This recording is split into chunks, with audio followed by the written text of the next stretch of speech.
The year was 4280 according to the Yulan calendar, on the territory of the Pont Empire, the continent of Yulan, a time of a strange world and incredible events, a continent inhabited by unusual people and animals, warriors and magicians. High in the sky there was a battle.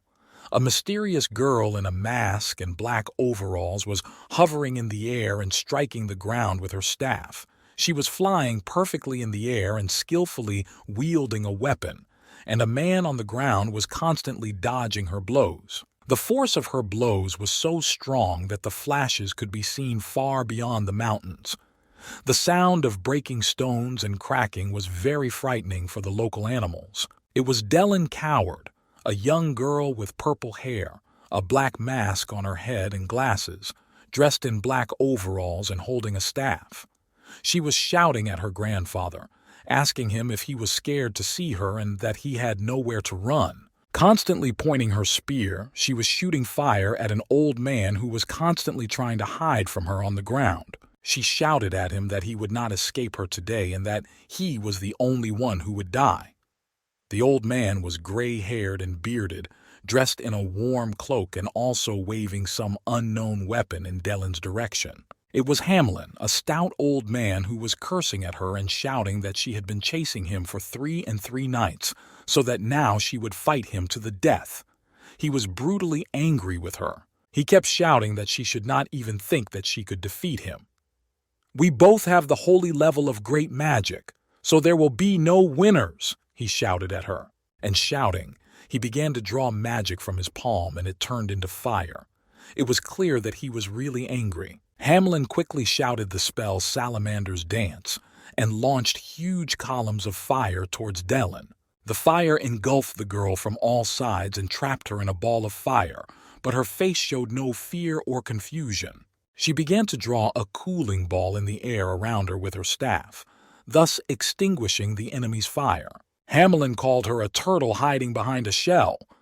Dellen shouted at him that his words didn't hurt her and laughed out loud. She continued to mock Hamlin, saying that he had said that he would become the most powerful firebender, and he was still at that level? Hamlin was furious and shouted that Dellen was being ridiculous. His rage was overwhelming and it seemed that he was going to explode. But then suddenly Dellen heard the spell Scorching Stroke in her back, and she was pierced with pain and electric shock. She turned around with a roar of surprise and saw the mummy flying in the air next to her, and an incredible battle began.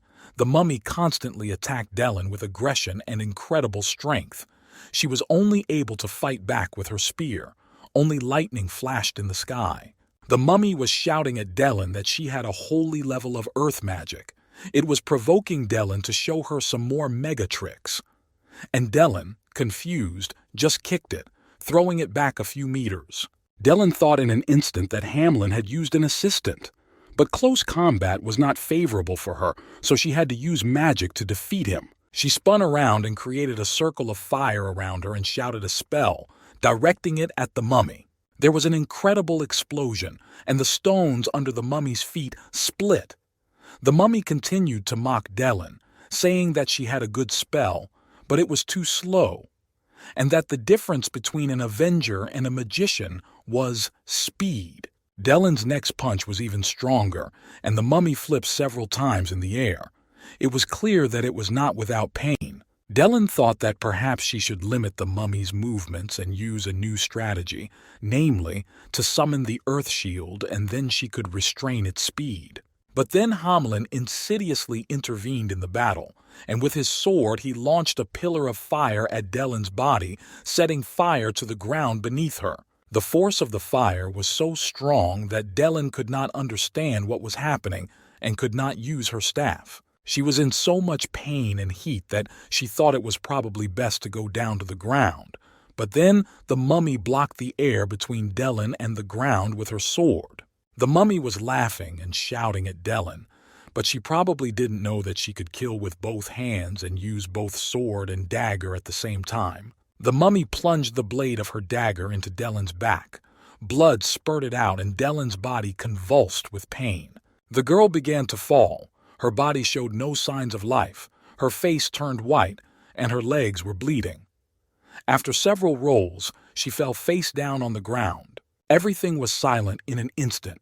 Dellen laying in the bloody sand, not moving, with only the wind playing with her hair. Hamlin shouted to her with satisfaction that he had spent a lot of his efforts to lure her to a place where no one would find her body, and that not everything is solved by magic.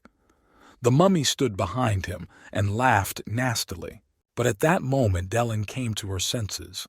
She looked up and gritted her teeth, saying that Hamlin had no pride left in the wizard if he had thought to trap her in this place. She began to struggle to get up and continued to tell Gamlin that he was just an earth mage who was arrogant enough to go up against a fire mage who had 1,000-year-old holy level of great magic. Hamlin mockingly replied that the job was done, no matter how.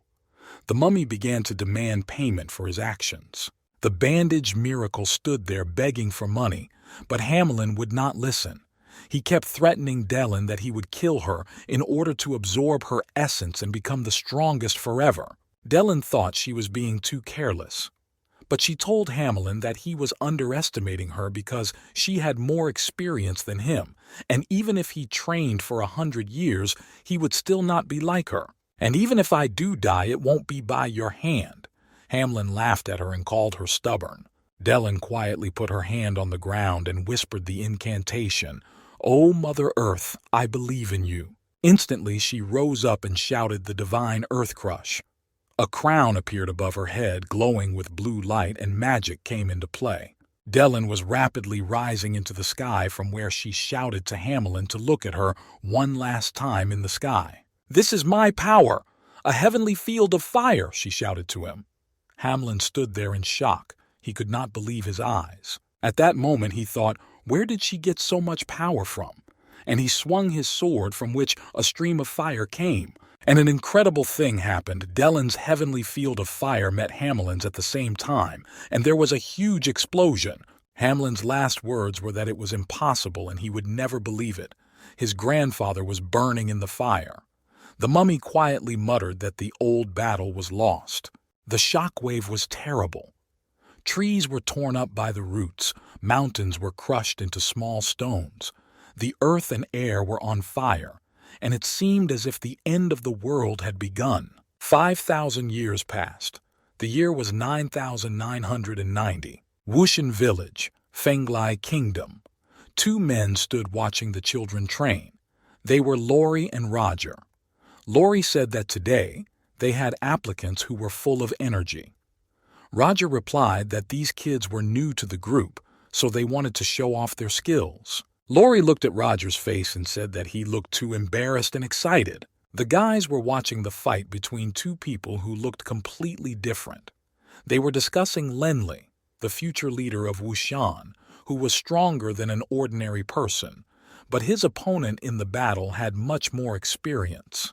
It was Lenli Baruch, a young blonde boy who did not seem to be a big or pumped-up athlete. His opponent was 5 times bigger than him, had thick arms and stomach, and looked like he was going to crush Lenli with his weight. The man shouted at him that Lenli would not even be able to push him, but the latter unnoticeably clung to the big man's arm, and in an instant the big man fell face first into the ground, and it was clear that he was not happy about this disgrace.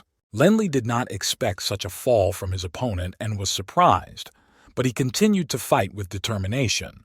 He again took his opponent in an arm lock and threw him over himself, hitting him painfully on the ground. Lori, Roger, and the other boys watched the fight with amazement and admiration, and someone in the crowd praised Lenli for beating an opponent who was older than him.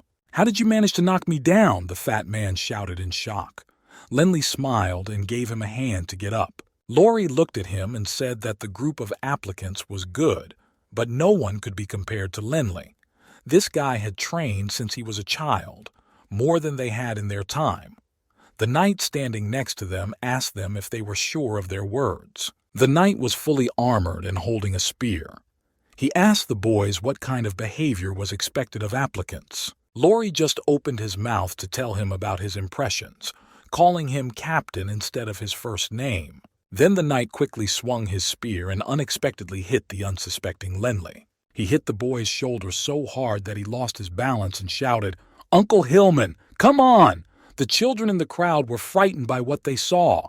Captain Hillman skillfully twisted his spear around Lenley's body like a spiral, which he helplessly spun like a toy. But at some point, Lenley gathered himself and managed to get to his feet, catching his balance. And then, unexpectedly for everyone around him, he quickly grabbed the sharp spear of the surprised captain.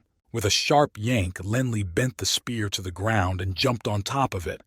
The crowd of children whispered, "Is he really standing on the captain's spear?" The children kept asking each other. Lenley began to spin on the spear, then stood on his feet, then stood on his hands. He looked like a circus acrobat. Hillman took off his helmet and said with satisfaction that little Lenley had great skills, and none of his attacks had hit the boy.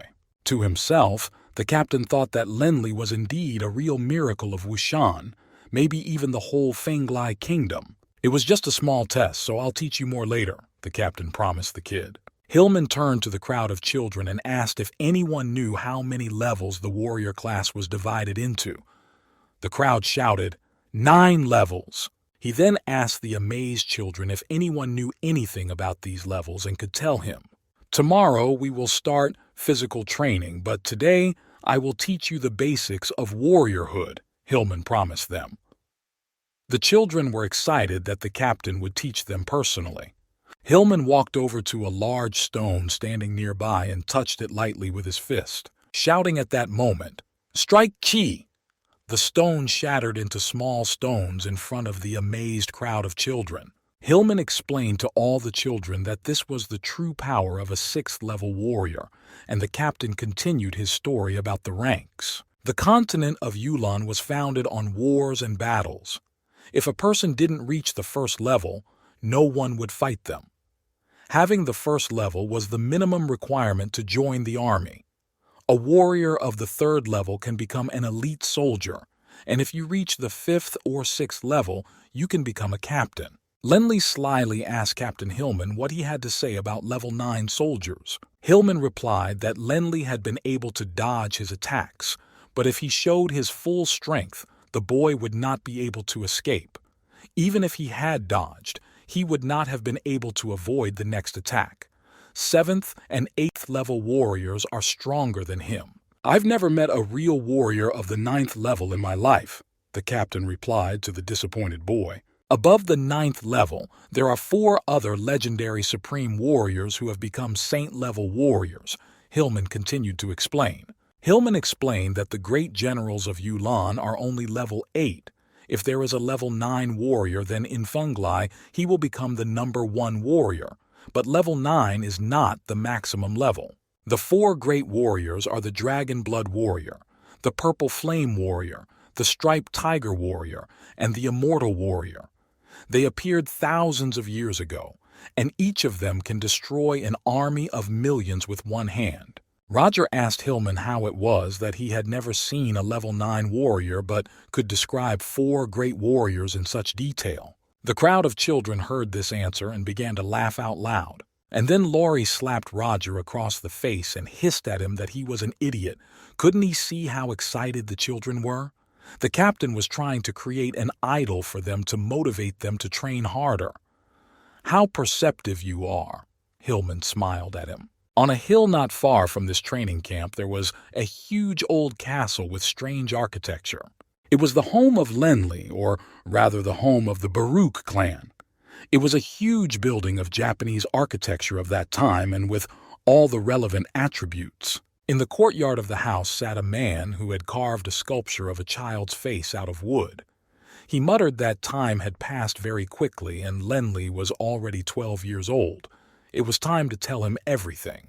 Turning to the sculpture he was holding in his hand, he asked, "If you are still alive, will you support my methods?" At that time, 3 sons had already left the Baruch family clan, and the story of this family would probably end soon. This was Nog Baruch, Lenley's father.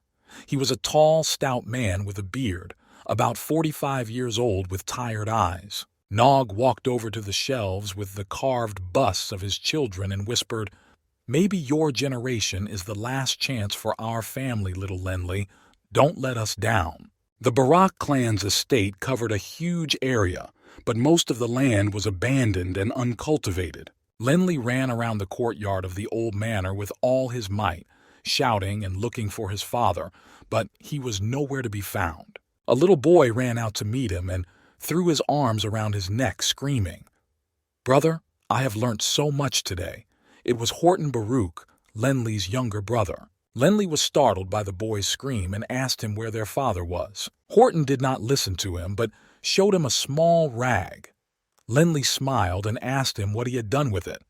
The proud little boy replied that he was wiping everything around him. He went on to say that he had wiped the column, the jugs, and even the toilet paper. He was very proud of himself. "Today, my brother, I have learnt the most important thing, how to use a rag," Horton shouted.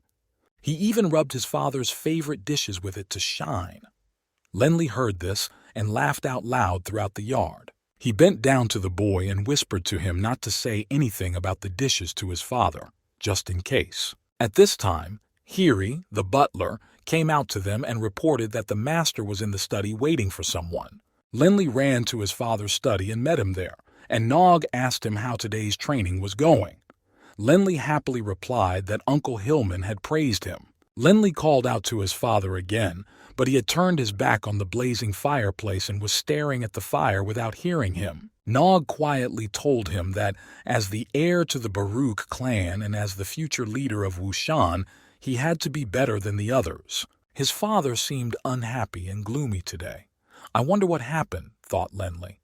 There was some tension. He asked his father if he would teach him today. Nog agreed and asked Lenli to repeat the areas of Yulan. Lenli explained that there were 12 kingdoms west of the ridge and 32 principalities divided into 2 divisions. The Holy Alliance, led by the Kingdom of Finlay, and the Dark Alliance, led by the Kingdom of Henley, are at war. In the east, there are 6 kingdoms and many principalities.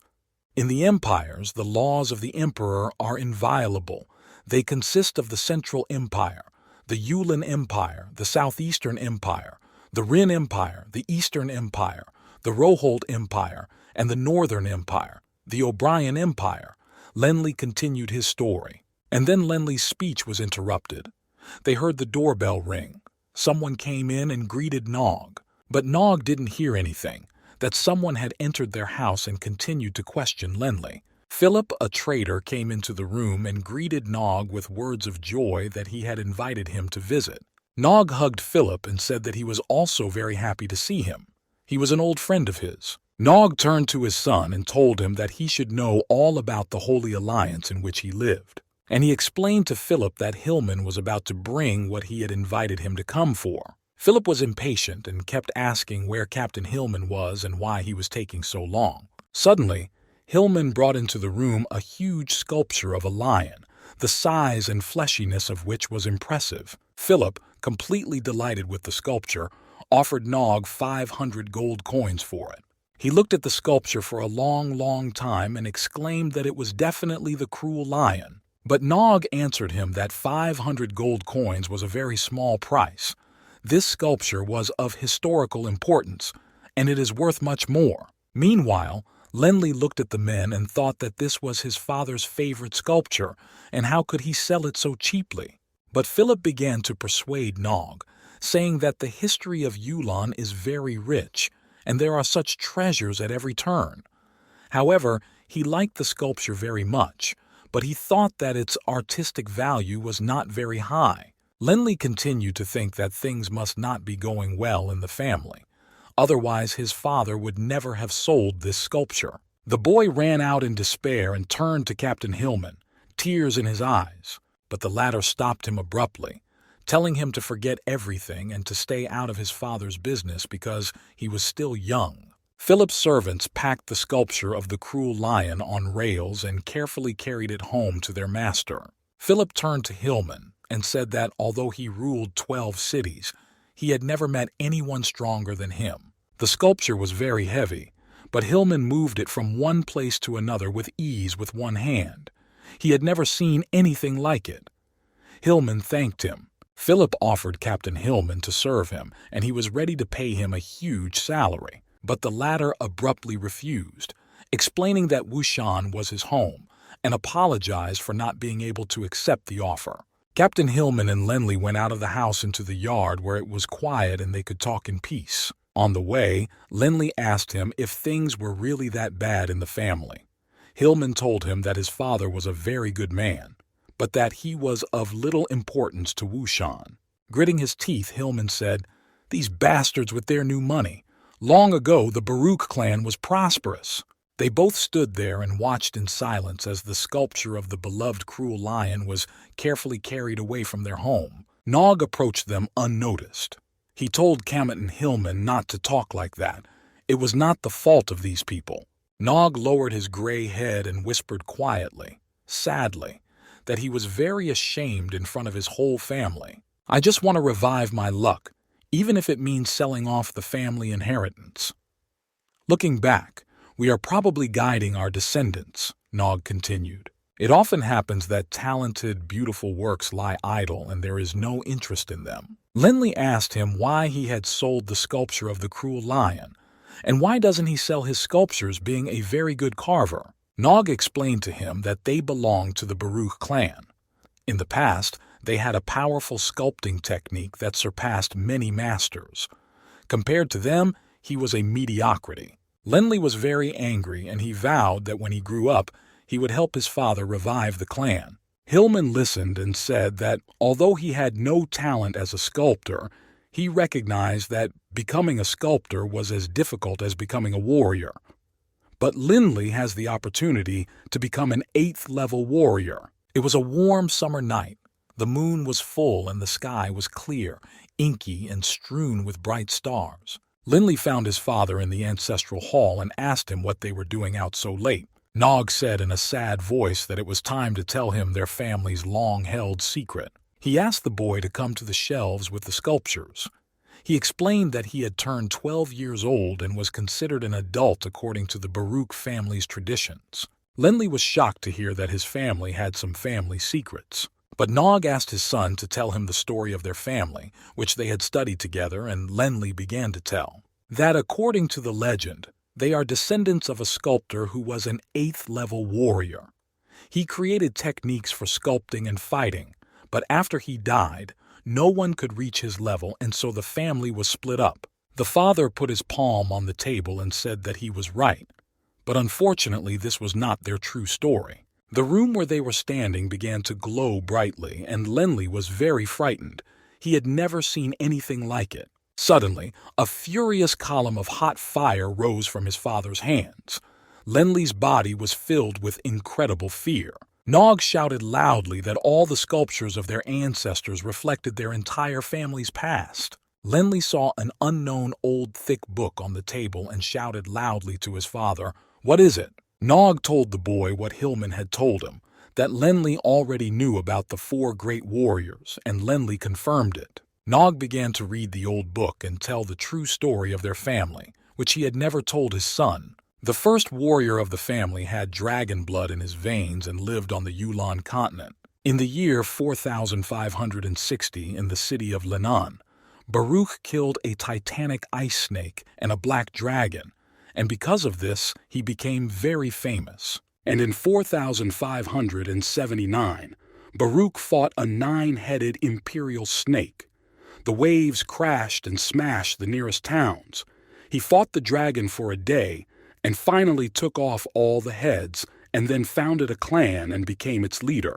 Ryan Baruch was already the 2nd dragon-blooded warrior on the Yulon continent. In the year 4690, Ryan Baruch tamed a saint-level golden dragon in the mountains of magical beasts and became known as the Golden Dragon Rider of the Saint. Together with the golden dragon, he tamed all the magical beasts and became a legend of the Mountain of Magical Beasts. The 3rd warrior of dragon blood was Azar Baruch, who, in the year 5395, fought against a blood-eyed lion in his first battle. He defeated the lion and made it flee, but he was afraid of becoming world famous. Nog continued to read the magical family book louder and louder, and Lenly listened attentively, holding his breath.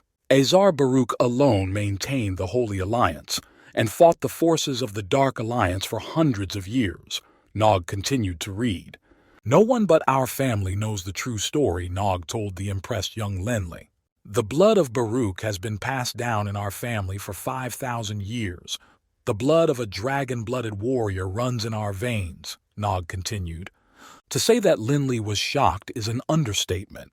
He could not believe what he was hearing. His eyes were wide open. A dragon-blood warrior! Nog shouted these words loudly to the whole room, and a long echo echoed through the room. The last warrior had disappeared from the continent 2,000 years ago.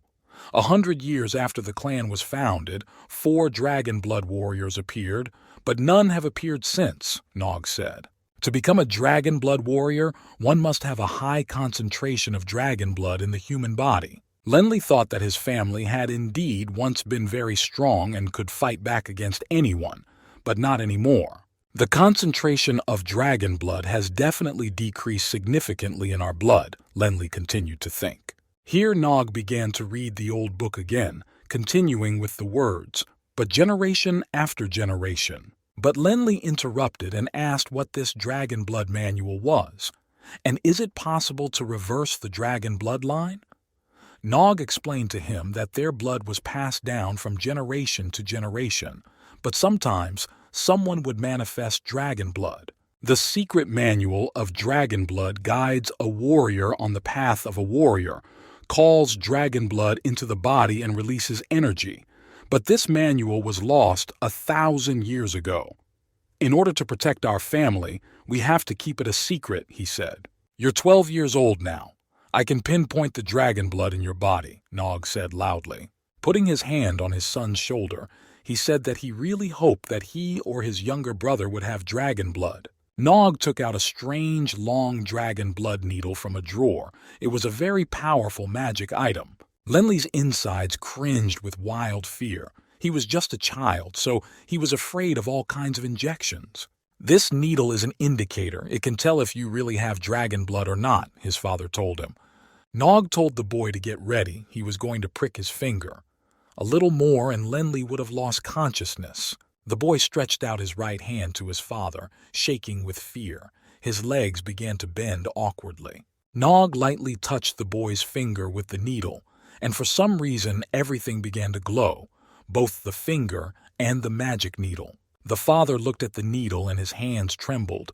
He really did not want to hurt his beloved son. When he finally pierced the finger, blood began to drip from the needle, and they both stood there looking at it in silence. And then a strong earthquake began. The ground shook so violently that all 5 statues in the room disappeared. Nog and Lenli started to hold each other's hands, but they couldn't hold on to their feet from the tremors and fell heavily to the ground. The man got up and ran to the courtyard to see what had happened. He felt that something terrible was happening there. At that moment, Lenli noticed a strange black ring on the floor, lying in the corner and absorbing light. Still holding the needle in his hands, he looked at it and thought, maybe he should put it away. What was that light? Was it good or bad? All sorts of thoughts swarmed through his mind. He finally made up his mind and picked up the ring and began to look at it. Looking through it, nothing seemed strange to him. He decided to keep it for now and put it in his pocket, in the safest place. That evening in Wushan, Captain Hillman and the rest of his unit went out to patrol the streets of the village. Hillman told the soldiers that if they compared him and Lenli, he thought that when he was 10 years old, he would be superior in strength. But the little boy was so strong and skillful that he did not have even half of his talent. Baruch's family can no longer practice their secret manual, Nog told me that, Hillman said. One of the warriors in the squad asked Hillman what Nog's strength level was, because he didn't look very strong. I don't know. I only know that all previous generations of the Baruch family were sculptors who were skilled in martial arts. But I don't think it takes strength alone to reach the 8th level, replied Hillman. They continued to patrol the streets on the outskirts of the village, carefully looking into all the dark corners of the settlement. And then, at the end of the road, they saw some disturbances, and one of the warriors saw that something strong and unusual was happening there, and that everyone should be careful. When they looked closely, they saw a mountain of magical animals. Captain Hillman peered very carefully into the darkness and analyzed what he saw with amazement. He was surprised to see the huge horns of an unknown beast. And then Captain Hillman shouted loudly to someone, "You?" The crowd of soldiers could not understand what he was talking about. A huge buffalo with red eyes came out to them with human figures on its back. Someone shouted to them, "Hello, everyone." When they came closer, they saw that there were people with weapons on the back of the buffalo. The most important of them had red hair. He shouted to his men that the guards had responded.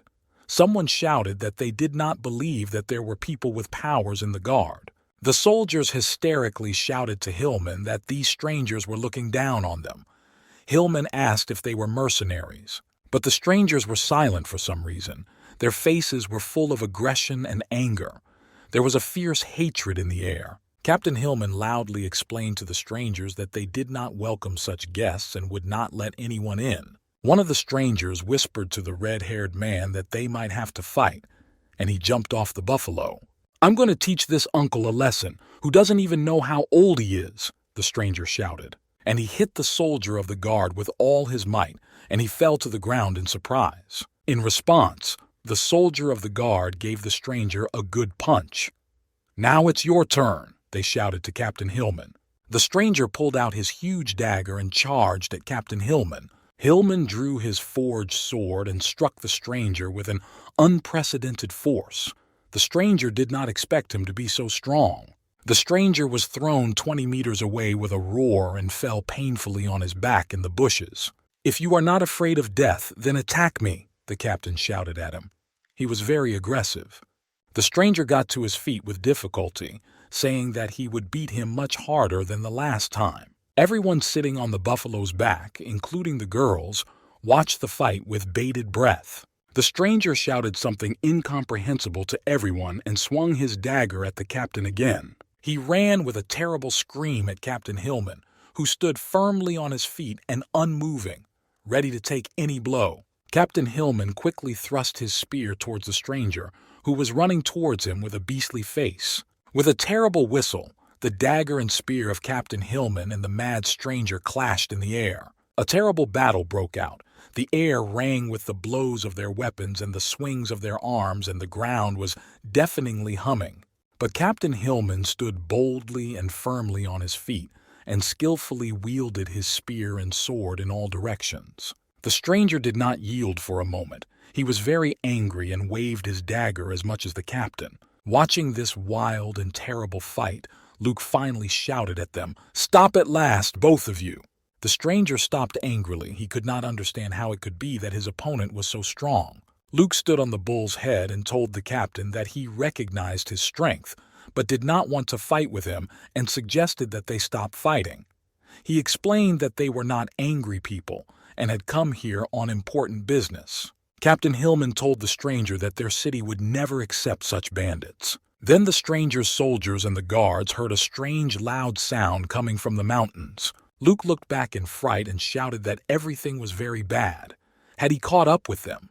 No one could understand what he meant. Captain Hillman could not understand what he was talking about. He was constantly looking into the distance to see something. Then a huge red dragon appeared in front of everyone's eyes. It was just gigantic, with red scales and spikes. "Oh my God, what is that?" all the warriors shouted in a chorus. It was the 7th rank of the magical beast, the Velocity Dragon.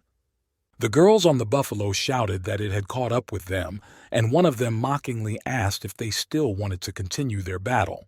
People ran out of the doors and climbed out of the windows, all looking at the magic dragon in disbelief. Meanwhile, in the Baruch family's ancestral hall, Lenley decided to hang the dark ring around his neck so he wouldn't lose it. And then he heard his friends shouting, saying, how could he sleep when there was such a scream outside? The boy ran out into the yard and saw his 2 friends and told them that it was late. What were they doing here? But the children kept shouting to the whole yard that it was some kind of terrible magical beast. So this is not an ordinary earthquake, thought Lindley, and fear stiffened his body and his legs began to shake. Perhaps there is something in the ancestral hall that does not let sounds through, he thought.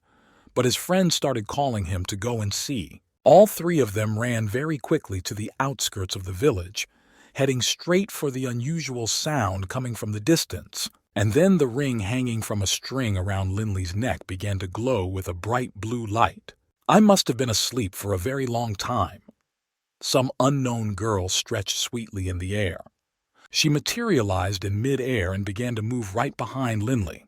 "Did that boy wake me up?" she said in surprise, stretching to her full height. It was Dellen Coward.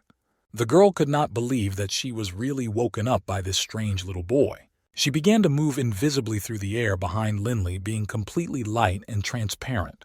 Meanwhile, the red dragon came as close as possible to the buffalo and the warriors who were on it and the guard squad. One of the soldiers shouted that there was a magician who controlled it, but everyone covered his mouth so as not to draw the dragon's attention to them. They all saw an elderly man in a hat with a monocular who shouted at them, "You won't escape this time."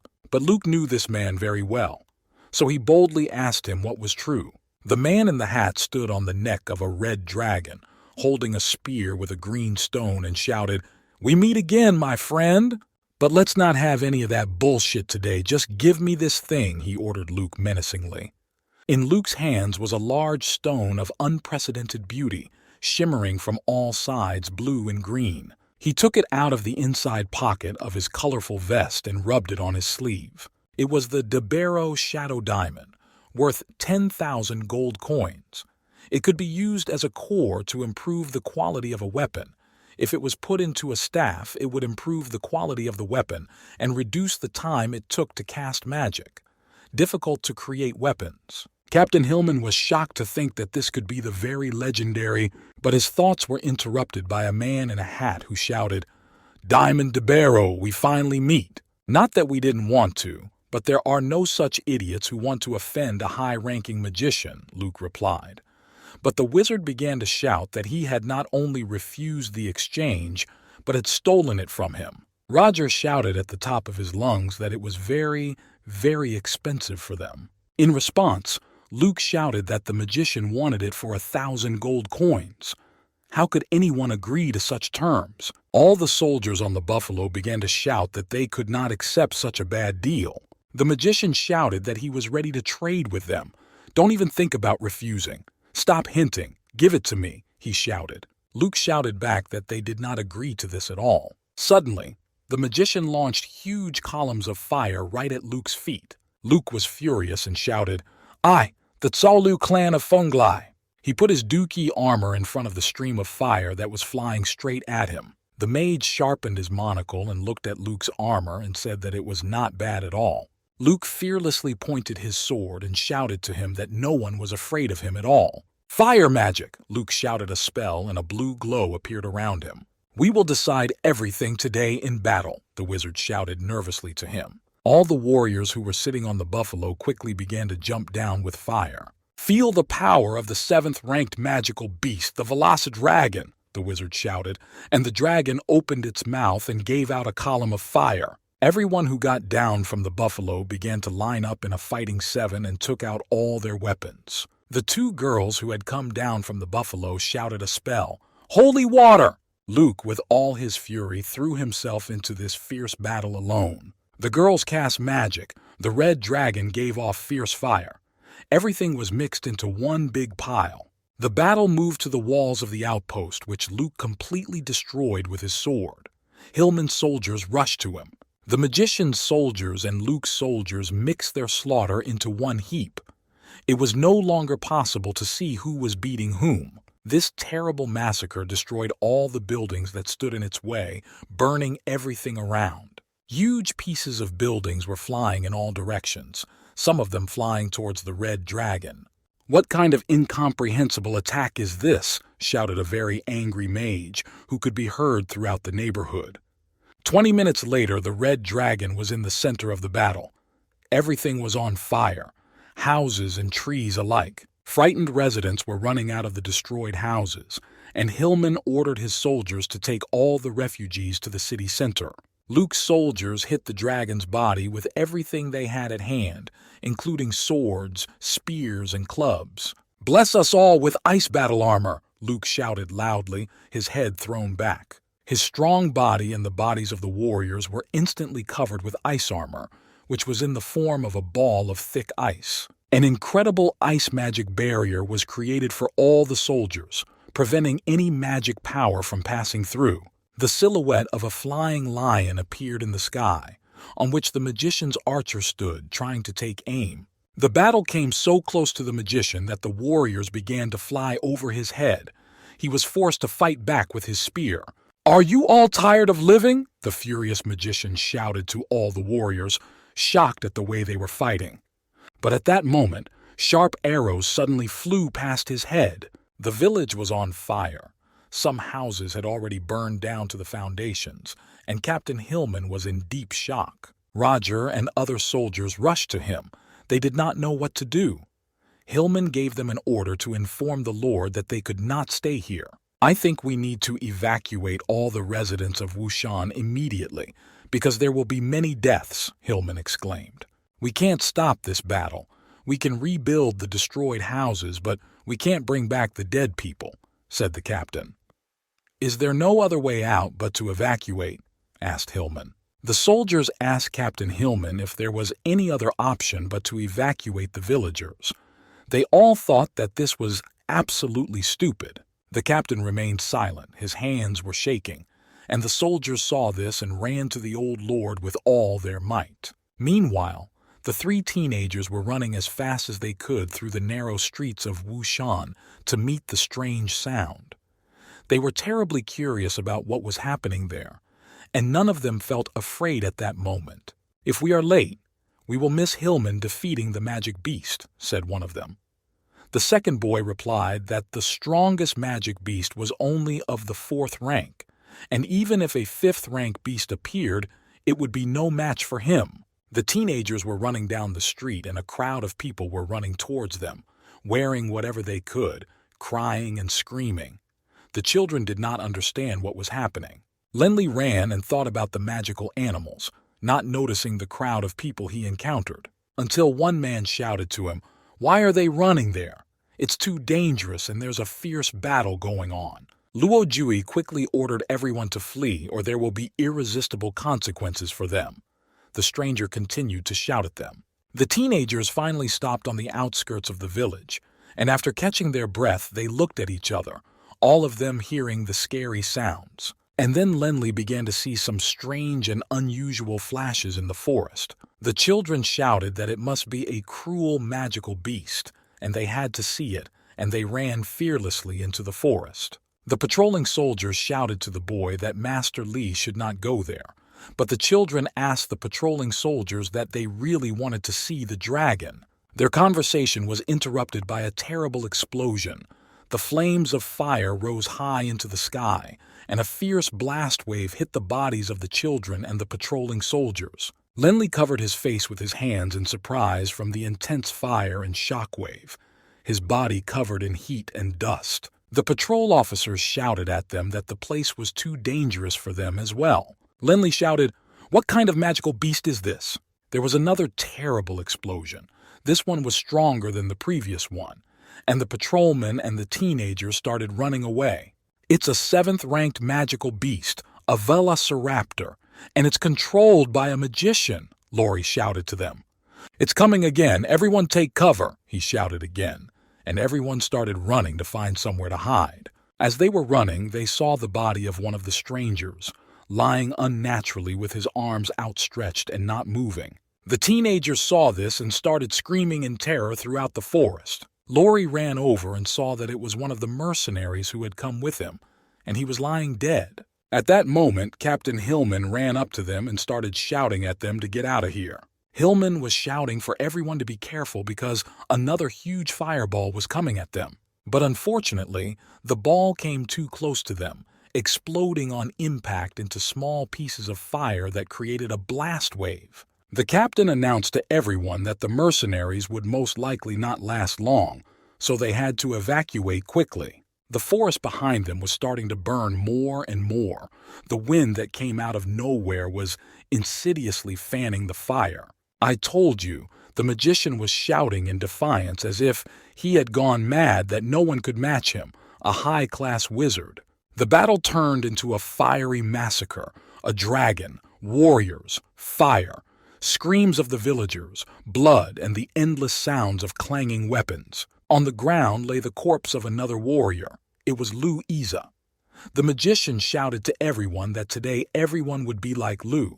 And then Lenli finally saw for the first time in his life the velociraptor, which was impressive in its gigantic size. One of the mercenaries rushed at him with a sword, and in response, the velociraptor launched a strong column of fire. The guy fell down from surprise, but it was good that he was alive and well. One of the mercenaries shouted that they should try to extinguish the dragon with a water geyser. The other mercenaries tried to slay the dragon with their swords, going behind its spiked back so that it would not notice them. And then the mage shouted for everyone to look at him and learn what 8th rank magic looks like. He shouted the spell Dance of the Fire Snakes and began to draw with his staff fire eights that really looked like snakes. Ugh, what a nasty spell he just said, Dellen thought. She was also there, hovering nearby in the air, watching this frantic battle with great interest. All over the sky, the wizard was launching fiery circles and figure eights that looked like fiery fantasy dragons. And then Luke realized that this was an 8th rank spell and ordered everyone to flee. His girls shouted that the water geyser was also destroyed. The magician laughed, saying that it was too late and that everyone should accept their deaths. The terrible fire he launched engulfed the bodies of the mercenary girls. The girls began to burn in terrible agony and screaming. The scene was horrific. No one had expected it. Then the fire spread from them to other mercenaries. One of them tried his best to shoot an arrow at the magician's head to stop him somehow. It was the archer who had appeared earlier with the flying lion. But it was all in vain.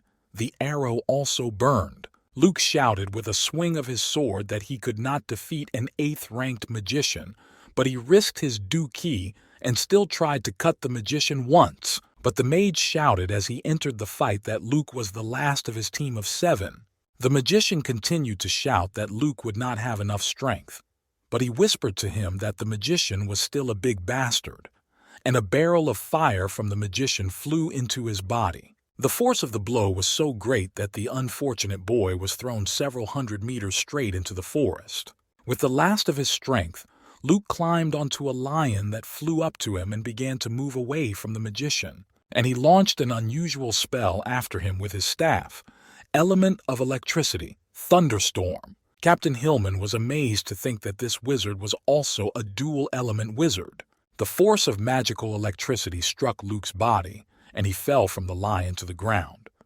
The magician was laughing to the whole neighborhood. Hillman, gritting his teeth, continued to watch this irrepressible and vile wizard in silence. Lenli asked Uncle Shi-Man who these unusual two-style magicians were. He readily replied that there were no more than 2 magicians in the kingdom who were stronger than this.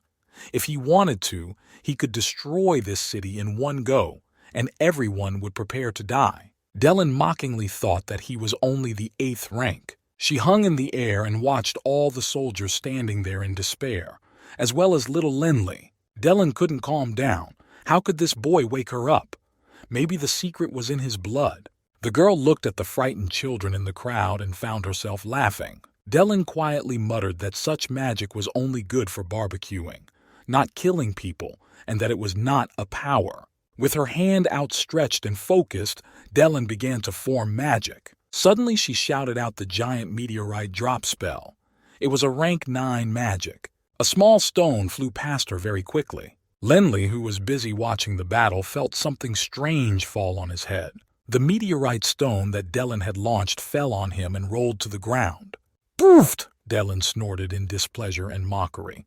Meanwhile, the mage holding the diamond in his hand was snickering that he had finally got the Dark Debero diamond, even though it had been 10 years. He stood over Luke's body and twirled the mysterious diamond in his hands. The wizard inserted the diamond into the handle of his staff and proclaimed that it was absolutely beautiful.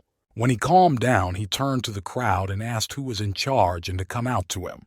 Captain Hillman bravely answered the magician that he was the most important warrior and boldly stepped out of the crowd. When the magician saw him, he cried out hysterically that Hillman was a low-ranking warrior and that this battle had caused a lot of damage to the people of Wushan, but only a couple of houses. And then the magician came up with a brilliant idea. He pretended that, in his opinion, the mercenaries were naive but strong, but they probably had a lot of money with them. He then suggested that Hillman count the money, take it for himself, and consider the damage done. Hillman did not understand anything and mumbled what the magician wanted to say. But then, unexpectedly for everyone, the captain continued that he was very grateful to His Highness for the kindness of the whole village of Wushan.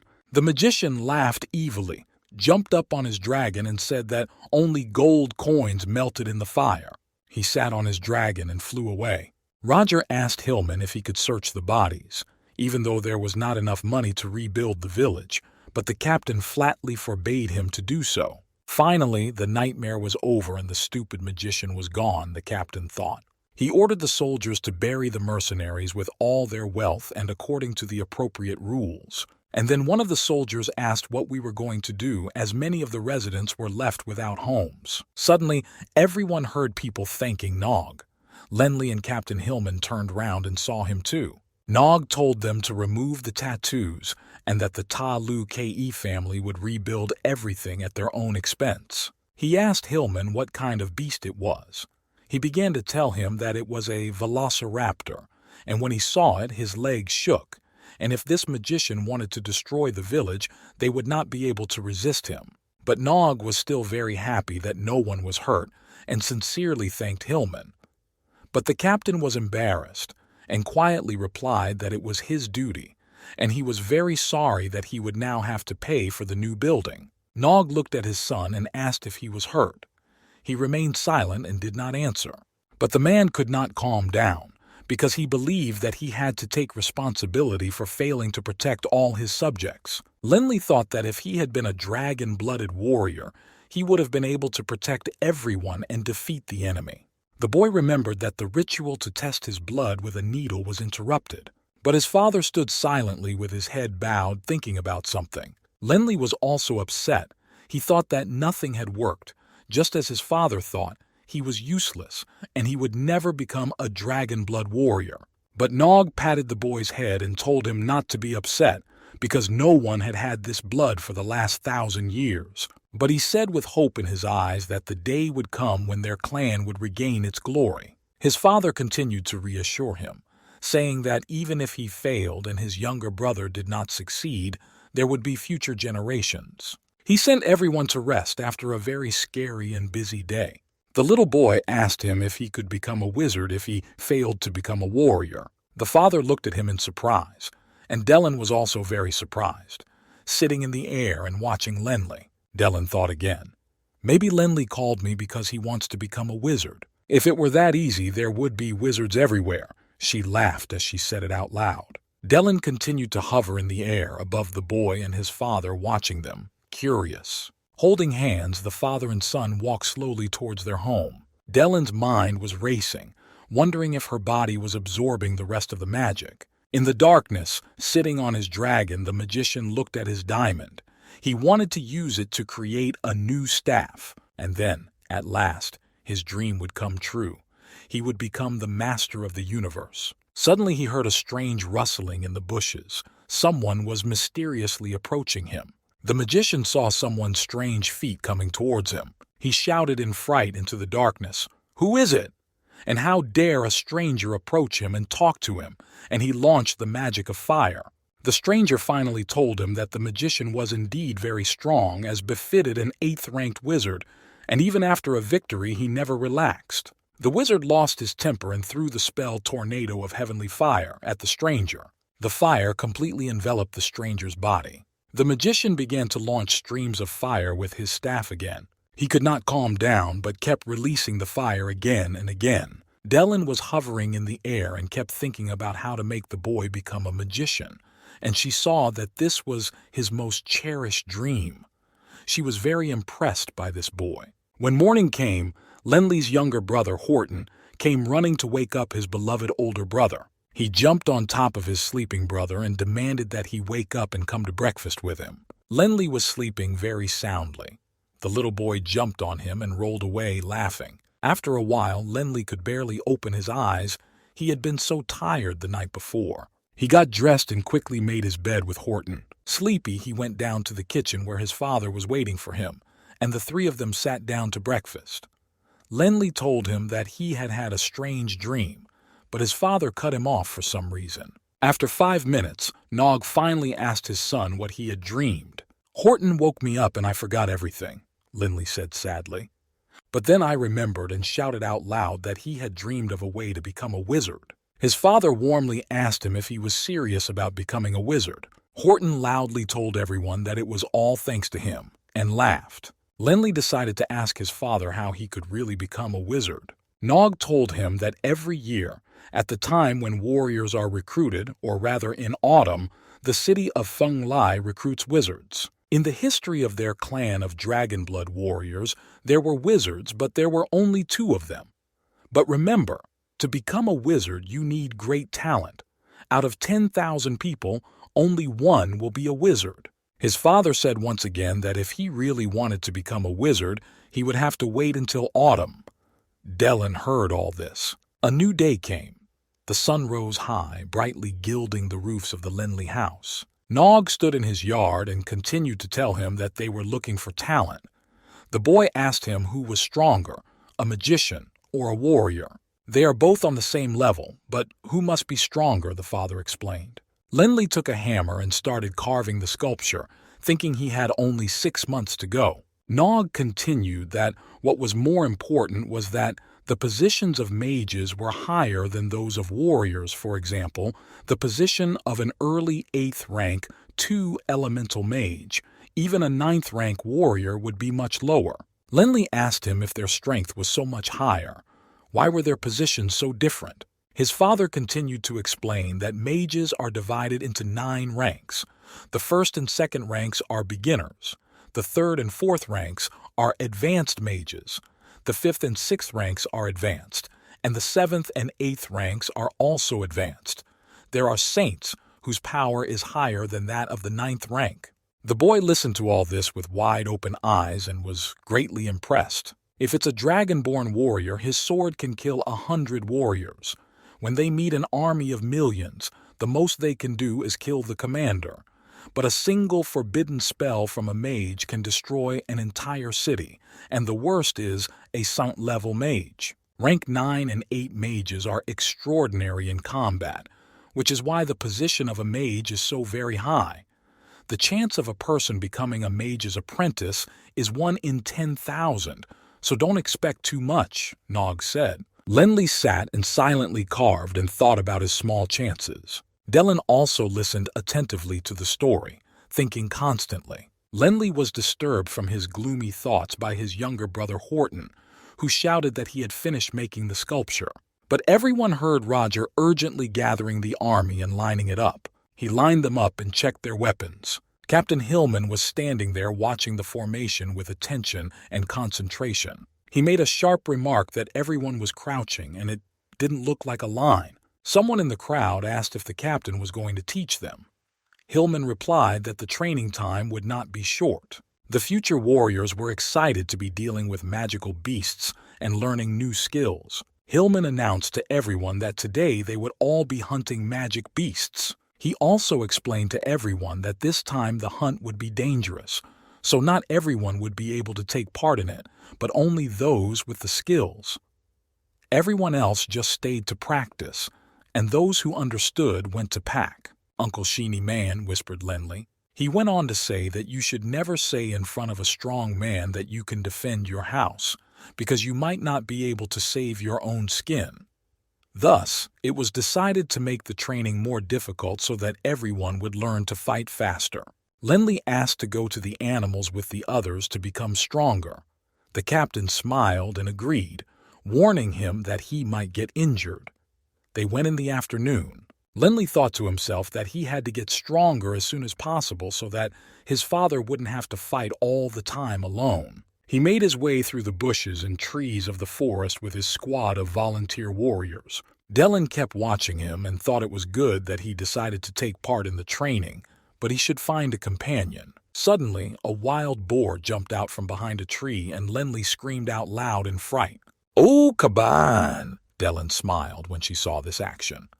The boy ran and waved his toy sword as he ran, imagining how he would fight the magical beasts. For some reason, Dellen remembered her last battle, which was too hard for her. She remembered how she had been struck by fire and her body was burning painfully. Dellen knew that the Earth Ring had protected her soul, but unfortunately not her body. During that magical battle, her soul had suffered greatly, which was why she had been asleep for so long until now. She remembered how many years later, when Lenley was a little boy, she had contacted his consciousness, in which he called her a little fairy. And she whispered softly that it was not easy to absorb a little magic from the fire snake dance. Her thoughts were tearing her up. She thought she had become a spiritual object and she didn't want to. She had no power at all, so she had to meditate and gather some magic power. But the most difficult thing was that she couldn't go far from the ring. Meanwhile, Lenley was thinking that the path of a magician is not as easy as he thought. And then the boy couldn't help but shout out that he had to find the gift that Uncle Shi Ni Man had hidden in the forest. Only then would he be able to pass the test. Lenley began to wonder where he could hide it in such a large forest. Daling thought about it and decided to help the boy no matter what. The boy said out loud that the test was to train his fighting skills, so maybe the gift was somewhere near the animals.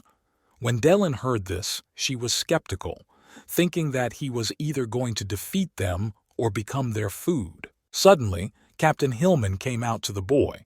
Dellen instantly realized that the boy was under the protection of humans, so everything would be fine. Hillman decided to go along with the youngest participant just in case. Lenley behaved like a real warrior, listening and looking closely at all the sounds in the forest. Then suddenly, a hare jumped out of the grass and Lenley was childishly frightened.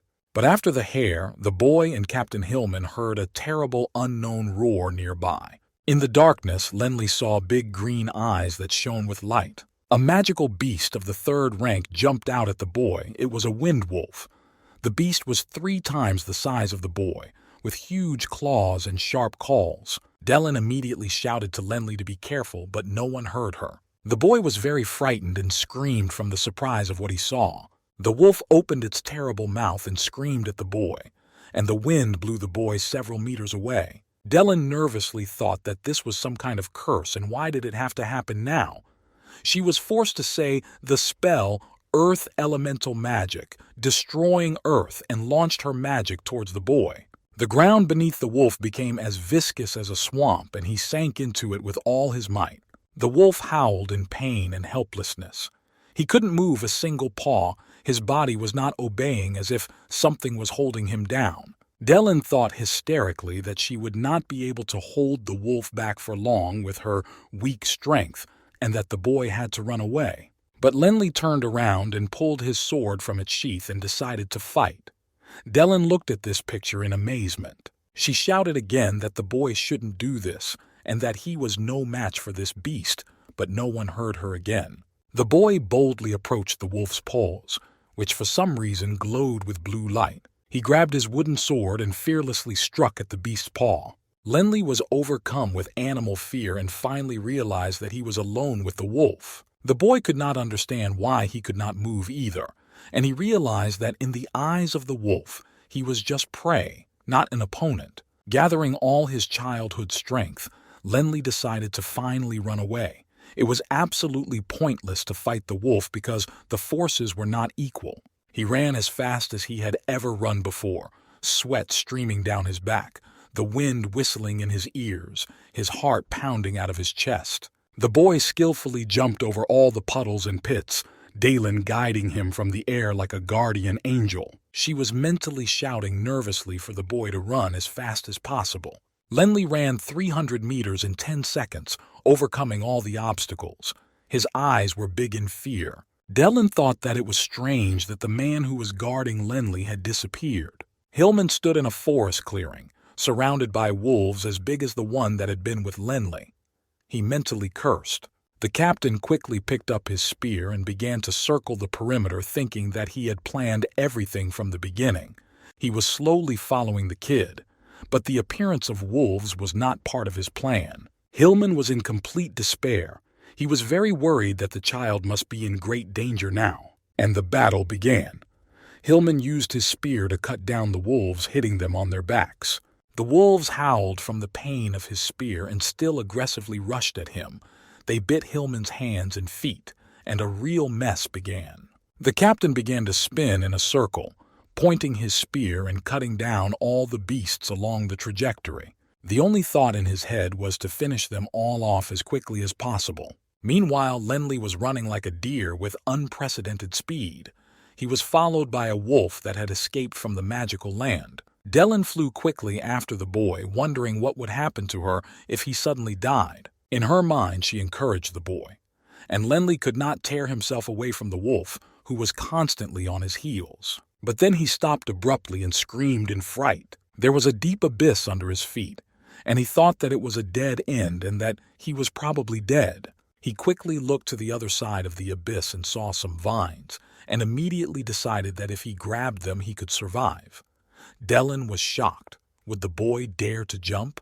It's only a few meters away, but he had no other choice. The wolf was already catching up with him, so the boy began to accelerate to jump over, but the girl was not sure what he was doing. And then for some reason Lenley heard a real puppy barking behind him. The wolf turned around and started running away in the other direction. The boy was frightened and couldn't understand what had happened to the magical animal. But it didn't matter. The main thing was that he had escaped. Lenley stared after him in amazement. Dylan stared at the scene in amazement, but she could understand the feeling. Lenley lay down on the grass to rest. This idiot was very lucky, she thought. Dylan looked at Lenley on the grass and became quite sure that it had some significance. Hillman had finished his terrible fight. The wolf carcasses were scattered all over the clearing. He looked very tired. He said out loud to himself that it was really hard for him to cope with it. But most of all, he was worried about where little Lenley was. He had to find him immediately. We have to end this trial now. The situation was getting out of hand, the captain decided, and fired a flare into the sky. The soldiers of the squad saw the green light of the rocket and realized that it was over. The rocket rose high into the sky, illuminating everything around. Meanwhile, in the Baruch family's mansion, Nog sat by the fireplace and quietly drank tea. The butler also saw the light of the rocket and reported that it must be the end of the test. The butler was excited because it meant that Lenley would be coming home soon and he would have to prepare a festive dinner. The cup fell out of Nog's hand and he realized that something must have happened if it was over so soon. He went outside and looked up at the sky and realized that the problem was no small one. Lenley looked at the sky and his expression kept changing. Even if it was only a third-ranked wind wolf, all I could do was run away, he thought. Just then, Lenley and Dylan started looking at the same spot in the sky. It's here, she thought. A huge black dragon was flying above them. Lenley shouted out in astonishment, "What kind of beast is that?" Everyone in the forest, including hunters and warriors, saw the black dragon.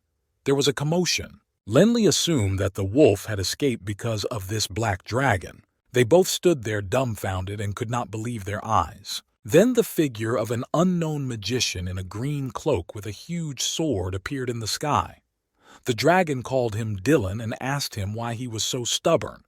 He replied that he had come to test how strong you were. The vile lizard shouted that even though Dylan was a holy mage, he was not afraid of him. Dylan offered to test him to see how long he could hold out. So he shouted the spell, "Battle Aura," and pointed his sword at the dragon, and a green glow was emitted. An earth element, Stone Rain, was the next spell he cast, and stones fell from the sky. Deftly swinging his sword between the stones, Dylan began to attack the dragon with determination. As the stones fell to the ground with all their might, Lenley began to run, dodging them. While the boy was running, having every chance of being crushed, Dylan could not understand why the earthbender was here now. The stones were getting bigger and bigger, and the boy was already jumping over them. Lenley was very worried about his father. He understood that even if the dragon was just moving, each of its movements would be a complete destruction. The power of the magicians was really scary. The rockfall continued and gained momentum. Chunks of mountains were already flying around, and the village of Wushan was finally hit. The patrol policeman shouted to the villagers that everyone should take shelter. And people ran to the shelters, which were built in the rocks, in whatever clothes they had on. Nog stood there upset. It was another holy mage. The butler reported that the people had taken refuge and that he also had to hurry to the shelter. He thought about his son, and that as a member of the Baruch family, he should be able to defend himself. The butler could not calm down. He asked if he should send people to get the boy. Nog told him that Shi-Ni-Man was watching the boy and he would be safe. The stones were already covering everything around him, and Lenli began to crawl over them. And then something heavy hit his legs and he fell. He was lying on the ground and did not understand what had happened. Looking down at his feet, Lenli shouted that he saw a squirtle. At his feet stood a small animal with ears, gray in color, looking like a rabbit or a kitten. The little animal was looking at Lenli with its huge eyes. He couldn't tell what kind of animal it was, but it looked most like a mouse. Lenli sat down next to the animal and apologized for falling on it so rashly, and the animal frowned. The animal began to sneeze loudly and funny from the ground and dust. He was cleaning his paws and tail from the dirt. Lenli watched him and thought that he must be going mad if he was talking to mice. Suddenly, the ground under his feet gave way and he fell into a hole. Dylan also looked closely at the unknown animal and could understand what it was. The animal started screaming, "Squirtle! Squirtle!" in fright, looking at the falling boy. Lenli kept falling, hitting the stones and the ground hard with his whole body. Then the animal took off and flew towards Lenli, calling out, "Squirrel! Squirrel!" The boy opened his eyes and saw that there were vines twining along the walls, and he intuitively managed to grab hold of them. A black dragon was circling above the gap, and the boy looked at it and did not understand how to get out. Lenli clearly understood that he could not die here. He had to live for the sake of his father and little brother. Suddenly, at his feet, he saw a small animal that continued to squeal hysterically. Squirtle! The blood flowing from his temple began to drip onto the ring that was tied around his neck. Squirtle looked at the boy carefully, and even there it was clear that he liked him. Suddenly, the furry wonder began to push the boy to the surface of the abyss. Dylan noticed that Lenli's blood was activating the ring. Once again, everyone felt a fierce shock and a corresponding destructive wave. The holy mage had managed to split the Earth Protector stone monster in two with his magic. The impact sent tons of stones flying all around and everything was covered again. "Double Smasher!" Dylan shouted a spell at the Earth Defender. He waved his sword furiously and smashed everything around him. Did the mage on the dragon shout at the Earth Defender, or did he see that level of holy magic? It was impossible to deal with such aggression and demanded that he give him something. Dylan gritted his teeth and began to growl. The Earth Protector replied that if he didn't get it, Dylan would never know. And just as the mage started to say something, he clutched at the dragon's mane, and then Dylan shouted the spell Dispel, and that now no one would get it. Dylan started to pull out his sword, saying that he was wounded, but he could still fight for his life. Suddenly, the holy wizard answered him that he could easily kill him, but his time had not yet come, and his dragon flapped its wings and began to rise. Lenli muttered out loud in amazement that this was a saintly master, and how could he walk away so easily, and what about the giant? The dragon, together with the magician, rose very high into the sky and slowly began to disappear from sight. The little fluffy animal jumped up to the defender of the earth. He had noticed something. And then Dylan noticed that the defender was still activated. The stone giant raised his hand and hit the animal with all his might. The animal flew down with a squeal in pain, hitting the stones. It was scary to look at him. He flew like a ball, painfully bouncing off everything on the road. Lenli watched with fear and decided that he had to do something because he would kill him. He picked up the first rock he could find and threw it at the giant with all his might. The boy shouted after him, "I am the protector of Wushan village, Linlei Baruch, fight the giant with me." Delling roared that the boy had gone mad and was provoking the magic of a saintly Earth Protector level. Lenli whispered to the beast to hide quickly because it would be hot. And the boy began to jump acrobatically on the stone giant to make it angry and to make it follow him. He jumped from one rock to another, and the Earth Protector began to chase him furiously. Dylan watched and couldn't understand what this restless child was up to, but at least he wasn't killed. He continued to lead the giant, and then the incredible happened. The giant roared into the crevice to which Linley was leading, and the boy succeeded in his plan. Dylan could not understand why Linley did not run away from the edge of the crevice. The boy was running and jumping over all the obstacles. Then suddenly he slipped and began to fall straight into the gap towards the monster. Dylan screamed in fear, but no one heard her. The boy was really flying straight into the monster's jaws. Suddenly, Linley's body began to rise in an incredible way. Someone or something was pulling him up, and he saw Dylan in all her glory. She had finally materialized and he could see her. The boy was amazed and asked her who she was. Dylan introduced herself in a reserved and formidable voice, saying that she was Daring Coward, her full name. She was a saint-ranked grand mage from the Puentian Empire. Linley stared at her in confusion. The girl shouted that he couldn't tell anything about her from her clothes or something, but Linley could not understand anything. He asked her again if she was really from the Puentes Empire. Dylan pompously replied that yes, she was from the Puente Empire, the empire with the best magic on Earth. Having calmed down a bit, the girl asked what year it was. 9,990, Linley blurted out in amazement. The Puentes Empire was founded 8,000 years ago and lasted for 3,000 years before being destroyed in a war for territory. That was 5,000 years ago, Linley quoted his knowledge. Dylan freaked out and dropped her staff. She couldn't believe it was 9,990. Linley started to get it and asked if she was really a wizard and had saved him with her magic. But the girl didn't listen to him. She mumbled in shock that she had been asleep for 5,000 years. For fuck's sake. Thanks to your blood, I finally woke up after 5,000 years. Dylan did not calm down. And then she gloated and asked Linley if he really thought he could defeat the Holy Mage and save his family. He was nothing against him. Then Dylan, with a serious face, began to broadcast that she was a great wizard who lived in a ring. And she asked him if he understood how dangerous it was. He was an earth elemental, an earth protector, using the energy of the earth to live. She wondered if Linley realized how powerful magicians were and if he still wanted to be a magician. Meanwhile, the stones continued to fall around them. The girl explained to the boy that when she was wearing the ring he had found, she heard everything and knew what the boy was thinking. And to confirm her words, she asked if Linley wanted to help his father and resurrect his family.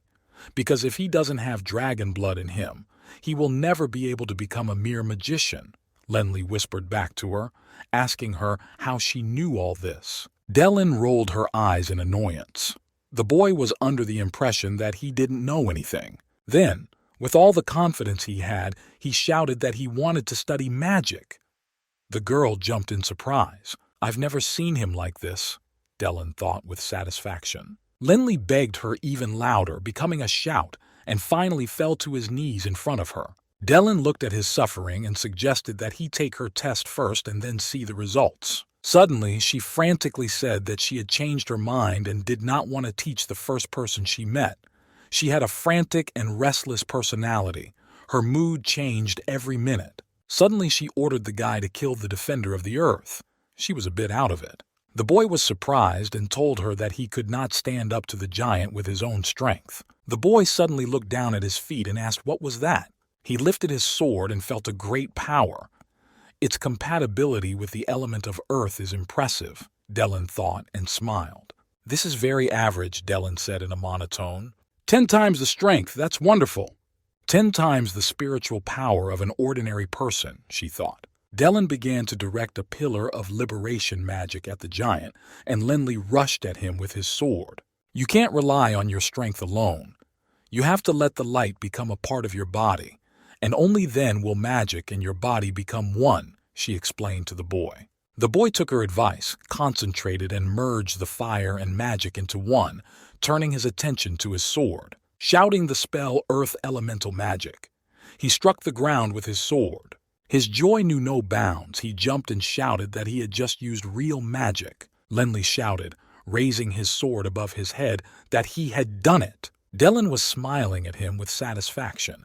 She was glad that she had motivated the boy even more. Not so bad for a first time, she thought, looking at the boy and his strength. So, daring coward who had been sleeping for 5,000 years on the Yulon continent woke up sealed in a dragon ring. She also became the master of the teenager who awakened her with the help of his unusual blood. Teenager and soul, and so begins the story of the master and the apprentice.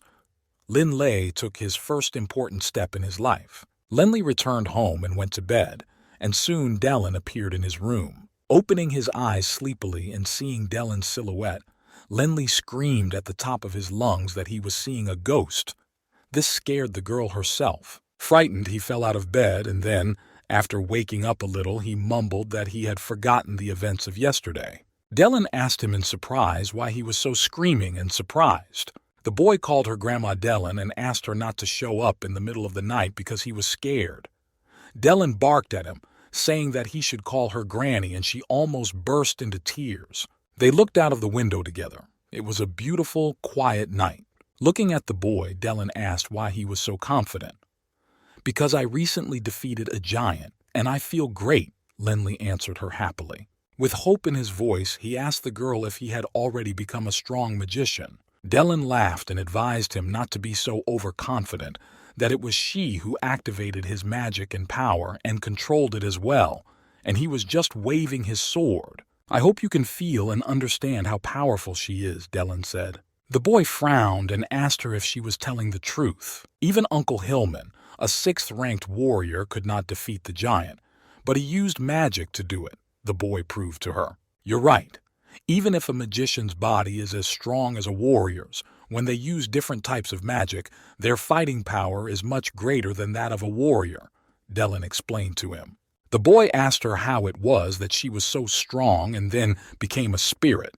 Dellen snapped back at him and smacked him over the head with her staff, shouting at him not to be rude to her. She went on to explain to him that even if he had dragon blood, he would still not be the equal of a saint-ranked magician. If it wasn't for that sneak attack by another saint-level warrior, Dellen would not have had to use self-destruction, and she was one of the top 5 mages.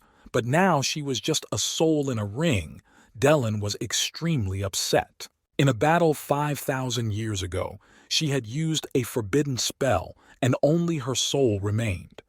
But if Lenli hadn't found the ring, there was no telling how long she would have slept.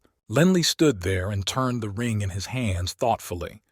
Dellen asked him if he really didn't understand what had happened earlier, but it didn't matter. She thought it was because of his unusual blood. Lenli asked the girl if he would really be able to learn magic and become a great magician. Dellen promised him that she would fulfill her promise and teach him magic. She would become his personal teacher. Someone knocked on the door. Lenli asked if it was Uncle Hillman. Dellen thought the boy was still in shock. It was indeed Captain Hillman standing at the door, asking if Lin Lai was awake and if he could come into the room. Lenli happily answered him. Dellen hissed that he didn't think she might be seen, but Lenli could not hear them. He loved his uncle too much. Hillman opened the door and walked into the room. He began to explain himself awkwardly and told him that at first he had to protect the boy by being nearby. But then the Wind Wolf pack appeared and he was delayed, and then the Black Dragon appeared. He really wanted to know how the boy had managed to get out. He was very happy that the boy had come back unharmed, so he was finally at peace.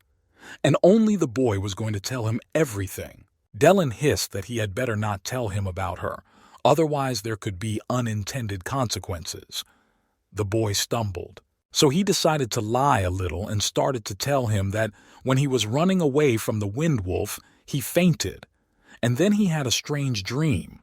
"And I woke up at home," he said. "What kind of thing? What are you talking about?" Dellen asked in surprise. The captain listened to Lenli in amazement and decided that he needed to rest tonight and would come to him tomorrow. "It's all because I couldn't protect you," Hillman added. And then Dellen grabbed him by the scruff of the neck and flew out the window with him into the yard. The kid was shocked. "If I had known that you were invisible, I wouldn't have been so nervous." Dellen answered him sharply that they were flying to the mountains and would begin his training. As an earth elemental magician, she could teach him only if Lenli had enough brains to understand the essence of earth magic, and she suggested that they check it out, and they flew on. When they arrived at an empty clearing, Dellen sat the boy down and told him to cross his legs and put his hands on them to concentrate. She cracked him on the head with her staff and shouted again, "Concentrate!" Daling said Lin Lei has a penchant for earth magic and he's quite talented. She had noticed that last time. You need to think about your connection to the earth. She ordered him to make a sign with his hands and hold them until he concentrated. Dellen said with satisfaction that she was ready to teach Linley magic, and the first lesson was the basics, and they started with meditation. But Linley couldn't hear her. He couldn't understand what sign she was talking about with her hands. Dellen explained that he had to think of any hand sign that he would make all the time when using magic. The boy showed 2 fingers on each hand. Dellen said, "What kind of sign is that? And he is some kind of a freak." She exhaled and told him to just put his fingers down. The boy sat cross-legged, closed his eyes, put his hands on the ground and touched it 1 finger at a time. In your thoughts, become one with it. Try to meditate, absorb its power into yourself, Dellen said to him. The boy was trying very hard, it was obvious, and suddenly the stones lying on the ground around him began to bounce. They were being pushed by a force. All the stones rose into the air to the level of his shoulders. Linley did not open his eyes. And then a miracle happened. The stones began to spin in a circle around him. It was as if they were alive. There were more and more of them, and a bright glow could be seen through the boy's fingers. Dellen whispered that his first meditation had such an incredible effect. It looked like he was as strong as Dellen had been when she was a child, or maybe even stronger. The girl was very impressed. I think our meeting was no coincidence, she thought. Or maybe it was even fated, she continued to think. Among the stones, a familiar fluffy animal was watching the boy, and then something twisted in his nose and he sneezed loudly. Dellen mockingly asked how he could sneeze while meditating, and in an instant all the stones fell to the ground. Since you have learnt the power of meditation, you must meditate every day. The boy asked her how he could use the magic he had learnt. There are many strong magic skills that you can master using the magic of the earth, Dellen explained. "Okay, anti-spirit," the child replied. Dellen burst out laughing again and barked at him to call her sister. Early in the morning, Linley walked into the kitchen. His father, younger brother, and the butler were there, all eating breakfast, and he greeted them all. Horton jumped into his arms and shouted that Linley was so tough because he had fought the Wind Wolf and the Black Dragon, and he only had scratches. He asked Linley to tell him what happened. Nog said to his son, "Yesterday's hunt was a bit of a challenge, but you didn't do too badly. If you are well, sit down with us for breakfast." "I've never been praised by my father before," thought Linley. Then Linley saw Dellen, and she sat down quietly and whispered that no one would see her anyway. She quietly asked the boy what was wrong with a father worrying about his son. "Even if I go crazy, no one will see me," she laughed. Dellen started jumping around the kitchen, and for some reason Nog looked in her direction. Dellen asked if Nog had noticed her, but he was surprised and reminded her that she had said that no one else would see her. Dellen explained that only people who are on the same spiritual level as her can find her. Because Linley is the owner of the dragon's coiling ring, they have a spiritual connection, but that doesn't mean that no one can see Dellen. The boy could not understand what this meant. Dellen explained that only people on the level of a saint could sense her. She added that if it was inside the ring, even a Saint Mage wouldn't be able to see it, but she suddenly stopped talking. Looking at Naga again, she said that it was impossible for his father to be a saint. He had no aura at all.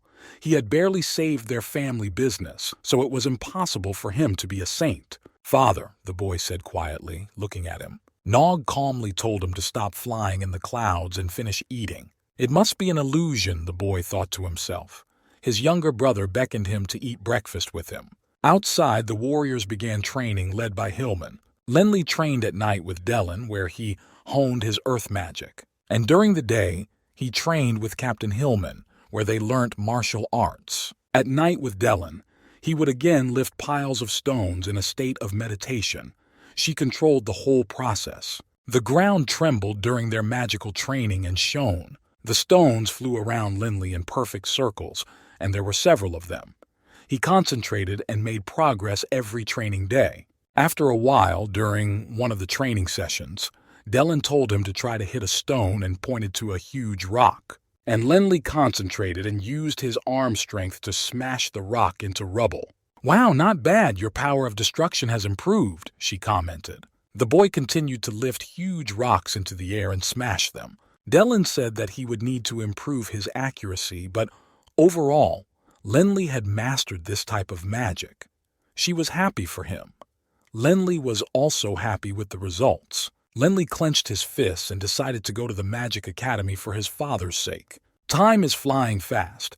There is only a month left before the enrollment of students at the Magic Academy, Dellen reminded him. The professors at the academy won't care what family Lenli comes from. Even the fact that she is teaching him is not a guarantee that Lenli will be able to easily enter the Magic Academy, even if he beats his head against the wall. She went on to say that training mages is much more difficult than training warriors. Money, teachers, training. Lenli has to have it all. But with a teacher like her, and the knowledge and skills she had acquired, Dellen was sure that it would be enough to get into the academy. But the boy mumbled that he doubted it. Dellen could not calm down because she would need to buy more artifacts, equipment. It all costs a lot of money. Denli asked her in shock that skills and spells would not be enough for magic. He was getting frustrated, but Dellen couldn't stop her speech and continued that if he didn't have enough money, it would take him a long time to develop. Lenli listened attentively in silence and thought that now the Baruch name was in its decline. His father had to sell his family heirlooms to make a living. He did not understand where he could get the money for all this. And then he had a brilliant idea.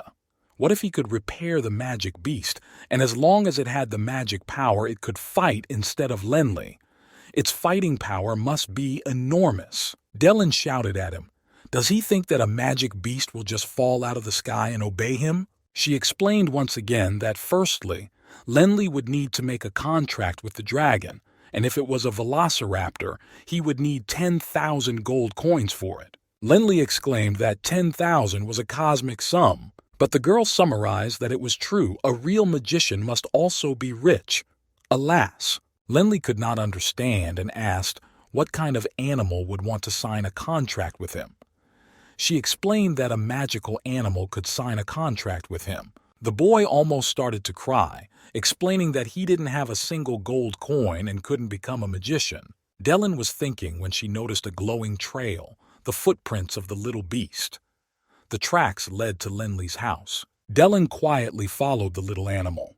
It ran over the rubble. Dellen called out loudly to the boy and asked him if he remembered the little animal from the cleft in the forest. The little animal, not hearing them, shouted Squirtle and jumped inside the house through a huge hole. He started to look around and scratch at something with his paws. Dellen and Lenli watched him quietly, and the animal continued to dig actively. It dug more and more aggressively, throwing stones and earth around. And then everyone saw a huge, gorgeous diamond.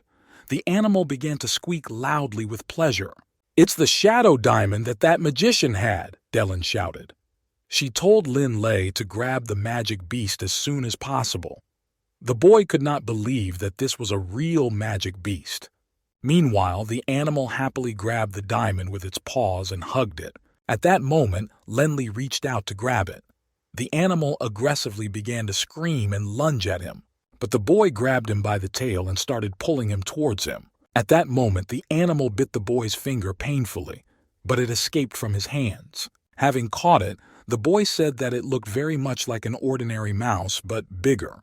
Dellen remembered that there are two types of mice. One is a stone eater, and they usually go in groups. The first type, the shadow mice, are magical beasts of the third rank, very fast and painful to fight.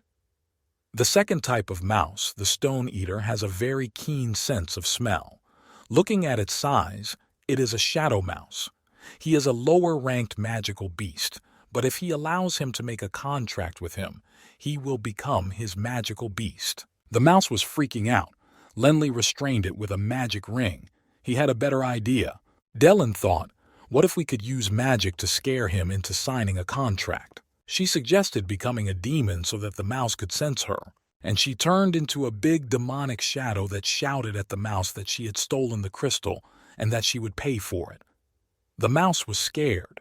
Dylan shouted that it could not escape. Lindley asked if this would really help him get the contract. Dylan giggled and said to calm down, because shadow mice are not that brave. She turned to the mouse and screamed at him to sign the contract with Lindley.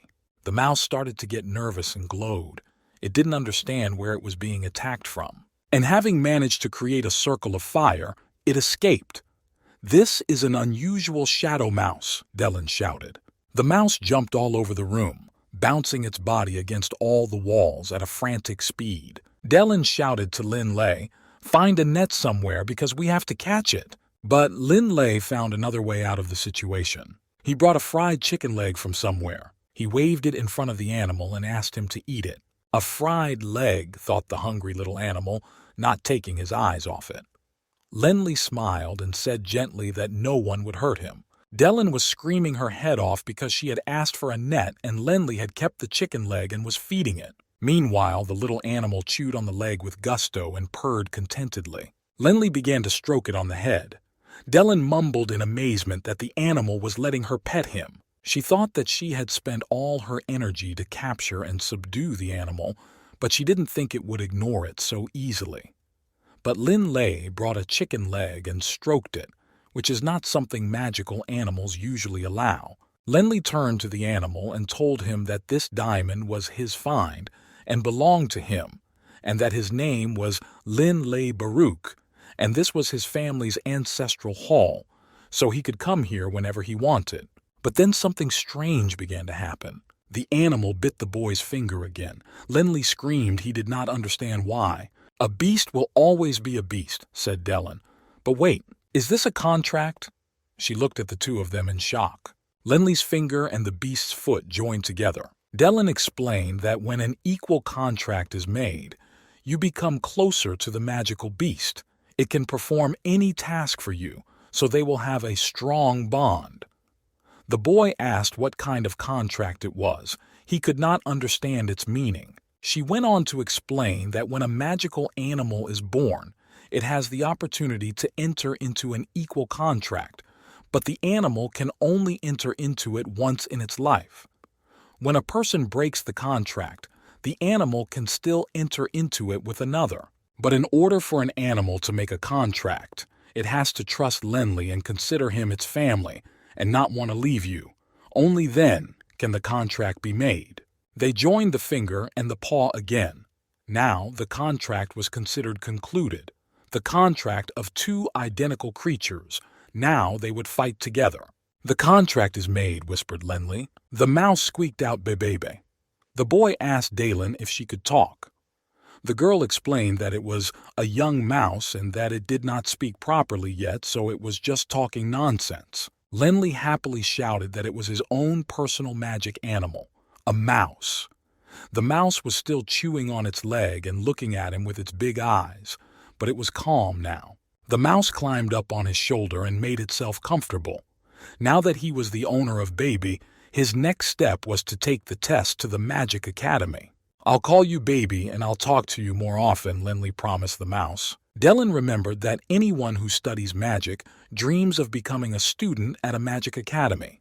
If a magician had not studied there, he or she was no higher than the third rank. They decided to go to the academy, and after a while, when they entered the city, they saw a grand building with incredible architecture. It was a magic academy. Magicians were flocking to it from the sky. It was the largest kingdom of the Holy Alliance, the kingdom of Feng Lai, and the headquarters of the Shining Church, the city of Feng Lai. All the students who wanted to study at the academy came here. It was a rich city with beautiful houses, developed infrastructure, and happy people. Lindley saw Uncle Hillman and told him that this city was richer than Wushan. The man smiled at him and said he was sure Lindley would pass the test. He stumbled and continued, confused, saying that it was a bit unexpected, but that the boy should listen to him. Dylan whispered in the boy's ear to tell him to watch his language. Hillman patiently explained to him that there had once been a dragon-blooded warrior in the Baruch family, but he did not show any magical talents, so even if Lindley failed the test, it wouldn't mean anything. Lindley confidently asked Hillman not to worry about him. He was sure of his success, but Dellen could not stand it and concluded that it was impossible not to pass because she was his teacher. Hillman recalled that when he came to Baruch's house and didn't find Lenli, his father told him that the boy had gone to the academy, and he was furious. He shouted at Nog that if the child did not pass the test, it would affect his confidence in his abilities, and he would suffer a mental trauma. Nog calmly replied that his son was not as weak as he thought.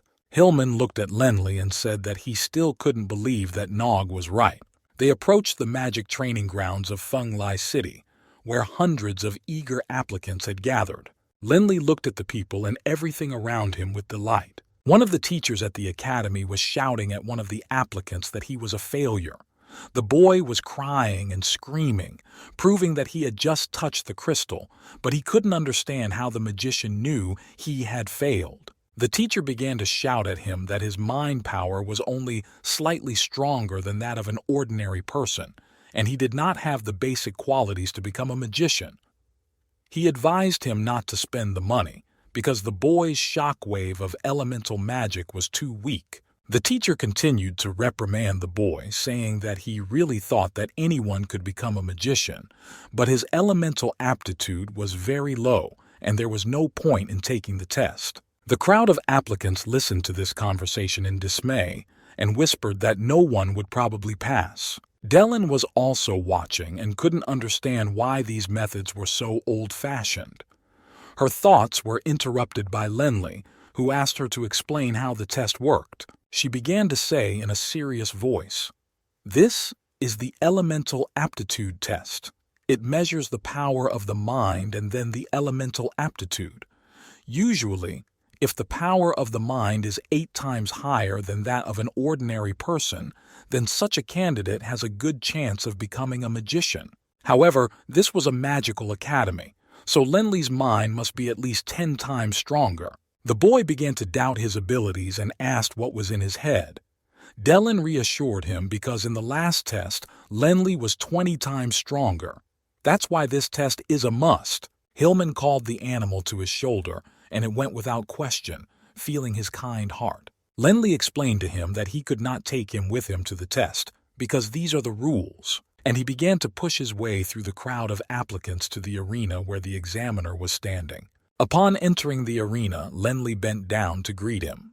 The examiner turned to him menacingly and ordered him to say hello. The boy said that he was Lin Lei, 12 years old, and came from the Feng Lai Kingdom, Wushan Village. The man wrote this information down in a notebook. The examiner ordered Lenli to put his hand on the crystal to check everything. Lenli put his hand on the crystal and thought, what if Dellen's test is wrong? In an instant, the crystal glowed and a circle of fire lit up around it. The magicians around the stage began to watch the boy with interest. The examiner smiled and decided to see what the boy was made of and cast the spell Elemental Aptitude. And then the wizards were alarmed. One by one, they started shouting out the results: Earth Element, Perfect Aptitude; Wind Element, Perfect Aptitude; Fire Element, Average Aptitude. Lenli was shocked. The crowd gasped. Hillman, Dellen, and the beastie were also astonished. 2 perfect dispositions. It seems we have found a valuable specimen, said the examiner. Lenli couldn't believe his ears, his eyes, and the results, especially the wind element. Oh, I see, I completely forgot. Dellen shouted something incomprehensible, but she explained that she was tested for the earth element. In that case, she asked Lenli which element he would be studying. But then the examiner ordered the boy to enter the magic circle where they would test the power of his mind. Lenli entered the circle and suddenly something began to press on his back. Lenli whispered to Dellen, "What is this?" "It's a very strong magic that will put pressure on your body to see how much you can take," she answered. It was very hard for Lenli. The examiner announced that everyone would hope that the boy was at least 10 times stronger. And then Lenli decided to try to concentrate on meditation to make it easier. He spread his arms and legs and closed his eyes. The examiner asked everyone if he was meditating or just dreaming. Lenli uses the meditation technique he learnt with Lenli to absorb the power of magic and weaken it. Even she knew it was possible. One of the magicians asked him if it had been 20 minutes and if he could continue, and the boy continued to stand patiently. And then the magicians became alarmed and began to whisper among themselves, how could this happen? The situation had changed. Lenli fell down and knelt on his knees. The examiner shouted that he could not believe that the boy, and stumbled. He turned to the boy and explained that he had used meditation to pass the magic pressure test. But he should have fallen, and no one had ever done that before. Captain Hillman couldn't bear to ask what this meant. He could not understand what had happened. Boy, you passed the exam. As a representative of the Magic Academy, I invite you to study with us. Hillman shouted with joy that this was wonderful. The animal also squeaked with joy. The boy jumped for joy, constantly shouting the words Magic Academy. When the joy subsided, the examiner sternly told Lenli that he was done with the test and that he should go and check in and not disturb others. The boy danced with joy that he could now study at the Magic Academy. Captain Hillman and the animal danced with him. Hillman asked Lin Lei to hurry up and register, and he would run to his father to tell him the good news. Lin Lei took Baby with him and rushed to register. His dream had come true. The exam was still going on in the square, and there were a lot of people. Lenli ran up to the registration desk, but it was completely overwhelmed with suitcases and other junk. But he expected to see a completely different picture. And then he heard someone's disgruntled voice asking who had brought all those suitcases. An old man came up to him and started attacking him, demanding that he take all this stuff away. For some reason, he thought it was Lenli's.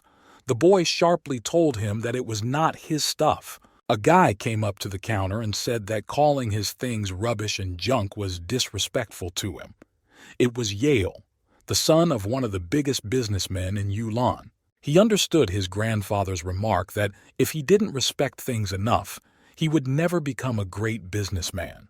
But the old man was furious and demanded that he put his clothes away.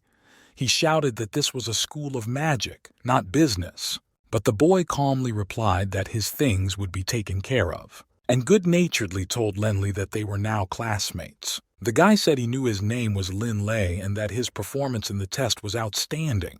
Then he turned his eyes to his suitcases and explained that because of the inconvenience of traveling, he had only brought the most essentials. Lenli asked him why he needed so many things, but he laughed and explained that it wasn't much. He opened one of the suitcases and proudly said, "This is a tea set." Lenli rounded his eyes. The next suitcase was his personal wardrobe, and it was huge, the size of a real wardrobe. After this long conversation, the guy finally introduced himself as Yale, a member of the Sacred Union. He turned to the registrar and politely asked that he put him in the same room as Lenli. He will be my first classmate, Lenli thought happily. But the registrar threw the suitcase at Yale, shouting at him to take his clothes and get out. Yale fell and bruised himself. At that time, a strange guy approached them. Lenli looked at him curiously, and Yale tried to get up. The stranger said that Yale was a talentless idiot. Lenli asked Yale in a high-pitched voice that he thought he would have enough magic to enter the academy. And he added that if it wasn't for his money, he wouldn't have been able to set foot here. The stranger looked at the two boys and asked them if they were here together. "Don't be so rude," Lenli said. "Anyone who hangs around with rubbish is like that," the stranger said and went to the registrar. Lenli asked Yale who he was. Yale nervously replied that his name was Gene and that he had a very strong aptitude in mind and was the strongest of the 100 new recruits. He went on to say that he was even stronger than Lenli in terms of skills. The guy thought, "This is where the power gathers, and this is not Wushan Village. Every opponent is strong." Yale was trampled. He began to justify himself to Lenli, saying that Gene was right. His aptitude and mental strength were only slightly above average. So what if his father was rich? And then Baby rushed off to the arena where the test was taking place. Yale suggested that they go and see what was happening there too. Dylan began to feel strong elemental radiation. The boys made their way to the arena through the crowd. All the applicants were excited about someone. They saw a beautiful blonde girl and heard from the magicians that her mental power was 60 times greater than the human mind. It was the sister of the prodigy who studies here. Her name is Dice, Yale explained. The girl turned around and introduced herself to the boys. Her name was Delia. She was very beautiful. Her blue eyes shone and her hair was long and white. The news of Lenli's acceptance to the Magic Academy made his father Naga very happy. The entire Wushan village rejoiced and celebrated the occasion. Captain Hillman watched the celebrations and found himself thinking that he couldn't wait for the day when Lenli would bring back the lost greatness of the Baruch family. Lenli packed his belongings into a single bundle, said goodbye to Uncle Hillman and his father, and ran to the Magic Academy. His educational adventure had begun. He walked beside Yale and told him that Hillman was a friend of his father's who had looked after him since childhood. Yale listened with interest and said that if he had come from his family, with qualities like his, he would have been loved. To encourage him, Lenli reminded him that Yale had passed the test and his skills were not that bad. But he had something to worry about. He was sad. It was so painful to say goodbye to them. Yale explained that his family paid 10,000 gold coins to the Magic Academy every month. Lenli was shocked. For him, 10,000 gold coins were fabulous money. Yale continued his story.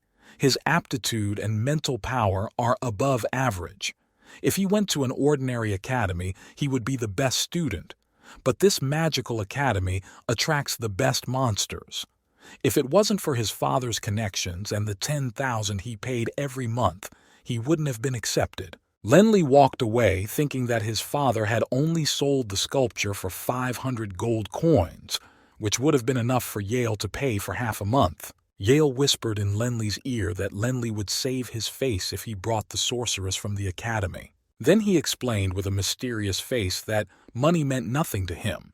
He had another goal, which was implied in this expression. Lenli asked him in surprise if he had really come to the academy for the girl they had seen. Yale was surprised to hear him say that, because he had heard that impudent Jean who was at the registration desk liked her. That's what everyone around him said. To which Lenli replied that her brain power was 60 times stronger, she was smart, a good student, a great option. Recalling how stunning she looks, Yale replied that he understood because he saw Lenli's reaction. "You misunderstood me," Lenli shouted at him. They came to a door with 109 written on it and the keys. This was their dormitory. Yale was sad that everything here was so old and small. But what can you do? We will study. Nothing can be changed. After all, he was used to living in luxury. They went inside and saw a spacious room with nice furniture and renovation. "It's not so bad," Lenli exclaimed. They saw 2 other boys who also lived here, and one of them exclaimed with joy that they had finally arrived and rushed to greet them. The boys introduced themselves. "I'm Renard from the O'Brien Empire," one of them said. "Oh, these are the new roommates. I forgot that the room is for 4 people," said Lenli. "I'm Lin Lei from the Feng Lai Empire," he replied. And then the mannequin started to fall on him and he was scared. One of the boys rushed to his rescue and used his sword to push the mannequin away. Renard exclaimed that it was so cool that Lin Lei had come to them.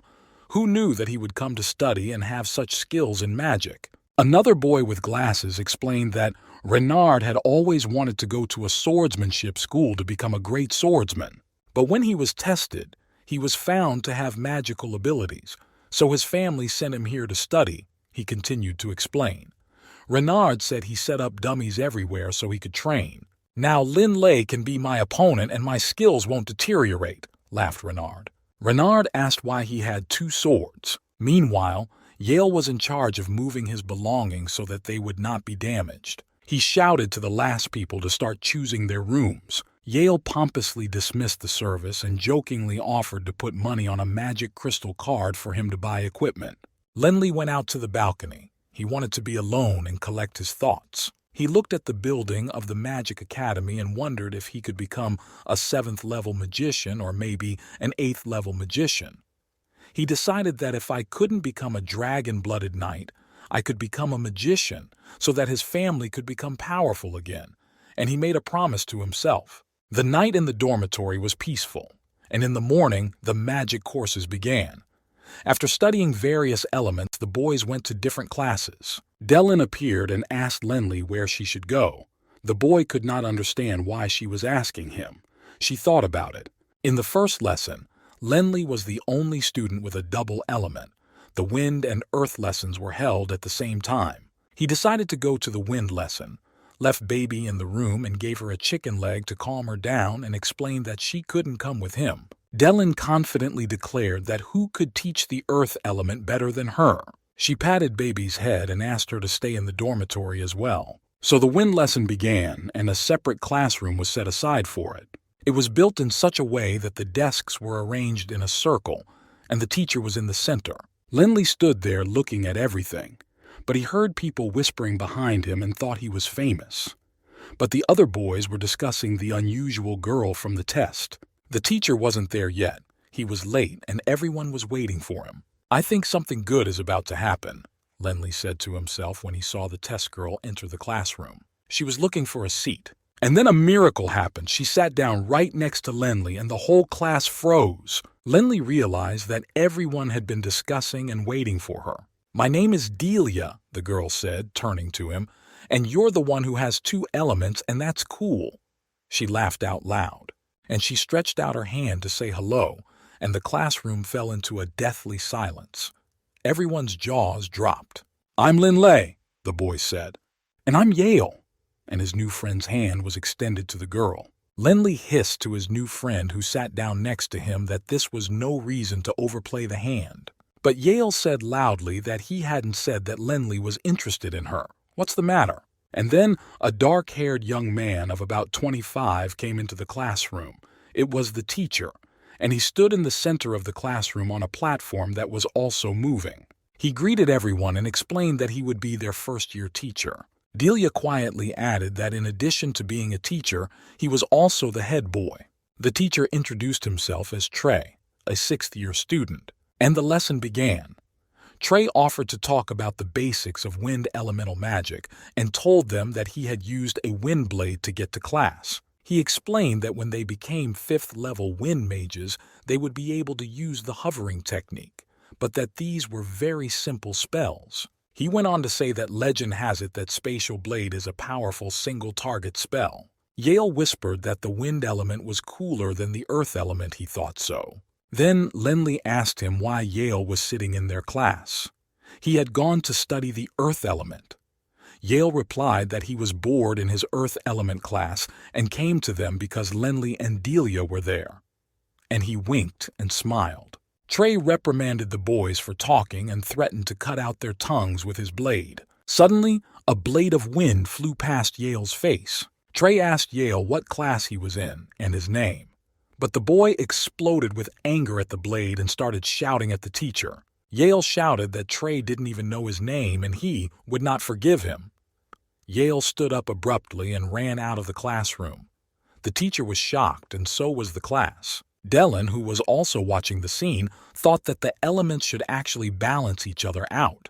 There are spells in wind element magic, Raging Destruction and Spatial Blade, and the earth element has Holy Earth Destruction and Holy Meteor Shower, Trey told the students. Dellen exploded as she listened because this guy dared to say that the magic of the earth element was primitive. So the teacher put up a table comparing the wind element, namely the higher-level spells Raging Destruction and Spatial Blade, with their performance characteristics, for all the students to look at and write in their notebooks. The teacher then brought out the comparative characteristics of the earth element, namely the higher-level spells Holy Earth Destruction and Holy Meteor Shower.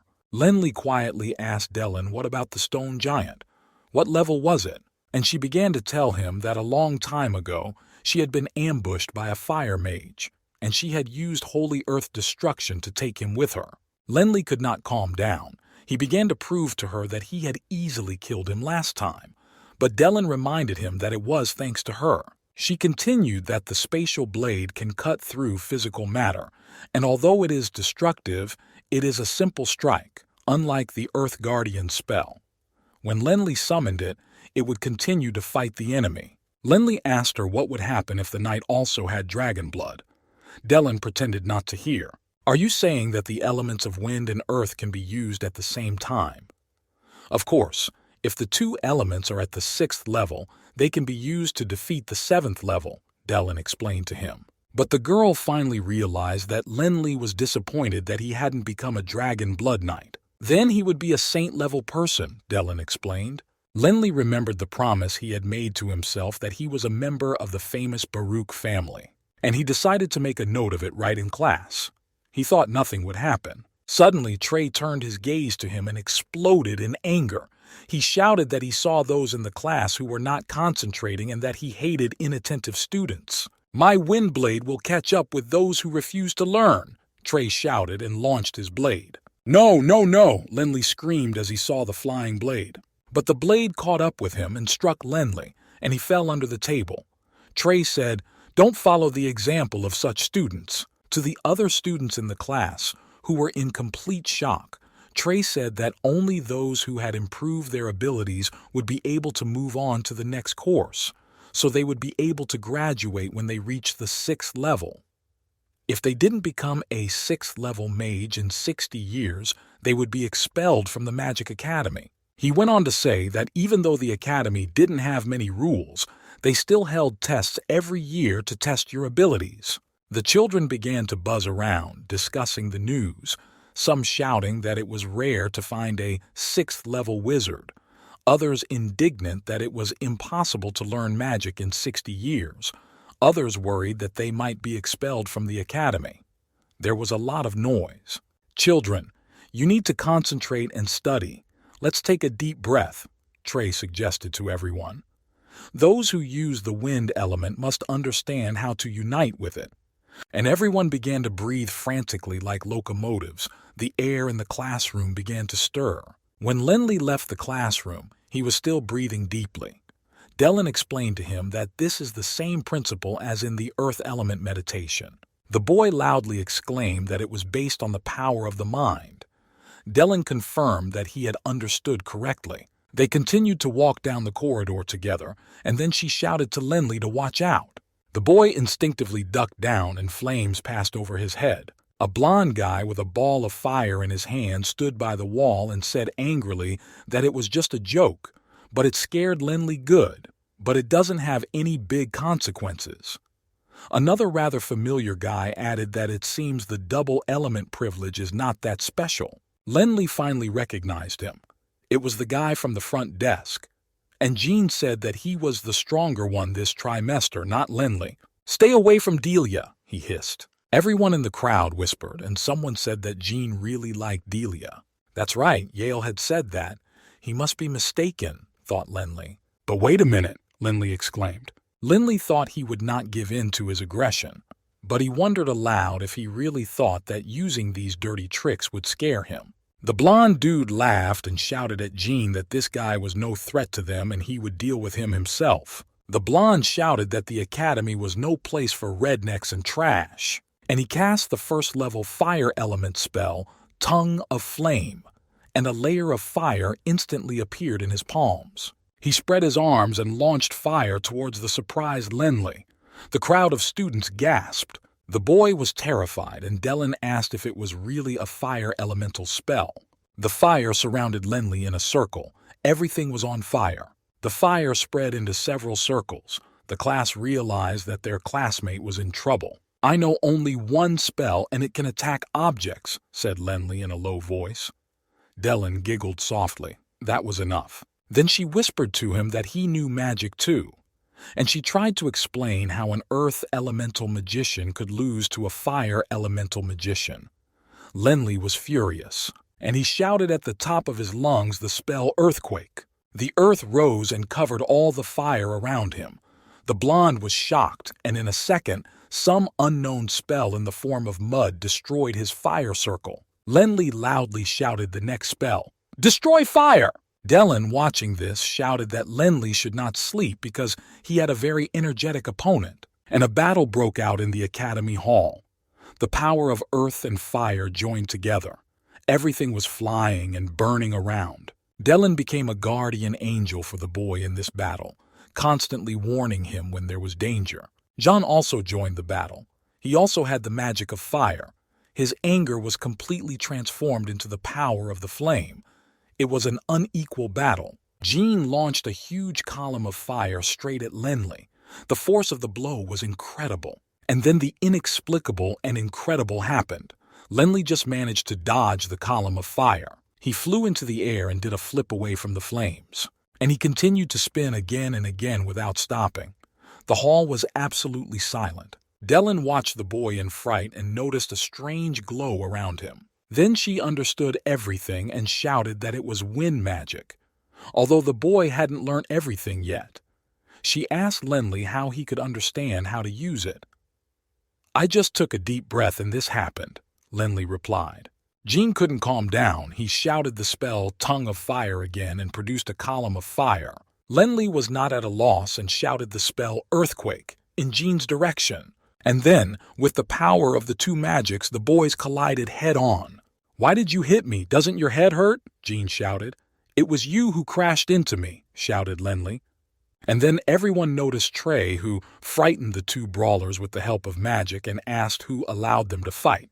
Trey said to Jean that he was a teacher of wind magic and Jean looked like a student of fire magic, and asked him why he had come here. Jean shot back that he had come to say hello to his friend. Lenley couldn't stand it and shouted back that he was lying shamelessly. "You two are very good friends." Trey smiled slyly. Jean whispered to Lenley that if he had the strength to fight, he should come to the arena and they could fight as long as they wanted, even to infinity. Lenley whispered back that he doubted he would be honest. Trey waved his hand and the boys went flying. Finally, he told them not to block the passage and not to forget their promises, and the whole crowd dispersed with the participants. Everyone knew that there would be a sequel. Lenley went outside and sat down under a tree to meditate. He was extremely tired. Dellen quietly asked him if he was really going to fight the fire elemental Jean in the arena. Wouldn't Lenley be asking him to cheat? "This guy is crazy, but he's the best student in the class," she exclaimed. Lenley replied that he had to win the fight himself, and although his chances were not great, he had to take it seriously. After listening to the boy's answer, Dellen told him that he did have the courage, and if he needed her help in a fight that would not end in death, he could ask her. "But he trains too slowly," Dellen teased the boy. She promised to teach Lenley the secret of sword fighting, which was lost to everyone 5,000 years ago. The boy looked at her in surprise. Dellen dragged the boy to a secret place, pulled out a wooden mannequin, blindfolded him, and handed him a sword. Lenley thought with a smile that Dellen was probably testing his sword skills, but it was good that he had trained in Wushan village. The boy picked up the sword and skillfully began to fight the dummy with his eyes closed, smashing it to pieces from all sides. He was doing very well, cutting off its legs and arms and making many holes. There were only shavings all around. When he had finished smashing the dummy, the boy exclaimed with satisfaction that he had learnt very useful skills in Wushan. "Of course not!" Dellen shouted and hit him over the head with her staff as usual. She explained irritably that his fighting technique was mediocre and weak, but the boy proved to her that he had learned absolutely everything in Wushan village. "Flat blade. This is a spell I never taught anyone when I was alive. If you can learn it and master it, you can easily become a 6th-level mage in 10 years, Dellen said in a monotone and businesslike manner. Lenley replied with interest that it sounded cool and what kind of spell was it, and Dellen rolled her eyes. She ordered Lenley to find a large stone, which would be one of the main tools, and to find other tools for carving. The boy immediately ran off somewhere. 20 minutes later, an axe, a scythe, a saw, a flat knife, a round knife, a triangular knife, a hammer, a jade knife, an oblique knife, and a huge rock appeared on the lawn. Lenley explained breathlessly to the astonished Dellen that he had borrowed all this stuff from Yale, who had everything for all occasions. She laughed and handed him a flat knife and told him to cut into the stone, but not to think about what he was cutting, just cut. "It's good that I used to be interested in stone carving," he thought, and began to scrape and chisel at the stone. After a while, he fell down wet and completely exhausted and whined that he couldn't hack with just a flat knife. It was too hard and inefficient. He shouted at Dellen that she had promised to improve his earth elemental magic, not this. "Actually, carving stone requires the use of all the tools you brought. It's because the stone is very hard," she replied mysteriously. Dellen walked over to the boy and silently took the flat knife from him. The magic of the earth element is connected to the earth from birth. If you feel your element well, you can control its structure, Dellen taught him. She stretched out her hand with the knife and began to concentrate. Lenley, you should try to feel it too. And then, suddenly, the knife began to shine with green light. It was clear that the knife was gaining magical power unknown to Lenley. Dellen closed her eyes. Follow the veins of the stone, she whispered, and brought the knife to the stone, which began to break up into layers. Follow its veins! She continued to move the knife along the stone, which was already splitting. At one point, the stone split with a bang, and a dragon sculpture of unprecedented beauty emerged. Even the hardest stone can be broken, she shouted. To say that Lenley was shocked to see this is an understatement. And she explained that if Lenley had too many tools, it would affect his perception of himself as a magician. But out of all the tools, she can only use a flat knife. It's called the flat knife flow. Lenley was amazed and told her that he was shocked that Dellen could turn a stone into such a sculpture with an ordinary knife. Dellen reminded him that this spell had been lost 5,000 years ago, and thanks to it, Lenley had a chance to become a high-level magician in 10 years. She was proud of herself at that moment. Dellen was a really good mage and one of the top 5. I didn't even know she was so artistic, thought Lenley. And then, like a child, he started fantasizing about how he could sell this beautiful statue if he could move it off the moon, because he needed money. Dellen was angry. She shouted that when she used to make statues, all the rich people wanted to buy them, but she wouldn't let anyone near her house. Lenley reminded her that education is not free. Dellen freaked out and shouted at him to sell his own work, not someone else's perfect work, and flew off. My works are hidden in the basement. 5,000 years have passed, and I don't remember where the basement is, lied the furious Dellen. Lenley did not pay attention to his mentor's psychosis. He twirled the knife in his hands and thought about something. He closed his eyes and remembered Dellen's words that the element of earth gives you a special gift, a better sense of it. Just use the knife. He extended his hand with the knife and concentrated, and the knife began to glow again. Let me try and see everything from the inside, whispered the boy as he pointed the knife at the stone. He managed to fall into deep meditation and concentration. Under his feet, he felt the inexplicable viscosity of the earth, as if he were standing on a mire. And the guy saw a stone from the inside. There was a whole galaxy. The earth looked like a galaxy, with lights that were in some kind of liquid. It was something incredible. He whispered that he was following a stream. There is a crack. Lenley continued to travel around the stone. Everything is working out just like Dellen said. Lenley was happy. He was cutting through the stones without any effort. Honestly, you understood everything very quickly, the girl whispered in his ear. I can feel the earth element. Lenley was amazed and happy. Keep practicing, the girl told him again and blindfolded him, and he cut those stones without touching them. You are learning very quickly. With this progress, in 3 months you will be a second-level magician, said the girl. Only the second, the boy was surprised, and he worked harder. Dellen looked at him and thought that the boy had learnt complex movements very quickly, and it was very difficult to find someone like him. And he didn't realize that an ordinary person needs to train for a very long time to reach the second level.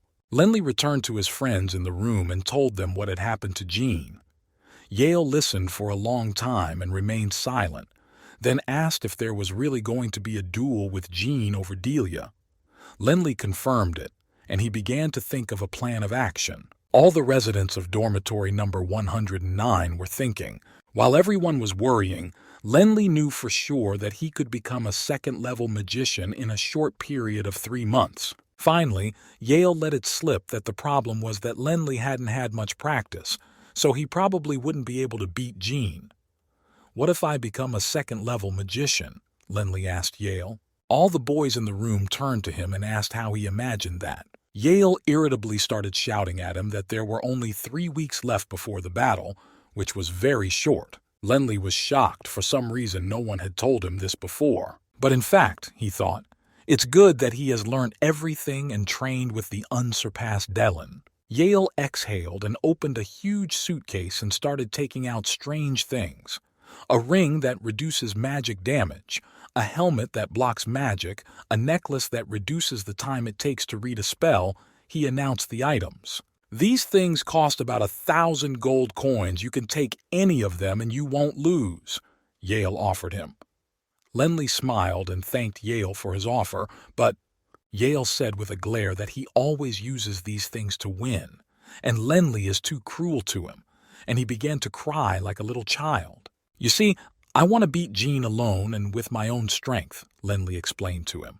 The boy with the glasses said that, according to the Academy's Book of Rules, Part 7, Rule number 24.461, it does not say that magic must be used. As far as I remember, you're very good with a sword, the boy with the glasses continued to say. Lenley will be able to attack with a sword, but Jean is definitely not expecting it.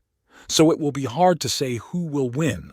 Ah ha ha ha ha, I like that idea, Dellen burst out laughing. Warriors and mages differ only in their elements.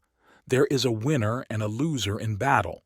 No one cares how you won, so I recommend you use the flat blade technique, she said quietly. You know, you're right, then I will use this. And he showed the flat blade to Yale, to all the boys. Yale laughed and told him not to embarrass himself. He had promised Lenla a sword, but not to use any knife. But out of curiosity, he asked how he was going to use it. Lenley pulled out a knife and began to cut through the wall with great effort, just like he had done when he was training on the lawn. The boys froze in shock. He was meditating and cutting without stopping. Everyone was watching him with bated breath. None of them had ever seen anything like this. "What is that sound?" asked the boy with the glasses.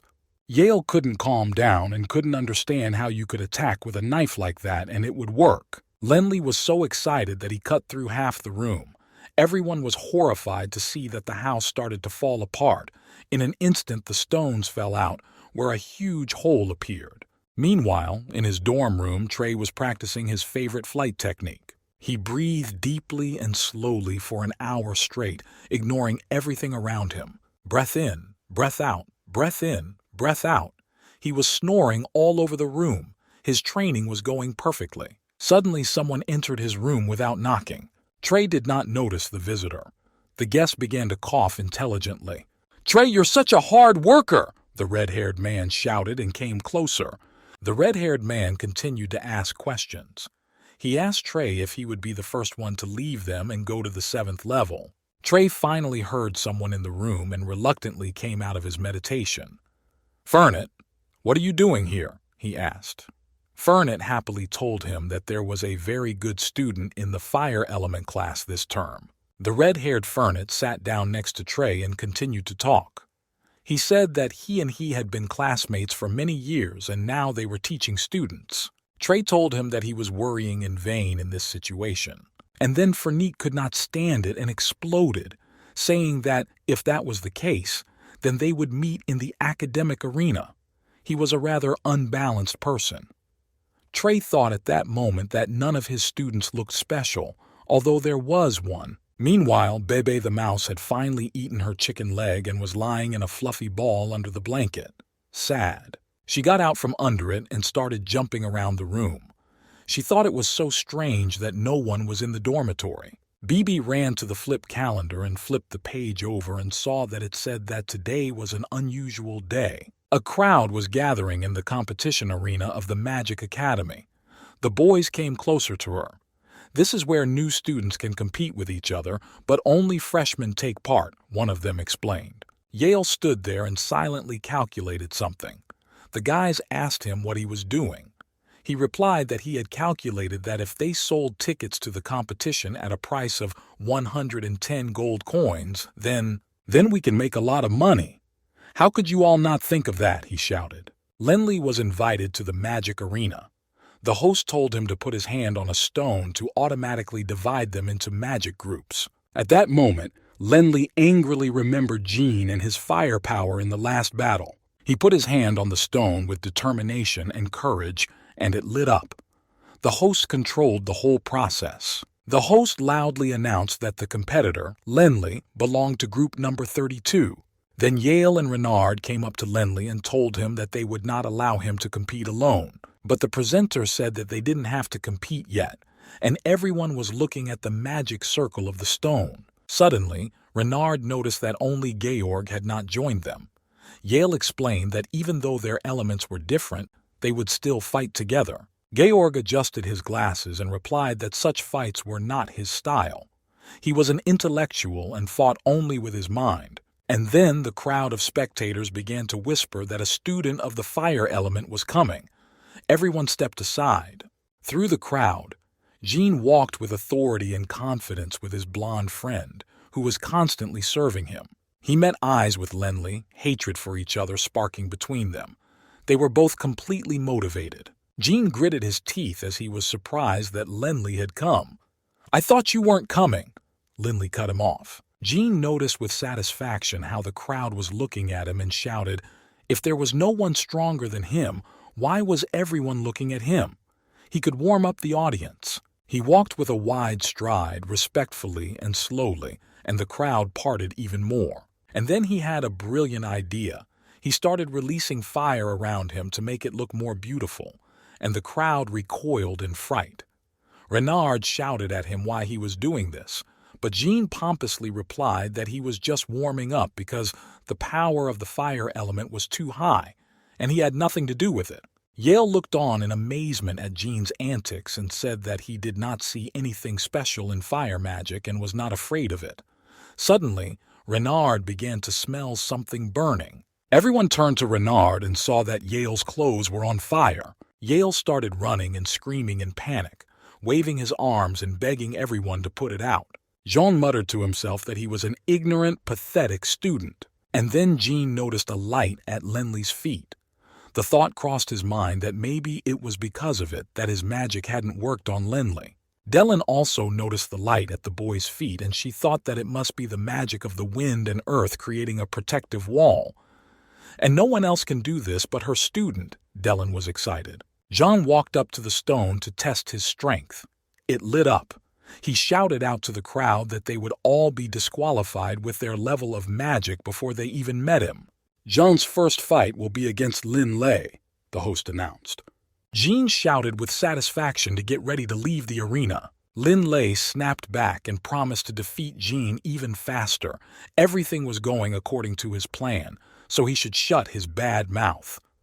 Jean did not calm down and promised to meet in a fight in which Lin Lei would regret everything. Delia was watching all this from a distance.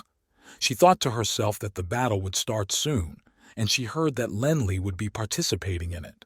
And then she heard someone calling her name. She turned around and it was Teacher Trey. And he quickly spoke to her, saying that he would be very happy if she took part in the competition.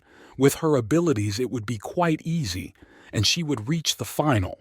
Delia was embarrassed by this proposal and blushed. She didn't like the increased interest in herself, even though she was very beautiful. But Trey was dragging her to the registration. He had already decided everything for her. Delia stopped him and admitted that she was afraid to fight in public. Trey was not expecting such an answer at all and was surprised to hear it. She sincerely apologized to the teacher and was upset. Trey reassured her that everything was fine. Then he asked her if she knew who else was going to be fighting today. Suddenly, something hit his head. It was Baby the Mouse, and she flew away screaming hysterically that no one could stop her from seeing her Lenley fight. "The competition begins.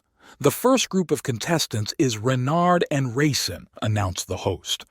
Renard spitefully muttered that he was Jean's sycophant, and the crowd screamed. People shouted and demanded that Renard drag Racin out. No one liked this upstart. Renard stood on one of the arena's towers and announced that he was in the second class of the fire element, so he would attack. Racin, an impudent blonde, said that Renard's appearance showed that he had never fought anyone. He was trying to mentally disrupt Renard and make him angry, and Racin shouted a first-level spell, Tongues of Flame, and launched a furious column of fire in Renard's direction. The boy with the glasses shouted at Renard that these idiots are used to street fighting, be careful. Everyone else froze and watched the battle. The fire began to form a huge circle around Renard's body, and he became instantly very hot. In about 10 seconds, the fire engulfed him completely. He looked like a pillar of fire. The guys were looking at him with bated breath. Dylan was frozen, and the crowd of students stood in complete shock. And then a miracle began to happen. Renard stretched out his arms, and everyone around him realized that something was about to happen. Jean looked at him in amazement and shouted that Renard had some kind of magical protection.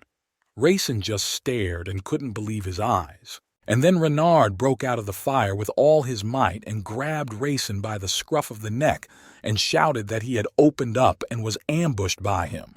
Was he a seasoned warrior? Renard pulled Rayson off the ground, and they flew into the air and quickly spun around in a single combat. From the outside, they looked like one. Renard shouted a first-level spell, Blue Fire. A blue pillar of fire began to come out of his hands. He slammed it into Rayson's body, and the fire engulfed him from all sides. Rayson lost consciousness from the force of the blue fire and began to fall rapidly from the air to the ground. The competition host shouted that Rayson was down. Georg shouted loudly that Renard had done the job. Meanwhile, the match director, the magical judge, entered the arena and solemnly announced that Renard had won the first group, the second class of fire. Exhausted, Renard stood in the arena and bowed in all directions, saying, "Thank you, thank you, thank you." His face was covered in soot and his clothes were burnt in places. Lindley asked Dylan what she had seen and what she thought about it. The girl replied that the boys were still first-level mages, and maybe even lower, unfortunately. She explained that before a fight, mages must always put on magical protection. It is their advantage over warriors. Renard had just used it, and Rayson hadn't even noticed. Lindley was amazed to think to himself that his neighbors were not so weak, but actually very strong magicians. Jean, who was watching the battle, said that it was a good fight, but Renard had used an anti-fire spell beforehand, so Rayson's loss was so stupid. Jean walked over to the guys standing on the sidelines and pointed out to Renard that he didn't look like an ordinary newcomer. It was the result of special training. He sarcastically invited the boys to become his new fans, but he promised that he would finish them off first, but if they wanted to become the best, they had to follow him. Renard shouted to him that maybe they would let him join the dormitory 109. Jean lost his temper and shouted back at him that they really thought they were worth it. Jean laughed out loud and viciously promised that later they would see the difference between them. And then the host announced the next fight. It was between Lin Lei, the wind and earth elemental, and Jean, the fire elemental. The crowd was instantly quiet and there was absolute silence. Delia whispered happily, "Finally, these two will fight." "Oh, it's this unusual student," Trey muttered. "Not even a dual element, but you're just a regular fake," Jean snorted as he stood in his stance. He thought that Lindley had dodged the fireball last time, so he had to double it, and he shouted a first-level spell, "Fireball!" Lindley also began to unleash his magic. Incredible wind currents began to spin around him. Trey looked at Lindley and felt scared. He was surprised that Lindley really knew this spell. Lindley shouted out one of his favorite first-level spells, "Glide," and he was instantly in the air. "Windblade" was the next spell Lindley shouted, and the wind began to glow. Jean watched with interest and began to think about his plan of action. He decided to humiliate Lindley and shouted that his wind attack was just rubbish compared to his fireball. "Compressed Windblade," Lindley shouted again, and slammed his power into Jean. He was so concentrated that he didn't listen to Jean's nonsense. "When wind meets fire, all it can do is run away," Jean shouted at him and launched his fire in his direction again. Damn, a simple level 1 spell is so powerful, Lindley thought in his mind. Dylan intervened and explained to him that although it sounded stupid, he needed to use the wind to fight, because the lower-level earth elemental magic consisted of several defensive spells. Dylan quickly flew over and explained to him that if he used only magic in the battle, he would be at a disadvantage, but if Lindley used the wind element only to run away, it would be difficult to defeat Jean. At this point, Jean teased Lenla by shouting at him to use the wind blade if he planned to continue fighting him, and he fired his fire again. Lenla turned to Dylan and asked him hesitantly if he could really use a flat blade to defeat Jean. Dylan slyly replied that he should think of Jean as a stone and winked at him. "And open him up?" the boyfriend asked sarcastically. She closed her eyes and told him that every time he launched his fireball, he should think of a crack in the stone. "If you see it, your flat blade." Then she whispered that you have to keep in mind that it's not a stone after all. The enemy will move, so you have to concentrate. Lenley remembered what the stone he had split with his flat blade on the lawn during training looked like and concentrated. "A pattern between the stones," he whispered, remembering the dots of fire and lines of fire he had seen in the middle of the stone. The boy concentrated, stretched his arms forward, generated the magic of a flat blade, and confidently launched it. Jean was horrified to see this. How could Lenley's wind blade pass through the firewall and attack him? He could clearly see Linley's flat blade easily and silently cutting through his firewall. For a moment, Jean lost control of the situation, but after gathering his strength, he sent a huge pillar of fire at Linley. "This guy Jean is really well trained. He stopped Linley's combo right away," whispered Dylan. The fierce battle continued. Jean growled furiously that Lenley had only hit him because he was safe, so don't let him get too comfortable. But he fired again with even greater force. Dylan watched and said with satisfaction that the battle was all about timing and opportunity. Lenley was thrown high into the sky by the fire attack. Lenley shouted that he would use the flat swing again and projected the blade magic again. "When you think you've won, you've lost," John hissed with a wild smile of a madman. Jean held his hands out and loudly ordered Lenlina not to attack him, showing that he was not going to do anything. The guys in the crowd of spectators were watching the fight, and one of them said that knowing Jean, he wouldn't get into a fight until he was sure of his actions, and that was very suspicious. Dylan said that although Lenley knew the spell well, he was using it again for some reason and called him completely overconfident. But Lenley continued to move with the flat blade. Lenley began to confidently enter Jean's circle of fire, but Jean stood still. But Jean, letting the boy get as close as possible, immediately shouted the spell, "Fireball," and let him taste it. And he fired a strong fire directly into Lenley's body. The crowd screamed in terror. Everyone screamed, students, teachers, friends. And only Dylan watched attentively and remained silent. Jean launched another fireball spell, a first-level fire element, and struck again with fire, shouting that he would defeat him. Lenley's wounds began to bleed profusely. Dylan saw everything and thought that even though he had been hit by the fireball, he couldn't have lost that much blood. She had a bad feeling about it. Meanwhile, in Wuxian village, Lenley Horton's younger brother came to Nog and told him that his nose was bleeding. His father was shocked. Jean shouted at Lenley that he had lost. He was 100% sure of it. But then something incredible happened. Lenley began to roar like a dragon.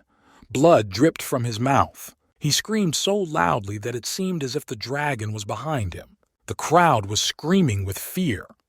Lenley was very hot. Jean looked at him and wondered why he did not fall down but was still crying. He had just hit him with the fireball.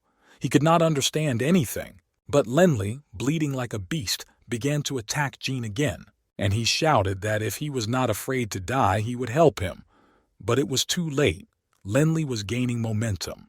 Gathering the remnants of his strength, Lenley stabbed Jean with his magic flat blade, and the sound of the explosion was incredible. The force of the blow hit Jean's body and was so strong that it completely paralyzed him. And instantly, they both fell exhausted to the ground with a thud. There was a ringing silence around them. 5 minutes later, when Jean regained consciousness, he whispered that it was impossible because he had attacked with a fireball. Dylan looked at Lenley's bloody face and flew over to ask him what kind of element it was. And what happened to the mouse? The mouse was also screaming and covered in blood. Bibe seemed to have gone mad. She started flying over the crowd of students and bouncing off their heads with her paws. Dylan looked at her in amazement and wondered what had happened to Baby. Had the resonance made her like this? Holy meteor shower, weakened version. Dellen shouted the spell, and she hit the mouse with her staff to stop its flight path. Dellen thought that even the contract mouse was involved in the battle, which meant that Lenli could not fully control his power. She looked at the boy and couldn't quite tell if it was really the dragon's power in him or if he had enough in his body. Yvonne exclaimed in amazement that Lin Lei was indeed very strong. Trey was of the same opinion. Suddenly, the restless Jean, having fully regained his senses, shouted that although Lin Lei had these strange spells, his fire element magic could, and he again insidiously launched the fireball at the guy. It covered his whole body, but miraculously, the fire did not burn the boy's body. In response, Lenli also launched his magic towards Jean. It was a high-level magic of the water element ice barrier, but at that moment the tournament manager ran up to them and actually stopped everything because the guys were too exhausted to continue. He said that both of them had exhausted their limits. In fact, they both surpassed the first level of skill. Especially your power, it has exceeded all our expectations, but it is not the kind of magic that can be learnt in the academy, said the steward of Linley. Dellen looked at them and thought, it was good that the manager had suppressed Linley's power, but I think they don't know much about dragon blood. But then a red-haired teacher started running through the crowd, shouting furiously that Linley had used abnormal magic and should be disqualified. Jean was his student and a fan, and that's why Jean is the winner in this battle. The redhead continued to shout, but the manager asked him that he was right in general, but if there is a force that cannot be defeated by magic and it does not count as a victory, then what is the point of the academy? And he continued that if a participant loses without the help of magic, will he have the courage to tell people? He was angry with the redhead and disliked him. The referee announced to the crowd that he was calling a draw in this fight and raised both hands of the exhausted opponents. The crowd roared. Everyone was shouting that Lin Lai should win. That's right. What's a draw if Lin Lai wins? No one was happy with the referee's result. This is not fair, thought Lenli. He was very tired and disappointed. And he closed his eyes. He felt very bad, but he kept hearing only his name in the crowd. Night fell, the city slept, and so did the residents of the 109 dormitory. Finally, Lenli could sleep after such hard training and a tough battle. Together with his mouse, they slept cuddled under a warm blanket. They both needed to rest. It was clear that the boy was having nightmares. He cried out and woke up, dreaming of Jean. Dellen, who was guarding him, told him he was completely safe and patted him gently on the head. Then the match, Lenli shouted. He could not calm down and was in a state of half-sleep. Dellen began to tell him that after the referee had called a draw, Lenli had passed out, so they took him to the dormitory to rest. Jean was also knocked out, most likely because their strength had dropped, and he was also taken to the academy's medical center. After their fight, the next matches became boring, and Renard, his roommate, won, Dellen explained. That's how it was, the boy vaguely replied. But Dellen was not satisfied and asked Lenli quietly if he remembered that first meeting in the hall when he was tested, because some strange things happened at the match. That means he could be a dragon blood warrior. Dellen finished her conversation. Judging by his aura, he's definitely at least a second-level knight. Dellen was still worried. Lenli looked carefully at his hands and thought, maybe this was his true power that he knew about. After a little thought, the boy shook his head and replied that it was not possible. Dellen looked at him pitifully. She really felt sorry for him, and she asked him why he was saying that. And Lenli explained to her that his father had once told him that he could not be a dragon blood knight. He had told him very clearly, the boy repeated, recalling past events. He was 100% sure of his father's words. He asked him not to tell him this again, and he lay down on the bed again, upset. The boy explained that because he was not a dragon-blooded warrior, he had entered this academy to at least become a strong mage and revive the power of his family, and that was what motivated him to become stronger. Dellen listened to him and thought, he was only 12 and already carrying such a responsibility, but that's why he would be stronger than the others. He would succeed. The dormitory was a bustling nightlife. Yale went to collect money for bets on Lenli's fight. Everyone thought he would win, and Yale had his hands full of bags of gold coins. He was dancing with joy. Delia was sitting in her diary writing down Lenley's fight today. It was very interesting to her, and so she decided to write down his strategy. Gene was resting in his room at the time. Rayson reassured him that it wasn't a loss, it was just a draw. But Gene told him that where he did not win, it meant that he lost. Meanwhile, in the village of Wushan, Nog stood in the middle of the Baruch family's shrine. He was loudly calling out to the 5 saints of the Baruch family and asking them to help him because he was in trouble. He asked them to give their power to this boy. In front of him, Linley's half-conscious younger brother Horton lay silently in a basket. Suddenly, an unknown force lifted the little boy's body and he glowed. Horton opened his blue eyes and the silhouette of a dragon flashed in his pupils, and his body abruptly fell right into his father's arms. This is exactly what Hillman saw when he entered the sanctuary. He asked Nog if the ceremony was over, but at that moment, Horton began to cough loudly. He said it was very difficult for him to breathe. Hillman asked what was wrong with the boy's eyes. For a minute, they looked unusual. Nog explained that Horton's blood was rebelling, as if it had lost control. His blood and his son's blood had come into full resonance. Nog exclaimed with joy that it was dragon blood. He had finally manifested the blood of a dragon, and it worked. Hillman couldn't believe his ears. He asked again, "If this is in Horton's blood, then the density of his blood is incredible." Nog turned to him grimly and asked Hillman to promise him something. He asked him to protect Horton and Lin Lai until they were grown up, to protect them so that they could make their family great someday. He quietly handed the baby into Hillman's arms and silently left the sanctuary. Hillman ran after Nog, asking him what he was going to do. Nog stopped. His face was red, but his eyes were burning. He really looked like a dragon.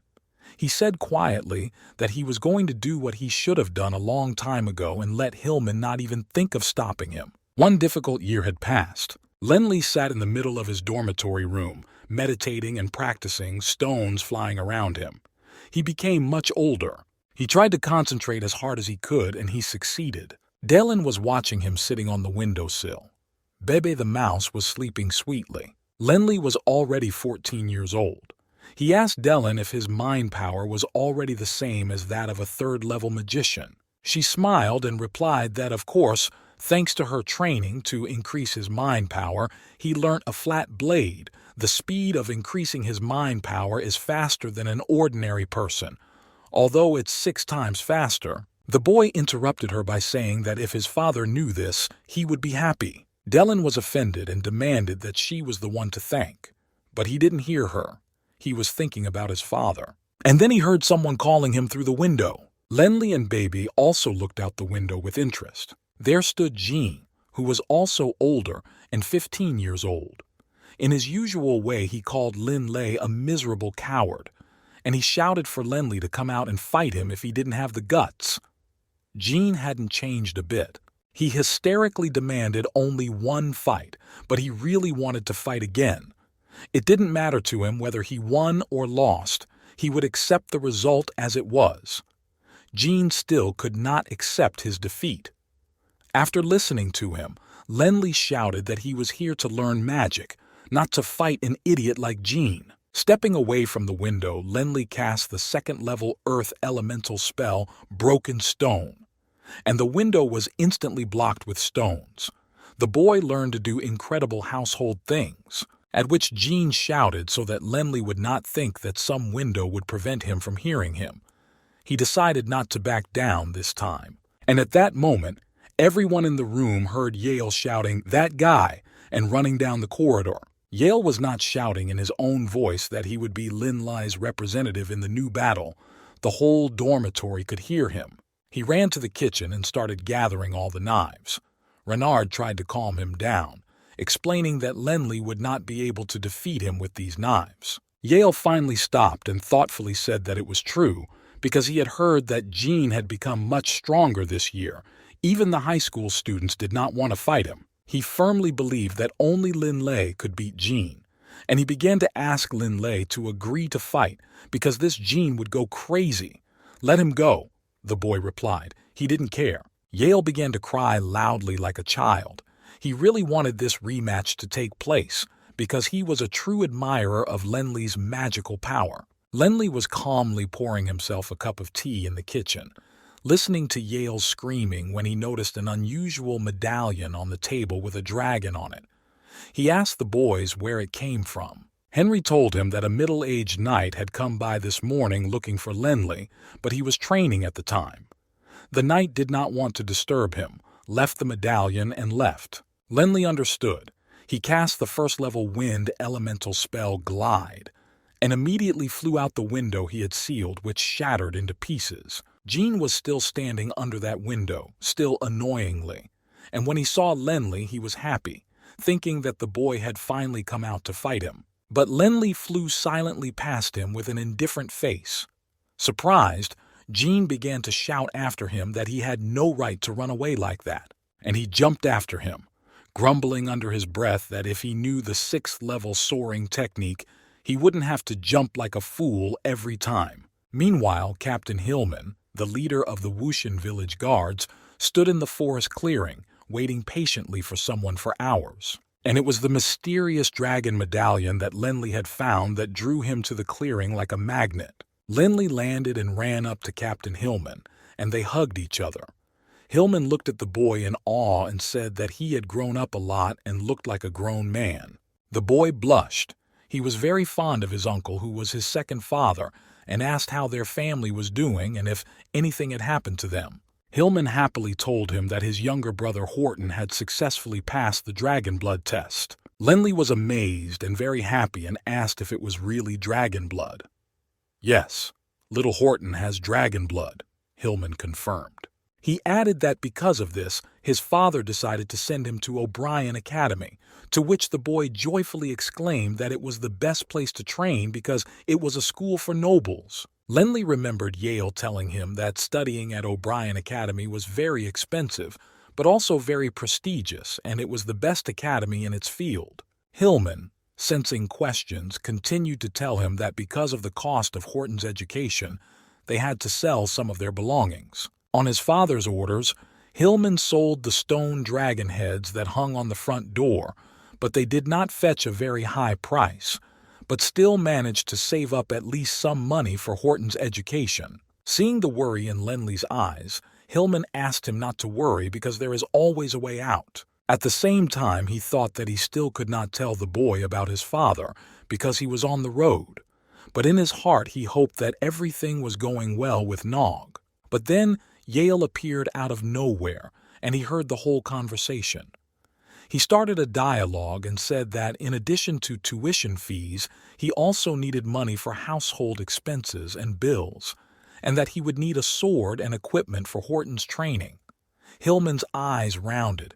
He hadn't even thought about it, and he blurted out that he would probably go to work for the O'Brien Empire to earn some money and solve this problem. Lenli listened and watched them both, and suggested that Hillman stay for a few days to rest.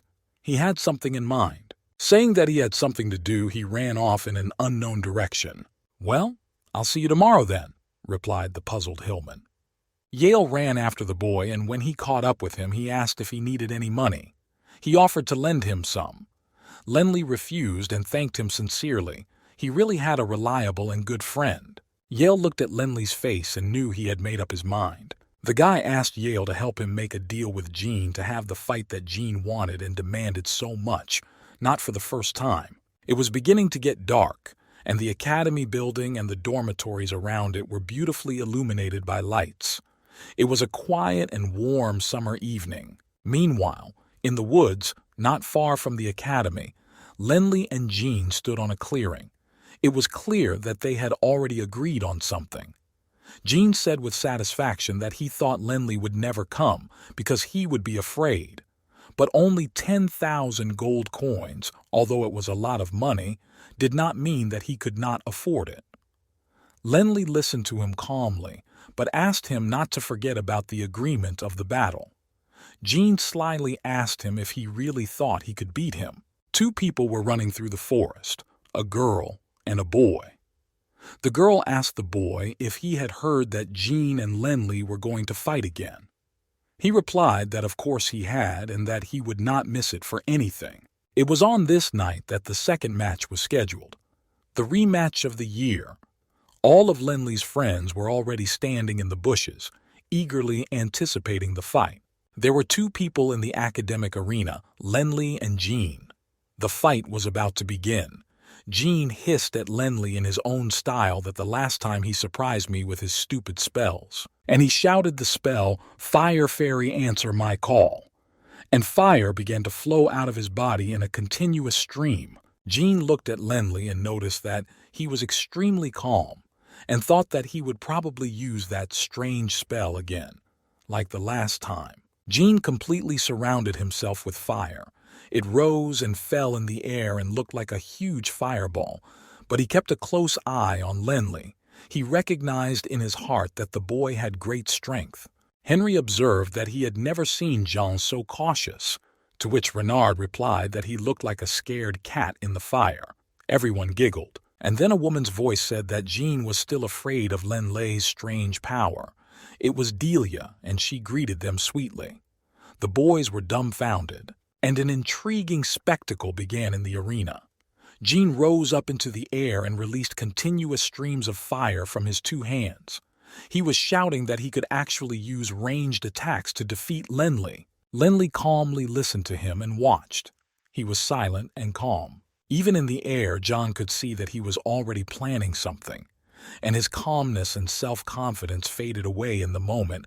He became insanely nervous because he knew how strong his opponent was. Lenley began his wind elemental magic. He shouted the familiar spell, "Flat Blade." Dellen was also watching and smiling with satisfaction, because Lenley was once again using her favorite wind blade to cut the stones to make them look like meteors, and this guy had a knack for it. It flashed through Jean's mind that Lenley had thought of combining two elemental spells into one, and he immediately put up a fire shield in front of him, but he was no longer sure that it would withstand this double force. But the force of the blade's impact was so strong that Jean was hit so hard that he spun several circles in the air. "Burn, you devil!" Jean yelled, throwing a new portion of spared fire. But Lenley had already cast the wind elemental spell Glide, and managed to slip between Jean's flames. Delia looked at him with admiration and said that Lenley's glide was getting better and better every time. Even the flames could not keep up with him. Lenley didn't let Jean collect his thoughts and cast the next spell, Broken Stones and Wind Blade, and threw a pile of stones towards Jean. Such was his cunning plan. But at the same time, Jean still thought, what would that pile of rocks do to him? They wouldn't break through his super wall. But he shouted at Lenley that he could only fly in circles like a fly, and was afraid to come closer. At this point, Renard, who had been watching the fight closely, said that Jean's fire was strong, but it was suppressed by Lenley's stones. Yale began to shout that Jean was playing a shameless game, his flames not keeping pace with Lenley's slide. That is why he is luring him to fight in close combat. But Jean provoked Lenley by saying that people with the wind element can only run away. This was also part of Jean's plan. Lenley suddenly flew up to Jean's face for a second and looked into his eyes as if he were looking into his soul. And he cheerfully shouted that if Jean wanted to fight in close combat, he would keep his distance. John looked him in the eye and managed to scream out that this was the price Lenley had to pay for his arrogance. He was already angry enough. He immediately fired a fireball right into Lenley's face. But Lenley didn't flinch and shouted out that he had to use the power of the earth to fight his fucking fire. So he threw all his small stones right into the fire. He laughed out loud that his flames had already passed this pile of stones. What a surprise! But Lenley said, then to fight, he will bring hundreds of thousands of stones. And the stones instantly became many times larger. 1,000 stones! 10,000 stones! The power of the earth element! If you want to fight in close combat, go ahead! And he threw all these stones right at Jean. John shouted back at him that if he was using the power of the mind to increase the number of stones, then he would just add some fireballs and destroy them. And he started to launch thousands of fireballs, which flew like balloons. There were incredibly many of them. Delia asked the boys if Lenley had really agreed to fight in close combat. The guys didn't hear her. "It's against the principles of combat," Renard shouted at her. Yale started shouting at Lenley, started playing by the enemy's rules. The boys and Delia did not understand what was happening. Lenley's plan remained a complete mystery to them. Dellen watched and thought about it, and it turned out that a duel between the elements of earth and fire was very interesting. But Lenley summoning stones from one position, this is a disadvantage. And then Baby the Mouse suddenly appeared. She screamed hysterically. Who dared to attack her favorite boss? Dellen tried to stop her, but she rushed to the arena to help. In the end, Yale caught her by the tail and told her that her master was having a completely fair fight, so she shouldn't run out there and interfere. Baby finally calmed down after hearing this. She told Yale that he shouldn't think he was so good that he could take her by the tail, and stuck out her tongue. She also began to watch the battle patiently. Jean was throwing his fireballs like a fool, and even managed to shout that Lenley had lost all his stones and his earth magic was of low potential. He provoked the boy as best he could, getting excited. But he kept teasing him that he had used up all his magic and now he couldn't dodge. Lenley cheerfully replied that he was wrong, and here was his counterstrike. He threw a terrible number of stones in Jean's direction. There were so many of them. They came in a continuous stream. No one had ever seen anything like it. The crowd in the bushes gasped. Lenley had managed to tell Jean that he had been holding back his magic until now to see how much damage he could do to him. Now it was his turn to attack for real. But Jean wasn't one to be intimidated, and he asked sarcastically if Lenley had the power to do it. "A storm of rubble! Rotational lift!" Lenley suddenly shouted the spell, and millions of small, sharp stones hit Jean's body with all their might, breaking through his super defenses. At that moment, Jean fell helplessly on the gravel. His cap flew off to the unknown, and he lay there, unmoving. The crowd cheered. Jean could not get up, but he could speak. He asked Linley if he still had any strength left. Linley replied that he had to use a lot of strength to break through his fire. The defeated Jean continued to lie there silently and powerlessly, looking at the sky, which was all he could do at that moment. He was not wearing any clothes. Everything was torn to rags. His body was covered with soot and scratches, but at least he was alive. And then Jean shouted to Lenley, "Catch!" and he threw him his crystal personal card.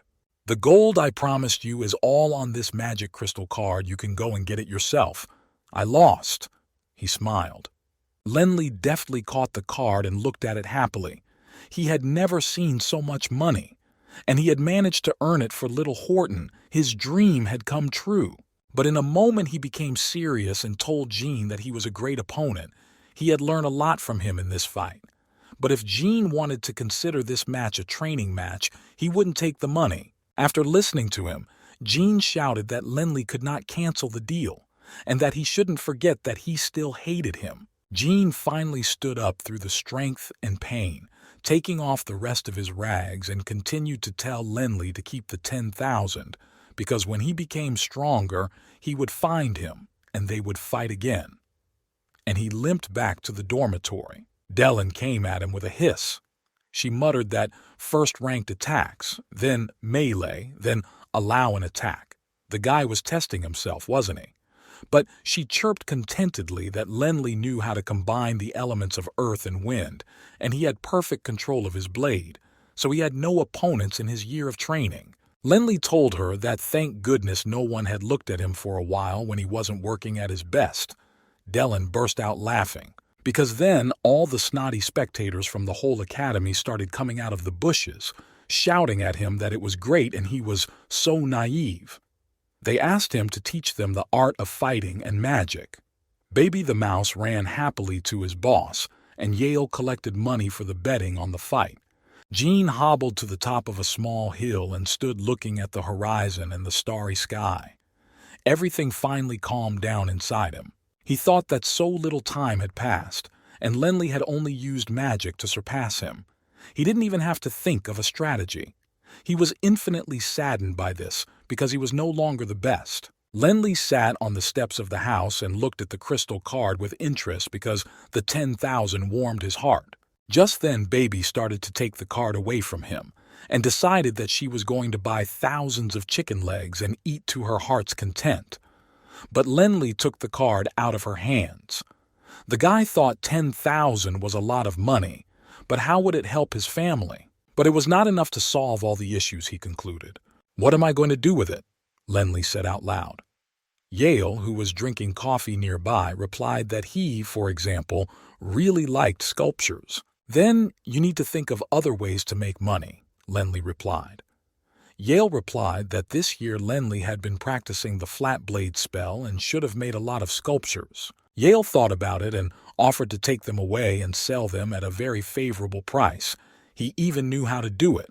But Lenli stormed out and flatly refused. He explained that his skill was not very good. Dellen listened to their conversation and thought that, with his level of skill, he should be ashamed of himself. Even if the sculpture was bought for a few gold pieces, it would not be enough. If a sculpture doesn't cost hundreds of thousands, it means it's not worthy, Lenli explained gloomily. Then I didn't offer anything, Yale reassured him. But Lenli's mood was extremely nasty. The boys went outside and saw Captain Hillman walking towards them. Yale realized that they would have a conversation for two, so he greeted him and said goodbye. Hillman said that he had to go home to take care of a lot of things, so he came to say goodbye to Lenli. Lenli took a crystal card out of his pocket and smilingly handed it to him, asking him to take it. Hillman did not understand what was happening. Looking at it, he saw that there were 10,000 gold pieces. His eyes rounded. Lenli explained that it wasn't much, but he would find ways to make money. Captain Hillman exclaimed that the boy was a real magician. He was incredibly excited about the card, but he admitted that he had never held so much money in his hands in his whole life and asked where the boy had got it. Lenli explained that he had earned it in a fair fight and that he had nothing to worry about. But he was embarrassed because he was not used to being praised so much. I am Hillman. I will not let young Master Lenli down, the captain exclaimed, putting his hands on his shoulders. Master Nog, Lin Lai has really grown up, thought Hillman as he addressed Nog in his mind. Captain Hillman turned and walked away. All his life he had had the opportunity to watch Lin Lai grow up, and no one knew when their next meeting would be. Earning this will be a big problem. I won't be able to earn money by fighting every day, the guy thought. And then Yale, who was standing around the corner as if hearing his thoughts, asked him what he was thinking. Have you been eavesdropping on me again? Lenli snapped. Yale began to calm him down, apologizing, and explained that he was there to help Lenli like a true friend. Meanwhile, Hillman walked through the forest and thought that he probably wouldn't tell Lin Lai the whole truth about his father for a while. Yale whispered something in Lin Lei's ear, and they went to the Win classroom. When they entered the classroom, they saw their teacher, Trey, and their classmates. Lenli approached the teacher and said that he wanted to train on the Magic Beast mountain range. Trey was furious. You've just started your 3rd year, he shouted. He couldn't calm down and stopped shouting at Lenli, and the rest of the class froze in horror. Because Lenli is reckless, one of the students shouted. He's only been in his 3rd year for a short time, and he wants to go this far. Training on the Magic Beast mountain range is only allowed for 5th-year students before the final exams, explained Trey, who was strongly against it. But that's Lin Lai himself, one of the students exclaimed again. Everyone at the academy loved Lenli for his kind heart and extraordinary abilities. No wonder he thinks he's so experienced that he can reach the spine of the magical beasts, someone else said. And then 2 unknown men entered the classroom. One of them looked at Lenli and asked if he was the one who had defeated the strong Jean in the last battle. But Trey could not calm down. He shouted that the purpose of the academy was to train future mages of the kingdom, not dead men. Lenli tried to calm everyone down by assuring them that he would not die there and would definitely come back alive. Meanwhile, Trey calmed down a bit and asked him if he knew exactly what the Magic Beast mountain range was. He looked at Lenli with a scorching look, and he began to tell the whole class that even the most advanced magician could not return from this place.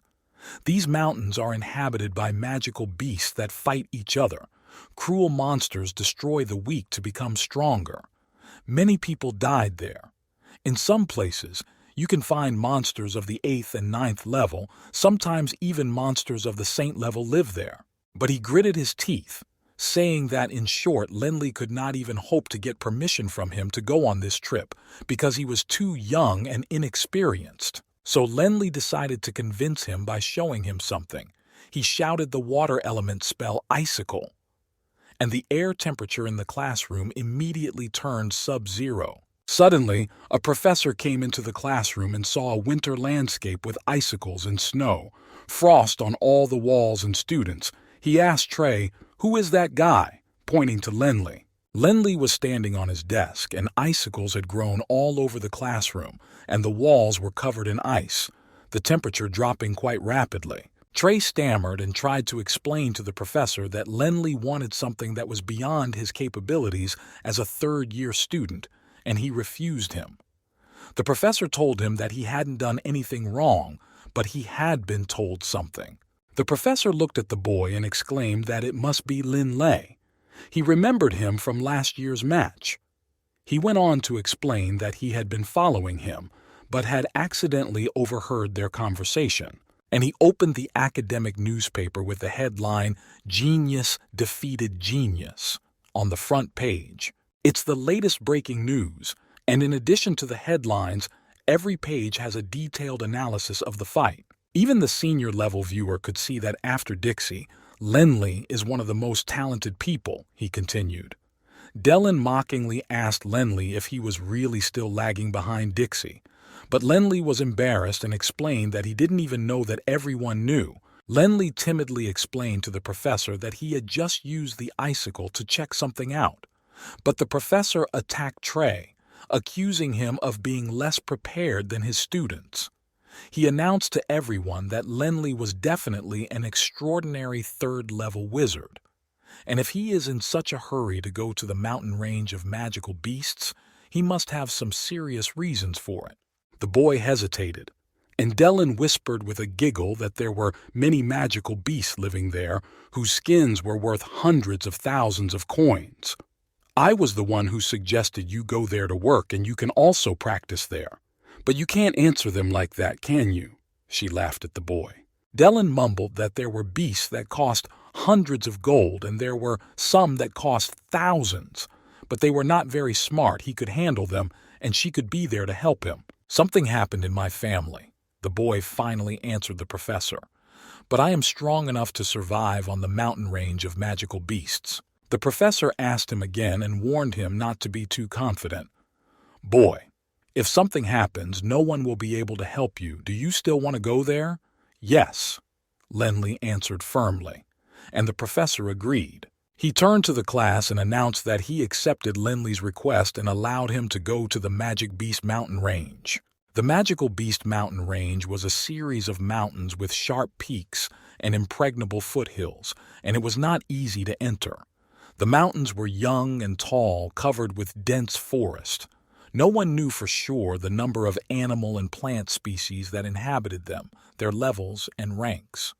Those who returned from there were considered real heroes. As the day came to an end and the night fell, in the courtyard of dormitory, number 109 stood several beautiful tall sculptures that Lindley had carved with a flat blade over the course of a year. Suddenly, several silhouettes of strangers jumped over the railing of the dormitory balcony, and it was impossible to see their faces in the darkness. They were running through the bedroom where Georg was sleeping, snoring sweetly. Near the stairs to the second floor, they all froze and pressed against the wall because they heard the rustling of tree leaves. Then they slipped past Renard, who was sleeping dreamily. Then they saw Lindley in his room, sleeping soundly, hugging Baby the mouse. On the table in Lindley's room was a sculpture of a dragon's head that he had been working on for the last few weeks, and it was wonderful, very similar to the real thing. The strangers put it quietly into a sack. One of the strangers whispered in a very familiar voice that he had finally found it. The other stranger asked him that this was actually his dormitory, and when would he stop partying here? The mask was off. It was Yale. "What's wrong with setting a relay race on board?" Yale replied.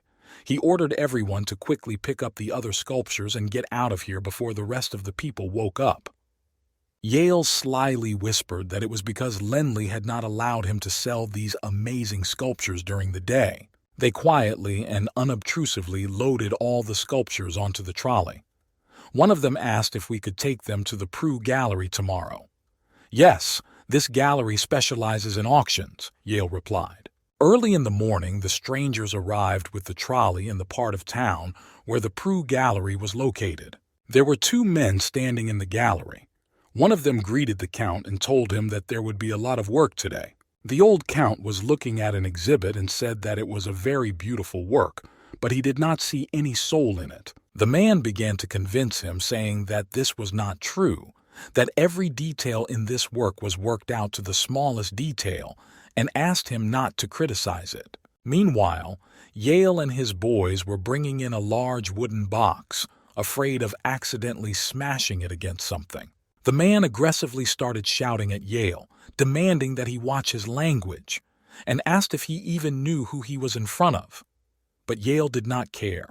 He was never afraid of anyone. Yale looked at him calmly and asked him if he was not just a count. The man accompanying the Count began to shout, but the Count waved his hand to silence him. And then the Count finally got the dragon head sculpture out of the box, and he was completely delighted to see it. The Count began to examine every detail of it. He was a great connoisseur of art and knew his way around. His wealth allowed him to buy worthy pieces for his own collection. It was his life's work. When he finished the inspection, he told Yale that it was not enough. The guy started shouting that "You know what you're trying to do." The Count put his hand on his shoulder and calmly said that the fact that he could express his emotions in his product was very good. Looking at Yale's strong reaction, he continued to examine the dragon's head in detail and asked why the dragon's scales were so dense. A round knife is usually used for this purpose, and a flat knife for the top layer. "Even if you are careful, it is still impossible to achieve such softness," said the Count, moving his hand over the sculpture. Finally, the Count asked how much Yale wanted for it. The boy began to think quickly. If he told him 200 gold coins, would he be willing to let him go? Instead, the Count wondered how the boy had used only one carving tool. "But it's impossible. The curves of the stone and their rises. How is it possible with just one round knife?" This was the first time he had ever seen anything like this in his life, and by such a young artist. After a little thought and calculation, the Count offered Yale 2,000 gold pieces if only he would not go to the auction. These words brought tears to Yale's eyes. He had expected to sell the sculpture for 10 times less. The Count looked at him silently and thought that perhaps 2,000 was not enough. That's why the boy was crying. But he blurted out that he was willing to pay 3,000, and that was a reasonable price for this work. Wild delight, surprise, and happiness gripped Yale, and he quickly handed the statue to its new owner before he changed his mind. He couldn't stand it and burst into tears, explaining that every time a young craftsman finds a way to make money, he cries with happiness. Although our Lin Lei is little known now, he will become a great master someday, and then you will sell his sculpture for a lot of money, 10 times more expensive," he exclaimed. The Count calmly replied that although this sculpture is interesting, the path to greatness is not so easy, boy. But he was shocked that Lin Lei was only 14 years old and had the skills of an old master of venerable age. Meanwhile, at the Magic Academy, several unidentified men came to Trey's classroom unannounced. They apologized for distracting him from his training and said their boss wanted to see Lindley. Trey was shocked by their visit. He said that the boy was not here. The strangers started shouting that they had an emergency, and then the professor appeared, and the men rushed to him, asking him to take them to Lin Lei. They had a very urgent matter. But the professor explained that Lin Lei was most likely on the mountain range of magical beasts, and that he was not really at the Magic Academy. Meanwhile, Lindley had reached the mountain range, and it was a very difficult journey. He had been walking for 2 days. Looking at the ridge, he exclaimed with satisfaction that the third-ranked dual elemental magician Lin Lei was starting his training on the Magic Beast mountain range. And then it suddenly started to rain. Lindley and Baby decided to use magic to protect themselves from the rain. Neither of them wanted to get wet and get sick. The boy cheerfully cast the wind element spell Wind Shield, and they both found themselves under a magical green protective dome. But then Dellen appeared and began to scold him, saying that it turns out you can use magic for all sorts of things, and it's so convenient. Lenli asked her guiltily, "Isn't she afraid of the rain or something?" Dellen kept going and said that when Lenli climbed the mountain range of magical beasts, he would become the lowest link in the food chain. Therefore, he should actually use his powers very wisely and not play around. The boy sincerely apologized to her for his mischief and continued walking quickly. But suddenly, he noticed that everything around him looked strange and depressing. The forest was dark, it was cold and damp, and there was a smoke in the air. Dellen did not stop talking and monotonously lectured the boy that instead of training and earning money, he should think about how to stay alive, because his magical power and even his breath could save his life. She could not calm down, because she sincerely loved the boy like a little brother. Beeb's mouse started flying forward, and Lenli warned her that she would only be able to see 30 meters ahead at most, so she shouldn't run too far. But Baby started running very fast. The boy started chasing after her and couldn't catch up. He started shouting at her to stop her, but she was already picking up speed. It became clear to everyone that something was happening up ahead. Lenli suddenly realized that she had really found something. Kneeling down and touching the ground with his hand, he began to summon the wind. He quickly said a wind detection spell, detecting wind. "Green wind, find the magic aura." Dellen flew over to him and said that this wind spell looks quite useful. What did he detect? And then Lenli saw a level 1 magical beast. It was a bubble rabbit about 60 meters away from them. Dellen whispered that Lenli had used the right spell, and that he should always be aware of his surroundings, because there were other magical creatures around, so he had to be vigilant. Lenli looked closely, and a little further away he saw another magical beast, a second-level earth scorpion. The boy asked Deling how he could defeat these two beasts. Deling also looked at the beast carefully and whispered that something was wrong. Suddenly, she shouted out to Lin Lei to watch very carefully, because this is earth detection magic, and she told him to feel the earth giving him information about the enemy. And Lin Lei concentrated and felt with his whole body the battle that was taking place in the southwest direction. The girl continued that now Lenli would not be able to use the detection spell as easily as breathing, because his rank would not be enough, so he had to focus on survival. "Let's go see the battle." And they quickly left. Finally, when they got closer, they saw 3 unfamiliar warriors fighting with swords in the air. All 3 of them were fighting a 5th-level crystal foot-and-mouth disease magical beast. They were 2 4th-level warriors, Marte and Kover, and a 5th-level warrior, Dashta. Together, they unanimously cast a level 5 spell, Wind Shield, to protect the team. And after it worked, all 3 of them skillfully jumped on the back of the foot-and-mouth disease and put their weapons into it, and together they managed to kill it, and the beast fell dead to the ground with a roar. The warriors shouted furiously about their victory and were very pleased. After skillfully cutting open the body of the foot-and-mouth disease, they took out a single magic crystal. Dellen quickly told Lenli not to interfere in the affairs of the people of the mountain range.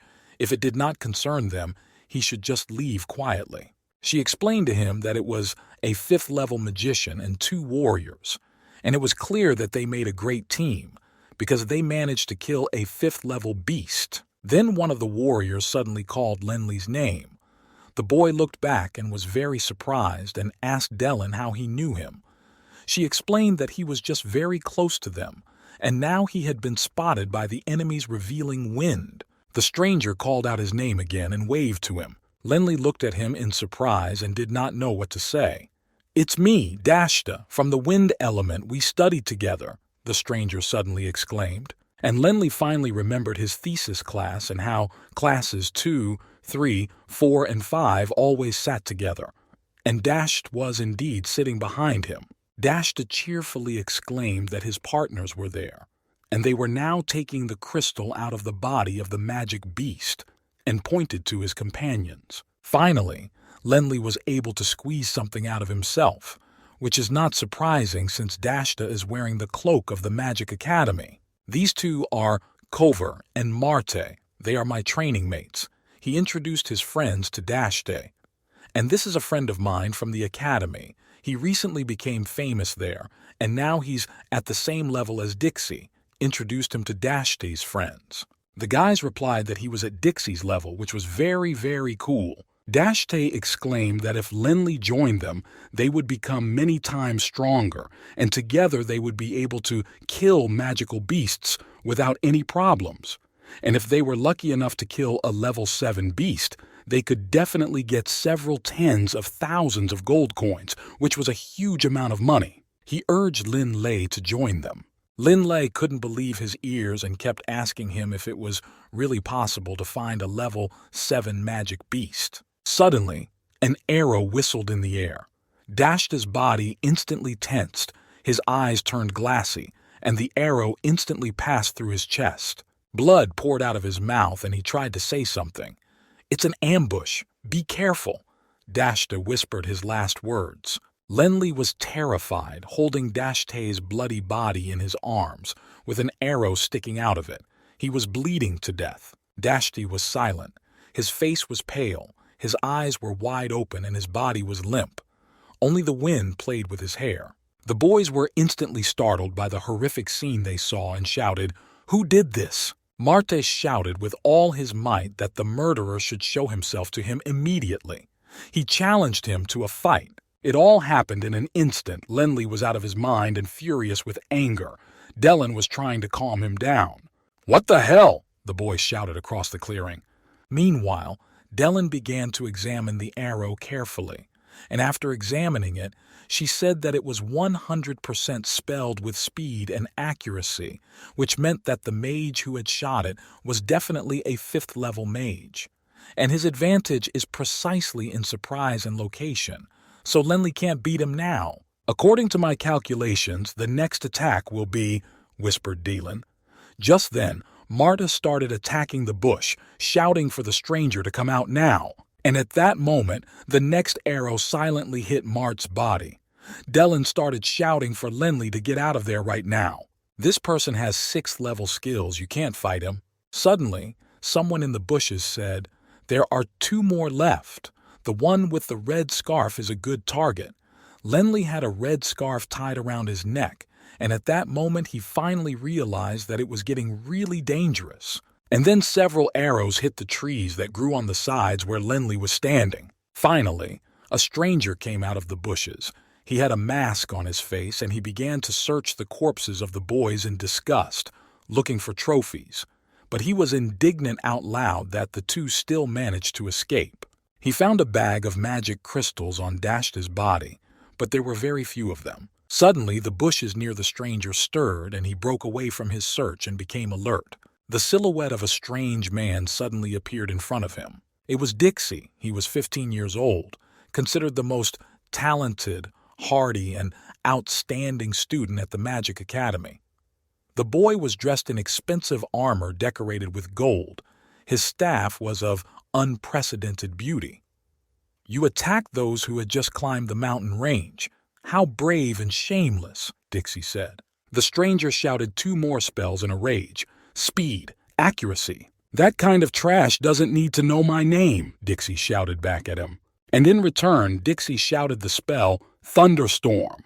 The stranger thought in confusion, is this magic intended not only to stop arrows, but also to attack? The spell struck the stranger's body with such force that he was thrown hundreds of meters into the forest. Dixie calmly looked at the result of his magic without even blinking an eye. He was absolutely confident in his strength and abilities. Lenli and Baby, who were standing on the sidelines, watched the battle with delight. Dixie asked if the archer chasing him was really Lin Lei. He took out a note from his pocket and read it again. It said that my classmate Lin Lei, who will be at the Magic Beast Mountain Range at the same time as you, if you meet him, be sure to help him. It was signed by Delia, who was Dixie's own sister. Dixie couldn't understand why his younger sister was so worried about this boy. He had never heard her make such a request, but he was surprised by her behavior. Delia's brother was looking into the thick of the forest and thinking that with such power he was not worthy to be like me. But his decision was not so bad. Knowing that he could not defeat me, he ran away. That was smart. I have to see what this dual element mage is going to do on the mountain range of magical beasts, Dixie thought. Lenly was making his way through the dense forest when he heard a rustling sound and a pile of stones flew at him, hitting his body painfully. "Earth scorpions!" Lenly exclaimed, surprised. Huge earth scorpions appeared in front of them on the lawn. Dellen quickly caught up with him and explained that the earth scorpions were very weak and that Lenly's appearance made them run away. They really scattered when they saw the boy, and Lenly noticed the corpse of a man. "Magic Beast Mountain Range. What kind of a scary place is this?" whispered the shocked boy. Dellen flew over and examined the body as well, and explained to him that the wound on the dead man's body was small, and it looked like he had been stabbed right through the heart. He was a strong warrior, a killer. "This is the mountain range of magical beasts. Here you either kill beasts for a long time and a lot, or kill one person and earn a lot of easy money. What do you choose?" she asked Lenly. But then she exploded and started shouting that Lenly was a big idiot after all, and that coolness was not his style. "You finally need to realize that this is not a place where you can trust people. Even if a person looks friendly, they might be hiding something," the girl said. Lenly irritably told her not to worry and he would finish his training. After all, he is Linley Baruch. On this ridge of magical beasts, the boy faced the brutal murder of his classmate. He finally realized that if he wanted to survive, he had to become stronger. Now he is more careful than ever. Lenly shouted the magic spell Wind of Detection loudly again, and suddenly it revealed a level 3 magical beast, a boar. "This boar will be good practice for me," he thought. But then he was surprised to see that the boar was chasing someone. It was the silhouette of a girl, running away from him with all her might. Looking closely, he noticed that the girl was wearing a red headscarf and her clothes were torn. Suddenly, the girl tripped over a stone and fell to the ground screaming in pain. Lenly rushed to her aid. But the boar had already caught up with her and was about to attack. With all his strength, the boy kicked the boar's body. But their strengths were unequal. But he still managed to knock the boar down and knock it over for a while. And then the boar found the strength to strike the boy back. But Lenly managed to dodge it. The girl quickly recovered from her fright and ran towards Lenly. The boy asked her if she was okay and how she felt. She hid behind his back and trembled all over. The wild boar stood up on its feet, its red eyes filled with rage, and it growled loudly. Lenly did not hesitate and shouted out the wind elemental spell, "Glide!" Grabbing the girl's hand, Lenly began to glide along the wind stream with her to fly away from the boar as far and high as possible. "This beast is of the earth element, so I will pay him back with earth spells." The boy quickly came up with an idea, and Lenly shouted out the earth element spell Earthquake, and stones flew at the boar's body. The boar began to scream furiously throughout the forest. Then Lenly shouted the wind elemental support spell Tornado, and the boar was quickly spun around in the wind. The third spell that Lenly shouted was the Pursuit. At that moment, even Baby the mouse rushed to his aid. Unable to withstand the force of all the spells, the boar's body fell to the ground with a thud, and Baby began to kick it with all her might like a ball, bouncing all over its body. "Not bad. Your opponent was a level 3 beast." Dellen summed up, having watched the whole fight the whole time. "You're so strong," the stranger shouted and rushed to hug him. Lenly recoiled from her in fright because he was not used to talking to girls. "It was just a 3rd-level boar," he answered the girl proudly. The girl was completely delighted with him and explained that her partners had met this boar, but unfortunately it killed them all, and then Lenly appeared and defeated it quickly and easily. "Only I survived, but I got lost in this forest," she explained. "That's the reason," thought Lenly. "But I can survive here alone. Please let me," she continued. "To come with you," the girl exclaimed loudly. Lenly calmly replied that she could do as she pleased. "Thank you," the girl cried out and threw her arms around him again. Dellen was watching this conversation from the sidelines. All the emotions were visible on her face. She was clicking her tongue and rolling her eyes. It was clear that she did not quite like the stranger. "Hey, don't you think she's a bit suspicious? Why would a girl like that go to such a dangerous place?" she asked the boy nervously. "You're getting paranoid, Dellen," Lenley laughed. "Even though this is a mountain range of magical beasts, not all people can be cold-blooded. Today I help someone, and tomorrow someone will help me," he explained to Dellen. Dellen thought that he had swapped her for some stranger, but he was right. But for some reason she felt very bad about it. "But in any case, be careful, boy," she said. And Dellen does not like it," the boy noticed, looking at Dellen's unusual behavior. And then the strange girl offered to cook some food. She wanted to thank everyone and was very hungry. Everyone agreed, so Lenley made a fire and cut the boar into pieces of meat. And after a while, the fragrant meat was roasting, the aroma of which spread throughout the forest. "I love roast pork," squeaked Bebe the mouse happily, for she was very hungry, for she had not eaten all this time. The stranger girl also ate the meat with great appetite. She was also very hungry. "Are you hungry?" Lenley asked her again. "Yes. When my boys died protecting me, I ran for a long time and I didn't eat anything during that time," she answered. "You are safe now. I will protect you," Lenley promised her. And then she noticed a small crystal in the piece of meat she was eating, and it began to glow. The boy looked at the crystal carefully and said that he thought it was a third-level crystal, so it probably wouldn't be very expensive and he should continue hunting animals. He went on to say that he had heard that there were no level 7 or 8 beasts in the outskirts of this forest, but he thought that was a complete lie. "As long as they don't meet them, everything will be fine," Lenley reassured the frightened girl. "How wonderful," she replied with delight, looking at the boy with joyful eyes. When night came, everyone went to bed. The girl sat down next to Lenley and hugged him. She was very cold. The boy thought she was really helpless, but he could not understand Dellen, who thought she was suspicious. The night passed calmly and without incident, and finally dawn came. Everyone was still sleeping very soundly. But no one felt that terrible magical beasts were quietly creeping up on the sleeping Lenley. The girl woke up and opened her eyes, and for a moment she was numb from what she saw. "Lenley, wolves, wolves!" she began to shout with all her might. The wolves surrounded her from all sides near the tree where she was sleeping, and suddenly someone grabbed her clothes and pulled her up into the tree. It was Lenley because he and Baby had spotted the wolves earlier. "Stay in this tree and don't come down," he told the girl. The boy began to say an earth elemental magic spell, and a glow instantly appeared in his hands. Then he shouted a 5th-level spell, "Earth Armor," and struck at the wolves, Bebe fearlessly following him. The power of a 5th-level spell should have been enough to defeat these air wolves. "How can you use a 5th-level spell when you are only a 3rd level?" Bebe asked him, surprised. Dellen flew over to them and said that Yale had just influenced the boy's strength. "Did you notice that, Dellen?" Lenley asked her in amazement. And Lenley remembered that once in the dormitory, Yale had explained that they all had limited powers, but there were stronger spells they could use, showing them a book with magic spells. "But that can't be right," the whole class shouted at him. "It doesn't work like a business. If you can't do wholesale, then do small wholesale," Yale explained to everyone. He meant that you can simplify a high-level spell by turning it into a low-level spell.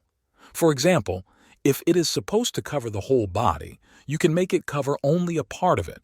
If the spell had a large radius of damage, then now the radius will be smaller, Yale continued to explain. "I managed to get the senior students' notebooks. After I study them all, I will be able to use simplified magic. Each book will cost 100 gold pieces," Yale announced. The class began to get indignant. Yale laughed and said that he would give Lenley a free book on the earth element because he was the face of their business. And thus, Lenley was able to learn simplified spells of a higher level of magic. Although it was not of very high quality, it was still strong enough. Dellen listened to him carefully and said that Lenley's armor was supposed to look like a stone suit, but in fact, only a few parts of his body had stone protection, and thank God it was only air wolves and not someone stronger. "I thought you were still angry and not talking to me," the boy replied to her. Snotty, Dylan shouted back at him. She jumped into the air and loudly announced to everyone that it was too early for them to relax. But the boy suddenly heard something unusual and said that something was affecting his wind. Was it the wind wolves again? After thinking about it, he came to the conclusion that these wind wolves could use the vortex through their claws, almost without standing on the ground. That's why they were not noticed by the surveillance. I'm not the same Lenli from Wushan Village anymore. Watch, Dylan. I'm going to teach these wind wolves a lesson. Bibi the mouse started shouting that she could see a whole pack of wind wolves. And then Lenli shouted the spell Earth Shaking and told everyone to run fast. A pack of terrifying wind wolves was coming towards them, each one several times bigger than an ordinary person. They were red in color, had terrible fangs, and were very aggressive. Windblade! Lenli shouted a spell, channeling magic into the bodies of the wind wolves, and an incredible stream of magic immediately rose into the air, spinning everything around. Lenli also rose into the air and began to spin in a somersault, increasing his magical power. When confronting ordinary wind wolves, the best defense is to climb a tree. But if you are attacked by a flat blade of a wind wolf, then trees are cut like paper, he concluded. Dylan exclaimed in amazement that he could not dodge the wind wolf's blade with a slide, only if he was really going to die. You can try with your last strength. The boy instantly concentrated on his mind power and shouted the spell Earth Armor, full power, and his body was completely covered with a stone suit. This strong spell finally released its fierce power, and Lenli, wearing an unusual stone suit, flew high into the sky. Dylan shouted at the top of her voice to the boy that he was in mortal danger and that he must have released all his spell power. She was amazed to see Lenli kick the wind wolf high into the sky with one kick. It was definitely a level 5 spell. At this time, Lenli decided to end the wind wolves before the spell lost its power. He was more interested in testing it and comparing the results, and the wind wolves did not have time to attack him. Suddenly, Bebe the mouse flew past him with a squeal and crashed loudly into the stones behind him, and Lenli was frightened to realize that she had accidentally fallen under the spell. And then the wind wolves began to run away in an unknown direction, howling and whining. Lenli could not understand why they were afraid. The air was pierced by the hysterical scream of a strange girl, and Lenli remembered with a start that she was still sitting in the tree where he had left her. Turning to her, he saw that she had climbed high up on a tree branch and was screaming for help with all her might, and all the wolves who had fled from him were gathered at the foot of the tree. They were growling and scratching, trying to get to her somehow. Lenli ran towards her, shouting to her not to be afraid. He knew that in a moment she would fall right into their laps, for the wolves had already begun to gnaw at the tree trunk and shake it with their strong paws. The girl was happy to see Lenli rushing to her rescue. The boy shouted at her to stay still. He was going to save her. Dylan watched in irritation and muttered that he was trying to save her even in danger, and she didn't like it. And the moment the boy approached the wolves, the worst thing happened. His stone armor began to crumble into small stones right in front of everyone. And the wolves certainly noticed it. Lenli only had time to think, why the hell did this happen at that moment? Dylan was terrified. Her heart sank inside her, and she thought that it was really dissipating, probably because of the damage caused by the wind blades. With half a meter to go, the wolves opened their mouths and prepared to tear Lenli to pieces. Lenli was screaming and flying straight at them, completely unprotected. Suddenly, the idea of using the gravity field spell, which would make all the attackers feel like they were under tremendous pressure, flashed through his mind, and he quickly cast it. Dylan shouted to him that he had remembered and used the gravity field in time. It was a great job, and instantly all the wind wolves around them fell to the ground and began to howl loudly, as if they were being pushed to the ground by something invisible. They couldn't even move. Lenli quickly got to his feet and thought that in another moment he would probably be dead. At that moment, Dylan told him that using such spells in an emergency was the best method, but using the gravity field was very exhausting, and therefore Lenli could not hold on to the power of these spells for long. They had to be finished eventually. Lenli heard everything she said and shouted that while they were on the ground, he had to kill them quickly. Raising his hands in the middle of his body, he shouted a new powerful spell, Area Attack. A pink glow appeared in his hands, and he concentrated all his strength and struck at the wolves lying down. A terrifying explosion of pink fire immediately followed. A moment later, when the smoke cleared, Dellen and Lenli saw the bodies of the dead wind wolves all around them. Dellen exclaimed to the boy, who was amazed by the battle, that this was a great job and that Lenli was most likely an expert. She was very pleased with her student. The boy listened to her in silence. He was very exhausted. His face had cuts, his clothes were torn and dirty. All he wanted was to rest for a little while, just a minute. It was the first time in his life that he had fought so many magical beasts at once, but despite his fatigue, he was pleased with himself. And then he heard a familiar voice again. It was the still screaming stranger girl who continued to hang on the tree with her last strength. Lenli finally calmly took her down from the damn tree. The girl happily began to admire him for being able to defeat so many treacherous wolves and save her. And then she added that he could get one magic crystal from each wolf's body, and he would finally become rich. But the boy had a modest nature, and he answered her hesitantly, saying that he was not that strong, and that the battle had taken a lot of his strength. He was tired. With a sigh, Lenli bowed his head. His thoughts began to spin, and he felt that he was going to faint. Dellen, frightened for her student, began to fly to his aid. Suddenly, a knife blade flashed in the air. Dellen ran screaming to Lenli. Everything happened in a split second. The boy was staring at the glint of his metal like a fascinated man, and in that moment, the blade plunged straight into Lenli's chest. It was held by a strange girl, her eyes glittering with malice and predation. Her recent smile changed to a savage snarl, her face spattered with the boy's blood. She hissed to him that she would like to play with him longer, but her powers scared her, and all she could say to him was, "I'm sorry." A fountain of red blood immediately spurted from Lenli's chest, and he began to faint. The little murderer burst out laughing. At that moment, the words that this girl had said, that she had lost all her partners and asked him to stay with them because she could not survive alone, ran through his mind. And Lenli, looking at her animal face and the bloody knife, whispered, "Did she really kill her friends?" The little animal replied that it was true and he had finally realized it, but he would not receive a prize for this guess. And she started laughing all over the clearing. The boy was lying on the ground with his eyes wide open, and Dellen rushed over to him, trying to do something to save him. But at that moment, something incredible began to happen. Lenli's body glowed with a purple glow, and he began to rise from the ground into the air. The boy came to his senses a little and began to think that he was dying right now. He could not believe himself. The little murderer looked at him furiously.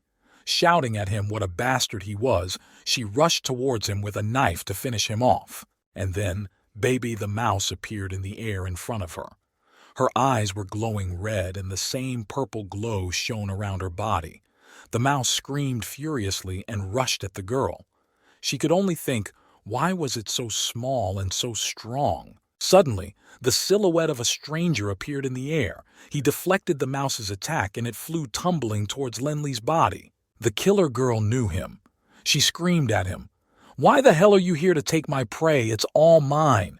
And the stranger shouted at her that she was number 13 and now owed him.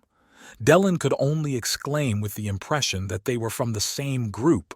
Dellen rushed to Lenli, who had fallen back to the ground in a heap of blood, and begged him to use his magic. She reminded him of the first time she had guided him in using magic and promised to use her magic to stop his bleeding. Dellen was crying out loud. Holding his head up, Dellen tried to bring him back to consciousness, telling him that she would help him, but that he had to face his enemies on his own, and they were right in front of him. At this point, the killer girl promised number 4 30% of the loot if he would just finish Lenli. Dylan kept screaming and lifting the boy's body. Baba, who had regained consciousness, also tried to bring him back to life. All hell broke loose in the clearing. And then a stranger pulled out a dagger and ran up to Lenley and began to cut his shirt and skin off his chest. From the terrible pain, the boy instantly regained consciousness. Lenley grabbed his hand, which was holding the bloody dagger. The boy stood up with pain and shouted to Dylan that he was fine and not to worry about him. Dylan almost cried with happiness. Meanwhile, the little assassin saw Lenley's resurrection and shouted at Number 4 to kill him as soon as possible. Number 4, with a beastly face, provoked Lenley by shouting at him to show him a trick, then threatened him by saying that Lenley had no idea how many people like him he had killed on the Magic Beast mountain range. He used all the arguments he knew. Lenley looked at him silently, standing firmly on his feet. As he looked at the stranger, he thought that by all indications he was a warrior, and this meant that the fight would not be easy. Gathering the rest of his strength and enduring the pain of his wound, he concentrated and launched a gravity field spell at Number 4, and magic began to pour out of his hands in a pink glow. It completely knocked the bewildered stranger off his feet. He did not expect Lenley to have any strength left. His legs began to become soft and sink to the ground. The stranger did not understand what was happening. He felt an unaccountable weight all over his clumsy body, as if some invisible rock was pushing him down to the ground. At one point he broke down and fell, sprawled on the ground like a crushed spider. Number 4 stubbornly tried to get up. It was obvious that he was unfamiliar with this type of magic. He could not understand what was happening to his body and legs. The intense pressure made it difficult for him to breathe. He muttered that he did not understand why this spell was so strong. But he was still trying to get up, and using all his strength, he began to get to his feet. And then the stranger decided that he had to solve the situation with cunning. Looking at Lenley, he hissed that this magic was stupid, and even under its weight he would still be able to attack Lenley. But Lenley instantly noticed the plan and rushed over to the enemy with Baby, who was in a belligerent mood, to prevent him from using anything against them. They were preemptively defeated. They knew that he was not a novice magician who could be trifled with, but Linlai Baruch. The guy started attacking the stranger with all his might. These mysterious people were members of the same group, and it was because of them that Linlai almost died. But at the right moment, using earth element magic healing, Linlai and Bebe counterattacked the stranger. The mouse bit into Number 4's arm like a furious beast, shouting Squirtle. It growled with glowing eyes and dug its teeth deeper and deeper. The stranger shouted in a voice that was not his own, and after a minute of struggling with the mouse, he jumped away from it, covered in blood. And everyone saw that Baby the mouse was no longer so adorable because she was holding the stranger's hand in her teeth. She shouted to Lenley that she had torn it off in one bite, so he should start praising her. Lenley replied with amazement that she had done a great job, thinking to himself that the mouse had become a real beast. The stranger was lying on the ground nearby, going crazy with pain. The killer girl, shouting, "Retreat!" ran over to Number 4 and began to pick him up to escape. She finally realized that the enemy was a very powerful magician. At the same time, she feared for her own life. She finally lifted him up and dragged him into the forest. Lenley became dizzy and fell to the ground exhausted, completely unconscious, unresponsive to the sounds and events around him. He whispered to Dylan, lying face down on the ground, that because he believed a strange girl he almost died, maybe he really deserved to die. Dylan flew over to him and sat down. She stroked the boy's head and told him that having such a difficult experience was the best training, and he had dealt with it himself, and that it had made him much stronger. Lenley was lying down and couldn't even roll over onto his back. He tried to move, but the pain pierced his entire body. The wound was deep and serious. Dylan looked at his agony and said that most healing spells use the water element. Earth magic can only compress the magic, and once its power is weakened, the pain will become 3 times as strong. Meanwhile, in the dormitory number 109 of the Magic Academy, Adelia was sitting on a mortar. The girl was upset about something. She was thinking of her older brother, who had gone to the magical Beast Mountain range a month earlier and had not been heard from since. She knew nothing about the tragedy that had happened there, but she was waiting for him. Next to her in the room were the other residents of the dormitory. Yale and the boys were discussing Lenley with each other, because it was the first time they had not seen him for so long since they had met him. Everyone was overwhelmed by an inexplicable sadness. Yale was also in a bad mood. He told the boys that since he stole Lenley's sculptures and sold them at the Prue Gallery, the people from the gallery were always following him around, and it was really pissing him off. So he was also looking forward to his friend's return to continue his successful new business. But it was clear from the look on the guys' faces that they didn't share Yale's views that he had stolen other people's work. He snapped at them, saying that they didn't know anything about it and that making money was also the job of a real magician. The boys began to convince him that Lenley had gone to the mountain ridge to make money because he didn't want to sell the sculpture. One of them shouted out to him that he knew Yale was being a bit of a jerk and didn't do it just to solve his friend's problems. The boy with the glasses was surprised that Yale had sold someone else's thing and still had the money, and Lenley didn't know anything about it. Yale snapped back that he was keeping the money for Lenley, and that was that. Delia listened to them with half an ear to the ground, thinking about Lenley and the fact that he was in a dangerous place, worried about him, because she liked him. She remembered the request she had given to her brother and was sad again. Meanwhile, on the mountain ridge, a strange sound attracted Lenley's attention, and with the last of his strength he raised his head and saw that a magical boar had come to the river to drink.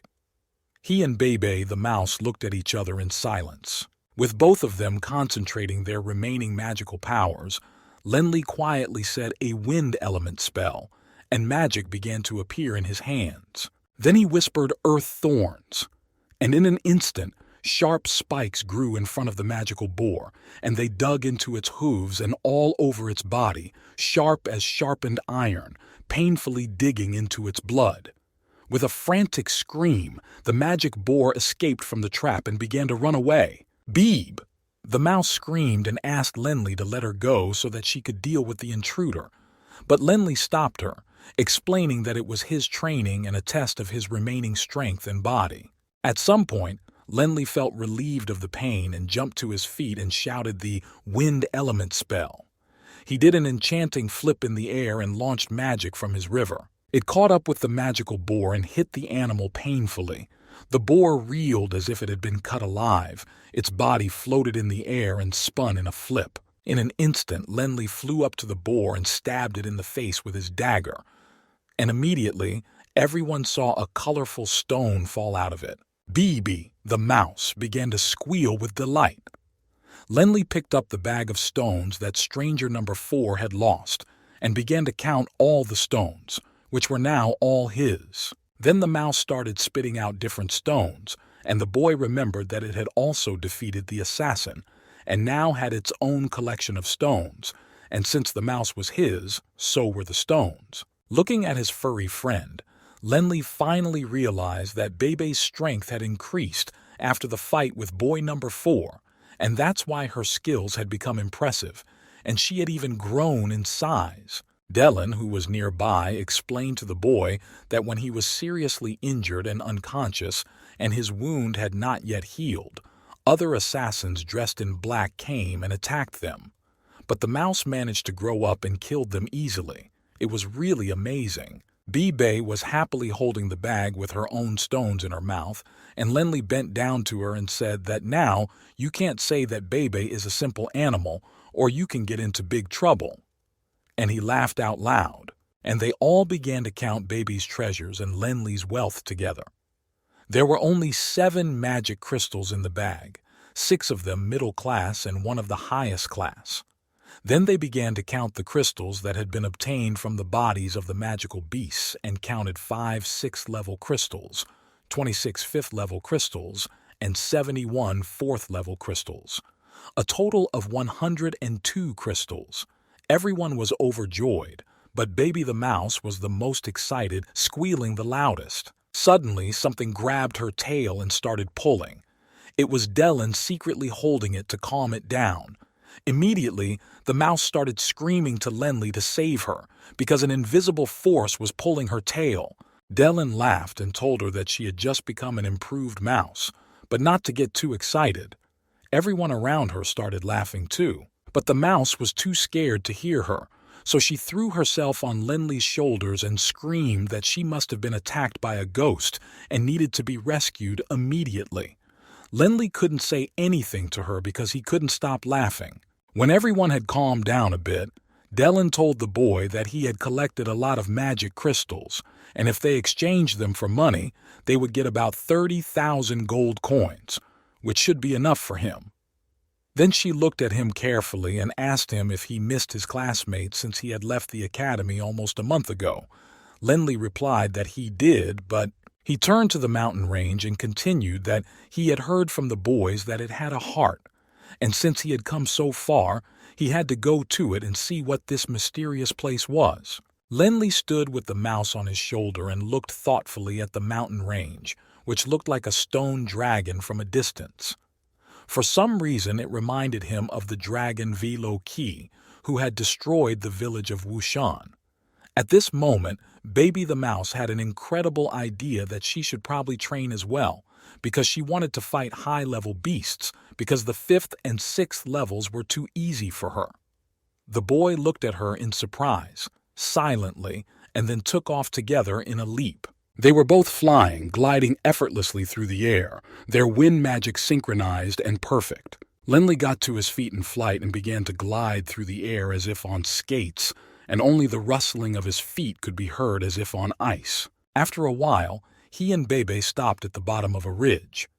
Not far from them stood a familiar man, looking at them in surprise. Lenly could not believe his eyes. It was the same man who had been there before the fight with Dashta. Before he could even say anything, the man interrupted him and introduced himself. It was indeed Marta, Dashta's partner. Bebe quietly asked Lenly if he was the same warrior who had run away. Dylan, who was already there, said that running away in that situation was a wise decision, and that this man here proved that he was quite resilient. Marta was very happy to see familiar faces and said that Lenly was indeed a high-level magician, but none of them noticed Mart's amazed look as he stared at the heavy bag of crystals that was tied to Lenly's belt. The man began to speak quickly without attracting attention, saying that since they hadn't seen each other for so long and were still alive and well, they should celebrate. He waved his hand into the bushes and said that he had recently killed a wild boar, so Lenly should definitely check out his cooking skills. And he skillfully pulled out his dagger in front of everyone and began to cut the carcass, easily cutting off piece by piece. Bebe the mouse professionally remarked that his technique looked very advanced and probably not worse than Lenly's. Marte made a fire, and after a while the clearing was filled with the delicious smell of roasting meat. He took the best piece of meat and offered it to Lenly. The boy's stomach turned with hunger, but he remembered that his little friend was hungry too and gave it to Bebe. The mouse looked at the roasted boar leg with delight. It was incredibly hungry and at one point shoved the whole thing into its mouth, spitting out only the bone. Marta's jaw dropped at what he saw. He had never seen anything like it. Beebe noticed Marta's shocked look and asked him what was wrong. Had he never seen a mouse eat? Mart could not say a word. A minute later he turned to Lenly and asked him what his plan was and which way they were all going to go. Lenly calmly and confidently replied that he was the only one training on this mountain range, and that was why they were leaving.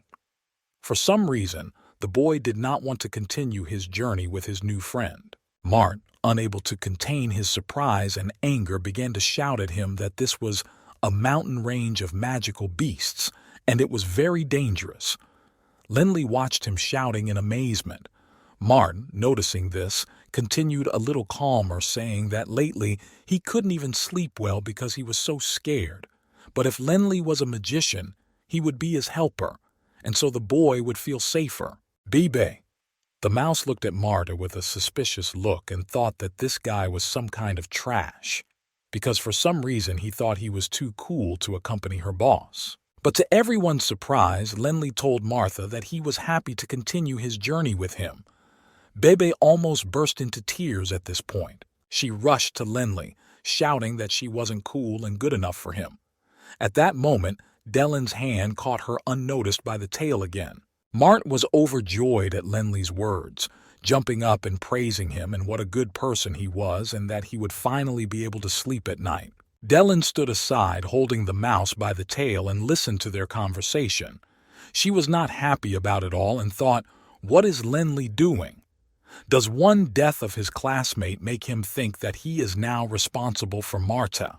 But Lenli silently turned around and walked towards the mountain range, and everyone followed him. And again, no one noticed Mart's evil and cunning look at the boy's back. They had been walking for more than an hour, and then Marta shouted to Lenli, asking if he was thinking of going back. Bebe, the mouse sitting on the boy's shoulder, glared at him, jealously guarding her beloved boss, and Mart was making her very nervous. "We've been here long enough," Mart continued to say to Lenli. The guy continued to walk silently. Marta's face was angry at this silence, and he thought that Lin-Lei was always on the alert. He had no chance. Bebe flashed him an unkind look again. She had been looking at him suspiciously the whole way. "That damn mouse is always following me," Marta continued to think. Suddenly, Lenli stopped and said something was wrong with the wind element. Lenli shouted loudly that something was wrong somewhere over there, pointing his staff in an unknown direction.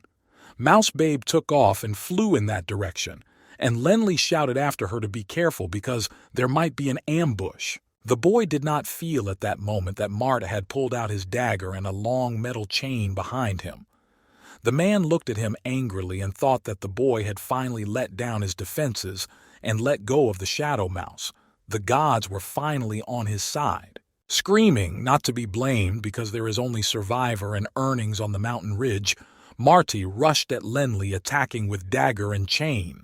But Lenli seemed to be expecting this attack and turned his whole body towards Mart, grabbing the hilt of Mart's dagger with his hand. The boy shouted at him that the fox had finally given himself away. He punched the man in the face, twisting his dagger with his other hand.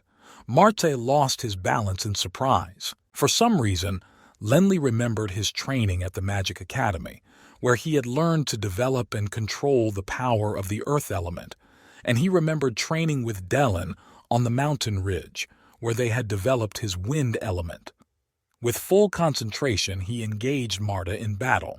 Using his two powers of earth and wind, he began to attack the man, landing accurate blows to his face and body. Mart seemed to have no chance to respond to these attacks. His developed face began to bleed. He tried to avoid Lenli's accurate blows, but nothing but screams came out of him. Attacking him again and again, Lenli shouted at him, why did he want to hurt him? For a moment, both men stopped, and Marta replied that didn't the young magician realize how many valuables he was carrying? But taking advantage of this pause, Marta shouted that he was good at close combat, and launched an iron chain with a metal-spiked ball at the end of it at the lance.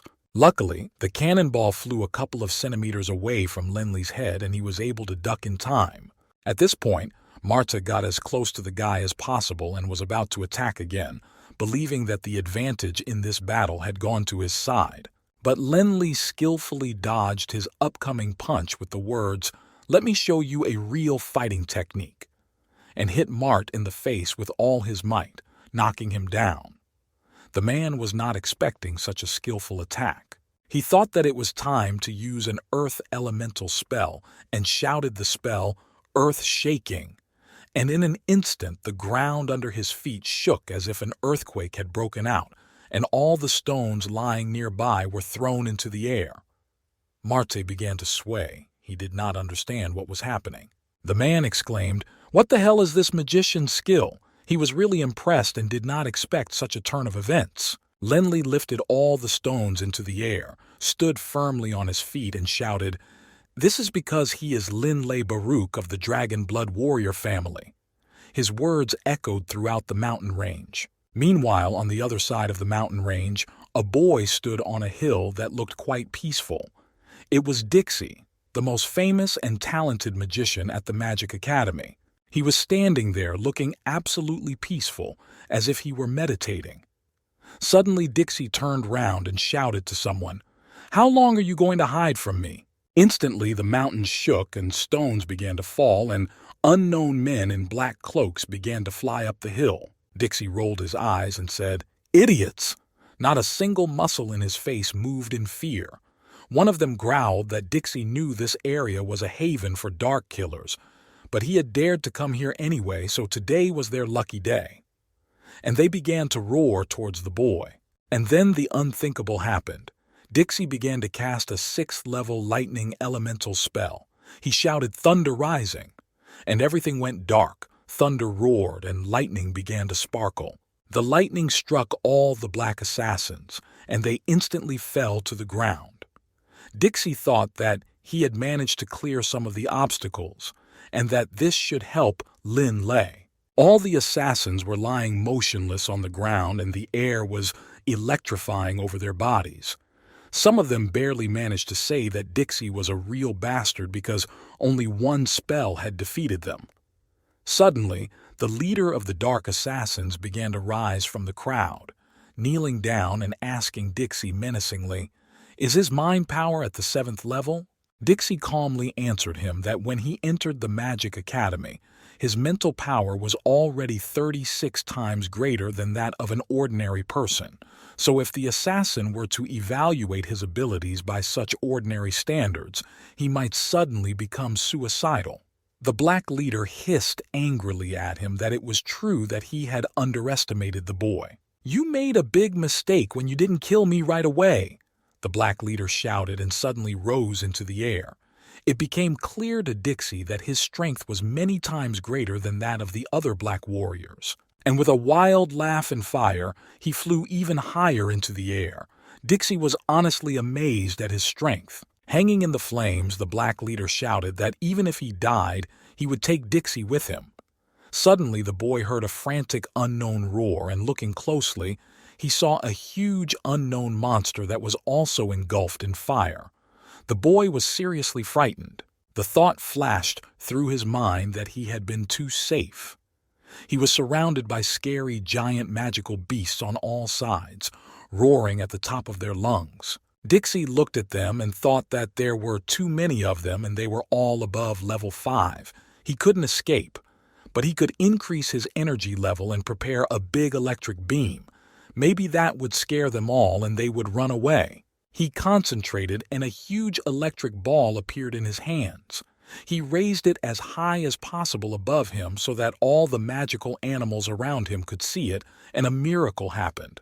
The frightened animals began to run away quickly. Dixie thought with satisfaction that even the animals could correctly assess the situation. Their escape was the best decision for them, and now he could save his magic powers. Meanwhile, on the other side of the mountain range, Lenli stood in a clearing, with the dead Mart and his chain lying at his feet. Lenli angrily told the corpse that if it hadn't been for his craving for money and the attack, they could both have come back alive. Dellen flew up to him and began to look at the dead Mart and said that, "In this place either you kill or they will kill you, Lenli, you are good." Lenli answered her that he was very careful in Marda, and did not attack him when there was no suitable chance, so I gave him this chance. And Dellen exclaimed that now she understood why Lenli had sent Baby in front of the mouse. The boy continued in frustration that before he came to the mountain ridge he did not know how cruel the human heart could be. He was very depressed. His thoughts were interrupted by Baby's mouse flying past them and hitting a tree with all its might. Lenli and Dellen were numb from what they saw. Suddenly, everyone heard the trees crack and saw the fire start. After a moment of silence, everyone was amazed to see a huge fire dragon. It was the Velo Key dragon. It had come from the direction where Dixie was. Velo Key dragons were one of the high-level magic beasts. When Bebe the mouse was trying to expose Marte's treacherous intentions by pretending to go on a scouting trip, she came across this Velo Key dragon in the forest. Dylan stared at the dragon in awe and managed to shout to Lenly that it was a seventh-level beast, and even though it had grown stronger, he still couldn't defeat it. But Lenly didn't hear her. He had a new plan in mind. At the other end of the mountain range, Dixie stood looking at the pile of dead black assassins. He said out loud that, thank goodness it was only a bunch of Velo-Key dragons. He would have been very unlucky if a level 9 beast had appeared here. And he was happy to remember that the black assassins must have had very valuable items. He searched the bodies of the black assassins and found a whole bunch of magic crystals. Looking at them, he thought that the mountain range was a dubious place, and it was abnormal and illogical for thieves to gather here, and he would probably have to find out the reason behind it. At that moment, a thought dawned on him. Hadn't all the magical beasts flown towards Lenly? Would he be able to escape from them in time? Meanwhile, Lenly recalled the events in Wushan village, where the mysterious magician rode a similar dragon called Velo-Key. Those events and the destruction they caused left a great wound in Linlai's heart. He heard Dylan's words and understood what she was saying, but he said to himself, although her words were true, he did not want to cowardly run away. He wanted to finally avenge his village of Wushan. Suddenly, Bebe's legs began to stretch out and turn into claws. She screamed out in a frightened voice for the first time to Lenly Boss. Lenly was amazed to hear her shout out, "Can she really talk with her voice?"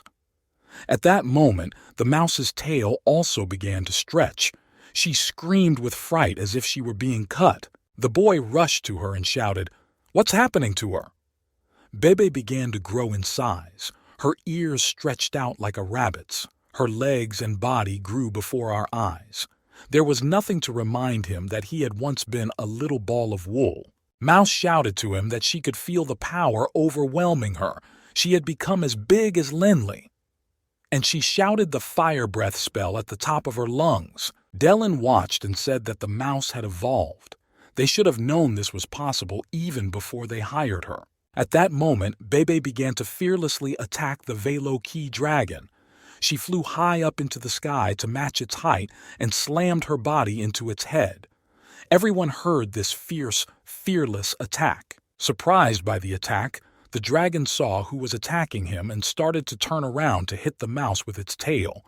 Lenly just managed to shout to her to watch out for his tail. Bebe masterfully avoided the blow because she was still much smaller than him, and shouted to Lenly that she seemed to be faster than his tail. So she bit him desperately, tearing out a piece of his body, and the dragon began to chase her and try to catch it with his paws. Mouse shouted that the dragon's skin was hard and thick and her attack barely scratched it.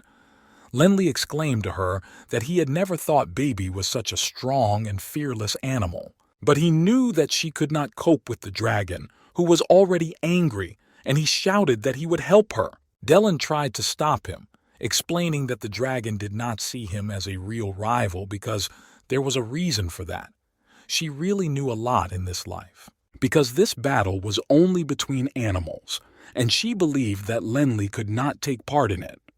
Bebe continued to attack the dragon, and the dragon tried to catch her.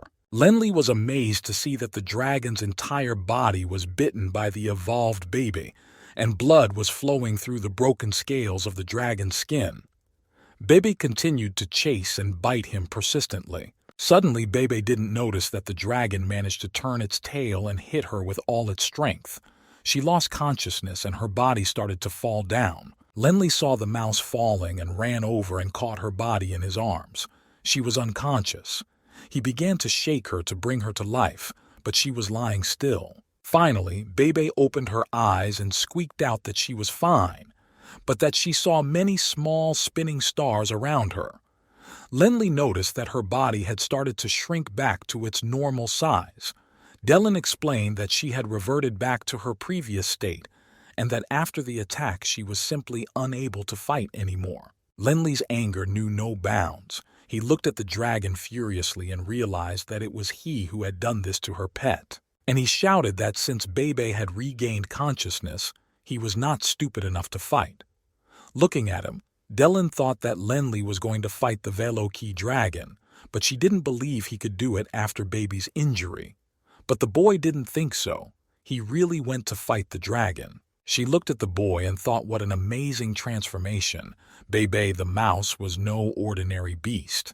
She hadn't seen Lenli happier since she came here. But she was wrong about the boy not being able to beat him. After the fight, Lenli and Baby the mouse lay on the lawn and rested.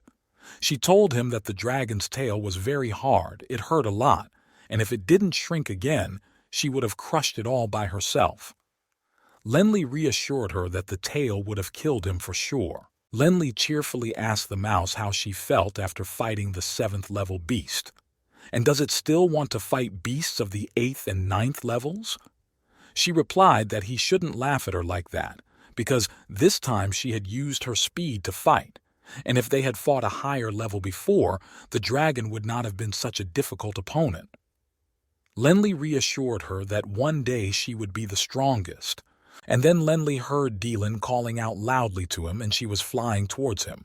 He exploded and started shouting that he was here. Unable to bear it, he took off into the sky and raced to meet her using his glide. They flew to a cliff. Dylan hovered above him. Lenli finally reached a small hill and behind it was a huge canyon. He stopped at the edge of it and looked at it with Bebe the mouse in amazement. Lenli asked Dylan what it was. She replied that she didn't know, but it was very interesting because she could feel the wind blowing from there. The boy looked into the depths of the canyon and said that thank God the Veloki dragon hadn't followed him to this place. Otherwise, it would have been difficult to escape. Dylan interrupted him and shouted that it didn't matter. Look at the bottom of the canyon. By the way, she said businesslike. This reminded her of the time when Lenli was chased by a low-level beast and almost died when he fell off a cliff. Lenli told her irritably that he was too weak then. Bibi, the mouse, was furious again. She hadn't seen Dylan in person but only felt her presence, so she wondered why she heard someone talking to her beloved boss, but she didn't see anyone. She scolded Linlei that he had become so strong or met her. Dylan sharply told her to stop being so impudent. Bibi heard these words and was frightened and threw herself into Lenli's arms, screaming that this invisible person was bullying her again.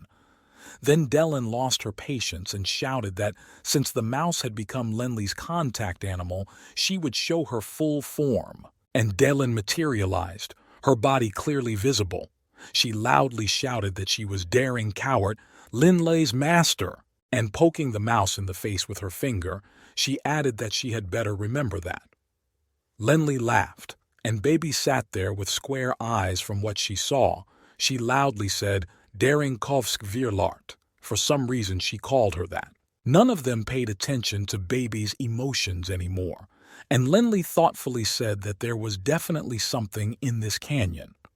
Dylan replied that she couldn't go down to the bottom because the ring he was wearing prevented her from moving farther away. He decided to use the wind detector to try to see what was at the bottom of the hole. He concentrated and launched the magic of the detecting wind, closing his eyes and trying to see the unknown. But the signal he sent was swallowed up by the abyss. He felt nothing. Lenli loudly told Dylan that it seemed that this fog was blocking his magic detection, but with his powers he could easily get through it. Dylan was going to fly with him. Dylan said to him that now he should definitely go down and see what was so interesting, and it was definitely there, so let's go down and see. Lenli began to doubt that he might not be able to cope with this descent. It was not very easy. But Dylan had already tugged on his arm and he was off, kicking and screaming down the hill. They were both flying at breakneck speed and screaming as if they were being cut, their voices echoing off the canyon walls. The mouse was also screaming loudly. Suddenly Lenli had the idea to use the element of wind and started shouting spells to stop his rapid fall. He thought that it would be dangerous for him, because he had never been good at these spells, but he had to do something, so he shouted out the hovering technique. A green magical glow appeared around him and his body began to pause and balance slightly. Dylan smiled and flew over to him, poking a finger into his shoulder and asking if it was really a spell. Lenli screamed for her to leave him alone, because he couldn't fully control his balance anyway. He was screaming like a little child and Dylan started laughing. He barely caught his balance and started to hover in the air. Exhaling, he explained that he had never been good at this spell, so he was using a simplified version of it that Yale had taught him. All he could do now was fly up or down. Dylan started to praise him for using a simplified version of the spell, but Lenli was doing great because he had learned a lot of spells. She was even a little jealous of him. The boy shouted another spell, "Soar!" and he began to float in the air with confidence. Dylan was still trying to control him so that he wouldn't fall. The frightened mouse hung silently on his trousers. They all went down the canyon together, and Lenli was surprised to find that it was deep, and the deeper they went, the wider it got for some reason. He asked Dylan if she had ever been here before. She told him that she had never been here before, but she thought that this place was probably dangerous and that we should be on our guard. At that moment, Lenli heard a strange sound. "It's some kind of animal," he whispered in amazement. Dylan also listened and said that this sound was not a low-level sound. Even Velo-key dragons are weak compared to this sound. She became alert and began to peer into the darkness. The guy who had come down and recalled what low-level and high-level beasts looked like also recalled the face of a Velo-key dragon. Dylan asked him to be quiet so as not to disturb the animals. Lenli told her that, at his level, a collision with any beast would most likely be very dangerous. And then he noticed an unusual blue light coming from somewhere at the bottom of the canyon. Dylan said it was because of this light that she wanted to come down here because she had seen it before. Suddenly, Lenli saw some grass flashing in front of his eyes, glowing with this blue light. He reached out to touch it in amazement. Everyone was staring at it in awe. Lenli joyfully exclaimed that it was the blue heart herb. He remembered learning it in his medicine class at the academy, but he did not know what exactly it was and how this herb would change his fate in the future. Dylan had never seen it before and asked Lenli what it was used for. He replied that he did not know. Dylan thought about it, remembered something, and let it slip that as far as she knew it was a rare herb, something like a good ingredient for medicine, so she suggested that he pick more of it, just in case. Lenli plucked the first bush with its roots and began to examine it closely. He noticed that the herb was very cold and remembered that it was indeed described in a medical book, but he continued to pick it wherever he saw it, carefully putting it in a bag. Suddenly, Bebe the mouse started sniffing, smelling a strange smell, and shouted to everyone to be careful of the beast. Animals have always had a much stronger sense of smell than humans. At that moment, Lenli reached behind another bush of grass, and a huge snake's mouth opened in front of him. The damn bush was growing right in front of it. The snake began to crawl out quickly, and everyone realized that its head alone was 3 times bigger than Lenli's. It was aiming to swallow the boy whole. Lenli quickly thought of something and shouted the world sword spell. A huge magic sword appeared in his hand. The guy was already completely in the snake's mouth. He made the first stroke of the sword against the snake's teeth and realized that this would be the only effective method in this situation. Being completely in the snake's mouth, Lenli kept chopping and chopping with his sword, realizing that it was about to swallow him. The snake wriggled in pain and could not understand what was happening and why it could not close its mouth. But unfortunately, the cuts that the boy made with his sword did not do much damage to the snake. It was not enough to give it a chance to escape. He was too small an opponent. Lenli knew this, but he kept hacking because there was no other way out. And finally, after about 10 minutes, he was able to get out of the snake's mouth and jump away. Baby the mouse rushed to him, shouting with joy that she thought it was over and her boss was eaten. Dylan happily exclaimed that it was a good and dangerous job, but the guy really scared her, and it was good that he reacted so quickly. Then she explained that this snake was a level 7 beast, and on its hard scales, these cuts were just unfortunate scratches. This snake preys on magicians who come to collect medicinal herbs, but it is a little wounded right now, so it will first assess Lenli's capabilities before attacking, so it is best to stay away. Lenli listened carefully to the girl. Suddenly, Everyone heard a loud hiss. They turned around and saw up to a dozen of the same snakes which had already spotted their prey and were crawling towards them. Dylan shouted to the boy to run as fast as he could. Otherwise, it would be too late because the snakes had already spotted him. And Lenley began to fly as fast as he could down the canyon. But the snakes were fast too, and they chased him and almost caught up with him. Lenley shouted a wind elemental spell to increase his strength to the maximum. Lenley ran as fast as he could. The spell really made him run faster, but the snakes were unfortunately not far behind. And then he saw some giant black birds circling over his head. He recognized them. They were dragon hawks, dragon beasts. His teacher had once mentioned them. They were the weakest of the dragon species, but stronger than ordinary beasts. Dylan, who was flying behind him, shouted that they were just like dragon beasts and moved in groups, so even a 7th-level warrior would not have an advantage in front. The dragon hawks were flying towards Lenley. Their appearance was terrifying. They had the body of a dragon and the head of a huge hawk. They flew past Lenley without touching him and then flew towards the snakes. A couple of seconds later, Lenley, Bebe, and Dylan, along with the mouse, flew out of the canyon screaming. They landed on their feet on a nearby meadow and finally caught their breath.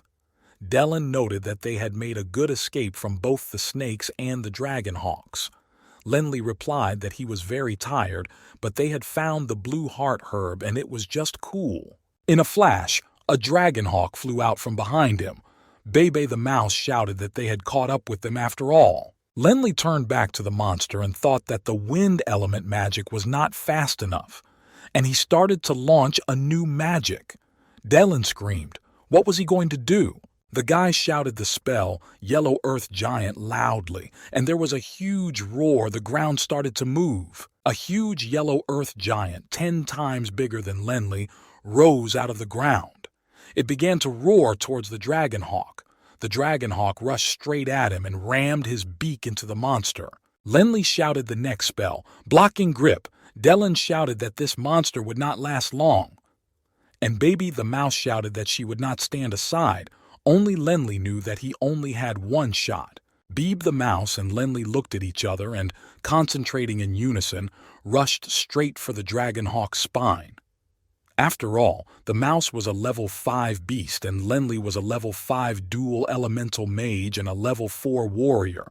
They had the perfect tandem and it should work. Flying up to the dragon hawk, they hit it with all their might and the dragon hawk roared in pain, making everyone's ears ring. With a single blow, Baby and Lenley managed to cut the dragon hawk's backbone in half, and it fell to the ground with a thud.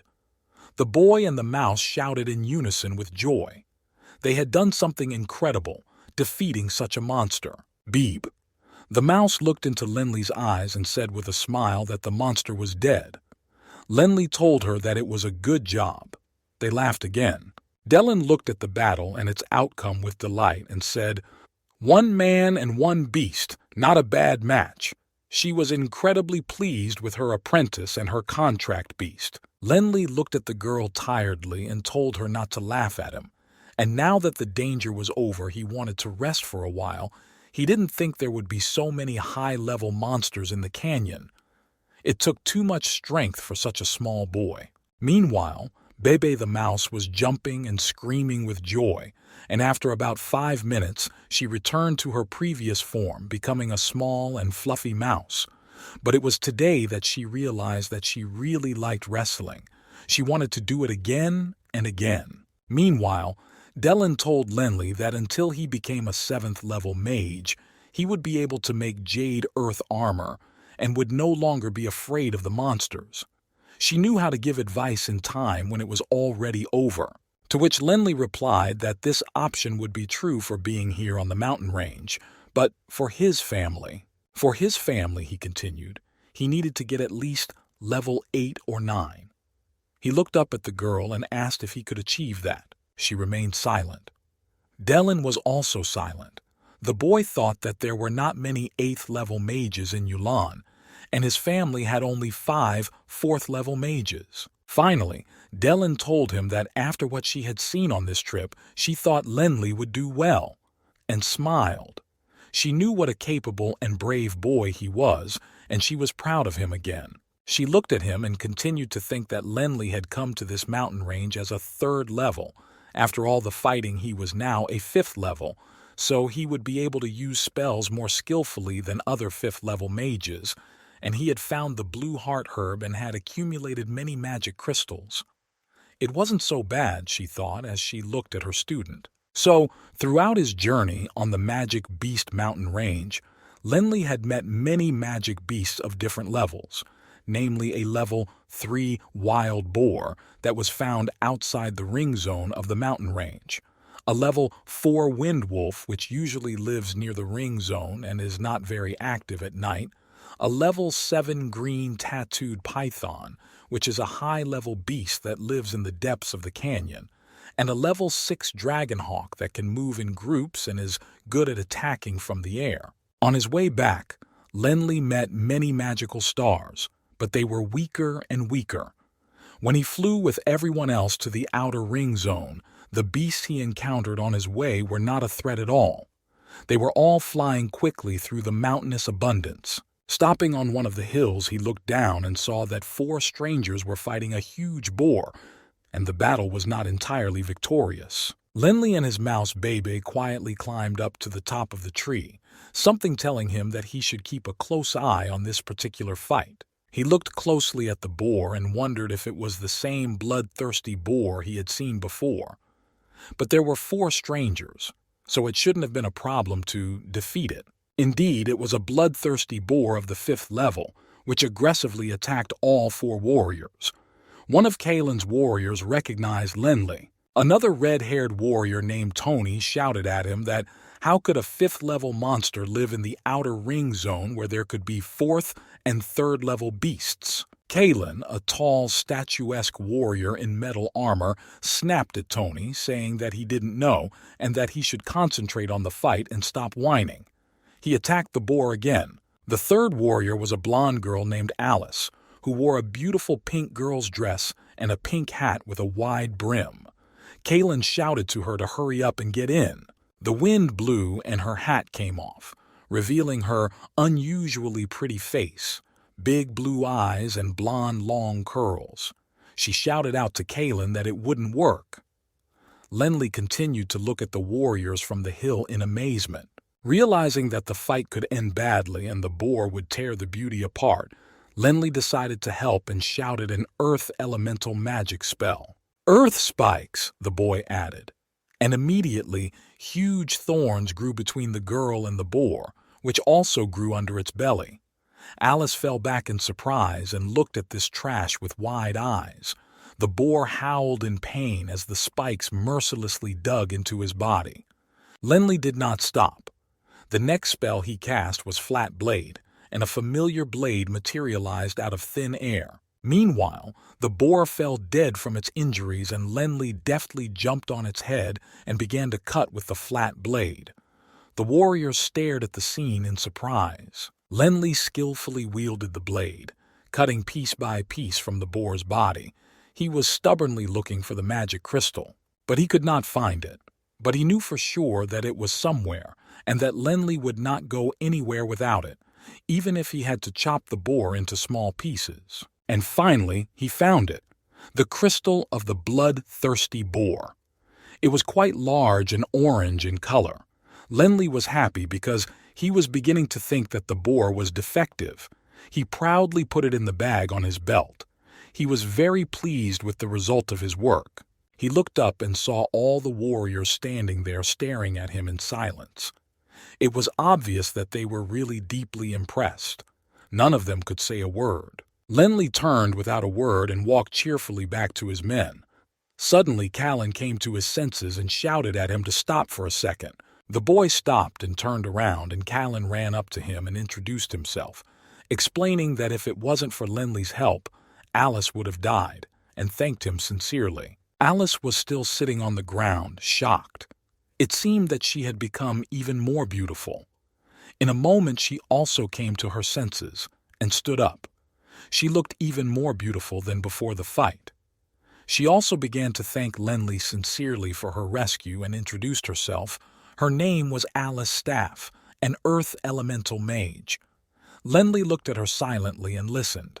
He calmly explained to everyone that he was just passing by and noticed their fight and decided to help. Just then, Dellen flew up and jealously told him that she now understood why he had saved them, and looked angrily at Alice.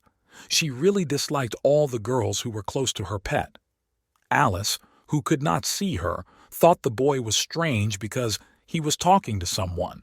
Kalen continued to say that he couldn't believe that on their first day on the mountain range they had encountered a level 5 beast. It was just bad luck. He hadn't thought that the off-peak area of the mountain range would be so dangerous. All three of them were really surprised by this. Lenli explained to them in a businesslike manner that the dangers of the mountain abundance zone were not only from magical high-level beasts, but also from bandits. The warriors were terrified, and each of them thought to themselves how lucky they were not to have met them. Callan explained to the boy that they had decided to come here on their own, but it must have been very thoughtful. He asked Lenli to help him get out of the ridge because he doubted the safety of going out on his own, and all three of them took turns asking Lenli to get them out of there. They were really scared of the recent events. Lenli exhaled and promised to help them. For some reason, Dellen and Baby the Mouse were not happy about this. They definitely did not like warriors. The mouse jumped up to Lenli and whispered angrily in his ear, "How could he?" Dellen mumbled that it wouldn't be that difficult.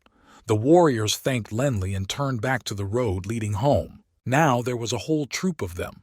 They were all happily returning home and rejoicing that everyone was safe and sound. As Lenli walked along, he thought that perhaps, because of his strong aura, the low-level beasts would not attack them. Their journey to the Magic Star mountain range was over. After a while, they all reached the capital of the Feng Lai Kingdom, a city also called Feng Lai. When they reached the luxurious mansion of the Kalan family, they saw a gray-haired man greeting them, and he exclaimed joyfully that it was good that everyone had returned safely. It was Kalen's father. His son rushed to him and explained that they had met the wizard Lenli on their way and that it was only because of him that they were safe and sound. The father was also amazed by this story. Lenli listened to their conversation calmly, and Alice quietly approached him and explained that Kalen came from a family famous for its warriors. But Lenli did not need them, he told her so. Kalen's father called a servant and took a bag from his hands and addressed Lenli, asking him to accept 100 gold coins as a token of gratitude for saving his son and his friends. The boy silently took the pouch of money, turned around, and left. Everyone looked at him in surprise. Kalen called after him, but Lenli did not even turn round. Kalen and his father entered the palace of their family, whose nickname was Debs. His father menacingly ordered him to kneel down. Putting his sword on his son's shoulders, he said that Kalen was now almost grown up and almost the leader of the Debs family. But did he not know that the mountainous abundance of magical beasts was a dangerous place? He continued that he had made a big mistake. If he acted without thinking, he would destroy the whole family in the future after he took over the leadership of the family. The boy was really upset by his actions. Finally, the story returns to the Magic Academy, where all of Lenli's friends from dormitory 109 were standing around. They stood there talking about everything, and suddenly one of them saw a familiar silhouette and shouted, "Lin Lei, what are you doing?" The silhouette came closer, and everyone saw a smiling boy with a mouse on his shoulder. Linley shouted happily that it was really him, and he had finally returned. The boys were overjoyed and rushed over to Lenley, shouting with joy that he was finally back alive. They hugged him and jumped on his back. Everyone loved Lenley and really missed him. Yale started shouting that they needed to celebrate right away. Lenley laughed and offered to pay for everything. The boys loudly supported this idea. Some of them were surprised to hear that Lenley was going to buy everyone a meal. They couldn't understand how he had the money. Lenley cheerfully told them that he had received many things from the mountain range of abundance, and the boys began to shout with delight that there was going to be a party. because even in his absence, he was earning money here at the academy. Yale proudly announced to him that he had sold all his sculptures for a great price, and now the Prue Gallery had sent him an invitation letter. This was a high honor for him. Lenley was overwhelmed and could not say a word. He asked if it was really an invitation from the gallery. Maybe Yale was confused, but he laughed and promised to give it to him later. And after a while, a real student party began in dormitory 109 in honor of the return of the famous Lenley, with the party shouted from every window of the dormitory. In the middle of the dormitory, gorgeous tables were set up, and there was a lot of food, fruits, vegetables, lots of meat and drinks.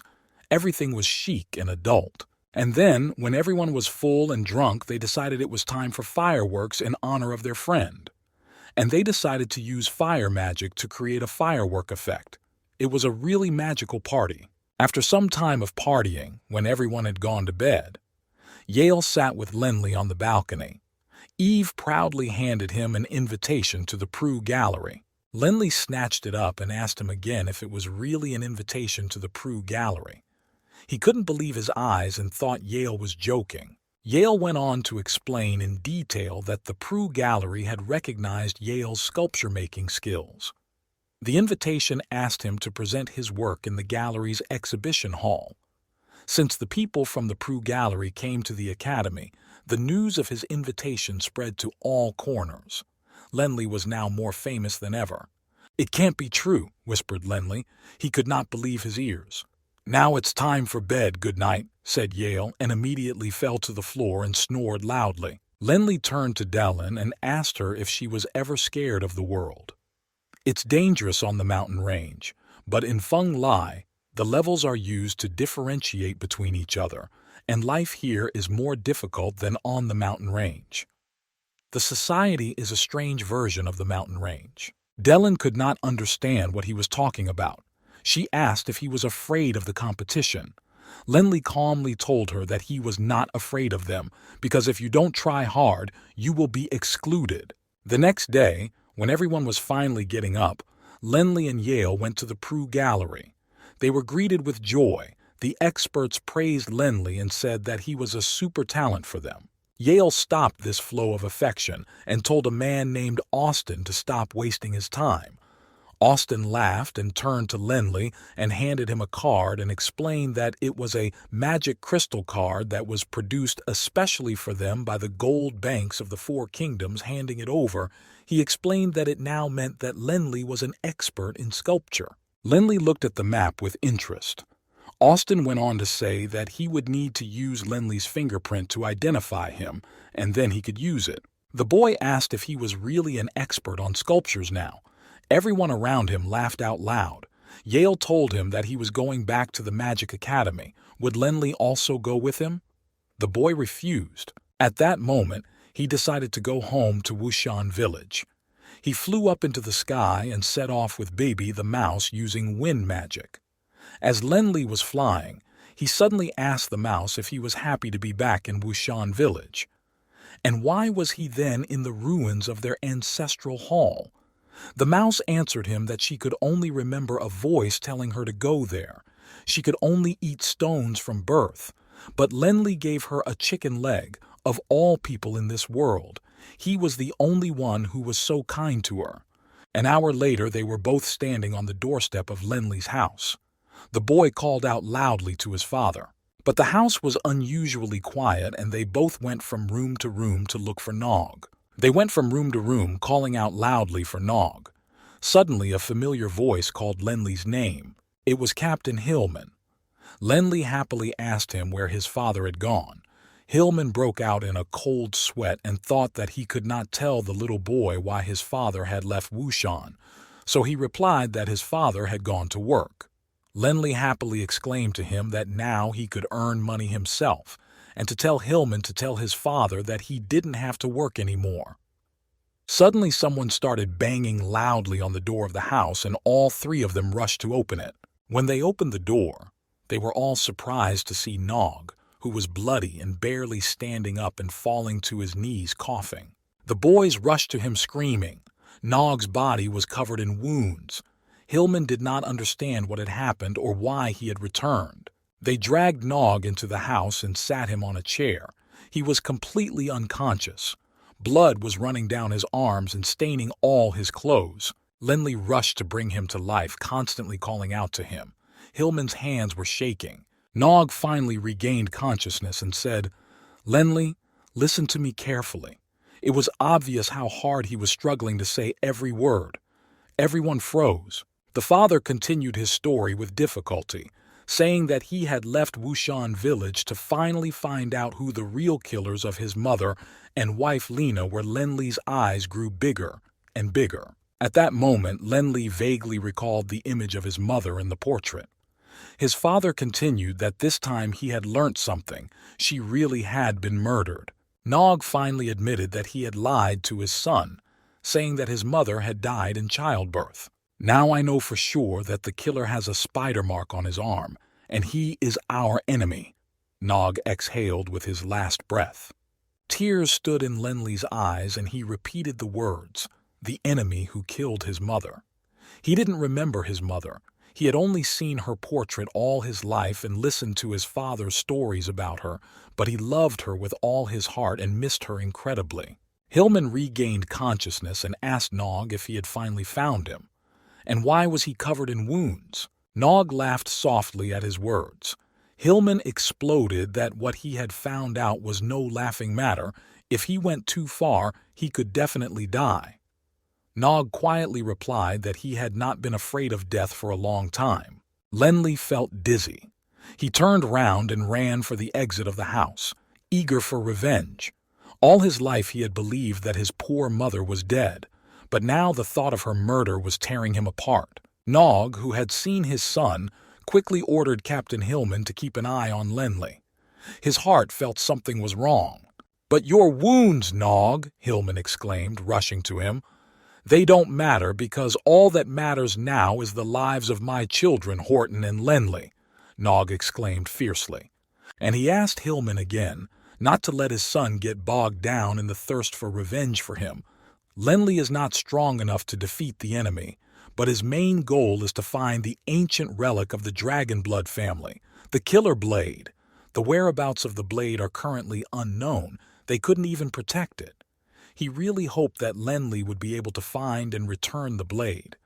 Hillman had promised him that he would. Nog sat in the chair covered in blood. The floor beside him was also covered in blood. He whispered that, as long as he was alive, Hillman had to tell Lenley. There are still some things that need to be explored and he needs to dig deeper. In the meantime, Lenley was flying as fast as he could, with only anger and revenge for his mother's murder in his mind. He didn't notice a large stone in his path and stumbled into the water of a nearby lake. The cold water immediately brought him to his senses, and the boy came up to think why this had happened. He did not want to see his father like this. Dellen, who had barely caught up with him, calmed him down, saying, "Doesn't he know what to do in this situation? You need to become stronger and understand your enemy. Right now, you probably won't be able to defeat a 6th-level warrior. How are you going to take revenge?" Dellen asked him. The boy silently plunged into the water, saying that he understood everything. Suddenly, he heard familiar voices calling out to him from the shore. When Lenley emerged from the water, he saw familiar faces. They were the boys from Wushan village with whom he had grown up since childhood. Carter, Garin, and the others were all calling out to him. Some of them asked if he remembered them. Lenley climbed out of the water to his friends, and they all rushed to hug him. And a million questions came pouring in. Had he seen more dragons than Velo Ki? Will he be able to defeat them now? How is his training at the academy going? Lenley was a real star in his village, where everyone sincerely loved him and rejoiced at his success. The boy laughed, hugged, and was silent. Then he silently stepped away from the crowd and cast a spell of earth magic, and immediately the earth was enveloped in a green glow. The crowd was quiet and frozen, and then he began to wrestle with the boy in the tiger skin, whom he had laid on his shoulders. The crowd roared with delight. Captain Hillman, who had come over, saw the fight and was shocked. He then shouted at the children and ordered them to give Lenli time to rest and to return to their daily training. He rushed over to the boy thinking he was a bit out of it, but Lenli assured him that he was fine. Lenli looked at Captain Hillman's frightened face and reassured him that he was calm and perfectly fine. Hillman looked at him in awe and said that the boy had really grown up and become much more mature. Then he mentioned Nog's request and continued that now that Lenli knew about the Baruch family's problems, his father had asked him to tell him that he really hoped Lenli would be able to find the Baruch family relic. Lenli repeated the word killer blade in surprise and tried to imagine what it might look like. Hillman began to explain that the killer blade had been passed down from generation to generation in the Baruch family for 500 years. It represents the pride of the family, and with it, the abilities of the dragon blood become much better. Lenli listened to him carefully and promised to help his father and find him, and asked Hillman to keep an eye on Nog as he intended to return to the academy. Lenli turned and took to the air, a plan already in his head. Meanwhile, at the Wellen Academy, which was located in Feng Lai Village and was not as cool as the Magic Academy, but it was also famous, the beautiful Alice was sitting in her room, reading her cards. Lenli was very much in her heart, and for some reason she had a feeling of anxiety for him. She laid the cards out again and again, but they always came up with terrible bad luck waiting for Lenli. Throwing the deck of cards on the floor, Alice stared at one point in despair. She was upset. She turned her gaze to the cards and kept thinking, why did this person keep coming up, and what could he be hiding? It was the first time she had ever understood anything about cards. Suddenly, a voice came from behind her. It was Kalen, and he asked if she was thinking about that guy Lenli again. The girl jumped in surprise. Turning around, she took a breath and told him that she was just thinking about Lenli, who had saved her, and that she hadn't thanked him properly for saving her. Kalen looked at her suspiciously, and it was clear that he did not like what she was thinking. He abruptly came over and took Alice by the shoulders and told her that, according to the schedule, her and Lenli's holidays would be at different times, so the chance of their meeting was very small, and he demanded that Alice pay more attention to him because he would become stronger than Lenli. It was obvious that he was very annoyed. Alice asked him boldly, who was he to try to control her? She didn't like Kalen's behavior. Meanwhile, Lenli continued his journey to the Magic Academy. When he looked up, he saw a signpost and thought that he must have arrived, but it said that it was Feng Lai. But for some reason, his thoughts were filled with the image of a beautiful girl, Alice, and her face kept popping up in his memory. He couldn't understand why he kept thinking of her when he was supposed to be looking for the killer's blade. Suddenly he remembered that Alice had said that her home was near the gates of Feng Lai, and he decided that since he was here, he might as well check it out. Lenli looked carefully towards the city gates in search of a house and saw that there was indeed one. He approached the door and knocked. The door opened and a man came out. Lenli asked if Alice lived here, and the man replied that she did, but that she had gone to study at the academy. Lenli turned and left a little disappointed. Bebe the mouse kept asking him why he was upset and why he was silent and ignoring her, but Lenli remained silent. Suddenly, he heard a familiar voice behind him, and everything turned inside him. It was the silhouette of a girl running towards him and calling out. It was Alice, and it seemed that she had become even more beautiful since they hadn't seen each other. The girl could not hide how happy she was to see Lenli. She couldn't believe her eyes that it was really Lenli, and asked him if it was true that he was looking for her. Lenli was also shocked to see her again and replied that there was no school today at Wellen Academy. Alice honestly told him that she was skipping classes because she was always thinking about meeting him who knew that she would actually see him. It was such a stroke of luck.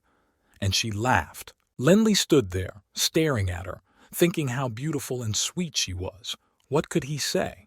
He began to stammer and mumble that he had something important to say to her, something like, but then Alice interrupted him and asked if he believed in fate. The dumbfounded Lenli blurted out that God had prepared this meeting for them.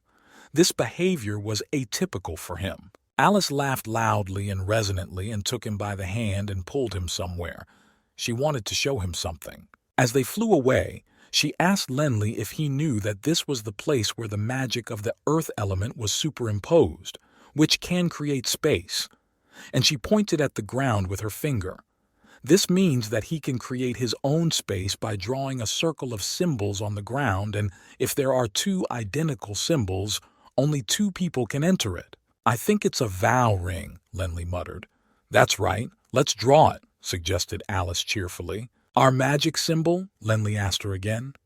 He was very surprised to see her and to hear her suggestion. She went on to explain that when two people create a vow ring, they must both have a high level of synchronicity with each other to complete what they have started. The higher the level, the harder it would be to break the spell, and they began to draw symbols on the ground. When they finished drawing, Alice loudly exclaimed that this was now Alice and Lenley's territory, and their bodies were enveloped in a ring of magic that turned into a dome. "We are completely synchronized," Aaliyah shouted joyfully. Lenley could not say a word. They held hands and watched this miraculous performance in silence. Kalen was watching from a distance, shocked by what he saw, and whispered that he would not let this go. He was really angry. Lenley and Alice said goodbye, and the boy returned to the Magic Academy. The first day of his studies began. Outside, the air elemental teacher began training. All the students in the new school year moved to the next class, where they studied magic from the 3rd to the 5th level. The teacher announced that everyone should try to fly above the ground using their mental power of the air element and a magic symbol. First of all, they had to purify their hearts, and if they learned this once, they would be able to follow the wind. All the students began to puff and try to rise into the air. The teacher's attention was drawn to Lenley, who skillfully hung in the air and took out a book and began to read with Bebe the mouse. The teacher looked at him in amazement and thought that this Lenley, his technique of using hovering was close to the 6th level and maybe even higher. He was extremely surprised. Meanwhile, Lenley was carefully reading the encyclopedia of plants that he had borrowed from the library of the academy. He read that he could use the blue heart herb to become a dragon blood warrior. He thought that it was no wonder that it was very rare, and that the herb he had collected would not be good enough. The boy thought about it. Dellen, who was watching him, said that, of course, if he wanted to become a dragon blood warrior, he would need at least 7 bundles. Lenley listened to her and replied that this meant that it was time for him to go back to the mountains. Suddenly, Delia flew up to the boy and said that Lenley was very good at hovering. Lenley was a little frightened by her unexpected appearance and asked Delia, "What did she say?" And the girl replied that she was very eager to know what had happened in the mountains. Lenley began to tell her in a gloomy tone. Lenley told her everything he had encountered in the mountains, about all the animals and the fights he had had with them, and how he had met Alice and her friends. The girl listened attentively without interrupting him. The boy closed his book and finished his story, but Delia's face showed that something was wrong. He asked her again what was wrong. She looked at him with her beautiful eyes and replied that she was trying to imagine what this Alice looked like. Delia was upset about something. Lenley quickly recalled the image of the beautiful Alice and promised Delia that he would introduce her to her next time, saying that he thought she was very nice. At that moment, the magic of floating disappeared and they fell painfully to the ground. Beeb and Dellen watched them from afar. The mouse rolled her eyes and said that she thought her boss had been behaving very strangely lately and that this girl was a bit strange too. Dellen smiled mysteriously and told her that she was experiencing a complicated love triangle and really hoped that it wouldn't affect Lenley's training. She didn't like this at all, and it wasn't part of the plan. Lenley stood in his dorm room and put on his armor. His second trip to the Magic Beast Mountain Range was about to begin. Mouse was also going to fight with a businesslike appearance. The boys in Yale wished him good luck and promised to keep an eye out for information about the whereabouts of the killer's blade. Lenley thanked them sincerely, and Bebe the mouse stuffed the chicken legs one by one, thinking that he should have taken more. As the journey began, Lenli flew and remembered Delen's words, telling him that his mental power had already reached the 7th level of magic, but his magical power was still at the 6th level. He also remembered that the beasts from the canyon were in packs, and although the chance of victory was not great, it was still greater than the last time. So, who is a knight of dragon blood? There are 2 ways to use dragon blood to become a dragon blood warrior. The first is to determine the amount of dragon blood in one's body, and the second is to drink the blood of a living dragon to activate the knight's blood. The blood of a living dragon is very strong. Even getting it on the skin of the body can be harmful, not to mention drinking it. But there is a solution to this problem, and it was the blue heart herb. It had to be mixed with the dragon's blood, but 1 bush was not enough. The more blood you needed to drink, the more herb you needed. The test showed that Lenli's dragon blood was not enough to become a dragon blood warrior, so he needed the blue heart herb to train and become a dragon blood knight. Lenli was determined before his journey that he would try something to become a full-fledged dragon blood knight. After a short period of time, they all landed on a mountainous abundance of magical beasts, near the familiar misty canyon where he had found the grass last time. Delen summarized that usually people don't return to the misty canyon a second time, but her Lenli had come back for another adventure. Lenli blurted out that he would do it for his family and jumped into the canyon. While Lenli was flying, he decided to prepare himself some improved armor and cast the 7th level spell, Earth Armor of Jade level. And the spirit of the boy's elemental aura began to take the form of a drop of water, which meant that Lenli was beginning to become a 7th level mage. Delen watched him and said that his armor looked much better this time, not like the last time when it was just a pile of stones. Suddenly, Bebe the mouse spotted the flock of dragonhawks from the last time. But on this journey, the dragonhawks could not do anything to Lenli. His jade armor completely protected him from the birds. The mouse flew happily on Lenli's shoulder and demanded to have the same armor because he saw how useful it was. The boy laughed at the little warrior. After flying for a while, they both noticed the blue heart grass growing ahead. Beeb, the mouse, took a closer look and said that the grass was growing in a clearing right next to where a dragon was sleeping. Delen flew over and advised him not to use his magic for the time being, because if he fought a level 8 beast, his jade armor would not help, but rather disturb the beast. Suddenly, Baby exclaimed that she was taking over. Lenli could not understand what she was talking about. The mouse magically transformed into a beast mouse and crawled on the dragon's belly to collect the magic blue heart herb. She did this as quietly as possible, and the dragon continued to sleep. Suddenly, a twig cracked under her paws and the dragon woke up. Bebe cuddled into the grass with a whole pile of grass in her paws. Delen and Lenli whispered to her to take her time, and at that moment she thought of pretending to be dead. She lay there, not moving, pretending to be rotten, thinking that she was just a shadow mouse running by, hoping not to be eaten. The dragon looked at her in surprise, but her plan was to concentrate and gather all her strength, and to use her strong animal paws to jump high towards the frightened Lenli and Delen, and she succeeded. Lenli rushed to hug her and praised her for being so clever.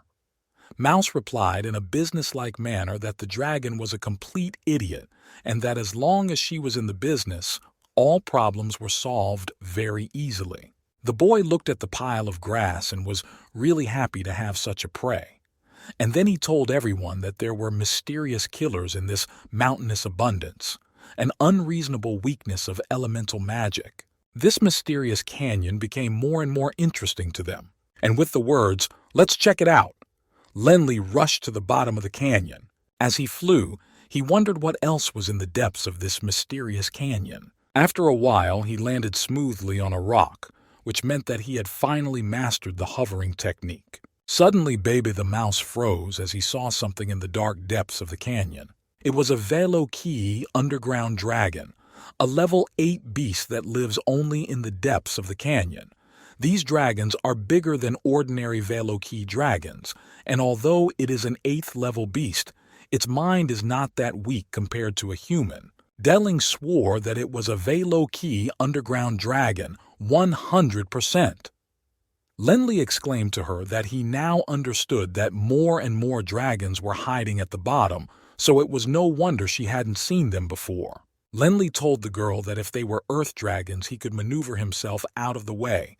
He shouted the wind elemental spell, Flight and Displacement. He followed it up with wind detection to help him see better ahead. Delin noticed that his wind magic had attracted another dragon. It was an 8th level metal-winged dragon, blue in color. Bebe the mouse screamed in panic that the dragons were attacking from all sides and they were even scarier and stronger than before. Lenli noticed that his speed was no longer enough and turned to Delin and asked what other spells could help him escape. "Let me think," Delin exclaimed to him, excited. "You're being chased by 3 8th level beasts and you're a 7th level mage." Lenli realized that he had to do something right now and cast the Earth Armor spell, Jade Level, and instantly he was back in his suit. Suddenly, the metal-winged dragon struck him on the armor, but despite the force of the blow, his Earth Armor prevented it from being fatal. Suddenly, Delin saw a light up ahead and realized that it must be a cave, and ordered everyone to hide there. Seeing the metal-winged dragon continue to chase Lenli, she loudly warned him that his armor had been damaged by the previous attack and might not be able to withstand the next one. Lenli flew with all his might, thinking that he would definitely survive if he got out through her. As Delin flew closer, she noticed that the entrance to the cave was sealed with magic, probably to keep the dragons out, she thought. Meanwhile, Lenli was running for his life, chased by a metal-winged dragon. But the dragon managed to hit Lenli before he entered, and the boy fell bitterly on the stones. Raising his head, he asked if Baby was okay. The mouse was stuck between the stones and begged to be pulled out. Lenli looked at the entrance to the cave and asked where it led and why it was sealed. Suddenly they both heard strange sounds. Someone laughed and shouted Sartius. It was a level 9 beast, the purple tattooed bear. 300 years ago, the metal-winged dragon had scratched out his eyes and made him blind, and now the bear was threatening to kill him at last. Delin listened to the bear and did not believe that it could speak. Suddenly it started to cry out, "Oh no!" and Lenli saw Delin quickly hide in the ring hanging around his neck. He wondered what she was doing. Delin sat frightened in the ring with her feet together, shrunken 1,000 times. She explained to Lenli that it was a saint-level beast that could talk and fly. Its magical powers were so strong that he would definitely notice it, so she was hiding in the ring for her own safety. While they were talking, Baby the mouse was sneaking up on the bear to bite his ear. Delin stopped this fearless individual. Lenli looked at the bear and thought that saint-level animals should look different. Meanwhile, the bear was saying that after all these years, he would finally get his revenge. Who would have thought? You were locked here in a place filled with power. Lenli couldn't understand who he was talking to, but he looked more closely into the darkness. Suddenly, a level 9 armored serpent dragon flew out of the darkness. He shouted at the bear that he was a cursed animal, and how dare he laugh at him. His size amazed everyone. Suddenly his eyes stopped on Lenli and he noticed him hiding behind a pile of rocks. But for some reason he did nothing. Lenli thought that the dragon had ignored him, perhaps because of the enemy standing in front of him. At that moment the bear stood on its hind legs, making it look even bigger and scarier, with growths on its paws like a dragon. The dragon looked at him and exclaimed, "Sardius, you used to be so proud, but that was a long time ago." And he too stood on his hind legs.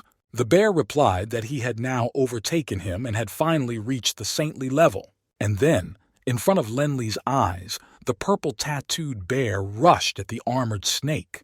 The force with which they rushed at each other made everything around them shake. With a roar and a crash, they joined together and began to roll across the stone plateau. Lenli covered his ears because he was deafened by the sound. The two beasts stood on their hind legs and roared at each other. Both of them were enormous. "You have no more strength to fight back. Give up now," one of them shouted. It was impossible to make out who was shouting in this tangle, And then the bear grabbed the dragon's tail and it jerked and a good chunk of it came off. The dragon screamed in pain. "This is your weak spot," the bear growled, and indeed the dragon's tail was the most vulnerable part of it. From the bite and the tugging, the dragon instantly dropped a part of its tail like a lizard. It seemed to be a defensive reaction. Vedmita carried it victoriously over his head. But knowledgeable people said that dragons usually do not use this tail maneuver until the very last moment. They do it only when they want to kill the enemy with them. When the dragon's tail was shed, dragon scales rose on its back. This meant that something was wrong. The bear looked and thought for a moment. It was indeed armor made of blades. This armored dragon's crest could cut through everything with absolute ease. The dragon turned its back on the bear and flew past it as close as possible, slicing through the bear's body with its blades. Lenli stared at the two monsters in amazement and now listened to the bear's scream of pain. The decisive moment was coming, one maneuver, and that was it. Who would win? But both monsters instantly fell with a roar, and there was no winner. Only a huge mountain of bloody bodies now lay silent. There was a deafening silence. They were lying right at the boy's feet. Suddenly, Dellen shouted to Lenli that this was a chance to find out if he could become a dragon blood warrior. This opportunity must not be missed. Next to the bodies was a mangled dragon's tail. When he finally woke up from his stupor and heard her talking about dragon blood, he realized that he had gathered enough blue heart herb, and this was his chance to become a dragon blood warrior right now. He quickly flew up to the dragon's head, but it turned out that the dragon was still alive, and instantly opened its mouth when it saw the boy. Dellen shouted at him to be careful. Dellen was just a disembodied soul with very limited energy, but she flew up to the dragon's head and used her powers to restrain it a little. "Beeb!" The mouse shouted for Lenli to put on the jade armor immediately, but Lenli shouted loudly that it was too late and he would not have time to do it. Beeb the mouse immediately transformed into a beast and shouted, "Boss, I'm coming to help you," and rushed to her beloved master. She fearlessly and with all her might hit the dragon's head with her whole body, and he started screaming out of surprise and pain. But of course, their strengths were not equal, and the dragon threw Baby away with one paw. Even with such wounds as his, he was still strong. Baby lay unconscious on the stones. Lenli, who was not far away, felt a wild pain in his head, all because he was bound to the mouse by a contract. He also screamed in pain, and in that moment of pain, Lenli stopped feeling Baby's mouse. The boy's eyes were instantly bloodshot. There was a lump in his throat and his temples were pounding. He loved his little friend, his assistant, with all his heart.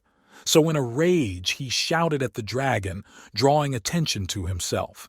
Lenli wanted revenge right now. Lenli ran as fast as he could towards the dragon.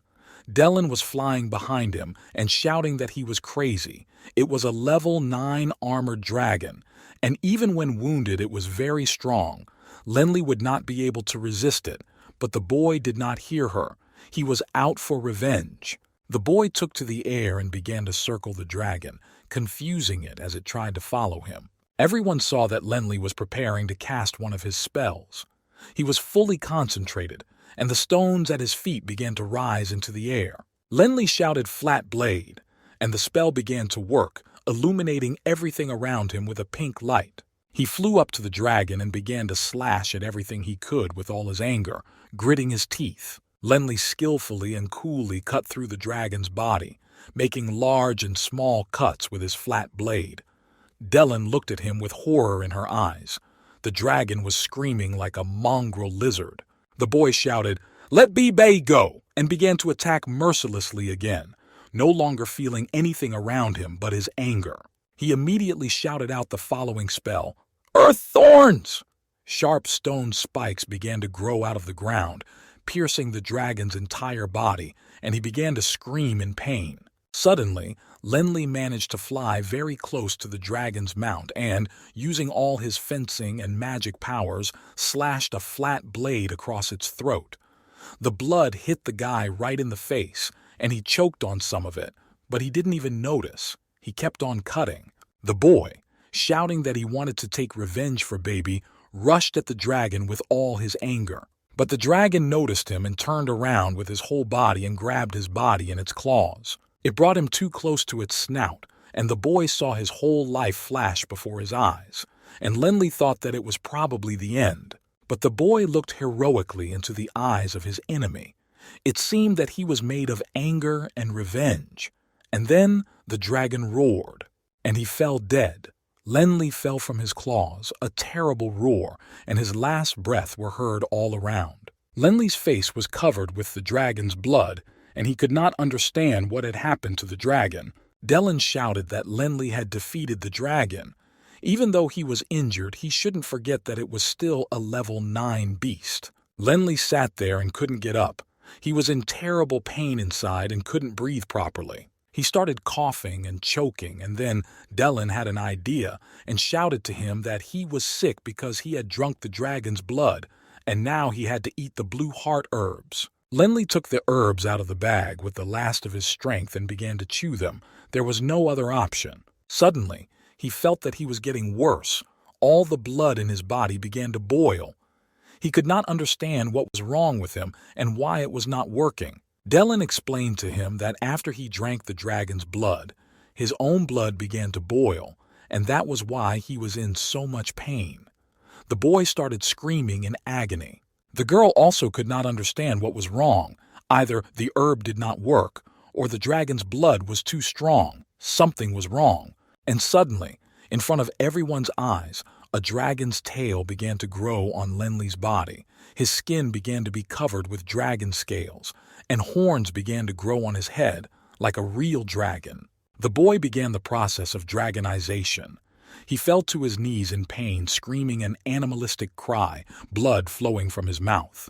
Dylan quickly put her hands on Lenli's hot head and shouted that he must hold on because she was using magic to keep the dragon's blood out.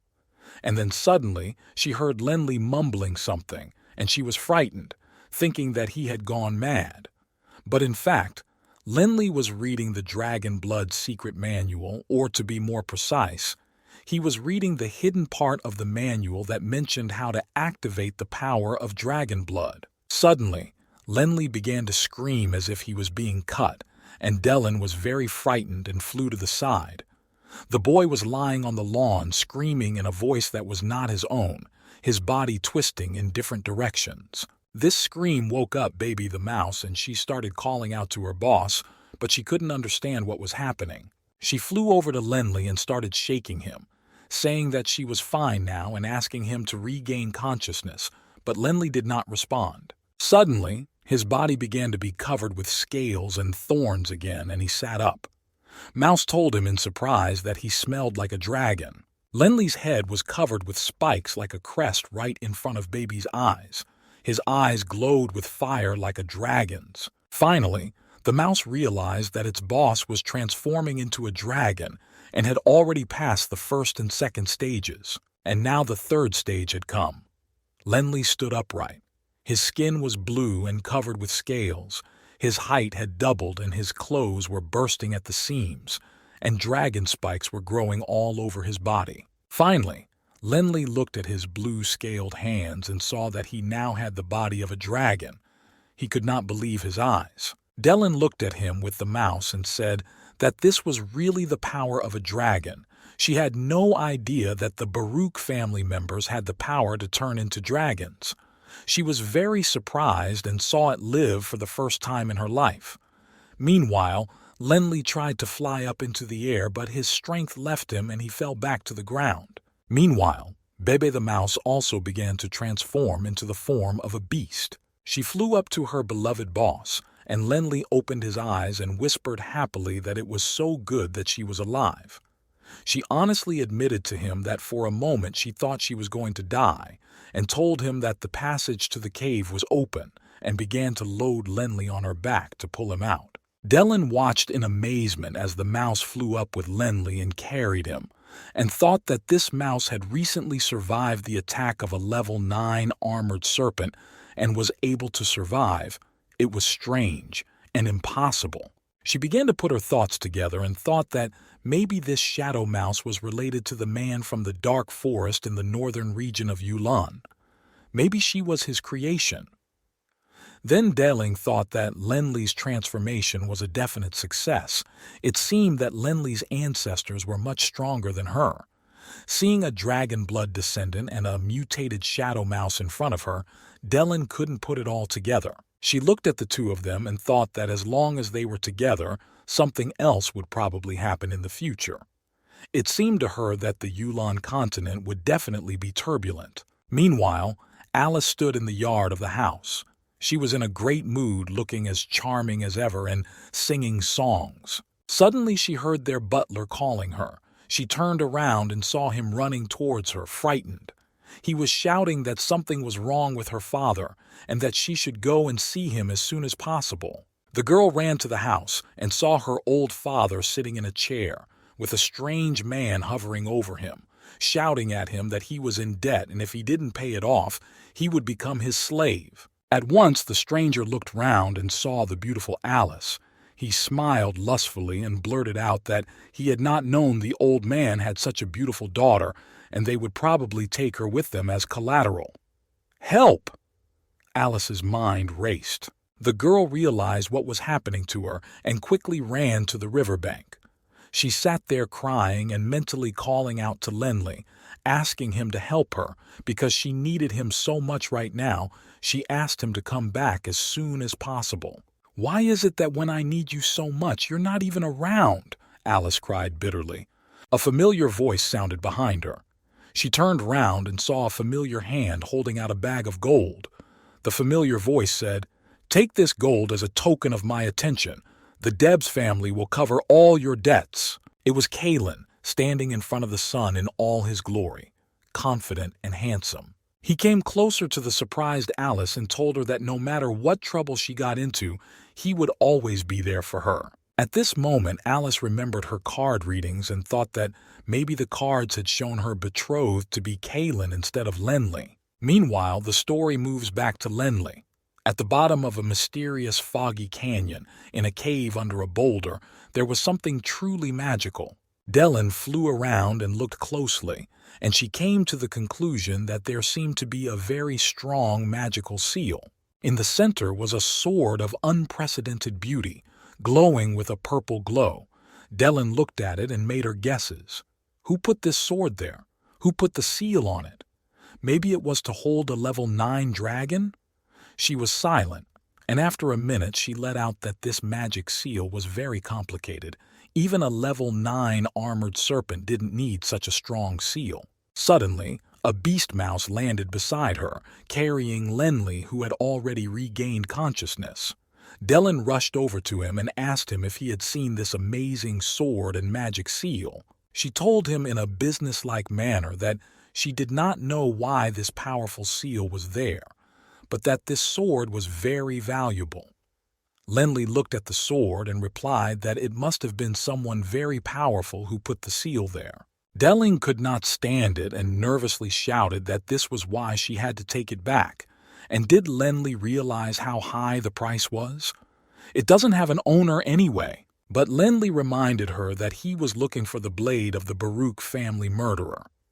Delling didn't want to hear anything. She argued that this particular sword must have cost several thousand gold coins to create, and that it was priceless. The aura of this long sword was very unusual, and it was most likely one of the 4 blades of the higher realms from the continuum of hell. She was very determined. Lenli listened to her hysteria in shock and replied that he knew nothing about the 4 realms or the continuum. Delling rolled her eyes and clicked her tongue. After taking in more air, she began to explain that on the Yulon continent, Lenli was one of the strongest in his nation, so it was time to teach him something else about existence. There are 4 higher realms of existence: the continuum of life, the divine continuum, the lower continuum, and the continuum of hell. After the saintly level is God, after the divine level are the lords, and above the lords are the 4 super deities. Whether we are talking about a shining lord or a shadow cult lord, they are just lords, Although they have advantages, they still need the strength of faith of their followers. Super deities are different, they don't need followers. Lenli listened to her and pretended to understand everything. The boy interrupted Dellen by saying that he wanted to try to use the power of transformation into a dragon, namely dragonization. He was very curious about what he had become. Lenli approached the mysterious sword and took it by the hilt and began to pull it. He noticed that a strange, strong aura was emanating from the sword, and finally, the sword was in Lenli's hands. The boy happily showed Dalen that he had got it, and thought that, after he touched it, the sword seemed to come to life. And then he recognized the sword. It was the flexible blade. It was the one his teacher had told him about at the academy. Dellen was extremely happy that the boy had got the sword. It was a really great treasure. She boastfully called herself the lucky star of Lenli. The boy reminded her that he almost died with such luck. The girl abruptly ordered everyone to fly out of the cave. She thought the passage might close again, and everyone flew to the exit of the cave. After the magic stopped supporting the seal, the rocks of the cave entrance really closed. When everything was quiet, a strange man suddenly appeared from the ruins. He had his blue hair tied in a ponytail, a handsome face and a golden robe, and he was holding 3 puppies. The stranger said, "I'm finally free." He looked around carefully and asked himself if this was really the continent of Yulan, and he exclaimed with joy that it was amazing. The puppies were also looking at everything with interest. Suddenly they said to him, "Daddy, we are hungry." The stranger pulled them down and said that there must be many small dragons around, which should be enough to feed them. And immediately, the little puppies grew into 6-eyed lions with wings, and a transformation took place. They pounced on the dragon's body and began to eat it. The stranger looked at them with satisfaction and exclaimed, "Eat, my children. We still have a lot of work to do. I believe that this time we will be more lucky than 5,000 years ago." Meanwhile, in the heart of the Yulan continent, a magnificent castle with towers rose up. In the room by the window, a well-dressed man stood, when another stranger came up to him and reported that their people from the Mountain Fortune had sent a letter saying that someone had entered the forbidden zone of the Misty Canyon and killed a level 9 armored serpent. The head of the Feng Lai kingdom, Clyde, was standing by the window. He asked without turning around, "Who did this? This means that the magic seal has been broken." The speaker answered, frightened, that no one knew anything. The chairman attacked him, shouting why he was still standing there. He took him by the scruff of the neck and said, "Go check on those who have recently entered the room," and threw him out of the room. The head of the kingdom was very angry, which meant that the creature that was hidden there was now free, and it was urgent to find it. It was the 1st of January, which meant that the Yulan Festival, the biggest holiday on the whole continent, was about to begin. There would be a festive ceremony at the Shining Church on that day. People came from different places to take part in the celebration at the Shining Hall in the west of Feng Lai. Lenli was among the crowd, along with Baby the Mouse, who was dreaming of eating fried chicken legs today. Lenli noticed that the busy city was completely different from life in the mountainous countryside. He wandered among the people, looking at everything around him. It was his first time at this festival, and everything was really beautiful and colorful. Dellen flew alongside him and kept chattering about how there would be many noble families here today, most likely to attend, and they all needed grant protection. Lenli would even be able to see the kings of the Holy Alliance. Suddenly, a crowd of people shouted, pointing towards the boy, "Ghost!" Bibi also started screaming that something had touched her face, and it was definitely a ghost in broad daylight. Lenli whispered to Dellen that she had flown into the flag fabric and everyone thought they were seeing a ghost. But she had already flown into the ring and was sitting quietly. Lenli was making fun of her. Dellen got out of it and told him that she wasn't scared, but that there were saint-level fighters in the crowd and they could sense her, so she would stay in the ring for a while to avoid getting caught. Lenli thought about what she said. The guy had stopped. The knights protecting the Shining Church had passed him. She could afford it. And Lenli was already thinking that he needed to become stronger as soon as possible, because his abilities were not enough now. And then the crowd gasped. Everyone saw a living bishop. The bishop, dressed in white robes, was riding in a gorgeous white chariot, accompanied by knights also dressed in white. Lenli watched and asked himself, "This must be the leader of the Shining Church. Why did he get goosebumps?" Suddenly, Bebe the mouse started to screech in his ear.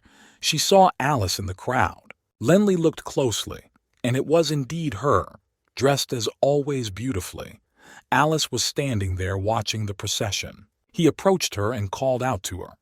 The girl could not believe her eyes and asked him if he had returned from the mountainous abundance. But Lenli was silent because for some reason he saw Callan behind her.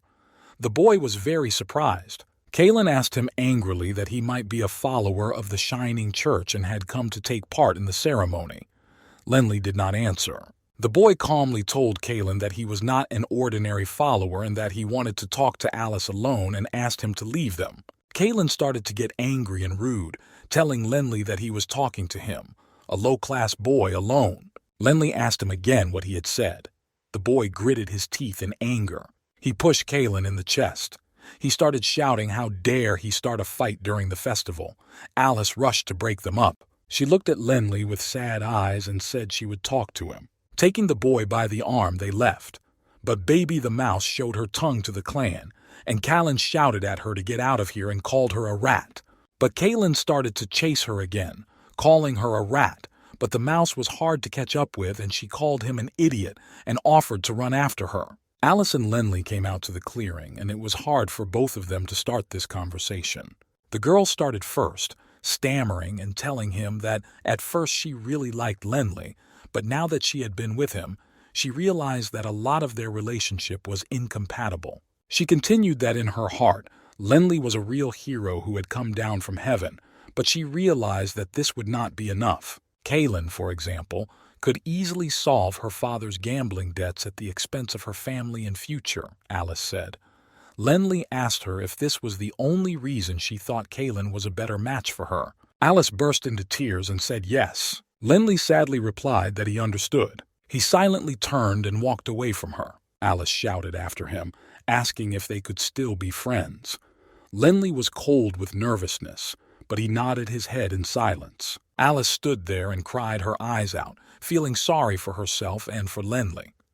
After saying goodbye, Lenli returned to the Magic Academy, to dormitory number 109. All the boys of the dormitory were watching their conversation and they were also crying. Yale told them all that he had just found out Lenli's heart was broken, but he thought he was calm. Lenli sat by a stone and meditated for a very long time. Suddenly the boy took out his flat blade and began to carve something with it. The boys gasped. "Is he making sculptures?" exclaimed Yale. Lenli continued to carve something, moving the knife easily. His thoughts were all about Alice. The guy was really hurt by their last conversation. He was in love with her. 20 minutes later, a sculpture was already visible from the huge boulder. Lenli carved 5 images of the girl, showing her in different emotions. The boys were amazed by her beauty. Yale said he could see that he was feeling very sick. The botanist was impressed by her appearance and the time spent, and the third guy shouted that it was supernatural skill. Meanwhile, Lenli was finishing his sculpture thinking that this year was just like a dream, and now he was finally starting to wake up from it. He looked at his creation and decided to call it Waking Up from a Dream. He felt lousy at heart. The sculpture was completed. Dylan flew around it in awe and looked at it carefully, and Baby the mouse was also shocked. Dylan flew up to him and told him that he had reached the level of a master in working with stone. She understood that the story with Alice had hurt him, but she reminded him that he shouldn't forget that they had many important tasks to do. Lenli looked at her with tear-dry eyes as if he had really woken up. He exclaimed that indeed he must become the pride of the Baruch family and avenge his mother. He turned around and walked to the dormitory. His friends who had been following him scattered to avoid him. Lenli went into his room and saw that all 3 of his friends were sitting at the table, each of them doing something.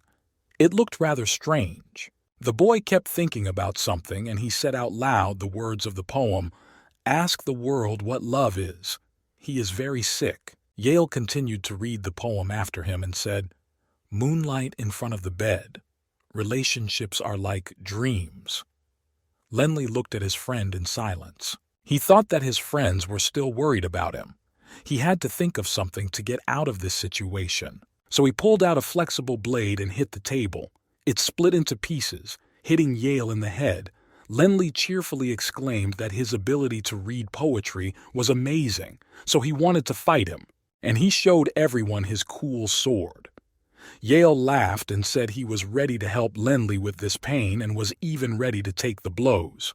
The nerd exclaimed that it was so rare for the four of them to get together, but it was so cool.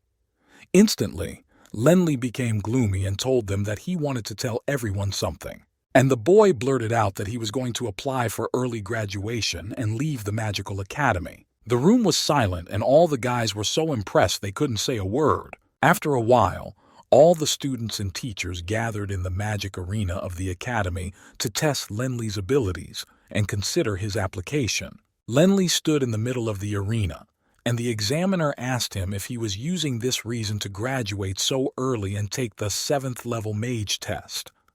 Lenley answered yes. He was confident in his abilities. The crowd of students began to whisper, all saying that it was impossible for him to reach the 7th level in 2 years. No one believed that he could graduate early, and only Lenley was confident. The teacher looked at him carefully and told him to show him a 7th level spell for evaluation. Lenley used a 7th level flight technique and quietly and smoothly flew into the sky. He performed a perfect aerial coup. His flying technique was much more advanced than when he was on the mountainous abundance of magical beasts. He had reached the point where he could safely move in the air. The wind elemental teacher was watching him fly, and he was amazed that Lenley's technique was better than his. The examiner asked him to show him something else from the 7th level. Lenley quickly flipped in the air, flew over to him and tore off his hat, and the examiner came to his senses without it. He said that everything was fine. If he could take even his hat without being noticed, it proved that his abilities had reached the 7th level of a magician. The examiner went to the middle of the arena and loudly told everyone that according to the rules of the academy, Lenley had passed the exam and qualified as a dual element mage and had officially graduated from the academy. The crowd roared with joy. It was unheard of. Lenley stood there, feeling very proud of himself. He had worked hard to become a 7th level mage in such a short time. His friends rushed to congratulate him. Only Jean stood there thinking that from the first day of training he knew that this guy was no ordinary guy. In fact, he was one of the fastest students to reach the 7th level before us. Jean was not very happy about these events because he was Lenley's eternal competitor. He continued to think that Lenley had improved too quickly, and even if he tried to catch up with him, it would be difficult because he was only at level 6. Delia stood next to him, and Jean told her that he thought there was nothing left to learn at the academy, so he would probably prepare for graduation as well, and return to his family. All students moved to celebrate at the large and luxurious hotel of Yale Dawson's family. That night, everyone said goodbye to him. He was graduating, which meant that he would be separated from everyone. Yale set up gorgeous tables that were bursting with the best food and drinks, and told him that, although he was leaving the academy, he asked him not to forget about the Dawson conglomerate's invitation. Lenley thanked him sincerely for everything he had done for him. Beeb the mouse was sitting and eating chicken legs, and Yale put a whole plate in front of her. Dellen was sitting not far from her, and she was sincerely jealous that she could eat unlike her. Meanwhile, Yale hugged Lenley and exclaimed that Lenley had finally become better than him, and now he had a live advert. The boy laughed back because he was always thinking about money. Suddenly, a servant came into the room and handed him a letter addressed to Lenley. The boy opened the envelope and was horrified to see what he read. The letter said that his father Nog continued to search for his wife's killer. The evidence he found became clearer and clearer, and then a group with a spider tag started hunting him down, and he was unable to escape.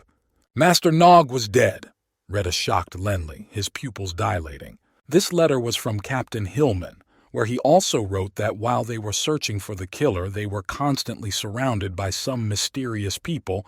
He was lucky to come back alive, but he was badly injured. All he could do was write this letter about Nog's father. Yale asked him in shock what he was going to do now. Suddenly, the servant came in again and reported that special guests had arrived. They were the defenders of the Shining Church, and they brought a group of knights to the hotel. By the way, the leader of the Cardinals was higher in rank than even the king. Yale looked out the window and saw the knights and asked Lenly why the Cardinals were here to see him. The servant replied that they were looking for Lenly.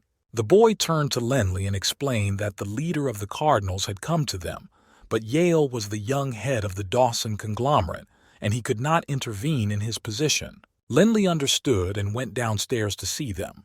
In the hotel lobby, knights stood in 2 rows, and in the center of the sofa sat a cardinal in gorgeous white clothes. The boys came down, and Yale said helpfully, "Welcome, leader of the Cardinals." Lenly remained silent and looked at him. The cardinal looked at them carefully and said that the boys could call him Guillermo. The knights who were here came from the temple. Dellen had managed to hide in the ring and whispered to Lenly that the cardinal and the bishop were the leaders of the Cardinals, and to become a leader, one must not only be famous, but must have the power of a magician of at least the 9th level. But the knights of the 7th level accompanying him were not weak either. The cardinal continued to speak. He had heard that a student had graduated from the Magic Academy and had become a dual elemental mage at the age of 17, and he was curious about what he looked like, but now he saw that Lenly was unsurpassed. "Lenly, since you are a resident of the Holy Alliance lands and a citizen of these lands with excellent results in magic, I, as the head of the Cardinals, am proud of you.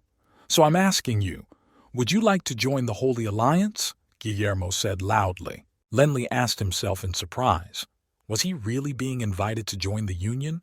He could not believe his own ears. Yale quietly told Lenly that this was an unexpected but pleasant offer, because even 8th-level mages may not receive such an honor in their entire lives. What does Lenly think about this? The boy thought to himself, if he joined the Holy Alliance now, then all his actions would be restricted by the Cardinals, and how would he be able to investigate the murder of his parents? He looked into the Cardinal's eyes and asked if he could wait a few years for an answer, because he felt that his courage was not great enough to bear such responsibility. The Cardinal could not believe what he was hearing. Had Lenly really rejected his offer? This had never happened before. Yale was shocked by what he had heard and was gasping in amazement. The cardinal thought that if they didn't keep such a talented young man and if he ever opposed the church, it would be a huge problem. And he said, "If you join us, then we will allow you to join any of the kingdoms under the rule of the Holy Alliance and grant you the title of Duke." His voice was already too loud. Yale could not understand how Lenly could refuse such wonderful conditions. Lenly calmly asked for some time to make this important decision. The knights and the cardinal gasped aloud. "He's turned it down again." The cardinal began to lose his temper and hissed that it was not easy for him to show such leniency in this case. To which Lenly calmly replied that he promised not to join any of the 4 empires or the Dark Alliance until he had made a decision and informed them of it. The cardinal was surprised and laughed. This was the kind of conversation he liked. He asked Lenly to remember his words, because he would be waiting for news from him. And all the knights left with him. Yale, who was holding on with the last of his strength, fell to the floor. He was almost unconscious. He was scared to death. Lenly's friends, who were listening to the whole conversation, said that it seemed to be very important for the cardinal to get Lenly to join the Holy Union. Lenly listened to them and thought about it. Then he explained to the boys that the most important thing for him today was to find someone who had a spider tattoo and nothing else. The guy was very determined. "He is the enemy of my family, and there is nothing more important to me than revenge," exclaimed an excited Lenly. Although Lenly had graduated from the academy, he still had some business to take care of at the academy before returning to Wushan village. In addition to his affairs, he trained hard. knowing that it was a necessity for him. He was standing on his head in the middle of dorm room 109 with a golden glow on the floor. It was gravity field training. Standing on his hands made him stronger. Yale suddenly burst into his room shouting that he had some news. Suddenly he fell down. He tried to get up, but nothing worked. He shouted, "Did Lindley turn up the gravity field?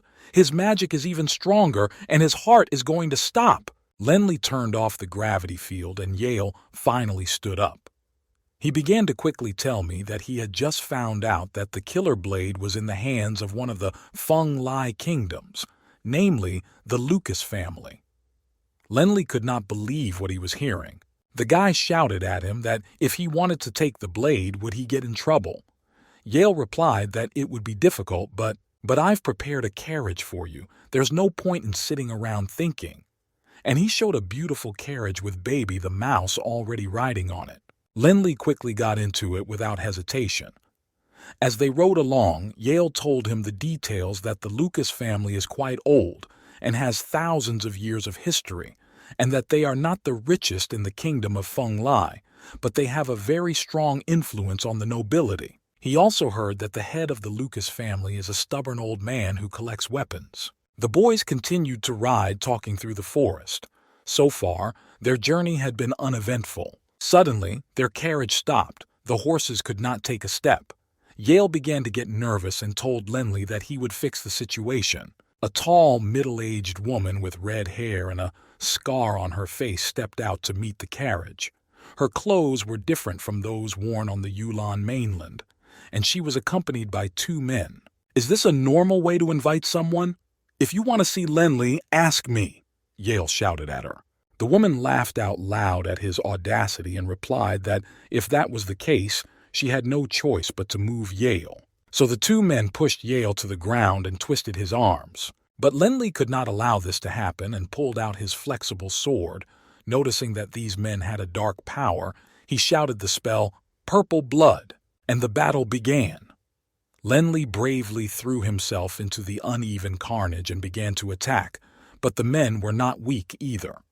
The woman watched them in silence. She stood with her foot on Yale's back and said what a strange weapon Lindley had. Although she was about to make her move, her mission was to capture the boy. Meanwhile, a frightened Dellen caught up with Lindley and whispered that if he fought, he would not win. "There will be no winner. The fight is not equal, and there's Yale under the sword of that mimic, so don't rush," she finished. Lindley stopped for a drink and shouted to the woman if she would let his friend go if he went with her. Yale shouted that he should not go with her. She told him that of course they don't touch Lindley's friends, and she removed her foot from Yale. Lindley silently left with the three of them. Yale was desperate, so he unharnessed his horse and decided that it would be faster to go without the carriage. Jumping on his horse, he went to get reinforcements to rescue Lindley. Meanwhile, the three strangers silently led Lindley through the oppressive forest. Dellen, who they did not see, flew alongside the boy and made guesses. She thought that these strangers came from the Dark Alliance.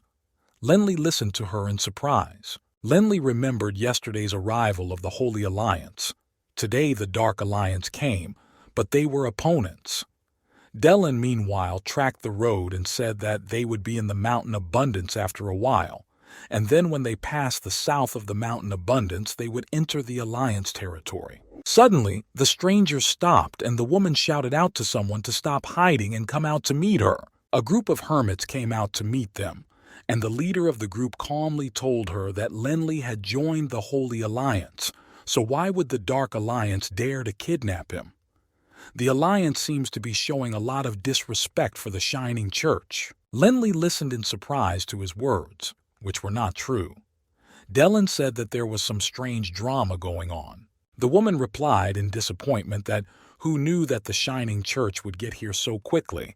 It seems that Lindley is really important to this bunch of hermits. The leader of the Shining Church deserters calmly told her to let Lindley go, as they would have no chance of winning.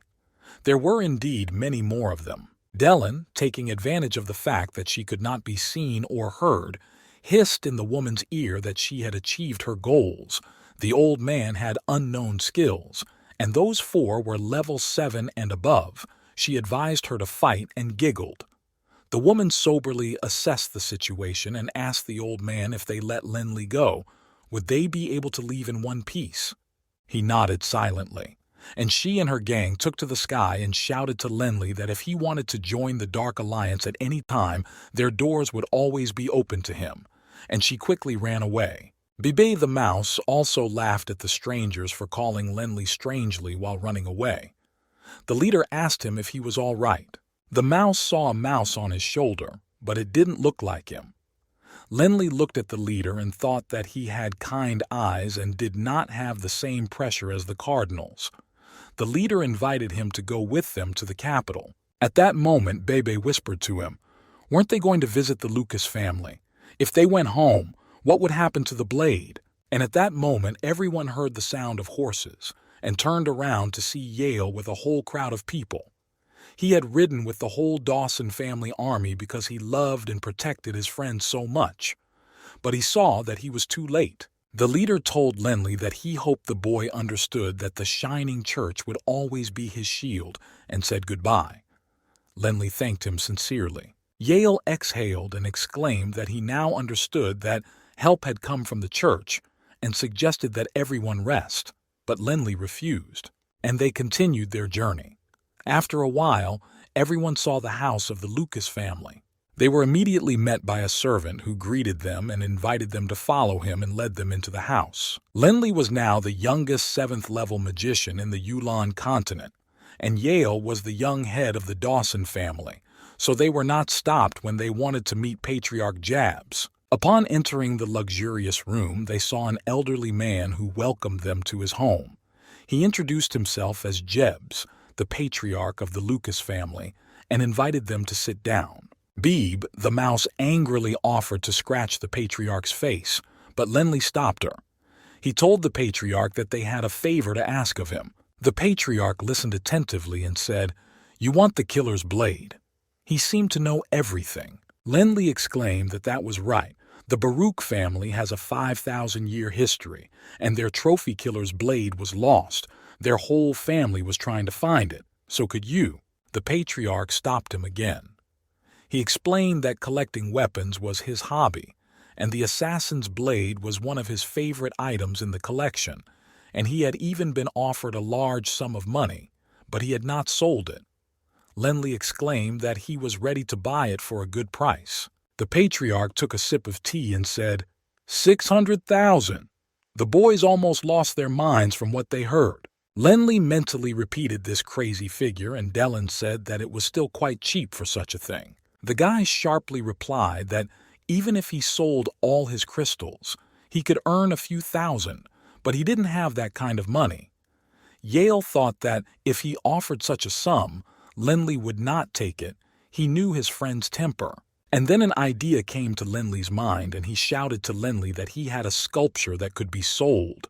He couldn't believe his ears. "Are you talking about the same one?" Yale asked him, surprised. "Yes, the one I created in memory of my feelings for Alice, and I decided to sell it," Yale Lindley replied decisively. Yale asked him again, like a fool, if he was sure he wanted to sell it. Meanwhile, Dellen said that it would be really better, after all.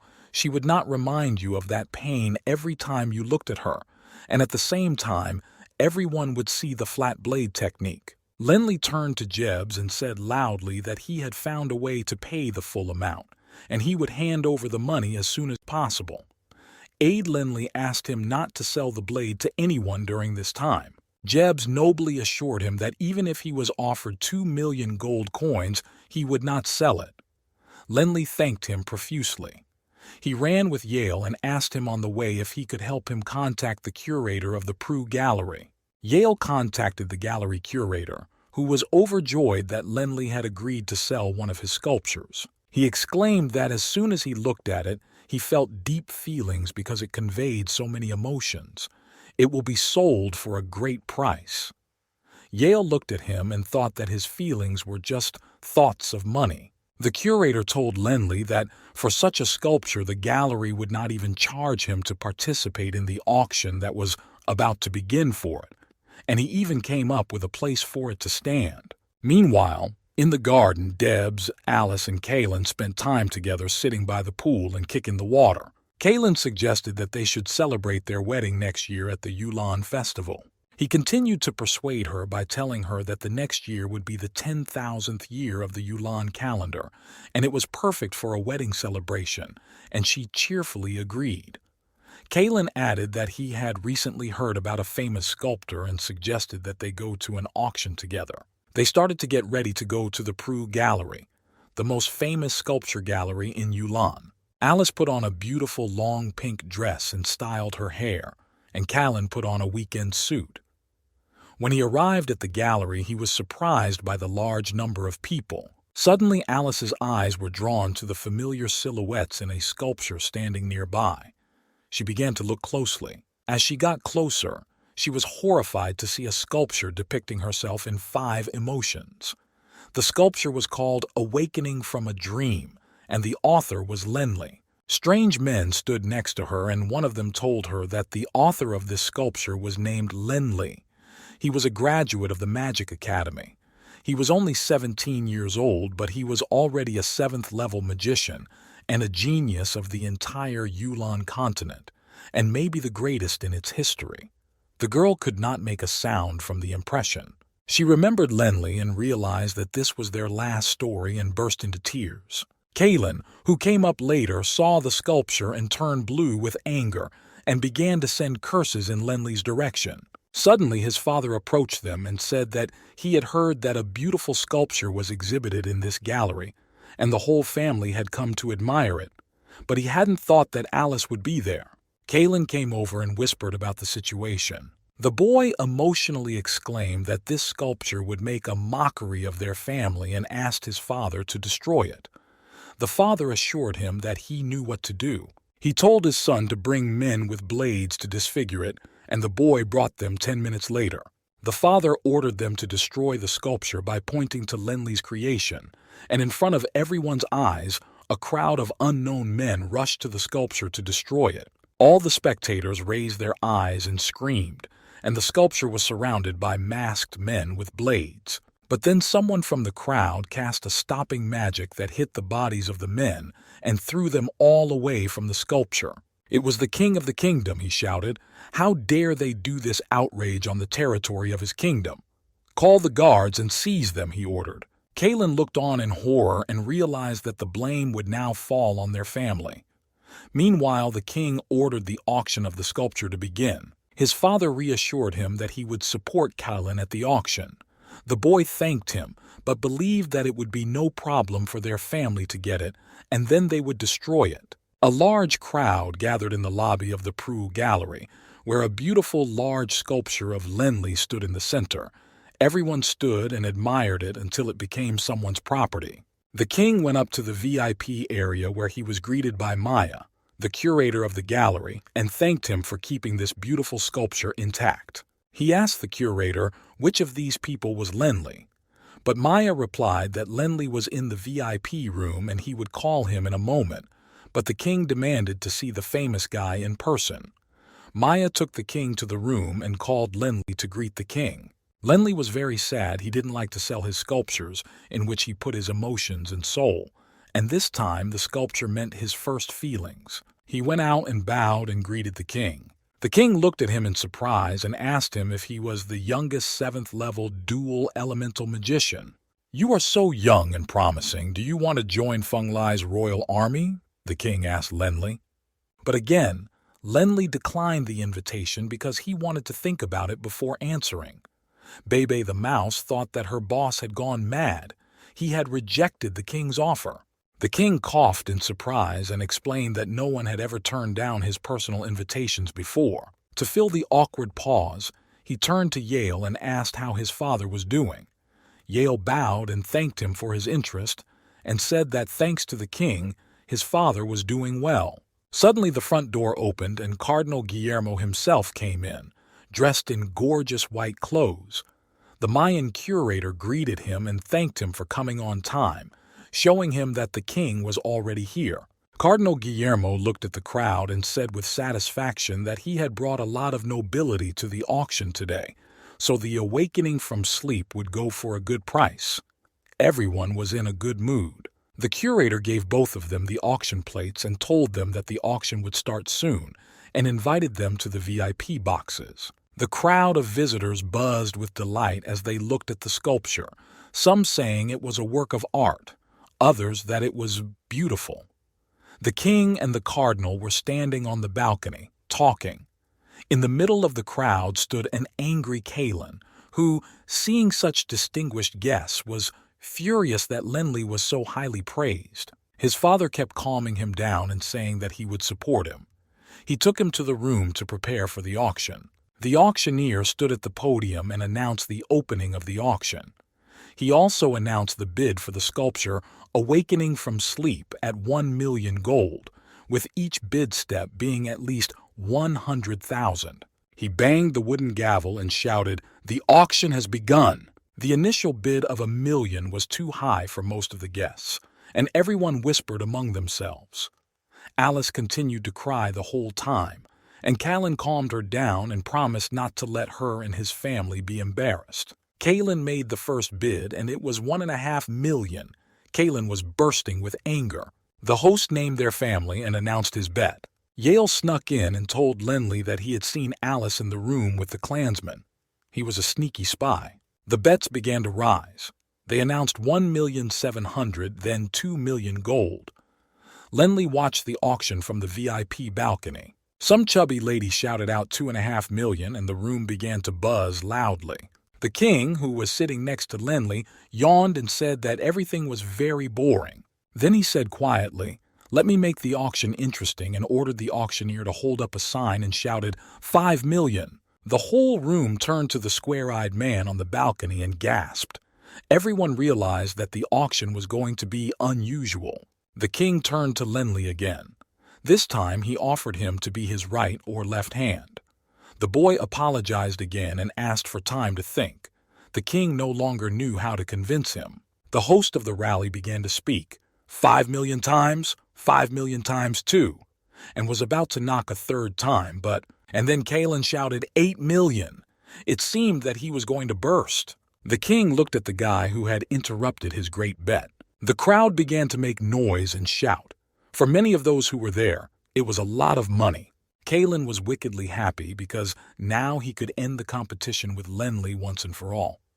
His father called it out loud as a sacrifice they had to make. Lenli noticed Kalin's bet. Bebe shouted next to him that with 8 million she could buy a lot of chicken legs and eat chicken every day. Kalin was sure that no one could beat his bet, so he shouted for everyone to go home. Yale, like a sly snake, suggested that Lenli hang up the bet to outbid Kalin and make him scared. But Lenli forbade him. He wanted to sell the sculpture for more money. The host announced Kalin's bid and started the countdown. He declared that 8 million was an unprecedented price and asked for the sake of argument if there were any other bids. The crowd remained silent, and he began his countdown. 8 million once, 8 million twice. Suddenly, someone in the crowd shouted out, 10 million. The presenter almost had a heart attack. A woman's voice loudly repeated, 10 million! It was Delia. She had also come to the auction and announced her bid with determination. All the auction participants turned around and looked at her in surprise, whispering. Someone asked if a young girl could bid.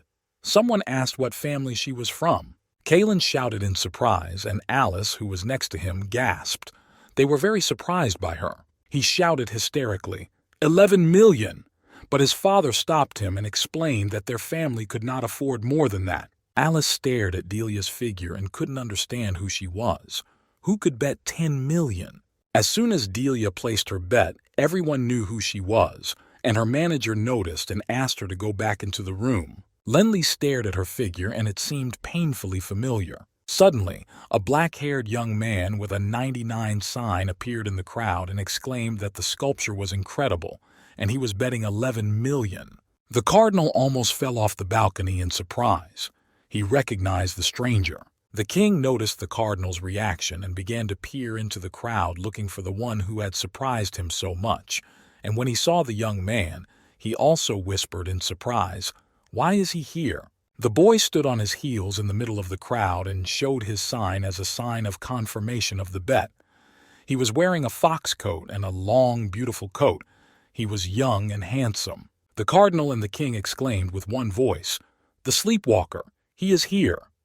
Surprise mixed with fear on their faces. The boy said out loud with satisfaction that the sculpture was now his. He loved the process, the furore, and the result. The king could not calm down, he thought. Hadn't the sleepwalker disappeared?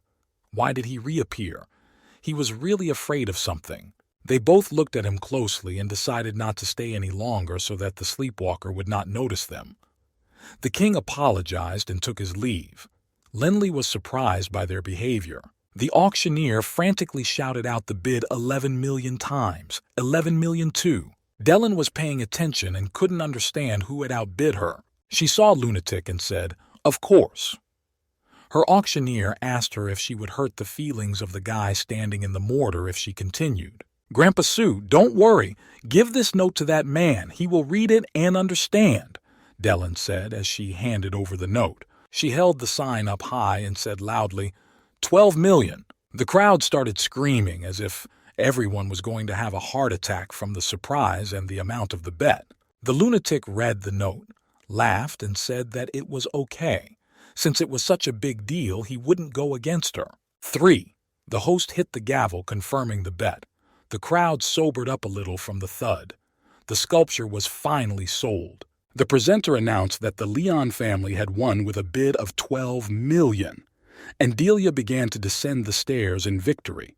Yale shouted out that it was Delia, and Lenli's surprise was overwhelming.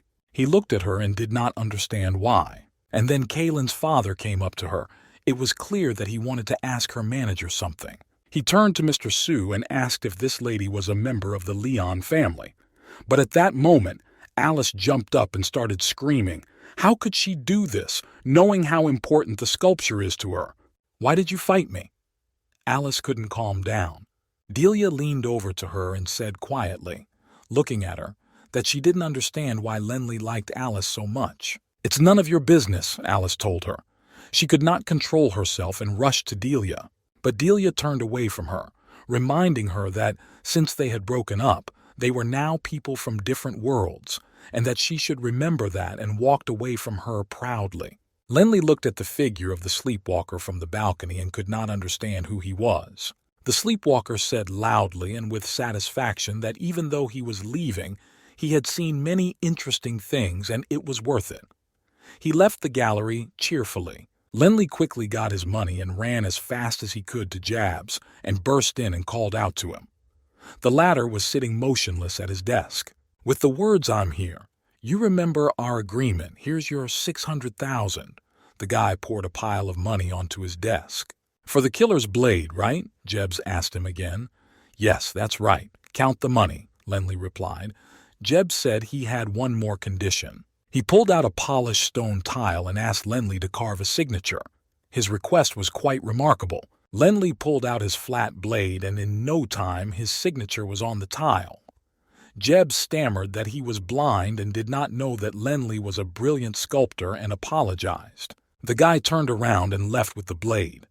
Baby the mouse asked to be allowed to sign it herself next time, and Jabs looked at the signature on the plate with satisfaction. Lenli walked away looking at the blade and thinking that he had finally returned the family heirloom and fulfilled his father's request. Meanwhile, events were unfolding in the village of Wushan.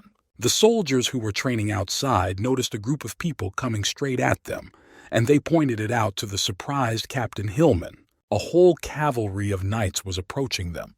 They were coming right at them, but it was impossible to see who was riding. Suddenly, a familiar voice shouted, "Uncle Hillman, I'm back!" It was a jubilant Lenli. Hillman whispered in surprise, "Lenli? What is it? What's going on?" Seeing Hillman's astonished look, Lenli explained that the cardinals had sent these cavalrymen to protect him and asked them to come inside to talk to him. They entered the Baruch family home, where every corner reminded Lenli of his joyful childhood. Then they went into the Hall of Fame. On the shelf where all the busts of deceased relatives stood, there was now a bust of Nog. Lenli knelt down and put the box containing the killer's blade on the floor and said that he had come back and brought it, so its loss was no longer a disgrace to their family. Hillman was amazed. He asked him loudly how he had found the blade and why he had a bunch of cavalry with him. What did you do to achieve all this? His mind was exploding. Lenli silently handed him his certificate. Hillman read it in surprise and asked him that the 7 stars were proof of 7th level magic, which was the level of a 2-elemental magician. So did you graduate already, Lenli? You're only 17 years old and you already have a 7th level dual elemental mage certificate. Your father would be so proud of you. It's an honor for the whole Baruch family. You're a great boy. Your father would be proud of you. Hillman could not calm down. But what is this cavalry? Does this mean you've joined the Shining Church? Asked the captain. Lenli stood up and began to explain to him that after his graduation, the cardinal came to him and offered him to join the Shining Church, but he refused. Then he received invitations from various forces who hoped that Lenli would join them. The Dark Alliance also sent people after him, and after the auction, the king of Feng Lai also wanted him to join the army. The cardinals sent cavalry to protect him on the way to Wushan village, so they didn't have to worry about other forces luring him away. Lenli concluded his story. So you've been through so much in such a short time. Wait, did you say that the king also invited you? Hillman asked again. Yes, but I want to talk about something else now. I want to know how my father died and who the enemy of the family is. The boy burst into tears and shouted for the captain to tell him everything. And Hillman began his story. It all started with an investigation into the cause of his mother's death. He and Nog found out that the year Lenli's mother was kidnapped, she was not killed immediately. The man with the spider mark was only ordered to kidnap her. The cause of her death remained a mystery, the captain said. When they decided to continue their investigation, the man with the spider mark found them and followed them around. But Master Nog knew about the properties of the spider tattoo, and it meant that they would not have escaped together. A fierce fight broke out between the unknown man and Nog, and at the end of the fight Nog shouted at Hillman to run away. Hillman refused to leave, but Nog ordered him to do as he was told. The captain guiltily explained that he really wanted to stay and help his father, but he forced him to escape, and with tears he apologized to Lenli and added menacingly, "But he had found the man who had killed his mother and father. It is the younger brother of the head of the Feng Lai kingdom, Luke Patterson, the younger brother of King Clyde." Lenli's surprise was overwhelming. "So the king has invited me to join them, and his younger brother is the murderer of my parents?" Lenli exploded, his eyes filled with rage. "I will never forgive this," he hissed, and his fists clenched like dragon claws. "I'll have my revenge," he shouted at the top of his lungs, and his blood began to boil in his veins. Hillman tried to calm him down because he couldn't let the dragon's blood get out of control. He continued to tell him that because he and Nog were wearing ordinary clothes, the man with the spider tattoo could not recognize who they were. The man interrupted him and quietly asked him to help him with something. Hillman told him that he could ask for anything because he had sworn to Nog that he would help him get revenge. But Lenli asked him to give the killer's blade to his younger brother Horton. But Horton is still training for the O'Brien Empire. Hillman replied in surprise. But Lenli didn't hear him and gave him a magic crystal card and explained that there was money on it, and it should be enough for both of them for a while. "And I'll be fine on my own," Lenli concluded. "Then come on, I'll show you something." Hillman answered him sadly and left the room. They went into a dilapidated room, and Hillman took out an urn among the stones and began to say that it contained Nog's ashes. When he left them, he did not tell anyone about it. For some time he had been secretly keeping these ashes, and now that Lenli had returned, the boy had to decide what to do with them, and he gave it to Lenli.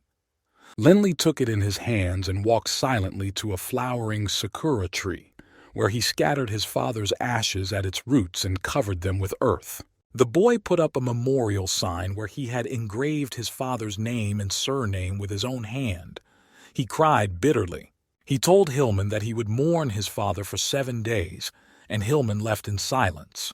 The cavalry approached the boy and asked if they could now return to the Shining Church because Cardinal Guillermo was waiting for them.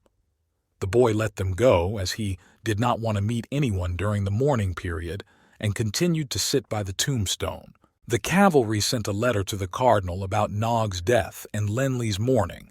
The cardinal was shocked when he read the letter. At the same time, King Feng Lai also received a letter about Nog's death and ordered everyone to gather for the funeral in Wushan village.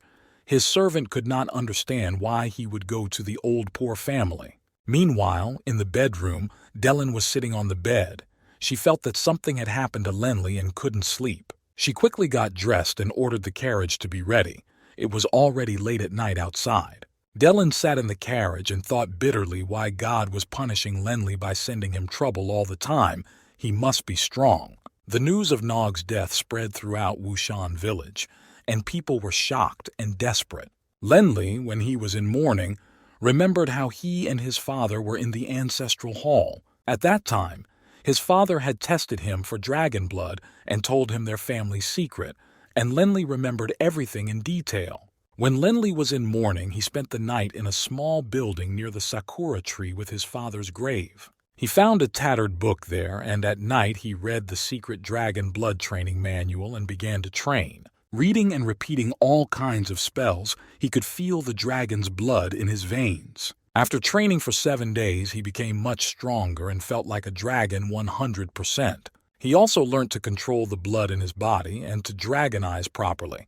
Lenli had perfected his skills. Beeb, the mouse, looked at him with delight and said that after the transformation, Lenli's dragon-like smell became even stronger. And then Dellen finally appeared, and she slyly asked the boy how he planned his revenge.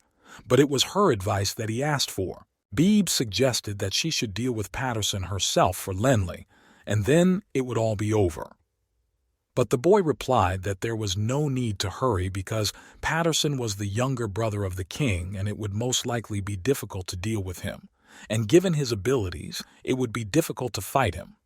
Dellen noticed that Lenli began to speak like an adult thinking person. Dellen, after analyzing all the circumstances, said that it was not a good idea to ask someone for help, but the Shining Church appreciated Lenli, and so it would not be a big problem to get close to Patterson. Having dealt with the king, the boy could easily get close to Patterson, but he had to be very careful. Lenli stood in the form of a dragon and said that everything was right. The main thing was to get close to Patterson. Suddenly, someone knocked on the door. Lenli was surprised to think that it was already midnight and who could come, and he was completely dragonized. Quickly returning to his previous form, he opened the door and saw Delia there. He was very surprised. Delia looked into his eyes and finally calmed down. Lenli was alive and well. She told him that she had heard that Naga's father had died, but seeing him alive finally calmed her down. Lenli thanked her for her emotions and asked if she needed anything. Delia smiled and said that she could just come and see him, but there was something else. And she began to say that there were only 8 months left until the end of the decade according to the Yulan calendar. There is always a festival on the first day of the year on the Yulan mainland, and Leon's family orders her to return to her family before the festival starts. The kingdom of Yulan is very far away from the Holy Union, and this journey will probably take about a year. And tomorrow she will go to her family, Delia whispered sadly. So we probably won't be able to see each other for a long time, maybe never. Delia broke down in tears. Lenli was shocked by her story. They both stood there in silence and the room was completely silent. Well, then I guess I'll go, she said quietly. Lenli asked her if he could hug her before she left. Dellen was silent, so he silently walked over to her and hugged her. She was an important person to him and had done many good things for him. The girl was touched and thanked Lenli for everything, and she became a little happy. But Bebe the mouse hissed that no one could touch her boss. Dellen turned around and quietly walked across the courtyard to her carriage. The boy stood there and silently watched her go. He was distracted from his sad thoughts by Bebe, who shouted that she wanted to cuddle with him too. The guy threw a towel at her and told her to go to bed. He was in a bad mood. After 7 days of mourning, Lenli returned to the Shining Church with the cavalry.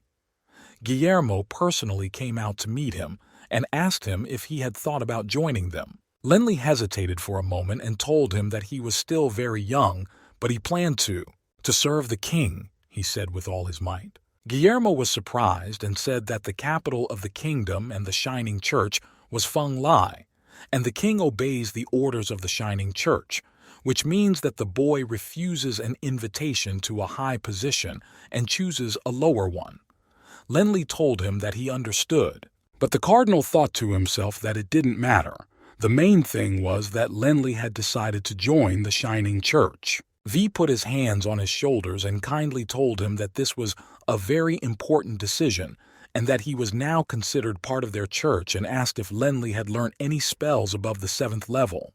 Lenli replied that he had not learnt such spells, but had learnt the technique of flying through the principles of magic at the academy. Guillermo replied that the technique was not that complicated, and that the fact that he had learnt it by hovering was also good.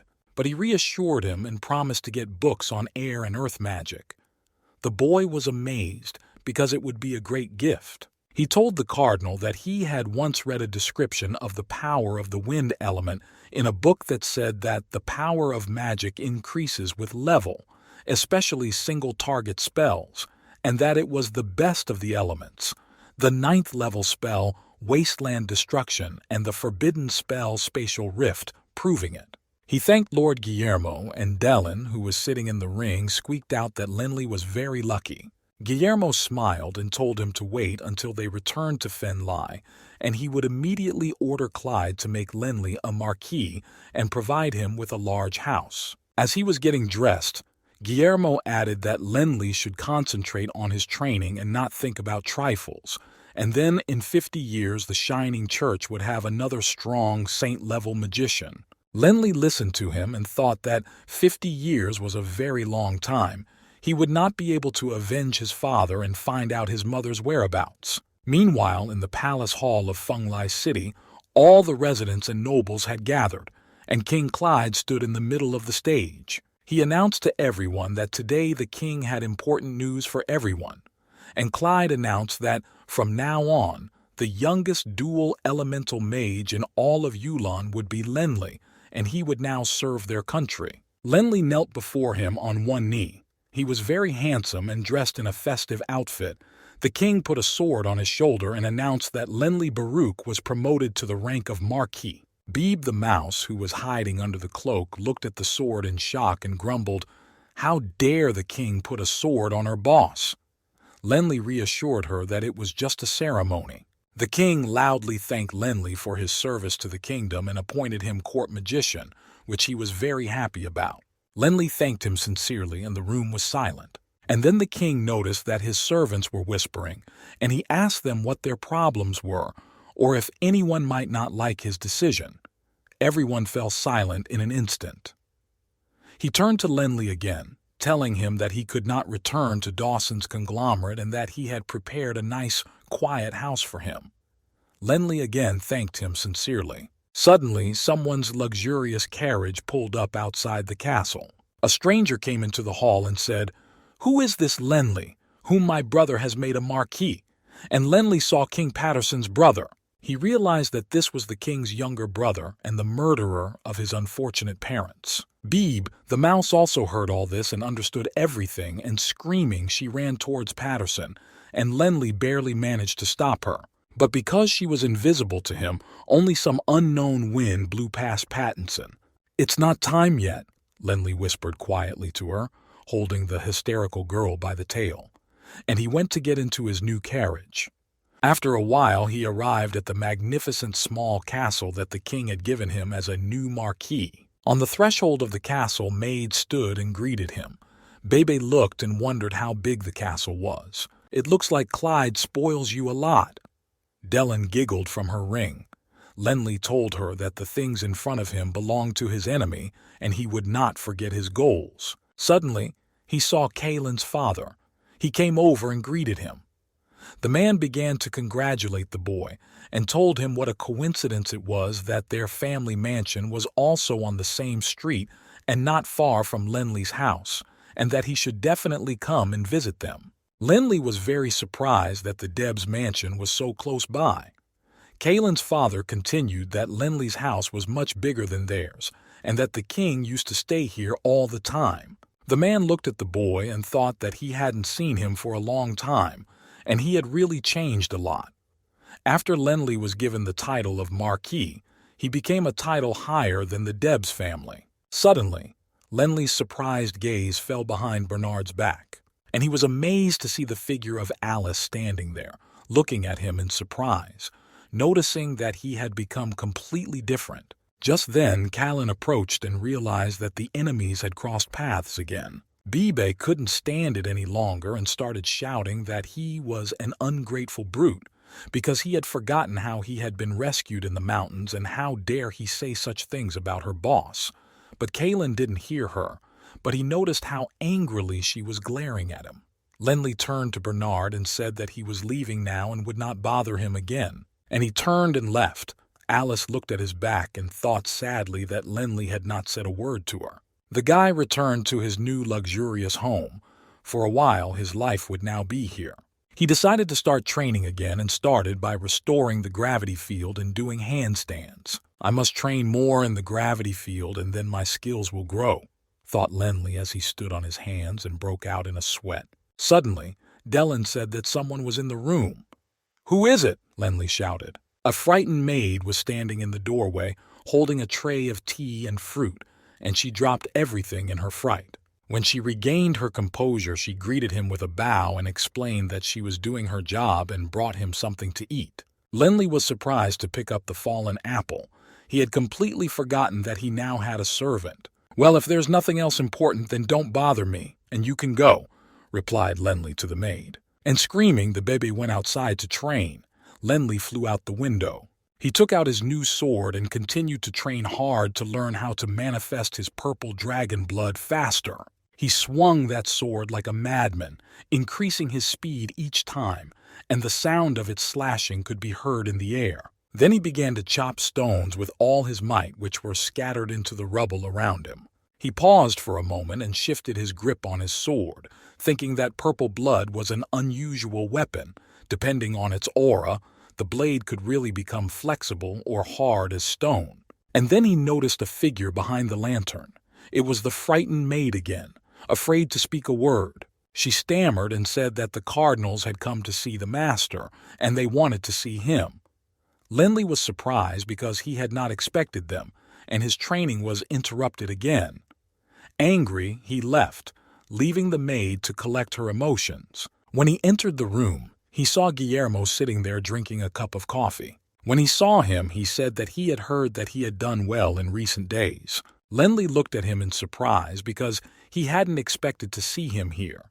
And Guillermo continued that he was either training or making sculptures, and he missed that kind of leisure time and was even jealous of him. He went on to say that although art has a high price, a person's value is determined by their abilities. The Debs family, who live not far away, are richer than he is, but also weaker. So he ordered his guard to open the wooden box he was holding. The guard obeyed the order, and Lenli saw 2 huge golden books in the box. Guillermo commented on his surprise, for he had said that he would give him books on higher-level spells. "These 2 books are on the elements of fire and earth, and they are yours now. They are real tomes of higher-level magic," Guillermo replied. Lenli couldn't get over his shock. He thought this would be great. Spells and spell-casting techniques are very important, and even with great mental strength, it is impossible to cast a high-level spell without knowledge. Guillermo looked at the boy with satisfaction and wished him success in improving his skills. The boy got down on one knee and thanked the cardinal for such a valuable gift, to which the cardinal laughed and explained that marquises do not kneel. The cardinal left the large group of soldiers and went about his business. Dellen emerged from the ring and enthused that now that Lenli's wonderful books were available, it wouldn't take long to learn some powerful new spells. "We're even closer to our goal," the girl kept saying. Lenli told her that it was true, but she shouldn't lose her focus because Patterson was the king's younger brother and he wouldn't get away with killing him. At this point, Bebe the mouse started to scream because she heard that Patterson was going to visit Lenli. Lenli took her in his arms and calmed her down, explaining that Patterson was in charge of the king's finances and was just paying a visit for show. Suddenly, an unknown blast wave hit Lenli's body. He could not understand who was next to him. He ran outside and could not understand what was happening. Lenli saw smoke where the cardinal's soldiers had been standing and couldn't believe that the cavalry, which consisted of fifth-level mages, had been defeated by someone so easily. Dellen shouted at the boy to stay away from the smoke and close his eyes. He was some kind of unusual guy. And Lenli decided to dive into the water of the pond next to the house. While he was bubbling in the water, he wondered what this strange smoke was and what kind of magic it was. The whole sky above the lake was covered with black smoke, and the unfamiliar warriors were already here. Suddenly, one of the black warriors appeared in the smoke. He had a skeletal face and his whole outfit was black. Lenli was lying at the bottom of the lake and saw it all. He counted 5 strangers in black, but he did not know who they were because he had never seen them. He remembered that the church guards who were guarding him were level 5, but they could not do anything against the strangers. Dellen emerged from the ring and explained to him that the knights were most likely killed by hypnosis magic, and so they were unable to use the battle aura to protect themselves from the smoke in time. Lenli thought that he had to be very careful. After all, he would meet the same fate as the guards. Meanwhile, one of the strangers shouted that he should kill Lenli at any cost. Hearing this, Lenli decided to join the battle, but to take the form of a dragon. His dragonization began. Turning into a dragon, he flew out of the lake with a roar. The strangers did not expect to see a dragon here. The boy caught up with one of the strangers and struck the first blow. Being in the body of a dragon, his striking power increased several times. His hands, which had turned into dragon claws, tore the strangers apart one by one, his incredible fury helping him to keep up his pace. Watching the black strangers fall one by one, he deliberately tore his arm open. The last of the 5 strangers looked at the whole trash and couldn't believe how this was possible.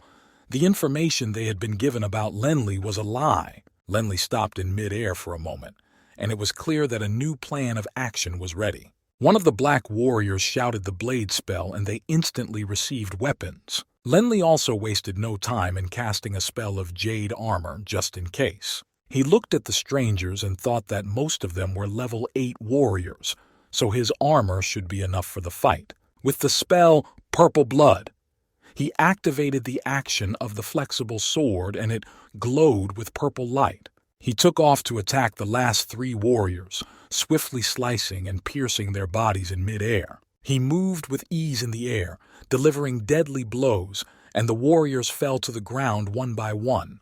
The last warrior looked at his companions and shouted in horror that, indeed, this sword was very sharp and fast. Lenli noticed him and started his hunt again.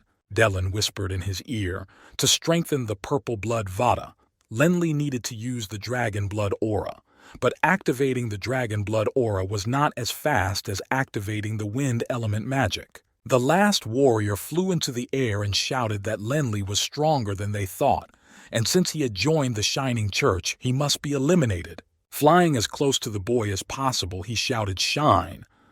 Lenli looked into his eyes in surprise and thought it must be the magic of hypnosis, and the boy began to fall helplessly, losing his height. The black warrior was laughing with satisfaction to the whole sky. It seemed to him that everything had worked out. And then something incredible happened that surprised them both. Bibe.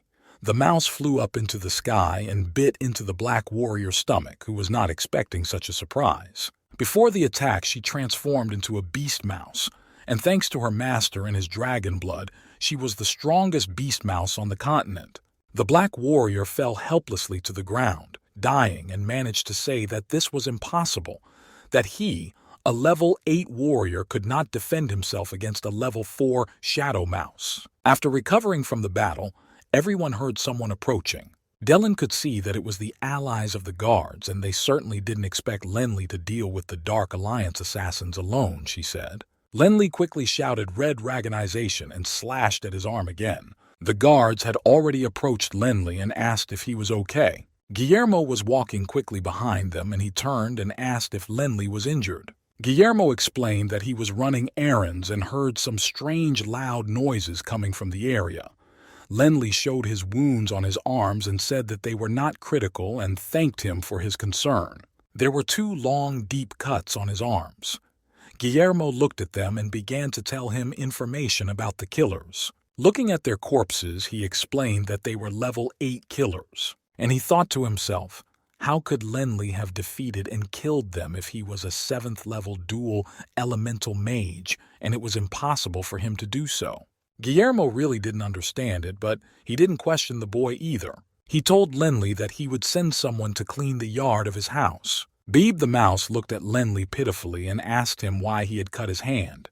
She adored her master. Dellen quietly reassured her and said that the boy had done it most likely to hide the truth about his abilities. And it was true, because until the time came to show everyone his power of purple blood and dragon blood, but to avoid unwanted problems, you have to hide your abilities, especially when your opponent is Patterson, Lenli answered them both. Meanwhile, other events were unfolding in the Shining Church. An unknown gray-haired cardinal said, "So you're saying that Lenli has defeated all the assassins of the Dark Alliance?" Guillermo stood in front of the stranger and bowed and replied that it was true, father, and that Lenli's abilities were enough to allow him to finish the fight with only minor injuries. The father was surprised to hear that the people of the Dark Cult were taken care of, but Lenli was left with injuries. He then asked Guillermo again that the Shadow Clan knew that Lenli was a 7th level 2-element mage, and do you think they would have attacked him if they had known that? Guillermo answered that the assassins who attacked Lenli were not weak. They were good at dark hypnosis magic. Lenli's skills are great and he is working hard. In 50 years he will become a saint-level magician, but it is hard to say anything now if he becomes one of them. I hope Lenli can get better training and better protection. I think he should train with Lord Lao, Guillermo said politely. Lao? Asked the Holy Father in surprise. Ask Lao himself first, he said, thinking that Lao has legendary power for the entire Yulon continent, and this is a good candidate. Everything will be done right away. Guillermo bowed and left. Father stood there motionless and thought, did Lenli really single-handedly deal with the Shadow Clan assassins? Baruch. The Baruch family was one of the 4 families of warriors, dragon blood warriors. Meanwhile, Lenli was sitting in the middle of his Kanata in great pain. His wounds from the purple blood were very painful and were not healing well. Bebe the mouse brought him some medicine and reported to the procession bowing. Lenli sat and thought that Guillermo knew he was attacked, and he wouldn't have sent anyone if they weren't important to him. He must have suspected something. So the guy decided to pay a visit to the cardinal and got into a carriage and drove away. He wanted to play a little trick on the cardinal. When he arrived, the cardinal came out to meet him with a smile. He was really glad to see him. Lenli noticed a very thin and strange old man next to him and asked who he was.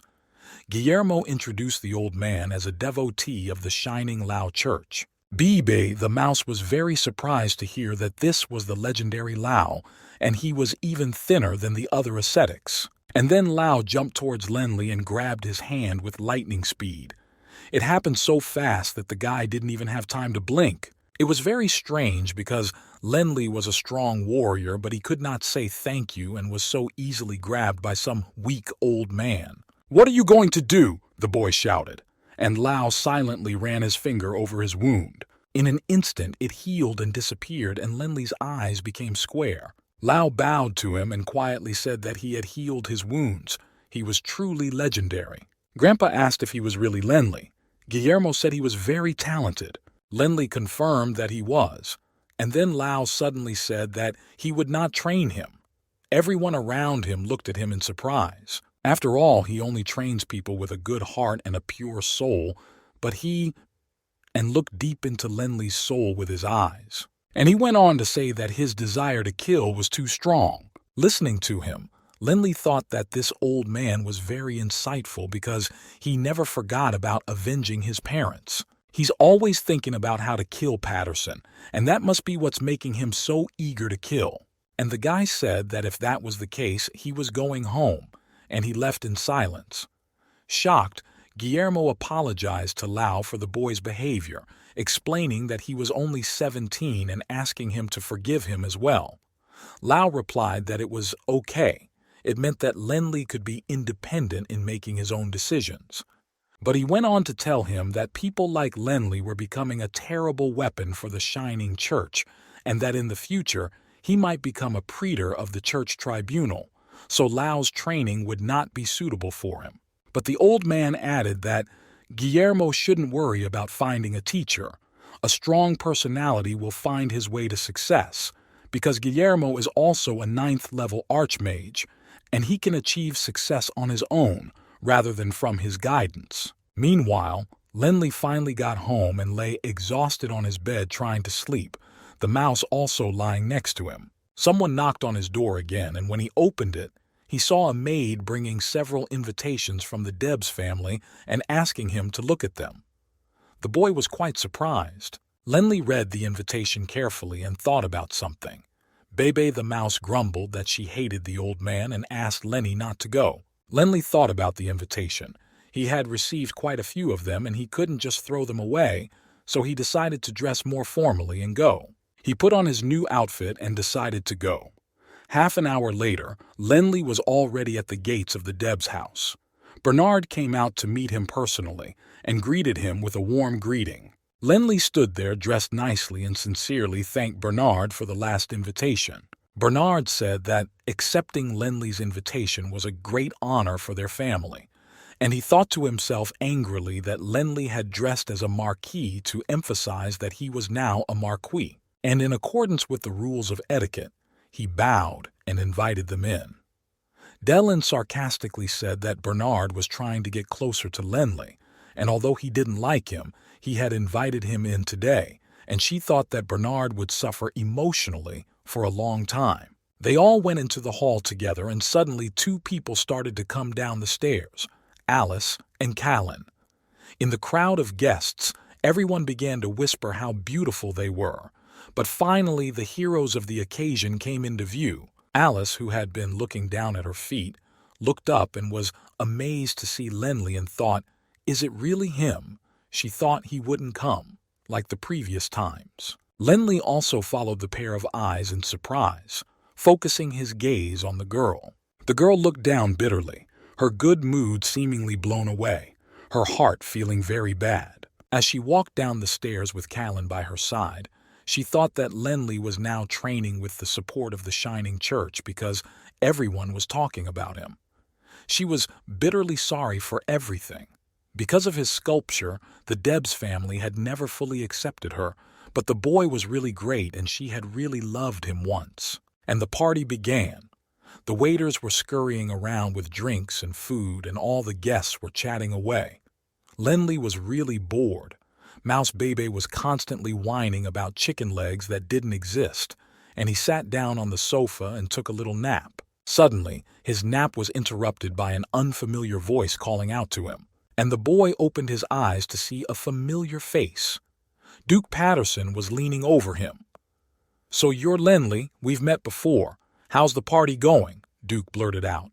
The guy almost shouted out loud that he was the enemy of their family. Frightened, Dellen managed to shout out to Lenli that it wasn't time yet. Surprised, Duke looked at the furious Lenli and could not understand what was happening to him. Lenli, having stopped in time, decided to play a trick and offered Duke a drink of wine and handed him a glass. Patterson cheerfully raised his glass and said, "To your health," and quickly drank it.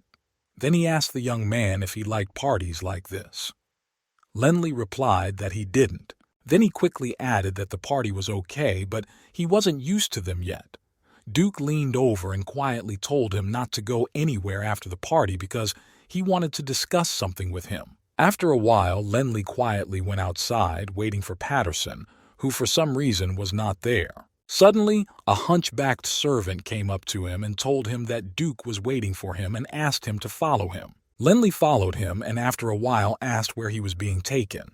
The hunchbacked servant came to a shed and explained that Duke had told him to go around the back so that no one would see them, and knocked on the door, saying that they had already arrived. Patterson opened the door and invited Lenli in. He pulled out his knife just in case, and told Lenli not to worry about anything, because he just didn't want anyone to know they were meeting. "Bibi," the mouse said in his ear, frightened, that the man looked quite cruel. They went into a spacious room with a table and two chairs in the middle and a fireplace burning. It looked like a secret meeting room, and Duke said not to worry. He told Bernard to prepare the room, but he didn't tell him who he was going to meet with, and the servant who accompanied him was dead, so no one would know.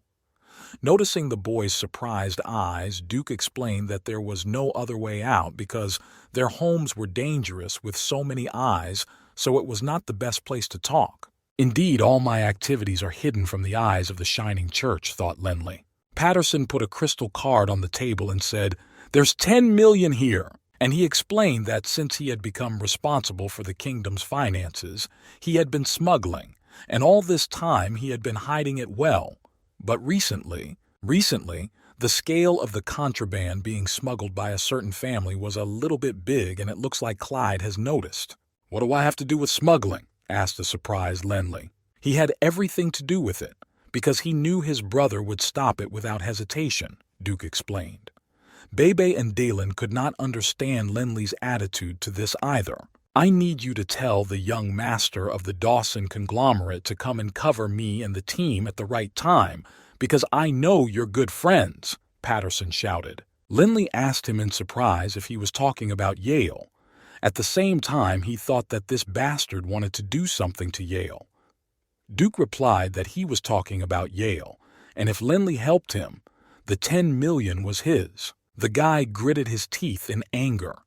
But Patterson continued to say that even if Clyde did reveal him, he would do nothing because of the power of the Dawson conglomerate, and even the Shining Church would not dare to do anything to Yale because of some smuggling. Lenley's patience was shattered, and he shouted the spell, "Dragon Transformation," and quickly transformed into a dragon. Patterson's tongue was taken away, except for the words, "dragon." He could not say anything. It seemed that he was numb. Lenley straightened up to his full height and faced his sworn enemy. He was determined. "So you're a dragon-blooded warrior?" Patterson muttered in fright, still not believing what he had seen, and then started running for the door. But Lenley threw Duke away from her with one flick of his long tail, and he fell to the floor with a thud. The boy angrily approached Patterson and put his clawed hands on his throat. "Patterson, do you have any idea how much I hate you?" Lenley hissed, looking him straight in the eye. "What are you really? A spy? Please spare me. I won't tell anyone." Duke screamed, breaking out in a cold sweat as Lenley squeezed his throat tighter and tighter. Lenley continued to tell him calmly that he had one chance, but that Duke had to answer his questions. Bebe the mouse screamed that no one would be spared. 12 or 13 years ago, did you give the order to capture the woman?" Lenley asked, bending down even lower. Patterson had no idea what he was talking about, but he repeated the words 12 or 13 years after the boy and tried to remember something. After a minute, he started shouting that he couldn't remember anything from those years. But Lenley persisted in reminding him that it was a woman who had just given birth to a child and was walking to the hotel from a shining church. And he began to describe the appearance of his young mother, whom he knew only from her last portrait. Patterson shrieked that he really couldn't remember anything, but in his mind he remembered the incident long ago and that it was a terrible secret, and he couldn't tell. Dellen, who was hanging next to the boy, said that he shouldn't believe him, because it was clear from his reaction that Duke knew something. Lenley closed his hands around Patterson's throat with all his might, and he began to plead and shout out that he remembered everything. The guy took his hands away, and Duke coughed and begged him not to kill him, because he would tell everything. Lenley graciously promised him. Patterson began to tell him that the incident actually happened about 12 or 13 years ago. He went to the Shining Church with some of Feng Lai's nobles and saw the woman Lenley had described and sent someone to capture her. "You bastard!" Lenley shouted. But Patterson started shouting that he hadn't planned anything but was following orders about her. Lenley asked, shocked, "Whose orders were these?" "From my brother, the current king of Fenlai Clyde," Duke said quietly. And at that moment Lenley remembered Clyde and all his mannerisms and beauty. The boy was shocked. Duke continued that as far as he knew, Clyde valued Lenley's mother very much, and he told him that if anyone found out about this incident, he would die. Deline listened intently and told Lenley that he was probably telling the truth because she could feel the vibrations of his soul. Patterson rushed to Lenley and fell to his knees, asking him to spare him as he had promised, for he had told the whole truth. Lenley calmly told him that he would keep his promise and not kill him. Patterson breathed a sigh of relief. He turned around and started running towards the door, laughing as if he had gone mad. Lenley turned to the mouse and shouted, "Baby!" And the mouse flew out after Patterson, screaming that it understood. When Baby flew out into the street, she transformed into a beast, caught up with Patterson and killed him in cold blood. "I promised not to kill you, but I didn't speak for my partner," Lenley said quietly. Dellen was disturbed and said that this murder was a little confusing to her. Because Duke Patterson's status is very important, and if Clyde finds out why he died, then Lenley will be exposed. "Well, then let's make him disappear," Lenley shouted and began to transform again. He shouted a loud spell of the wind element, destroying wind, and lifted Patterson's corpse into the air, where the wind began to accelerate, which tore Duke's body into microscopic pieces. Then Lenley shouted a wind elemental flight technique spell and began to fly away, explaining to the frightened Baby that they had to hurry back to the party so that no one would notice their absence. Mouse reminded him that his clothes were torn to shreds after the transformation, so he had to change in time. Lenley agreed with her. Meanwhile, in the castle of the Feng Lai Kingdom, the king called all the guests to the celebration of that day. Standing in front of all the guests in a magnificent suit, Clyde said that at first he didn't want to alarm anyone, but because of the disappearance of his younger brother Patterson, he was forced to gather everyone. The investigation showed that Duke last appeared at the party at the Debs house, and the last people who could see him were four, namely Bernard, Lenley, and two other nobles. All of them stood before Clyde's eyes. Dellen whispered to the boy not to worry, because Patterson had told them about his relationship with the others, so no one would think anything of him, and even if Clyde wanted to punish him, he would need the approval of the church. Clyde glared at everyone and shouted that he wanted to know who had seen Patterson last. Bernard began to shout hysterically that he had left the party very early and knew nothing about it. It was obvious that he was very nervous. The man was thinking about that night.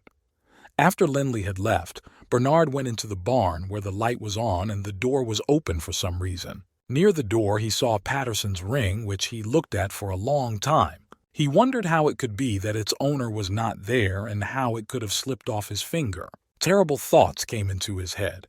He thought that Clyde must have found out about their ore smuggling, and that's why he had disappeared. Everyone took turns assuring the king that none of them knew anything about the night's incident. Clyde looked at Bernard sternly and told him not to be so nervous. He would not blame an innocent man. While the case was being investigated, he learned that Patterson was smuggling, and he was doing it with a noble family. One was managing his finances and the other was one of his courtiers, and they dared to steal the wealth of the Feng Lai Kingdom behind his back, and he was not going to put up with it.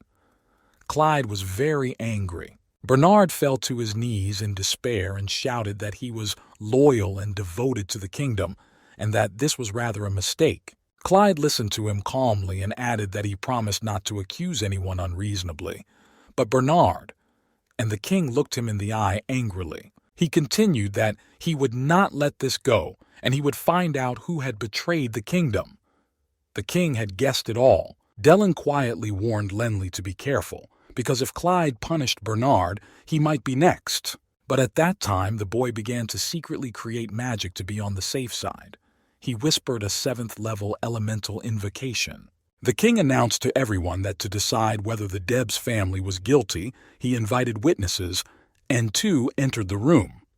They were the servants Lanmer and Lance, who had served Bernard for many years. They began to testify. One of them said that Lord Patterson and Bernard thought that the king had found out about their smuggling and wanted to get protection in the Dawson conglomerate. Another servant added that he had heard that Duke Patterson had secretly met with someone during a party in honor of the Debs family's engagement. The king asked in surprise, "Is it the Dawson conglomerate?"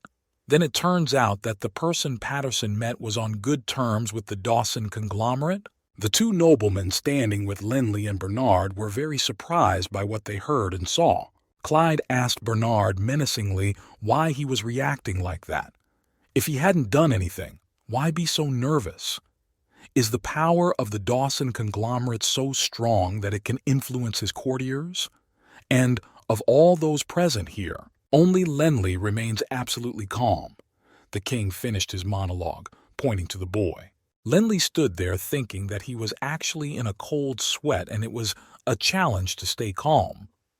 Baby the mouse quietly asked him if the king was scolding him or praising him. Bernard became hysterical, fell to his knees again and shouted that the king could not blame his family, who had been loyal to the kingdom for many years, because of some incomprehensible servants. He demanded fair justice. The king came up to him and said that to find out whether the Debs family was really loyal to him, they would use evidence, but he would give them a chance, or at least not punish his family right now. And then he shouted for the guards to seize Bernard and his Debs family heirs and put them in the Blackwaters prison, and he handed over the investigation into the Debs family's clan smuggling case to Prime Minister Merritt. Prime Minister Merritt stood by and looked at the king in surprise. Clyde exclaimed that everyone was free to go. Linley got into his carriage and drove away, and in about 5 minutes he saw the Debs house, with the king's guards standing outside. The boy looked at them carefully, and the servant noticed and asked if he should stop. But Linley ordered him to go home. Meanwhile, the king's guards entered Debsy's house, and Kaylin and Alice came out to meet them, and the soldiers made them kneel and ordered them to be silent. Alice whispered, "What's going on?" And they took her fiancé away. Alice fell helplessly on the bed in tears and cried bitterly. The maid who ran to her mistress asked if she needed anything. She asked if she knew what had happened to her family. The maid replied that Alice had to believe no matter what. Alice asked her how she could save him. She replied that she had an idea. In the meantime, the chief guard announced that the king had his own orders, according to which the Debs family was suspected of smuggling water jade spheres. So the head of the family and his heir were immediately sent to the Blackwaters prison. Hearing all this, Alice fell into a stupor and her eyes filled with tears. The guards grabbed Callan and began to take him out of the house. He shouted to Uncle Nimitz and Alice to save him. That night, the news of the Debs family's suspicions and smuggling of water jade spheres spread throughout Feng Lai, and even the boy selling newspapers shouted as if it were the news of the year. One of the newspapers was read by Alice's maid, and she read about the terrible incident. Kalen's uncle, Nimitz, decided to go to Prime Minister Merritt. When he arrived, he began to prove that their family had been slandered. He pulled out a magic crystal card and said that he wanted to give him a small gift to help him deliver justice. The VIP asked him pitifully what he thought about it, looking at the card in his hands. Merritt ordered the card to be placed on the table and said that he had seen a very beautiful girl at Deb's house, and her name was Alice, right? Could he talk to her alone? Merritt asked his uncle. The uncle whispered in amazement that this was Kalen's fiancée, but he thought that if it would save his brother and nephew, it didn't matter. Nimitz returned home in silence, and a frightened Alice came out to meet him. Her uncle told her about the Prime Minister's wishes, and she surprisingly told him that she was Kalen's fiancée and why she should go there. Nimitz told her that Kalen's life was now in her hands. But in the late afternoon, the girl decided that she had to go to the Prime Minister. She put on her coat and left, thinking on the way that her fiancé's life really depended on her. After a while, Alice approached the Prime Minister's house, and he personally came out to her and said, "My beauty, you came after all." Alice was trembling inside. Merritt walked towards her, saying, "Beautiful girl, welcome to my home." But suddenly, Alice pulled out her little dagger and hid it quietly in the fabric of her skirt. The Prime Minister told her that he had been waiting for her and invited her to sit down. Alice replied sharply that her fiancé, Kalen, had been wrongly convicted and that the Debs family had nothing to do with smuggling. Merritt pretended not to hear her and offered her some red wine, saying it was the best wine in the kingdom, and poured her a glass. Alice stormed out, very unnerved by Merritt's behavior, and asked what he wanted in return for the release of the Debs family. The Prime Minister coldly replied that he wanted Alice to break off her engagement to Kaylin. The girl's hair stood on end. "And in return, you will become my wife," Merritt continued to say. "No way." The girl exploded and she lunged at him with a dagger but only managed to cut his cloak. The man coughed and replied that she really thought she could hurt him with a knife. "Alice, don't overestimate yourself." The girl quickly cast an earth elemental spell and hit the Prime Minister with it. The next spell Alice cast was rubble, and a pile of sharp gravel flew towards Merritt, but unfortunately did not do much damage to him. He laughed and called her magic very simple and unable to harm him. He grabbed the girl's hands and started shouting that she had no choice but to accept his offer because she had no choice. He started shaking her, and then he added something to make sure she didn't forget about his relationship with Lenley. Merritt was very angry at her refusal. Really, Lenley? Alice thought in surprise. The boy was now the most famous person close to the king. Suddenly the Prime Minister sat down heavily. The rubble still hurt him, and said that Alice shouldn't be angry with him. He was just laughing at her a little. Everything inside the girl exploded from such impudence. "Well, if that's the case, then I'm leaving," she exclaimed and turned around and left. Merritt threw his legs up on the table, drank the wine down his throat, and cursed. Damn Lenley. The girl returned to the Debs' house without incident. Once at home, she recalled her conversation with the maid when she told her that she had a plan to free the owners of the house. She called the maid in and asked her about her plan. She told her that she needed to ask the most famous person in Feng Lai Lenley for help. Meanwhile, in Lenley's house, Baby the mouse was eating the 20th chicken leg of the day and wailing that her boss was working very hard, meditating and training.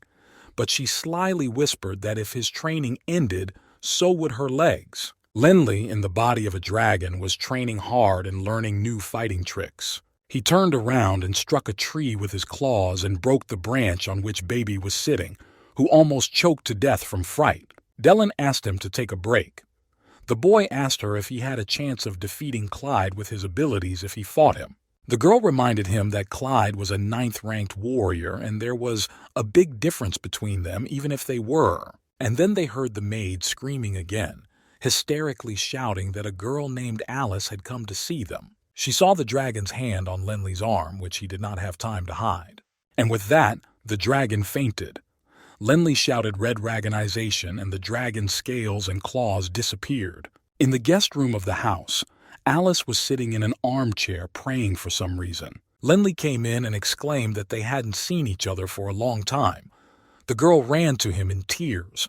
The boy did not expect such a reaction from her. She fell on her knees in front of him and began to beg him to help. "Lenley, please, you have to help the Debs family.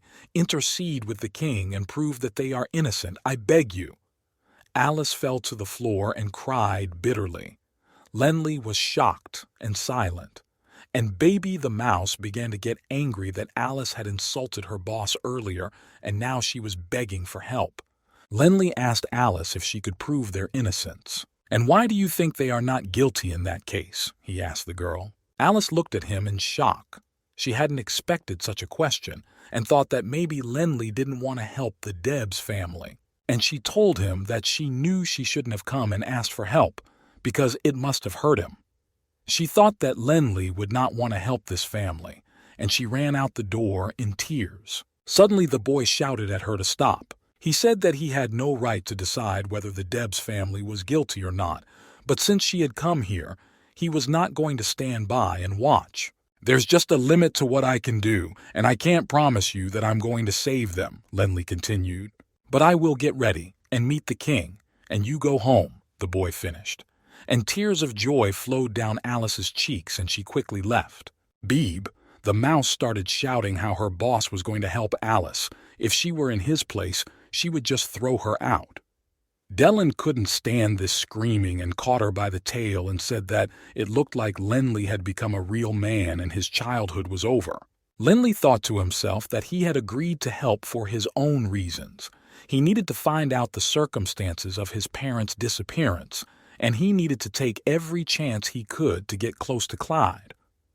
Dylan went on to say that he couldn't fight Clyde yet because he wasn't at that level yet. This made the boy gloomy.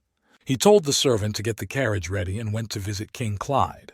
Arriving at the king's house, Lenly found him in the library, choosing books. The servant came in and majestically announced that Lenly had arrived. The king ordered him to come in and gave him an evil smile. Lenly entered the library and greeted him. The king told him that he rarely came to see him. "What does the best magician in the palace need?" Clyde asked him. Lenly asked him instead if his men had really captured Bernard and Callan from the Debs family because of smuggling, but he blurted out that he was asking the king to let them go. Clyde looked at him in surprise and remained silent. The king thought that the Debs family had a lot of power and influence because recently some nobles had come and testified in their defense. "If you want to speak in their defense, so be it, but I heard that you have a bad relationship with Callan and Alice." Lenly replied that it was a long time ago. But the king reminded him that Callan was a very narrow-minded person and very vindictive, so he was surprised that Lenly, knowing this, wanted to help him in some way. He asked him if he really thought that he would care about someone like Callan, who had a narrow-minded outlook. The king laughed out loud and replied that it was true. Callan was just an old acquaintance of his. But because of Lenly's behavior, he not only had no regard for him, but hated him. Comparing Callan to his father, the son is much worse, and he called his servant over. He ordered him to tell Merritt to investigate the case honestly. The servant received the order and silently left the library. Then he looked at Lenly and said, "If Callan Debs is guilty, they will not escape punishment." Lenly stood silently and listened to him. So far, he was satisfied with this development. He thanked him for his help, said goodbye, and went home. On the way, he told Baby the Mouse that the Debs family was definitely involved in smuggling, and if Callan was released, he could be arrested again when they were discovered, and compared to the other members of the Debs family, Callan would definitely get the worst of it. When he reached his house, he saw his frantic maid running to meet him again, shouting that they had a guest. She blurted out that the guest was wearing a cardinal's badge. Lenly entered the guest room and saw a familiar silhouette. "Is it Guillermo?" he thought in surprise. The guest turned around when he heard footsteps behind him. He happily said that Lenly had finally returned. Lenly looked at him in surprise. "Who are you, uncle?" Lenly asked him again. The guest told him that they had recently met at an auction. Lenly strained his memory and began to mentally go through all the guests at the auction, and there were many of them. And why did he remember Delia's face among them all? And he thought that they hadn't seen each other for so long. He wondered how she was doing. The guest called him by name again, and Lenly instantly remembered that it was this man who had bid $11 million for his sculpture at the auction. Suddenly, Dellen, who was wearing a ring around his neck, whispered to him to be careful. She added that he was no ordinary guy. His training pace was unusually fast, not to mention very violent when she was still alive. This guy had reached the saintly level and no one wanted to oppose him. Their secret conversation was interrupted by a visitor who said he was surprised that Lenly remembered him, and he was very happy about it and introduced himself. His name was Caesar. Dellen whispered that this guy looked 30 years old, but in fact, he was about 6,000 years old. Caesar said that he really liked his sculptures, and that if it wasn't for Delia, he would have bought Awakening from a Dream, and that's why he had a question for Lenly. Delia whispered to Lenly again that this guy was a very powerful man in Yulon and that he had to be very careful not to make him angry. Lenly tensed up at these words. Suddenly, Caesar hesitated, and it was clear that he wanted to ask something difficult. And he blurted out when Lenly and Dellen would be getting married, and he even brought them a gift for the occasion. Lenly was speechless at this turn of events. "Where did you hear that?" shouted Lenly, who did not like gossip out of nothing. Caesar asked in surprise if Mademoiselle Dellen was not his fiancée. It was clear that he was as surprised as Lenly. He explained that he had come to this conclusion from the note he had read, and that there was no mistake. This infuriated Lenly even more. This girl from the Leon family spent so much effort begging for the sculpture Awakening from Sleep. Caesar explained the situation. Lenly asked him how he got the note. Caesar hesitated and replied that he couldn't tell him about it, even if he wanted to. "Well, then I guess I won't be able to give you this gift," Caesar said. Lenly mentally began to reassure himself that this conversation was not so terrible. Caesar placed the magnificent brooch on the table in front of him. Lenly looked at it and asked if it was from the shining church, and if it was from the church. The boy took the brooch and explained that a long time ago he had killed the leader of the cardinals and had taken this brooch for himself, and it was quite useful. Lenly was surprised to think that Caesar had killed the leader of the cardinals and taken his brooch, which meant that Caesar's power was enormous and should not be underestimated. The guest laughed and exclaimed that he hadn't done that for a long time. Lenly calmly replied that he was very impressed with his strength and power, and was very surprised that Caesar could sit there and not be afraid of anything. Then Lenly slyly asked him what the real reason for his visit was, because he thought it was really about the brooch. Caesar replied that it was true, that the boy was very attentive and not only a good sculptor, and he was very pleased to see that he was talking to him boldly and was not afraid. But his wish was that Lenly would actually create a sculpture for him, and he would be happy to repay Lenly. Lenly couldn't understand the meaning of the word debt. His mind raced with thoughts. Could he ask Clyde to kill him? Or could he ask him not to kill him, but to kidnap him and interrogate him? The boy understood that the king had to be alive to find the truth. Lenly's thoughts were interrupted by Caesar, who said that he would also have a condition for Lenly. And he added that he wanted Lenly to create a sculpture of him killing someone in the process, because it would look really cool. Lenly's eyes rounded. At this point, Dellen whispered to Lenly to be very careful, because Caesar is also called the King of Killers. Meanwhile, the boy could not understand and asked Caesar about it. The mysterious man suggested that he watch him closely. "For example, if I were going to kill you," Caesar exclaimed, and instantly red fire engulfed his body. His eyes turned red and he looked like a wolf. The picture was very scary. His hands with long claws reached out to strangle the boy, and fangs grew in his mouth, and Caesar screamed like a beast. Instantly, everything quieted down, and he calmly pointed to his hands and said that it was the killing aura spell. Lenly stood there numb, and he calmly explained to him that it was his killing aura, and asked him to create a sculpture of him using it when he killed. To which Lenly said that he remembered what he had seen, but that the result of the sculpture would probably not be the same as in awakening from a dream. Caesar reacted calmly and explained that since the sculpture would be made by Lenly's hands, he didn't think it would be a problem. "But then if it is, you can pick up your sculpture in about a month," Lenly told him.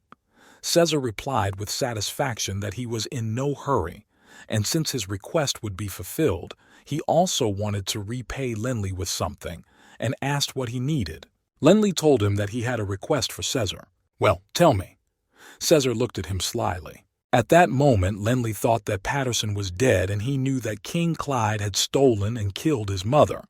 And although his strength would not be enough to kill him, Caesar's strength would be just right. And Lenly asked Caesar to steal someone, and he explained that he had to kidnap the king of the Holy Alliance. Would he agree to do it? "Beeb!" the mouse shouted at him. Was he really going to do it? Dellen was also shocked by what she heard. Caesar asked the king in surprise, and he explained that he could help, but then what would Lenly do about it? "I'll kill him!" shouted the furious Lenly loudly. Caesar sat down on the sofa in shock and replied that in that case he would not be able to help him kill the king. But he explained to Lenly that what he was going to do would affect the whole kingdom, and the Shining Church would not give him permission to do it. This sculpture would be a betrayal of the church. "And it's not worth it, so think about what else I can do for you," Caesar said. Lenly was disappointed that Caesar was probably not going to help them, and asked the boy what he was going to do.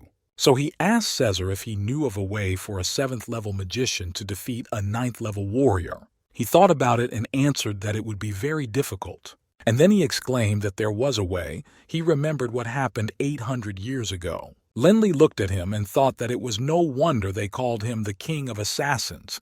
He knew so much. "Poison!" Caesar shouted. Dellen burst out laughing.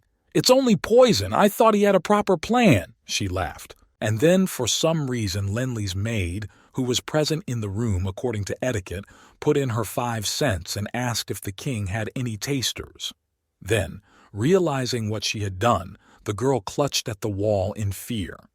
Caesar continued that Lenley underestimated such a thing as poison. "The poison I'm talking about is especially good when applied to warriors if a warrior is a saint. After taking this poison, he cannot use any abilities and skills, and most importantly, there is no antidote to this poison," Caesar explained. Dellen and Lenley listened with bated breath, and she said that Clyde was a 9th-ranked archmage. If they could poison him, they would finally get their revenge. Lenley asked if Caesar had the poison. He replied that he didn't have the ingredients, but that his organization had the right formula. The guy asked how he could get this formula. Caesar told him that it would take at least 12 months to produce the formula and that Lenley's sculpture would be ready by then, but that the poison itself required 2 rare ingredients and was very expensive, so no one was making it. But Lenley did not care about the complexity of the process. They came to an agreement and shook hands. Lenley promised to send Caesar the sculpture in a month, and Caesar promised to send a messenger with the formula. And satisfied, Caesar said goodbye and left Lenley.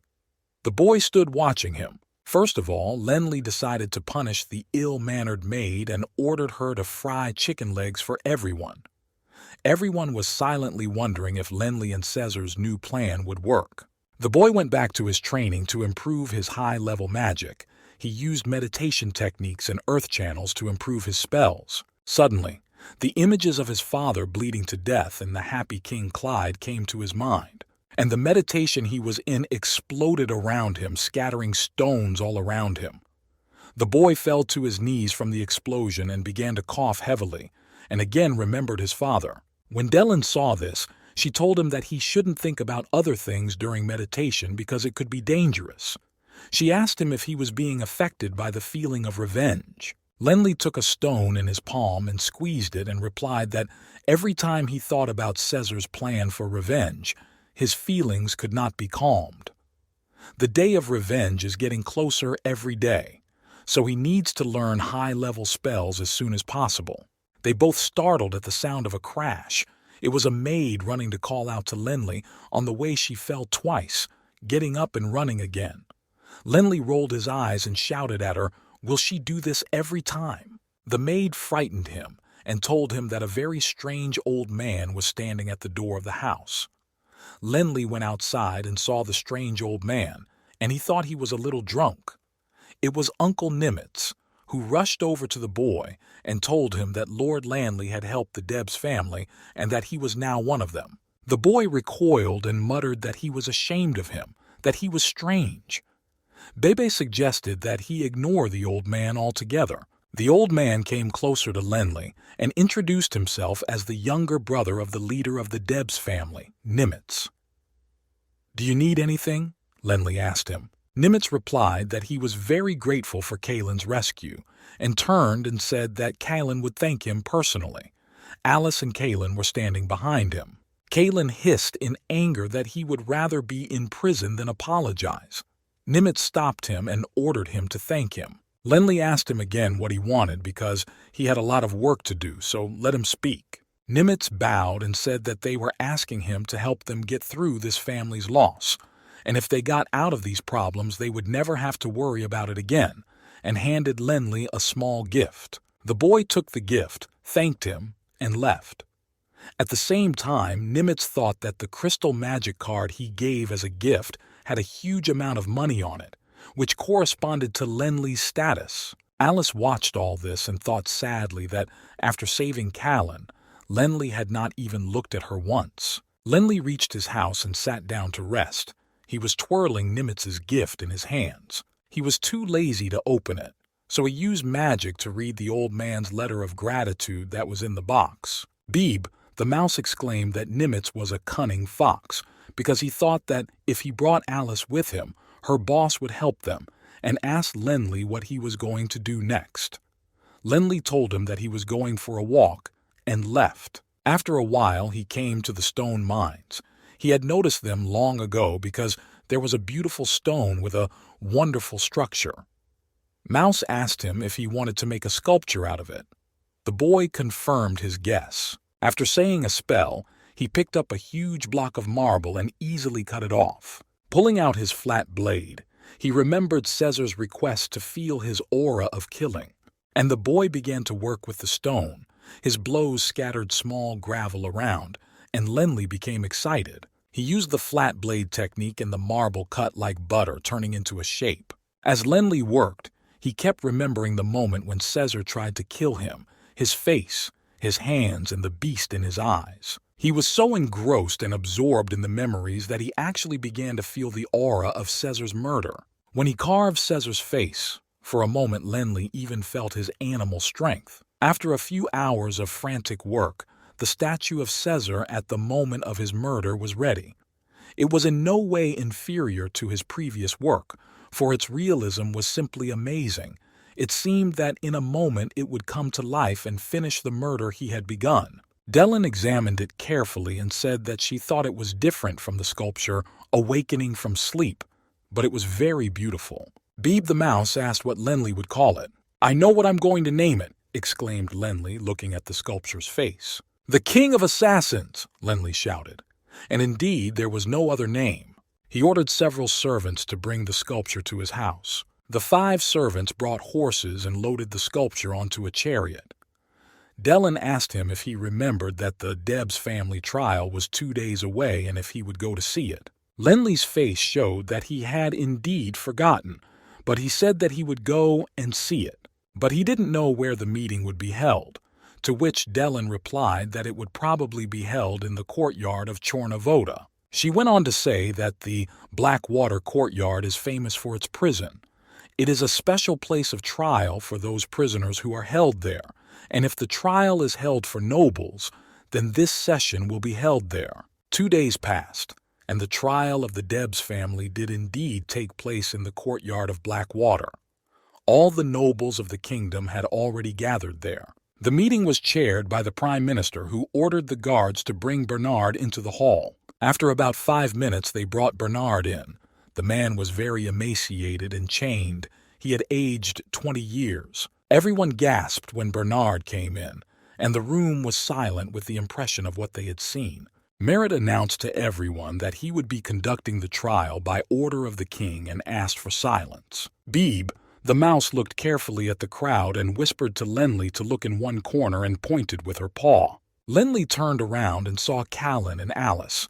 The girl was crying bitterly, and Callan had tears in his eyes as well. Merritt announced to the audience that the investigation had shown that a heinous crime had been committed by the Debs family and ordered Bernard to be brought closer. The guards grabbed the man and pushed him, and Bernard lost his footing and fell to the floor. Lenly took out a piece of paper and began to write a note, then asked Baby the mouse to take the letter to Alice. Babe rolled her eyes because she didn't like her very much, but she silently took the letter and delivered it to Alice in 3 jumps. The surprised girl looked at it and remembered that this animal was always with Lenly. Alice held the letter in her hands in amazement. Opening it, she read that Lenly would be waiting for her outside at the exit. She quickly turned around and ran out of the building. Lenly was indeed waiting for her outside. She asked why he was looking for her and if he had a plan. Lenly handed her the box that Uncle Nimitz had given him the day before and said that there was not much he could do for the Debs family. "There is too much evidence against this family for Alice to smuggle." The girl was shocked by his words. She did not expect to hear this. The king would not let them go even if he said a few kind words about them, so he thought it was better to give the gift back to the Debs family. The boy turned around and went to his crew. Alice sobbed bitter tears. She realized that if Lenly could not help them, it was probably the end. In tears, she shouted out to him loudly, would they ever meet again? Lenly turned round a little and replied that perhaps someday Miss Debs, and opened the door of his carriage. The boy got into the carriage. Even Dellen was surprised by everything she saw on the street and asked if he would really be so cruel to her. "She is Callan's fiancée after all, so let's leave it at that," Lenly answered her gloomily. The guy drove to his house in silence. His mood was just vile. When he entered, he took off his cloak. Suddenly he saw an unfamiliar shadow in the room, and quickly thinking that it was a stranger, he pulled his sword out of its sheath. The unknown shadow also drew his sword, and Lenli heard it ring and saw its glitter. He swung and slashed at the darkness. And then he felt someone grab his sword, and he saw and heard a familiar face. "Lenli, is this how you meet me?" "Mr. Caesar?" Lenli said in surprise, finally recognizing the stranger. The guy switched on the light in the room, and it was indeed Caesar, holding his sword in his hand. "When did you come in?" Lenli asked him. Caesar smiled and replied happily that he hadn't seen him for a month and missed him so much. And he laughed merrily. When Dellen saw Caesar, she was frightened and sniffed at Lenli's ring. She was still afraid that he would see her. "Oh, that's very unexpected," Lenli replied, thinking that Caesar was really much stronger than him, because it was not surprising to be unseen while he was hiding in the house. "I brought you what you wanted most, and I hid it in a safe place." Caesar smiled and took a piece of paper from his mouth. He handed it to Lenli and explained that it was a formula for the most unpredictable poison with no antidote.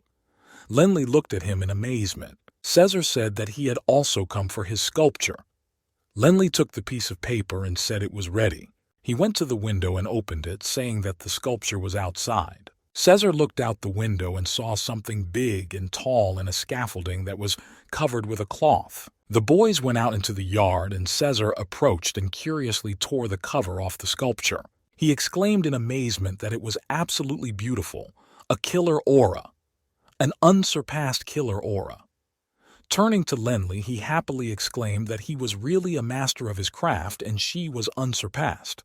He held in his hand the treasured recipe for the irresistible poison, and he was one step closer to taking his revenge. Meanwhile, Caesar asked him what the name of the sculpture was. "The King of Assassins," Lenli answered. Caesar was happy. He demanded to have it right away. Caesar ordered it to be loaded and politely began to say goodbye. He wanted to get her to his house as soon as possible. Lenli nodded and waved to him silently. Their agreement was perfectly fulfilled. Finally, he began to read the note carefully, and after reading it several times, he was surprised to come to the conclusion that something was wrong with it. It contained the following list of ingredients, namely soy sauce, salt, vinegar, bells. The boy mumbled, "What do salt, sauce, and vinegar have to do with it?" Suddenly, Bebe the mouse shouted that Caesar had brought the shopping list, and the formula for the poison was written on the other side. She pointed her finger at the leaflet. Lenli turned the leaf over and saw a different list. It was a list of the following herbs: misty grass, cloud mushroom, and blue heart grass, along with other familiar herbs. Lenli said that the bloodshed potion is from these 8 medicinal herbs. They have 6 herbs, especially a lot of blue heart herb. Only misty grass and cloud mushroom are missing. He thought about it. A few days passed. It was a beautiful morning, and suddenly the figure of a guy wearing flying goggles appeared in the sky, flying with the help of wings, and he exclaimed, "This guy has a nice house." And then he continued to talk to himself, saying that as far as he remembered, Delia was looking for him. So didn't he have any curiosity about her? Maybe he had hidden her. "You used your wings to fly. You're a mage. You've studied to do that." Yale jumped in surprise at the sound of Lenli's familiar voice. "Oh, my boy," the visitor shouted happily. It was Yale. "At last you have come." Lenli rushed to hug his old friend. "I came as soon as I got your letter." Yale laughed and hugged him too. "How is your life?" Yale asked him, and they walked to the house. Lenli took the postcard and started to write something quickly. Lenli gave the leaf to Yale and explained that he really needed these medicinal herbs, namely fog herb and cloud mushroom, and he knew they were not easy to find, but he really needed his help and asked him to look for them in the conglomerate. "Don't worry, I'll get it," Yale reassured him and started looking around the room as if looking for someone. Then he stood up and silently started looking in all the nooks and crannies.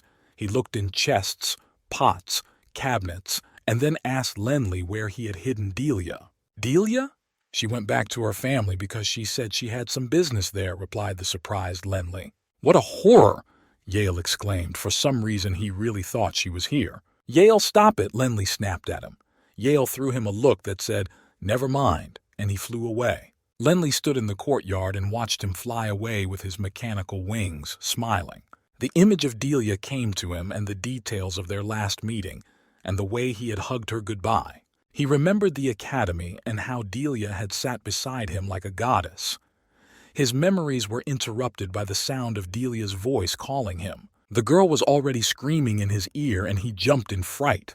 "Delia, don't scare me like that. Don't scare me like that," he shouted at her nervously. "Our little Lenley is not a child anymore. When he thinks about Delia, his face turns completely red," she scolded him. "If I were younger, I would have taken Lenley for myself, but it's a pity I'm 5,000 years old." Lenley snapped back at her, telling her not to laugh at him, because he had more important things to do and didn't have time to think about other things. "That's right. You can't relax at such an important time. That's what I'm telling you," Dellen replied. Delling's face became serious, and she put her finger to Lenley's face and said seriously that Lenley should listen to her carefully. He should get the secret Dragon Blood manual and start training. The boy took out a familiar book. It was the Dragon Blood Secret Manual, and the book was shining with green light. He began the familiar process of dragonization. His body was already used to it because he trained every day to be covered in the Dragon Blood battle aura, but this time, something went wrong. The blue glow of the Dragon Blood aura began to spin for some reason, and he was in great pain. He could not understand what was happening. It felt like it was going to explode. It was incredibly painful. Suddenly, a dark gas that enveloped his entire body sharply anesthetized him. The boy looked at his hands covered with scales and claws in surprise and could not understand what was wrong. He struck with all his might with the magic of Dragon Blood, which released an incredible explosive force that had not been there before. Dellen whispered in astonishment, "This is a 7th level power, isn't it?" This meant that through his intense training, Lenley had finally achieved his cherished goal of becoming a 7th level magician. Beeb the mouse told him that the dragon aura was stronger than in his previous transformations, and he didn't even smell like a human. "Beeb, you're right. My body doesn't look like a human anymore." Lenley was as impressed as the others. "I can turn into a dragon instantly now, Dellen. Does that mean he has a better chance of defeating Clyde?" The girl answered that he was now a 7th level warrior, which meant that after the transformation he would have the strength of a novice of the 9th level. She went on to explain that the more he trained as a Dragon Blood warrior, the harder it would be for him, because he was one of the most gifted she had ever seen. But no matter what happens, there is no need to rush into it. The power of a 9th level novice, especially with your transformation, comes from the armored razorback serpent, so Lenley's armor and speed are probably the best on the continent, Dellen said. Suddenly, a crazy maid dressed as a dragon appeared and reported that the king had sent servants to deliver an invitation to meet him. Lenley was surprised and finished re-dragonizing, wondering why he suddenly wanted to see him. Beeb, the mouse, jumped up to the maid and asked her why she was standing there looking like a dragon. "I thought that maybe the Lord would not recognize me in this form," she answered the mouse. The mouse laughed and explained that even it recognized her. "I've done something wrong again." And she ran home in tears. Lenley quickly got dressed and went to the king, wondering what had happened. When he got to the king's castle, he saw the king in his library. The king greeted him with joy. After a while, the boy returned home, lay down on his bed and began to think. He could not understand why the king had sent his invitation.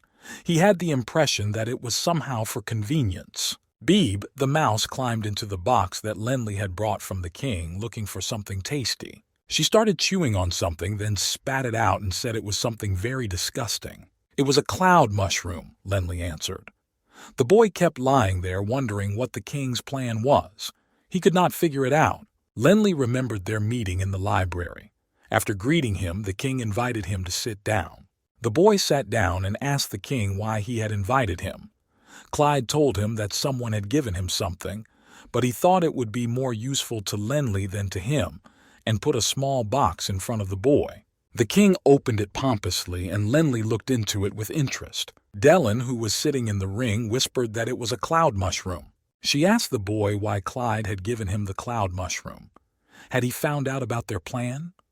He had to be very careful. "My king, the cloud mushroom is a very valuable medicine. Why are you giving it to me?" asked King Lenli, thinking that this is very bad and means that he knows about their plan. Then let him not be offended by what he is going to do. Clyde told him that Lenli is the most powerful in Feng Lai, and the cloud mushroom is very useful for training, so he thinks it should be given to him. Lenli thought that the king was not very suspicious. Perhaps he was just trying to appease him. He sincerely thanked Clyde for such a valuable gift. The king continued to praise him sweetly, saying that he was the most talented person in their country, and he didn't have to thank him for such a small thing. Lenli took the box and turned around and left. Suddenly, Clyde asked him behind him if he wanted to see Merritt's wife. And her incredible beauty? The guy lay on the bed and said to himself that, after all, he didn't have to work since Clyde had given him the ingredient he needed, so he shouldn't complain that he was going to kill him. Meanwhile, someone knocked on the door. A messenger stood behind it, and he handed the maid a letter. "Beeb," the mouse scolded, "where is her crazy dragon costume?" Lenli looked closely at the seal on the envelope. It looked like the seal of the Leon house, and this letter was most likely from Delia. He started to read it, and Dellen flew over to watch as usual. But the boy turned away and closed the letter from her. She exploded and shouted, "Why is he closing it from her?" "The festival in Yulan is coming up, and Delia just sent me an invitation," Lenli replied. "Don't lie, I clearly saw that she wrote how much she missed you." Delia cut him off, and Lenli jumped high into the sky. Bebe the mouse watched him with delight, saying that her boss's speed was getting faster and faster every time. Suddenly she noticed a stranger sneaking into the house. She was furious, thinking that this person was too bold and was chasing her beloved boss. At that moment, something popped into her head. Bebe started screaming that an unknown weapon was being thrown at her. As she screamed, something flew into her mouth. She crunched it, and it turned out to be a fried chicken leg. While she was distracted and chewing on it, someone unknown grabbed her from behind and said in a familiar voice that Lenli would never let you touch his animal, "I finally have this chance." Beeb, with a chicken leg in her mouth, turned round and saw Yale standing in front of her. She almost choked on her surprise.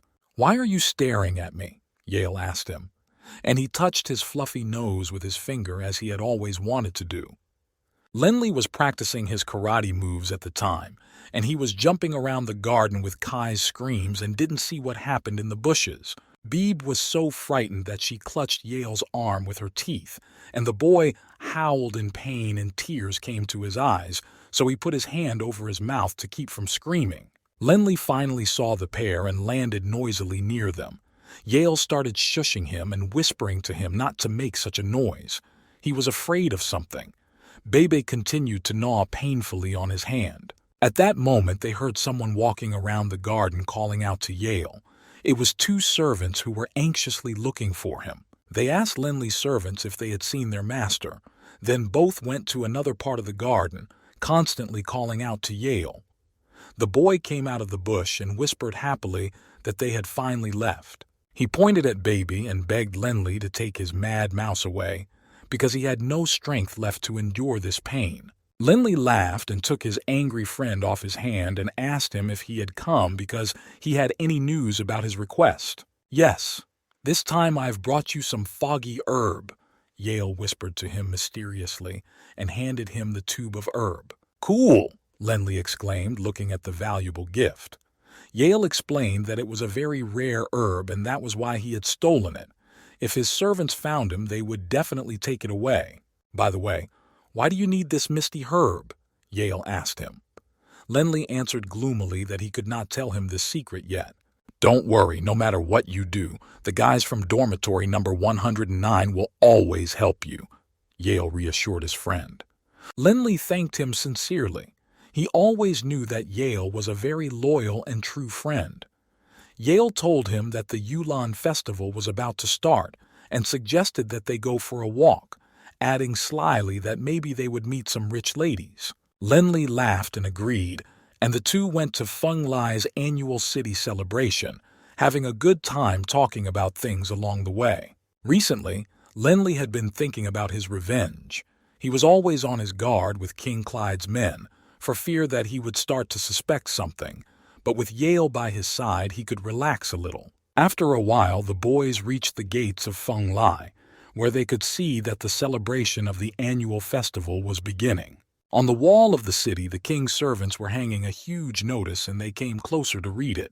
It was a court decision regarding a smuggled ring worth 50 million gold pieces. It said that the Debs family had been fined 80 million gold pieces, and that the head of the family, Bernard, had committed suicide. Suddenly, the wind blew and one of the servants flew down the ladder, unable to resist, and people began to rush to pick him up.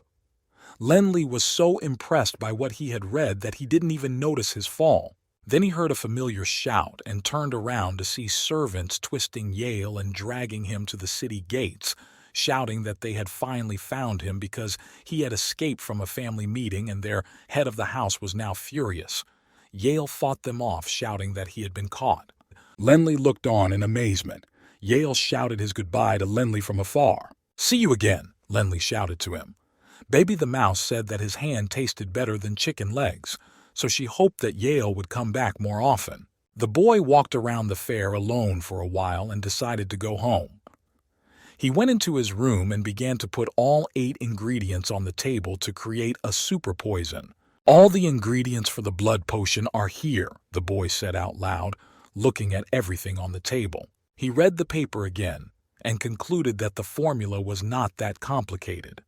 Dellen, watching him, said that Clyde's guards were always with him, so if he went to the castle and poisoned it, the guards would catch him immediately. The boy sat down on a chair in disappointment and wondered how he could get close to the king. Only when he was alone would he be able to kill him. Meanwhile, a letter from Delia fell out of his pocket in which she wrote that she really wanted to invite him to their home, the Leon family, but because she was sick, she could not do it yet. But as soon as she was better, she would definitely visit him, because she did not know whether the boy would come to the Yulon festival. "That's right, illness. If I'm sick, it'll work," Lenly exclaimed, remembering the content of the letter. Everyone looked at him in surprise, and the boy explained that he could fake an illness based on how the Shining Church was worried about him. Clyde would definitely come to visit him. "And then I'll have a chance to kill him," he shouted. Bebe, the mouse, also shouted that she wanted to hit him first. "No," Lenly answered her sharply. "You don't have to strike first when I ask the king about my mother. I will strike my own revenge," Lenly explained loudly to everyone. The boy went outside and sat down in the middle of the garden to meditate. His 2 maids were hanging out the laundry nearby and talking to each other about their master's training again. Suddenly they heard Lenly coughing loudly and then choking. The girls looked at each other because they had never heard their master cough like that before. Lenly's coughing became louder. He coughed again and again, and then they heard him vomit. Lenly kept covering his mouth and could do nothing. And then the maids saw that their master had fallen unconscious. They started screaming in horror. They ran to him and saw Lenly unconscious, with blood all over him. "Beeb!" The mouse saw this and rushed to his aid. The maids began to revive Lenly and lift him up, asking why he had fainted. Dellen tugged on the mouse and asked if it had forgotten what Lenly had said, and she told him not to scream in the whole yard. Suddenly she felt Lenly's hand grab her tail and she ran to him in fright, screaming that she didn't understand. Leaning down to look at the boy's face, she saw him open one eye and whisper to her not to scream because he had eaten something that made him vomit. Bebe squeaked out happily that her boss was just pretending. Meanwhile, the maids called the servants' boys and began to carry the boy into the house. Lenly was still unconscious. The news that Lenly had fainted and fallen ill from physical exertion spread throughout the country. It reached the cardinal, who was surprised to hear the news and to see the boy bedridden. Caesar also heard the news and could not understand how it happened that Lenly was ill. A servant came into the king's library and told him that he had received news that Lenly had fainted. The king was surprised and said that Lenly was the star of their land, and he thought he should visit him. Lenly lay in his bed and pretended that he was not ill. The first visitor to Lenly who fell ill was Cardinal Guillermo. The cardinal came into his room and told him that Young people should not be in such a hurry to succeed, that if Lenli had been struck by a battle aura, it would not have been worth it, and that he could not have healed his wounds even with his shining magic. Lenli thanked him for his concern and explained that he was not in the right shape to deal with martial aura right now. Delin whispered to the boy that if Guillermo was here, it meant the king was on his way. If these two meet here, there will be problems in his plan, Lenli thought. The boy began to imitate a violent cough and then vomited everything he had right onto the cardinal's cloak. Knowing his rhinestones and squeamishness, he apologized because he couldn't help himself. The cardinal involuntarily grimaced. This meant that Lenli's plan was working. Guillermo quickly began to run for the door, shouting as he went that he had left Lenli some medicine to cure his internal wounds and he needed to take it, adding that he would not be disturbed again and slamming the door. Lenli cheerfully shouted after him that he was very sorry for everything and could see him off. Then he explained to his friends that bleeding poison is useless in the face of magic, so they had to come up with something to make Guillermo leave. The cardinal ran outside, frightened, and met the king and the prime minister, who were just coming up the stairs. Guillermo told them without stopping that Lenli's wounds were very serious, so they shouldn't linger, and ran on past the astonished nobles. Lenli and Delin looked out the window. The boy said with satisfaction that the king was finally here.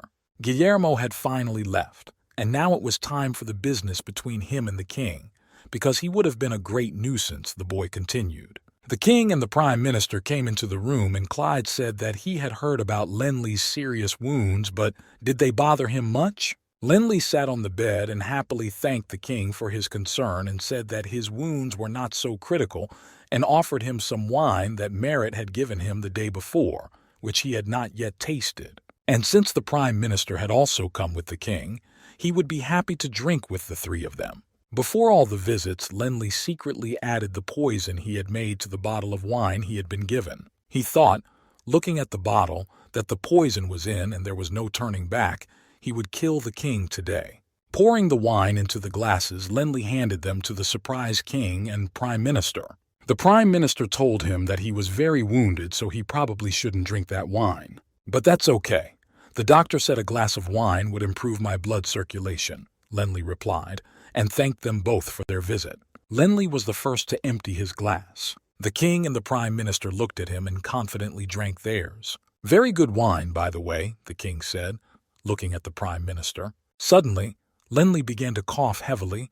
He fell to the floor and coughed up blood. The king suggested that he rest, but the prime minister said that they had warned him that it was too early to drink alcohol. Lenli, sitting on the floor, told Clyde that he had a serious conversation with the king. A serious conversation? The king asked him again and was surprised. Lenli started to rise and said that the king knew that he was from the Baruch family of dragon-blood warriors. That's right, one of the 4 warriors, the dragon-blooded warrior Baruch, is famous in legend. I don't remember much about my mother, but my father had high standards for me, Lenli continued.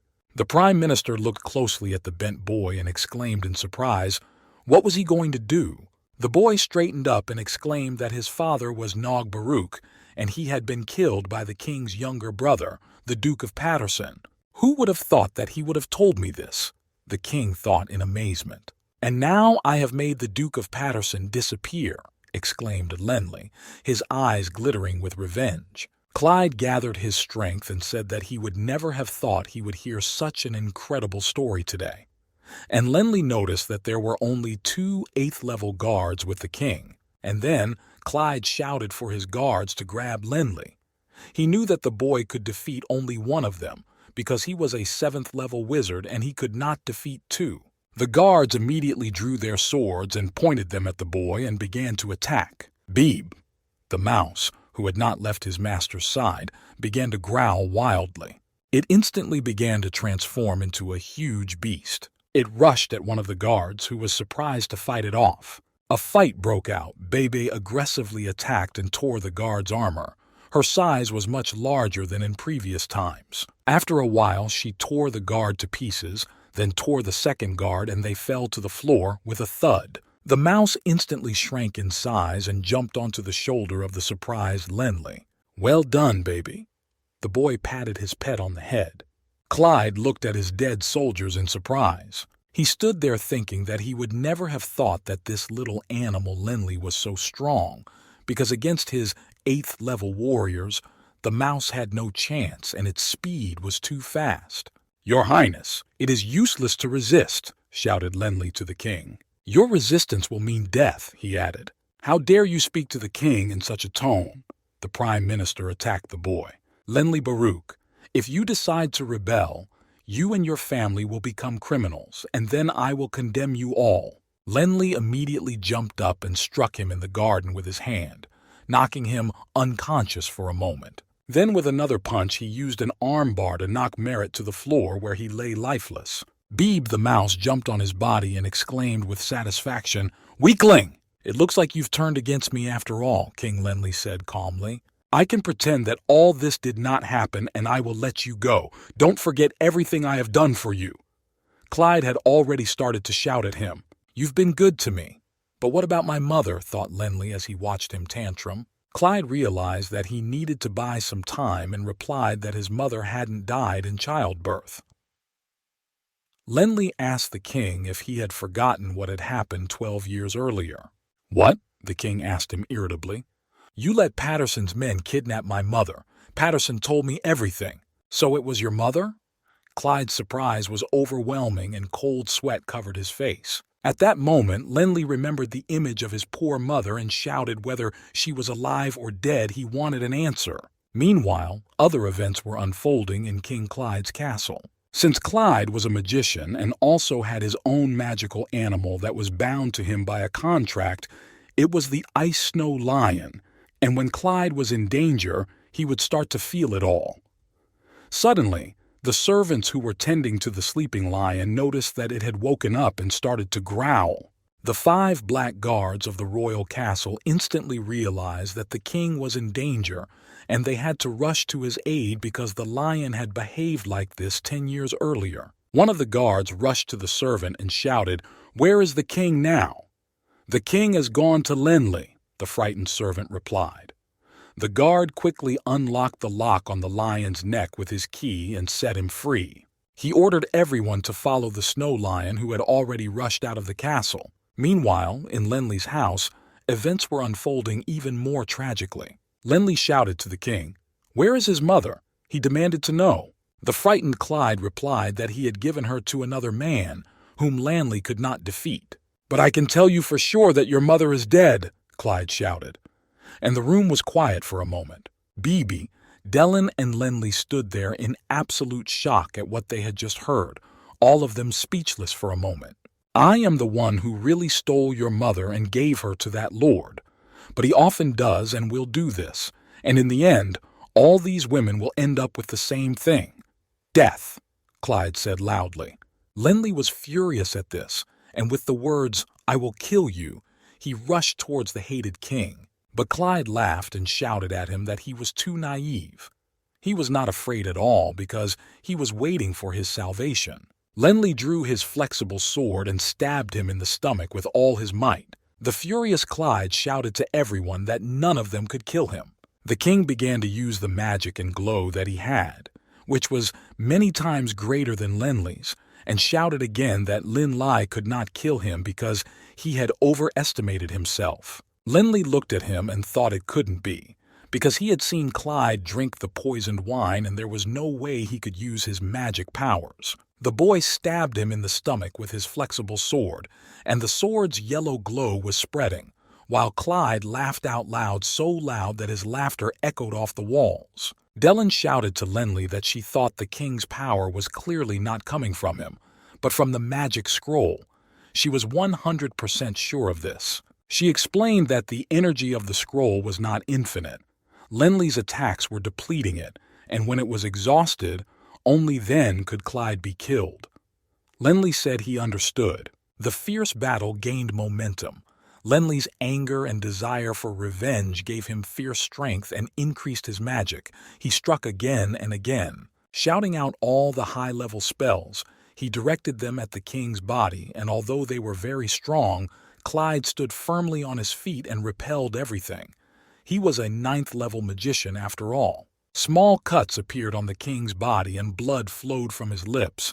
He thought that Lenli should have known that his armor would not be penetrated, but the boy was stubborn and still did not give up. He was a worthy opponent. Finally, Lenli shouted his spell, "Dragon Blood Warrior," and began to cover himself in claws and scales, transforming into his most fearsome dragon. With the words, "I don't care what kind of magic armor you have, I'll break through it sooner or later," he charged at the king with a real dragon's cry. "You owe me the lives of my parents, and now it's time to pay back your debts," Lenli shouted, flying straight at the king, completely draconized. The king had only just managed to take out the scroll and unfolded it in front of Lenli as if it were a shield, his clothes already torn and in rags. He shouted at the top of his lungs, "Scroll power!" and a terrible magic roared through the room like an explosion. Lenli's opponent was still a ninth-level warrior, and even after Clyde drank the poisoned wine, the forces that protected him were powerful enough to push the Dragon Blood Warrior away. In this deadly battle, the enormous powers of dragon blood and the magic scroll clashed. The opponents were facing each other closely, and the degree of this battle was high. Suddenly, Clyde asked Lenli if he had really poisoned the wine. And how can a warrior use such dirty tricks in battle? "Why should I play fair if my opponent is a real scoundrel?" Lenli shouted back at him and launched more and more magical pillars of fire. Clyde desperately deflected these attacks with his hands, preventing them from reaching his body, while thinking that he would not be able to continue for so long because the Guardian of Destiny would be destroyed by this boy. He had only a tenth of his strength and needed to make it until the arrival of the Snow Lion, and only then would he be able to solve this problem. Lenli desperately used his dragon blood power. Everything he had trained for all these long weeks was coming to bear. He shouted out a new spell again, which generated the image of a yellow dragon in the air. It was the first time, and even the boy was surprised by this result of magic. How can this be? Clyde thought, frightened. He had never seen anything like this in his entire life. Lenli loudly ordered Baby the Mouse to turn into a beast and join the battle, and by the look on the king's face he was not ready for it. And so Clyde used the magic of the magic scroll again, the only one of his magic that gave a strong counter to Lenli's magic. Dellen, who was watching the battle intently, shouted to Lenli that the king's defenses were about to be broken. "Today I will take your life," Clyde shouted, and everyone saw the silhouettes of unknown black warriors in the sky, but it was clear that it was the king's reinforcements. In addition to the black warriors, a snow lion appeared in the sky, and Lenli did not expect to have more opponents and was very surprised. But the boy realized that it was the king's personal protection animal, and that the beast would be too strong because it was protecting the head of the kingdom. Meanwhile, Bebe had completed her transformation into a beast and was ready for battle. She began to attack the snow lion fearlessly, taking advantage of her faster speed and her much smaller size. Clyde, who had been knocked down by Lenli's attack and was sitting on the ground in a state of disarray, was overjoyed that his protector, the snow lion, had arrived in time. Laughing, he shouted to Lenli, did he really think he could defeat and kill him so easily? The king was 100% sure of victory. "I will avenge my parents, and no matter how many people come to your defense, you will pay for everything," Lenli shouted back at him. But the self-confident king shouted to the snow lion to stop Lenli and shouted the spell, "Ice Shards," and huge, sharp pieces of ice flew from the lion's mouth at Lenli. "A common bastard dares to go against a dragon," said the king, furious. But he took out his flexible sword again and began to attack the lion, who was protecting his master with his body. Lenli timed the moment when the lion flew away from the king, and he was left unprotected for a second. Lenli, who was in constant control of both of them at that moment, shouted Clyde. He flew up and reached out with his clawed hands to grab the king by the throat. Clyde was paralyzed with fear and surprise. But the black guards, who also took part in the battle, noticed this and launched a defensive attack on Lenli, covering Clyde with their bodies. It was an unequal battle, 5 black guards against one boy, Lenli. The chief of the Black Guards managed to apologize to the king that they were a little late and all rushed into the battle. But they still started fighting in time, and the king shouted to them to stop Lenli at any cost because he had to retreat. His scroll power had really weakened. Dellen shouted to the boy to hurry up, because soon the other royal guards of the Shining Church would arrive and then they would not have a chance. Lenli found Baby's mouse and shouted that, no matter what, they will attack Clyde. Bebe was only waiting for her master's order. After the transformation, she was incredibly large and her strength was equal to Lenli's. The guards looked at Lenli and were shocked to see a real human dragon in front of them. The head of the guard shouted at Lenli to look at his huge sword and shouted the spell Aura of Battle and swung straight at the boy. He was very angry and surprised at the same time. His eyes were red and his face looked like a bare skull. But he hadn't taken into account his opponent's abilities, and Lenli used wind elemental magic to fly high into the air, and now he was a flying dragon. The head of the guards was amazed at the boy's speed in the air, and began to realize that he had underestimated him.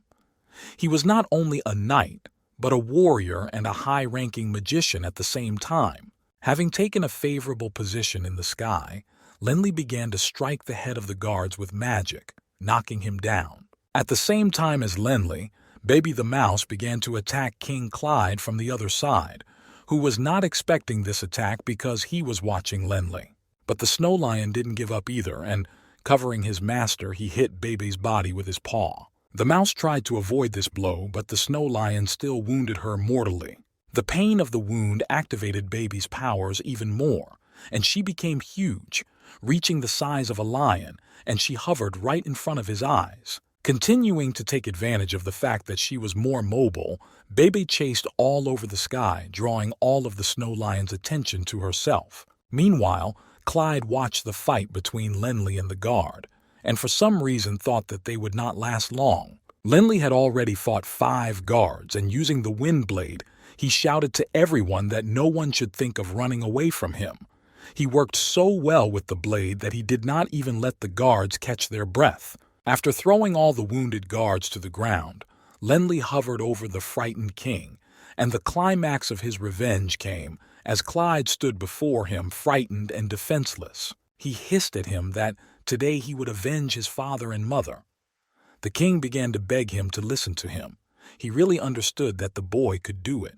"I'm going to finish you off," Lenli yelled as he flew closer and set the air on fire. The distance between them was no more than 1 meter. The king couldn't even stand up from fear. Lenli was hovering over him in the air. Clyde had never seen a more terrifying dragon in his life, and in just one more moment it would be over. Suddenly a bright light struck Lenli's face, and he could not understand where it was coming from.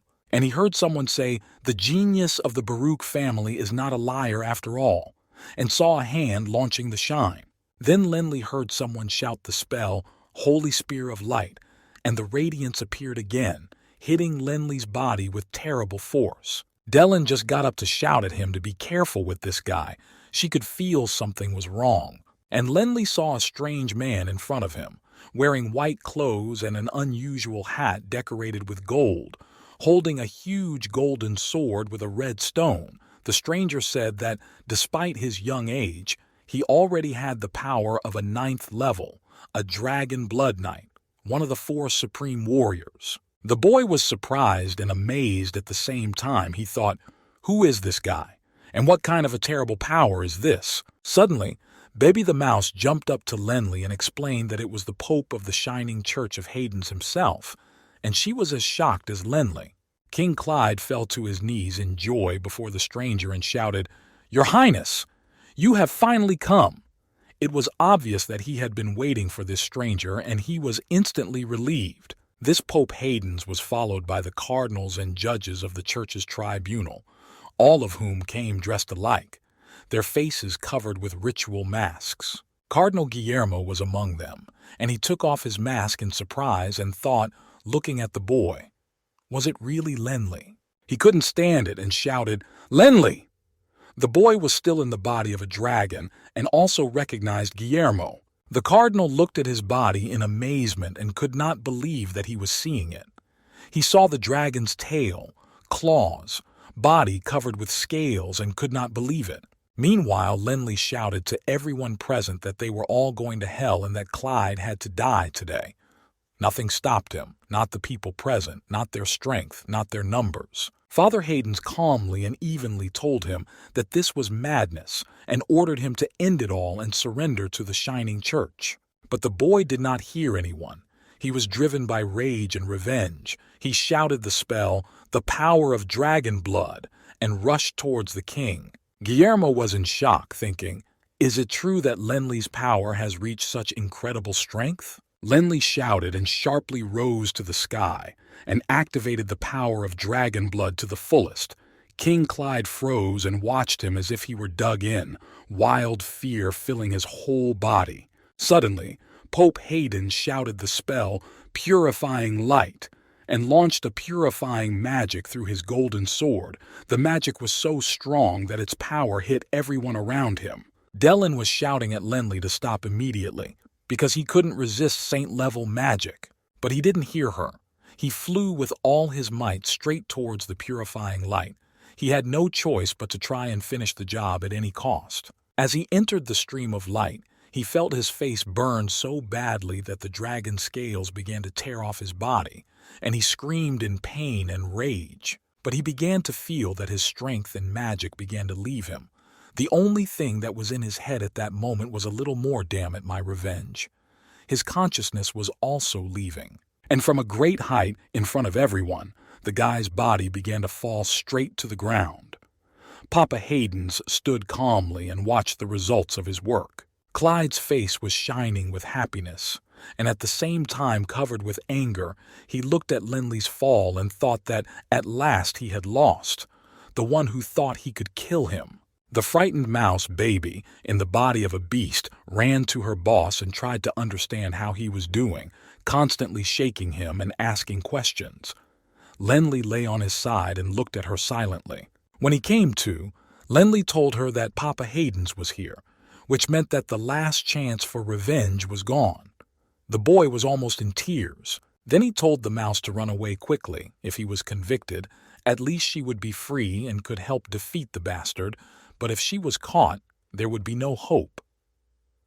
Bebe shouted loudly that she would not leave him. Lenley started to try to pick himself up and said louder, telling her to listen to him and run away.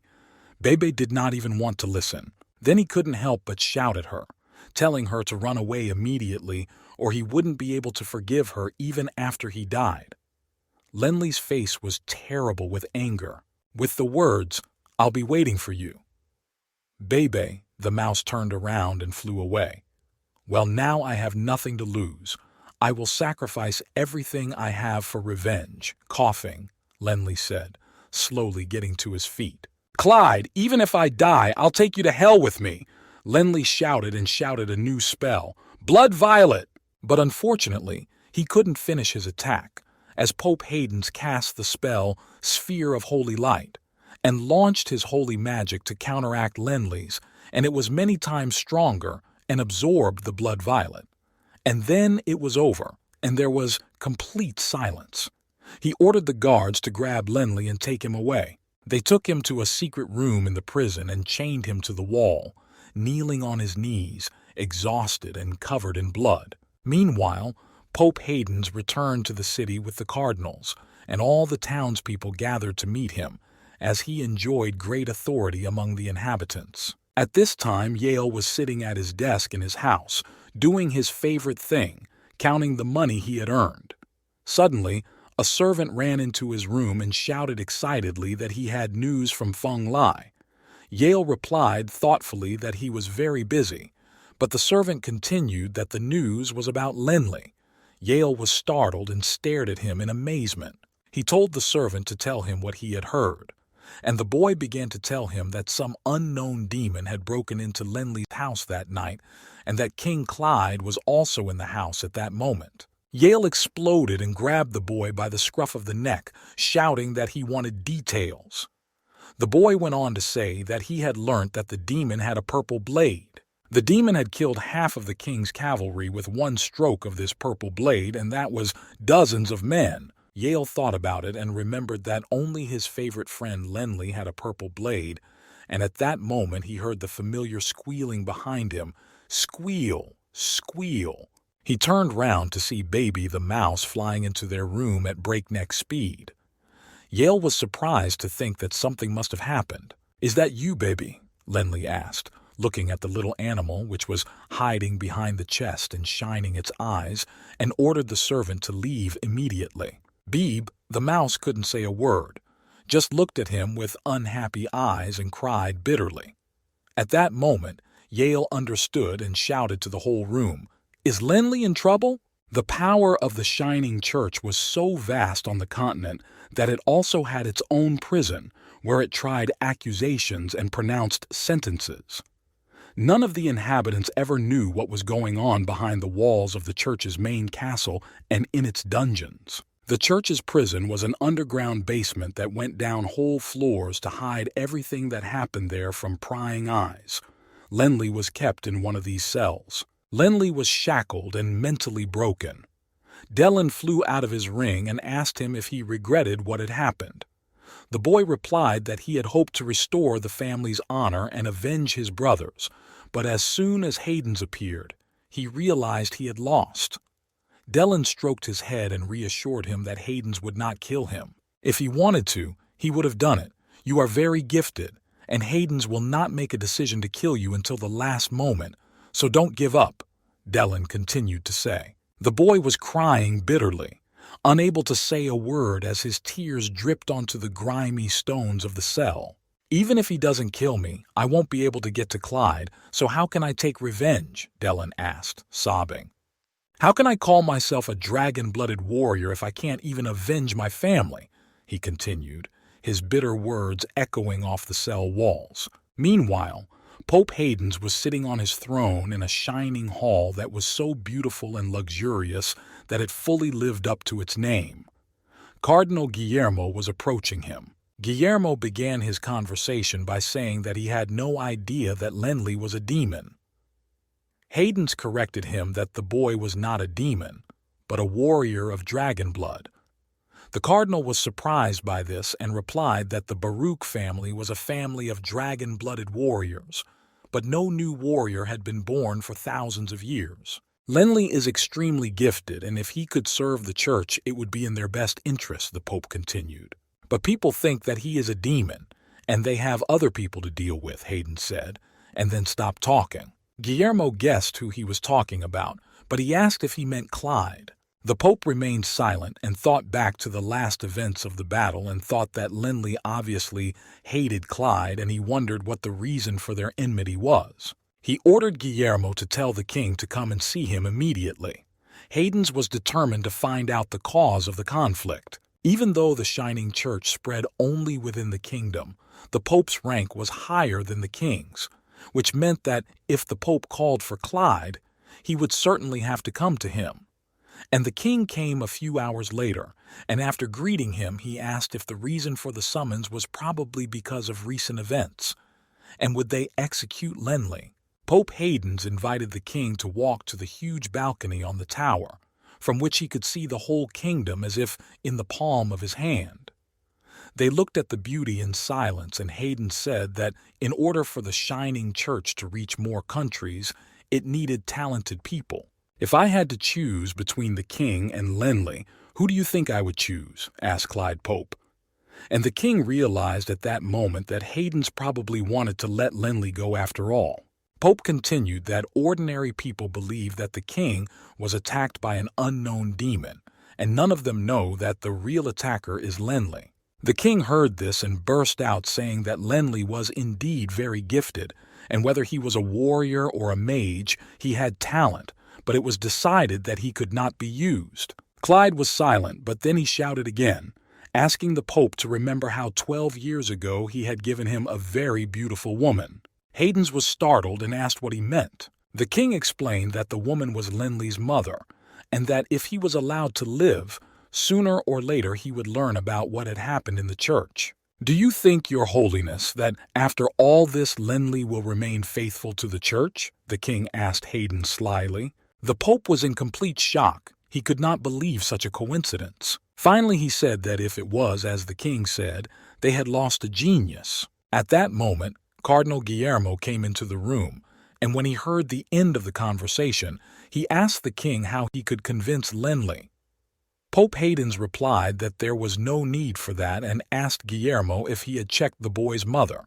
Guillermo became sad and replied that indeed 12 years ago it was the same woman and she was dead. And then Hayden's told them both his plan. On the 28th of this month, the brilliant aura of the shining church would be at its peak, and on that very day they would perform a divine gift ceremony for Lenli. At the same time, they will be able to make sure that Lenli will be loyal to the shining sovereign and unable to resist. Guillermo muttered in surprise, "Divine gift." This ceremony, which was performed to impose the divine gift, required a lot of power and magic. After receiving the divine gift, Lenli's abilities would be suppressed and difficult for him to use. "If you do that, then Lenli's talent will be useless," Guillermo exclaimed in shock. To which Pope Hayden's calmly replied that it was useless to challenge his shining church. He had already made his decision. Meanwhile, at the walls of the king's castle, because of the recent attack on it, the number of guards was increased fivefold. There was just darkness. Bibi the mouse was watching all this army from above. She cursed to herself at the number of soldiers and wondered how her boss was doing. The king ordered his soldiers not to let anyone suspicious come near the castle entrance. Beeb, the mouse, sat quietly on the top of the tower and watched everyone. She whispered to her boss not to worry, because she would help him take revenge not only on Clyde, but also on Hayden's, and quickly flew away in an unknown direction. Meanwhile, an unknown man was climbing the stairs to the castle gate. He was accompanied by 2 warriors of the 9th level, who dutifully accompanied him. It was the president of the Dawson-Monroe-Dawson conglomerate, who was small and overweight and could barely climb the stairs. When his servants offered to help him, he replied that he would make it up there himself for his son's sake. After passing through several halls of the castle, Monroe finally saw Pope Hayden's and Cardinal Guillermo standing on the balcony, discussing their next steps. Hayden's heard someone's footsteps and looked over, and surprised to see Dawson quickly began to greet him, to which he also bowed and said hello to the Holy Father. Monroe Dawson barely made it to them, complaining that he was too fat to climb the stairs and walk such distances. Cardinal Guillermo asked him in surprise if Yale was really his son. Dawson croaked and laughed and told Guillermo that his son was indeed Yale, and couldn't you see how much they looked alike? Papa Hayden's invited Monroe to sit down and finally tell him what business he had here. Dawson began to say in a businesslike tone that he had come to the Feng Lai festival, but he had learned that his son's friend had been arrested, and as a father he thought he could resolve this unclear situation. What was the name of this friend? Hayden's asked. Monroe explained that he had heard about this guy from his son Yale, and that he was a great sculptor and a brilliant magician. "And his name is Lin Lei," Monroe added with a heavy exhale. He was really exhausted from this short journey. Papa Hayden's remained silent, looking off into the distance, and Guillermo asked the prisoner's name again, because he could not believe his ears. Dawson went on to say that he had not come here to look for trouble, because he thought the young men were very intemperate, but he knew that Lenli had tried to kill King Clyde, but he had survived, and he was sure that Pope Hayden's would not be too worried about it, so he asked him to help him in this matter and to release Lenli. Hayden's remained silent and thought about how powerful this Lenli was, and he did not like it. He sharply told Dawson that he couldn't do that, and that he could let anyone go, but not Lenli. Monroe jumped in surprise. Hayden's continued that it was not about his attitude towards Monroe, but that Lenli had killed the men from the church tribunal of the Osenyo disciples. Dawson listened to all this and thought that the vile Hayden's was now blaming everything on Osenyo. But the fact that his conglomerate Dawson pays the highest taxes and Hayden's knows it and still doesn't want to let him go means that Lenli is really a very important person to him. Monroe was getting annoyed. He didn't like being turned down, and he told them both that the Oseno are the kind of people who kill without batting an eye, and that makes it difficult. Guillermo intervened, apologizing and explaining that the Shining Church had not yet sentenced Lenli to death. Dawson was disappointed that nothing had happened this time and began to say goodbye, saying that if that was the case, he would return to the city square and wait for the 1000th Yulon festival. Bowing, he barely left, and finally turning around, he added that he hoped to see Lenli alive, and smiled slyly. Pope Haydns repeated under his breath that after the 28th, no matter what the old man thought, it would be all for naught, for Lenli would be part of the Shining Church. In the cell, Lenli lay on the floor. He hadn't eaten in days. Dellen spun around him and persuaded him to eat, explaining that it was necessary for his wounds to heal. But the boy just stared at the plate of food in silence. He became thin and powerless. His face was exhausted and covered with wounds. Lenli had never been so helpless. Dellen kept telling him in his ear that his arm hadn't healed. His legs couldn't support his body and he could barely move, and if he let it go, it would get worse. The girl took out her staff, which was about the size of a spoon, and was about to feed it to Lenli, lamenting that who would have thought that her staff would be useful in such a place. But she did not spare anything for Lenli. The boy got up and said that he was wondering why he had lost. Who knew that King Clyde would have a scroll of a saintly level? He was morally crushed. Lenli was surprised that even the king's chief cardinal probably did not have a holy protective scroll mentioning the cardinal. The fact was that it was not so easy to create this magical scroll. It was more difficult to create than a spell, let alone a holy level one. This scroll was a complicated thing and therefore very rare. Lenli fell to the floor again and sobbed like a little child, saying, "I can't believe it." Dellen continued to persuade him to eat so that he would have the strength to follow the plan. She stroked his head tenderly and wiped his tears away, saying that if he didn't see, they still hadn't lost. Her support was important to him because he was all alone. It was the 28th of the month, the day of the Yulon festival, and it was on this day that the gift-giving ceremony was to take place in the castle church, the halls of which were already decorated with thousands of candles. Lenli was sitting there staring at the same spot when he heard someone unlocking the cell door. The door opened and he saw one of the cardinals, who told him that Lord Lenli, His Holiness, was ready to heal his wounds. He listened in amazement and wondered if Haydns had decided not to kill him. He could not understand anything. The cardinal took Lenli's hand and led him away, and Dellen, who was flying next to him, also did not understand what was happening. Then they saw an unknown group of people standing in a circle for some reason. As Lenli got closer, he realized that this was definitely not a place for healing because he saw the Pope, cardinals, ascetics, and a magic altar, but he had never seen all of this before. He looked around and understood only one thing. He didn't need all this to kill him, and he didn't understand why he was here anyway. But the boy was sure of one thing. It was Haydns who was up to no good with him. Papa Haydns turned to the boy and said in a majestic way that although Lenli had behaved wrongly, the Shining Church had decided to give him a second chance, and they would heal all his wounds. Dellen, who had been hiding in the ring around Lenli's neck, whispered to him that something was wrong. She could sense many level 9 people. Lenli quietly replied that he had counted at least 20 strange people. Then he began to list everyone he saw. The weakest man was at least on the 9th level. There were 8 hermits and a holy emperor, all standing in a circle in the oxygram. Dellen, hearing this, began to shout that they had not gathered for treatment, but to invoke the power of the sovereign. Lenli could not understand what she was talking about. One of the cardinals approached Pope Haydns and said that the time had come. Haydns grimly ordered the ceremony to begin. He stepped onto the golden chalice that towered over the oxygram and said loudly, "Thank you to the Sovereign of Light for giving them such power." And the bowl began to shine around its perimeter. 8 hermits standing in a circle began to pray loudly in an unknown language. Their eyes began to glow. The The scene was frightening and ominous. Lenli looked at it and became more and more afraid, whispering to the Sovereign of Light.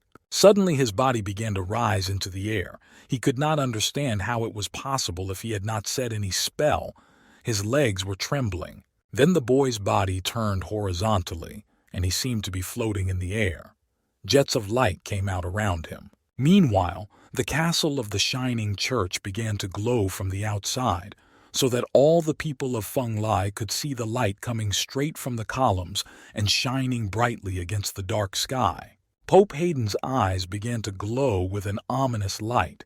He looked like a demon and shouted loudly that the Sovereign of Light loves the people of this world, so we must also show our loyalty. Now I ask the Sovereign of Light to purify this sinful soul, Hayden shouted, and reached out with his hand and began to use magic to turn Lenli's body around. The boy was completely terrified and did not understand what was happening.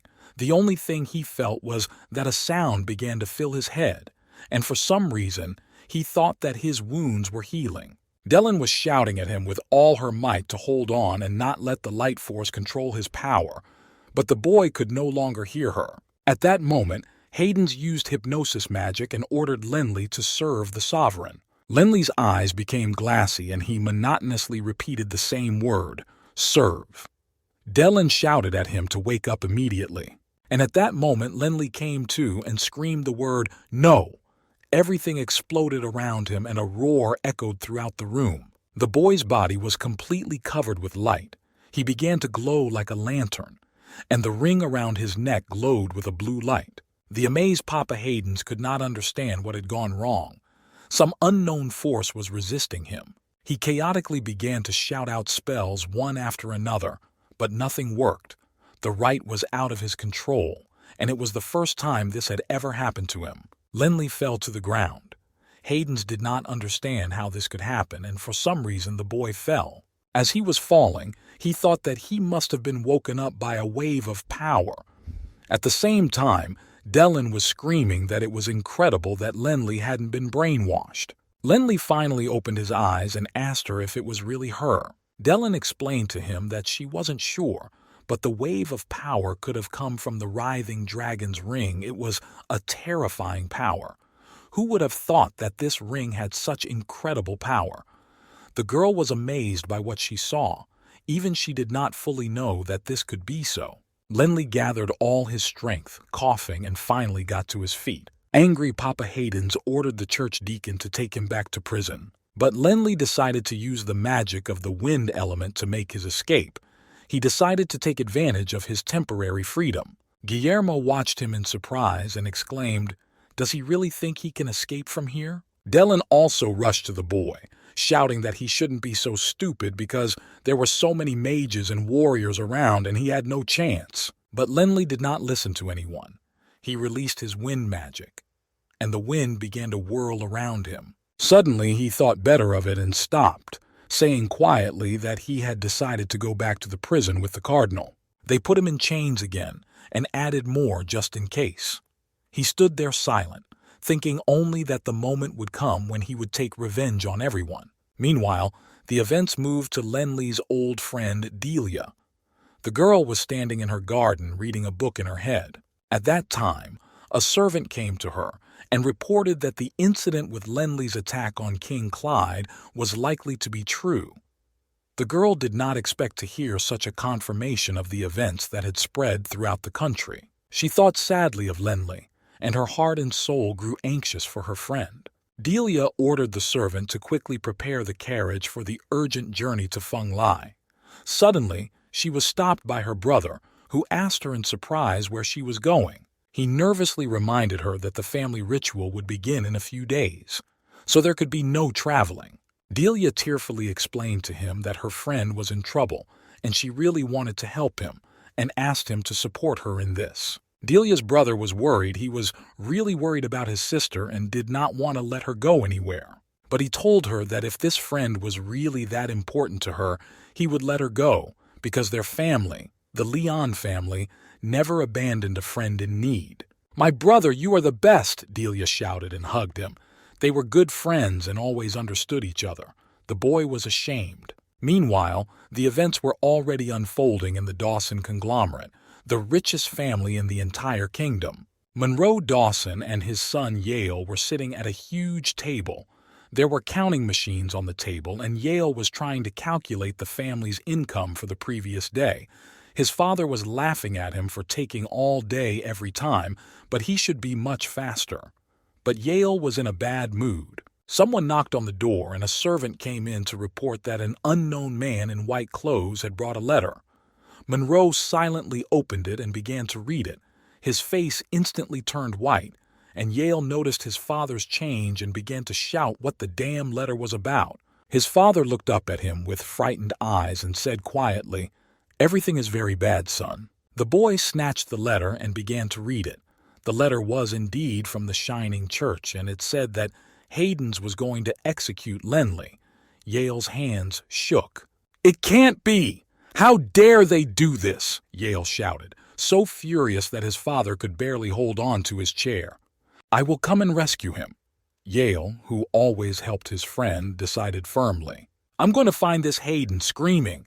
Yale flew out of the room. Monroe ordered the servants to catch him, but Yale was always faster than them. Suddenly, Yale stopped and looked back and asked old Dawson if there was absolutely nothing the Dawson conglomerate could do. "Lenley is very important to him." Tears were streaming down his cheeks. "I really can't help you, son," said his father sadly, who was also shocked by the news. He rushed over to comfort his son, who was crying like a little child. Meanwhile, in the prison of the Shining Church, Lenley stood chained and silent. He did not want to eat or drink until he heard someone approaching the door, and he asked if it was Guillermo. It was indeed Cardinal Guillermo, who came with a plate of good food and fruit. Putting the plate in front of the boy, he sadly said that this food was the only thing he could do for Lenley before his execution. Lenley did not understand what he was saying and asked him what it meant. Guillermo sadly told him that the day after tomorrow he would be executed by order of the church, and he was very sorry that he could not save him. At first, Dellen and Lenley were surprised and shocked by the news. A minute later, when Lenley realized what he had said, he thought that it meant he would be executed after all. Lenley thanked Guillermo for the news and said that if it wasn't for his news, he would have hoped to survive. The guy was just crushed. At that time, the 1000th Yulon Festival was taking place in the main square of Feng Lai. Delia was driving the carriage as fast as she could, and after a while, she asked the servant if they were already in the city. He respectfully replied that, yes, they had arrived. But he added that he had heard that Lenley was being held in the prison of the Shining Church. "So, what will you do now?" Delia replied firmly that she was going to meet with the leader of the Cardinals and try to get a meeting with Lenley. In the meantime, a crowd of boys stood near her carriage, looking as if they had also come to the celebration. But it was not so. They were Lenley's friends from the Magic Academy, Reynold and George, who, having received a letter with bad news from Yale, hurried as fast as they could to Feng Lai, where Yale was already waiting for them. Yale saw them from a distance and came up to the boys, glad that they had arrived so quickly. Reynold rushed over to him and asked if it was true what the letter said about Lenley being executed. George also asked why the head of the church wanted Lenley dead so badly. Isn't he a rare talent for Feng Lai? Yale gloomily replied that the reason was that Lenley had tried to kill King Clyde. The boys were numb to this news. After a moment, they started shouting, "Is it true?" Yale started shouting at them, but there were plenty of unwanted ears around to keep them quiet. Suddenly, Bebe the mouse, who was sitting on Yale's shoulder, started to squeal, and all three of them turned around and saw the familiar silhouette of a girl walking in a wedding dress. Yale looked closely and whispered that it was the same girl Lenley liked so much. Her name was Alice. All three of them looked at her in amazement. It was indeed Alice. She was walking alongside Kaylin through the streets of the city in a festive wedding dress. Today was their wedding day, right on Feng Lai Square. She was fabulously beautiful, but her eyes were too sad for such a celebration. Reynold began to grumble that this girl had left Lenley to marry a rich man. Now all three of them recognized her. Yale mysteriously said that Alice and Kaylin's wedding ceremony was taking place outside. Bebe the mouse looked at him and asked if he had a plan. The couple walked through the crowd of Feng Lai residents, all of whom were cheering them on their big day. People were throwing coins and confetti at them, shouting wishes for long life and love. Suddenly, Kalen's father, Bernard, approached Yale. The news of his suicide was false, and the king released him at Lenli's request. He came up to Yale and greeted him happily. Yale also greeted him politely, and noticing Bernard's glance towards the boys, he introduced them as his brothers from the Magic Academy, Renard, Dustin from the O'Brien Empire, and Gerg Walsh from the Yulin Empire. Callan, who had approached them, said in a low voice that this meant that this family had a 1,000-year history with the O'Brien Empire, and they were all friends of Lenli, right? Then he added that it was his wedding day, so what the hell were they all doing here? He was irritated by the uninvited guests. Georg listened to him and thought intelligently that this Callan was so clingy. Yale's patience with him snapped in a second, and he started shouting that, of course, he was here for their crazy wedding, and it was a pity that a flower like Callan was mired in cow shit. He couldn't stand it. "Who are you calling cow shit? If you want to fight, go ahead, I'm not afraid of you," Callan shouted back at him. The intelligent Georg could not resist and also started shouting at the bride, asking her if she remembered who had spent his time and energy to make the sculpture called Awakening from Sleep. The girl's face turned as white as a wall. She remembered everything perfectly and never forgot. Georg kept shouting that it was Lenli who had saved Kalen's father, not anyone else. Kalen shouted back that every time he opened his mouth, everyone heard Lenli this, Lenli this. Everyone's sick of his bloody Lenli.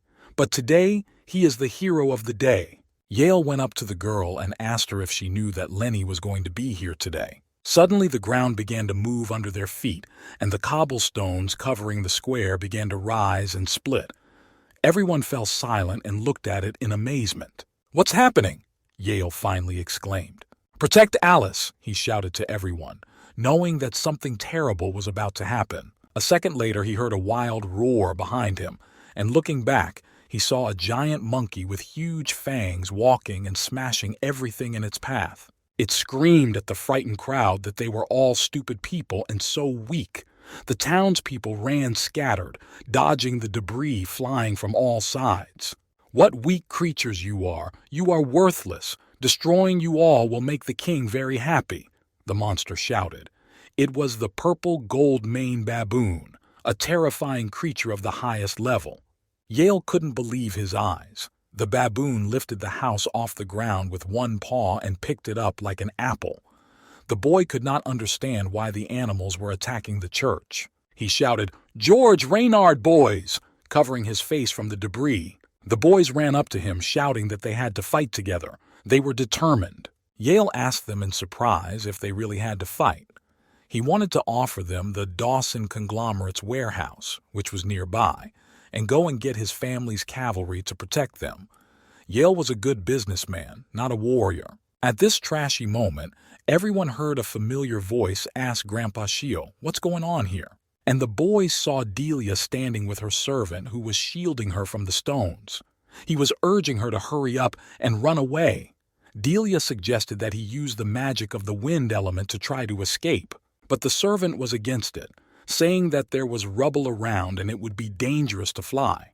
Suddenly she saw a piece of stone hit her right in the head, and Delia shrank back in fear, thinking it was the end. But at that moment something unknown knocked the stone away, and she saw a familiar animal on her shoulder. "Is it you? I remember you. You're Lenli's little partner. Did you get caught?" Dellen shouted to Baby, the mouse sitting on her shoulder. Beeb squeaked squeal, which meant everything was right. "Then let's go find Lenli," she answered Baby happily and patted her head. But at that moment the servant shouted to her that other animals seemed to have appeared in the square. "We have to hurry and find shelter," Delia shouted, and they all started running. Other magical beasts did appear in the sky. A buffalo, lizards, and something else. They were flying and destroying everything in their path. An Armageddon had begun. The king's guards, who were on the watchtowers, were panicking. They saw that the number of beasts was increasing, but they did not understand how to fight back and how it was possible. One of the guards reported to the captain that he saw a huge ape coming straight at them, destroying everything and crushing people. "Prepare the magic cannons!" the captain of the royal guard ordered the Salites menacingly. The cannons, which were embedded in the walls of the tower, simultaneously fired at the monkey. They hit the target, the monkey's body, but were not fatal. One of the guards shouted that he saw another beast, and it was a saint-level dragon. "Captains, we can't hold out much longer," the soldiers shouted as they looked at the huge golden dragon that was heading straight for them and had already started killing the soldiers in the front line. It was a high-level tyrant serpent of golden color and simply crazy huge size. It was shouting at everyone in sight that they were all a pathetic bunch of weaklings. Meanwhile, Lenley, who was in his cell, heard loud noises coming from the street and couldn't understand what they were. His shackles prevented him from even looking out the window. Dellen also did not understand anything. She said that her observation magic was also blocked by the shining church. Lenley could only hear someone outside giving orders to get ready for battle, and someone else was shouting that it was a shining church and that its defenses were very strong. The boy finally realized that the shining church was being attacked. His body was chained to the wall and he could only listen to what was happening outside. "This is not normal. Why are these attacks targeting the shining church?" he asked Delia. Meanwhile, a purple-eyed, golden-skinned monkey came close to the church building and grabbed one of its walls with its big paw. The wall was covered with cracks, and the guards who tried to pierce it with their spears were half the size of this paw. Instantly, other magical beasts joined the monkey, and they all began to attack the castle of the shining church, breaking its walls with ease. "Stop, you bastards!" shouted the angry and frightened Papa Haydens, who ran out to meet them. "If you all don't stop, then don't complain about my cruelty." He tried to scare the creatures, and he started shouting magic spells.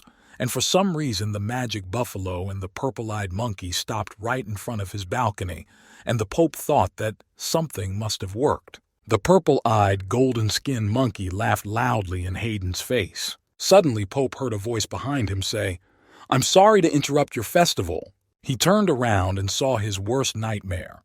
It was the king of the Dalen Magic Beast Mountain Range, hanging in the air holding 3 unknown beasts in his arms. Haydens was simply speechless. He thought that he would faint from what he saw, and the cardinal standing behind him stammered, "Is it really him?" Dalen introduced himself and added that he was the king of monsters. The boy was young and handsome, had long blue hair adorned with precious stones, and was dressed in very expensive, luxurious clothes. Hayden shouted to him, "Who are they? And do they have any problems or complaints about the shining church?" He could not understand the reasons for the attack. Dalen smiled and calmly replied that he had come to inform him that Hayden should look for a new capital for the shining church, and laughed. One of his animals jumped up and down happily and exclaimed that the castle was now theirs. Haydens quickly thought, what was this inexplicable insolence towards him, and what was the story with this strange fellow? As soon as he tests his abilities, he's going to give him a beating. "What lesson is he thinking of, my master?" squeaked one of Dalen's animals. The boy sighed and said that he was not here to ask to leave Feng Lai, and if the church refused, then "You will all have a happy ending," and waved his hand towards the purple-eyed, golden-skinned monkey, which was standing there growling incessantly. And in front of everyone's eyes, the monkey slammed its paws with all its might on the table of the church tower, leaving a huge hole in it. "How can this be? The shining church is protected by magic," thought the shocked Haydens, watching the monkey easily smash through the walls of their sanctuary. The ape spread out and began to shake the tower like a pear, as if it was just playing with it. Lenley, who was sitting in the cell of this particular tower, felt the hogo shaking, but could not understand what it was. Huge cracks appeared on the walls of the cell, and stones began to fall out of the walls. Dellen and Lenley watched in shock. "What the hell is going on outside?" he thought irritably. And at that moment, all the stones fell out of one of the walls, and the sunlight showed a huge hole in it. Dellen screamed in fright. They both stared at the hole and were silent. Suddenly Dellen shouted that the protective magic of the shining church was broken. She clapped her hands in joy. "My boy, this is your chance. Use it to get through the walls, but your chains," Dellen cried, tears streaming down her face. Lenli finally realized the meaning of her words and gathered all his strength and shouted, "Dragonization!" And that was enough to break all the chains that bound his body. He transformed into a dragon and flew out through the hole to freedom. Dellen joyfully flew after him. She was incredibly happy that her boy was free. Lenli landed at the foot of the castle and shouted, "Dedragonization!" and returned to his previous body. At the foot of the castle, he encountered a frightened soldier, and using his air blade, he stabbed him, ripping off his clothes at the same time. He changed his clothes, as he was wearing only rags. He looked at the square in front of him and saw a huge bear, a bloody anthropomorphic lion, and a winged, thundering white tiger. He could not understand why there were so many saint-level magical beasts in one place. Meanwhile, he heard a familiar beeping sound behind him, and the words, "Boss! Boss!" Lenli turned around and saw Baby the mouse running at him at breakneck speed with tears in her eyes. She fell on his shoulder and sobbed loudly. Her joy was overwhelming.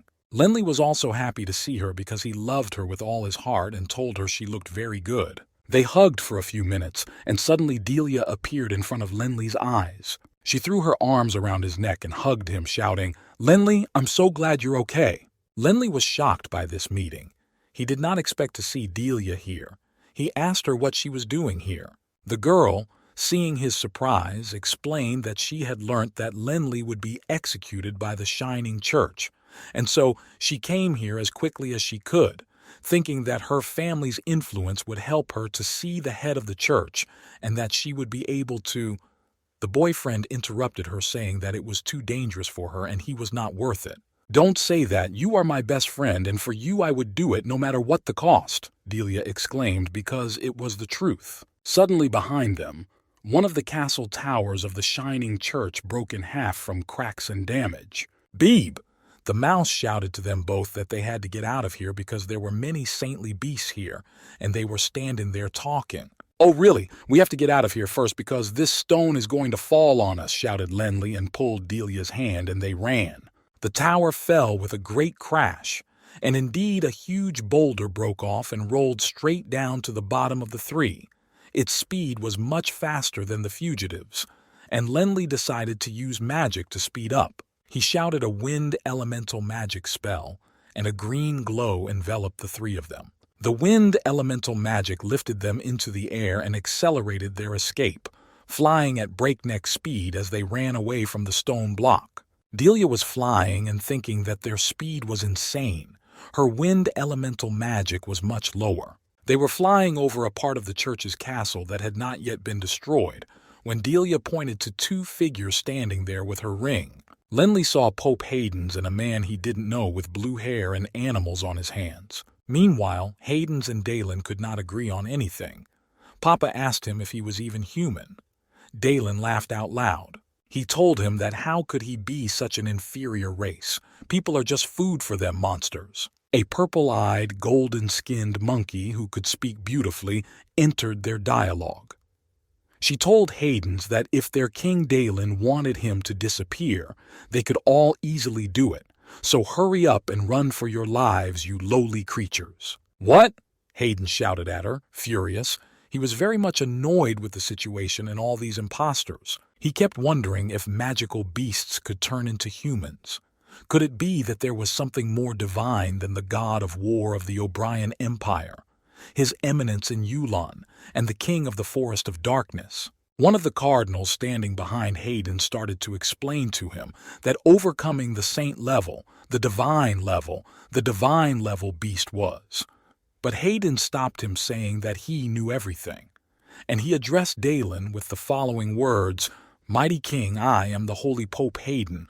What are your demands?" Dalen answered him that his name was not important to him, but that his church people needed to do something. "Run all together to the north," he shouted so loudly that his voice echoed off all the walls. "And you will only stop running when I decide that my domain is large enough." Dalen finished his sentence. Papa Haydens was furious at his insolence and started shouting at him that how dare he talk to him like that, and what made him think they would drop everything and run. At that moment he thought, what difference does it make if this guy is serious or not? Let him try to repel his attack first, and then we can talk, because he only knows how to bark, and he doesn't bite. I think one hit will be enough for him. And he shouted out the spell, Holy Light Strike, and fierce fire came out of his hands. But Dalen stood still and did not even move. Haydens thought that he was strange. He was not going to run away from such fire. Who did he think he was? Dalen walked through the fire, came up to Haydens and grabbed his hand, telling him not to worry. He would not take over the entire territory of the Holy Union. Haydens stared at him with his eyes and could not say a word. Only most of it, understand? Dalen shouted right in his face and reminded him that his enemy, the Dark Alliance, had already taken it over as well. And at that moment, the cute animals turned into six-eyed lions with wings. Dalen squeezed Haydens' hand so hard that he could hear his bones cracking, and all he could think was that he was definitely not human. And a minute later, Dalen pressed Haydens' entire body into the ground with one hand. All of this was being watched by Lenley and Delia, who were sitting on top of the destroyed tower.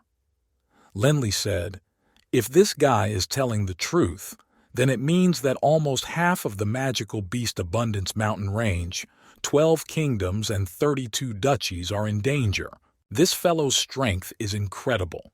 He attacked the Holy Alliance and the Dark Alliance at the same time," said an impressed Lenley quietly. In the face of such a strong opponent, Holy Father Haydens could only order his soldiers and cardinals to retreat, and they all began to leave their castle, which began to collapse before their eyes. To say that Haydens was angry is an understatement.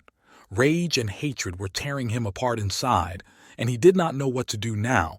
The Holy Church had been in Feng Lai for thousands of years. Thus, a stranger named Dalen was able to seize the Shining Church in just a few hours, destroying it to a great extent. Lenley told Delia that while the city was in such chaos, it was time to get out of there.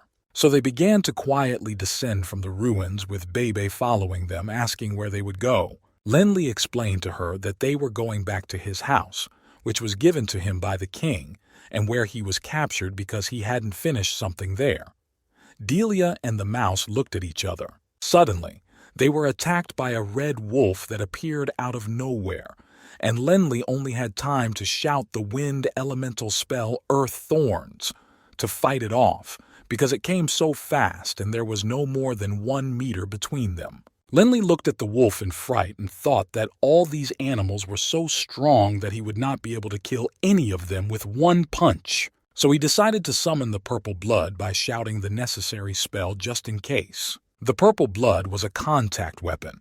Its parts joined together as soon as it was summoned, and when it received Lenley's power, its glow was restored and the flexible sword began to glow purple. The purple blood spell was quickly activated, and Lenley stabbed the red wolf with the flexible sword with all his might at the head of the red wolf, which had already been weakened by the previous Earththorn spell. And that was enough. The wolf's body fell on the ground without any signs of life.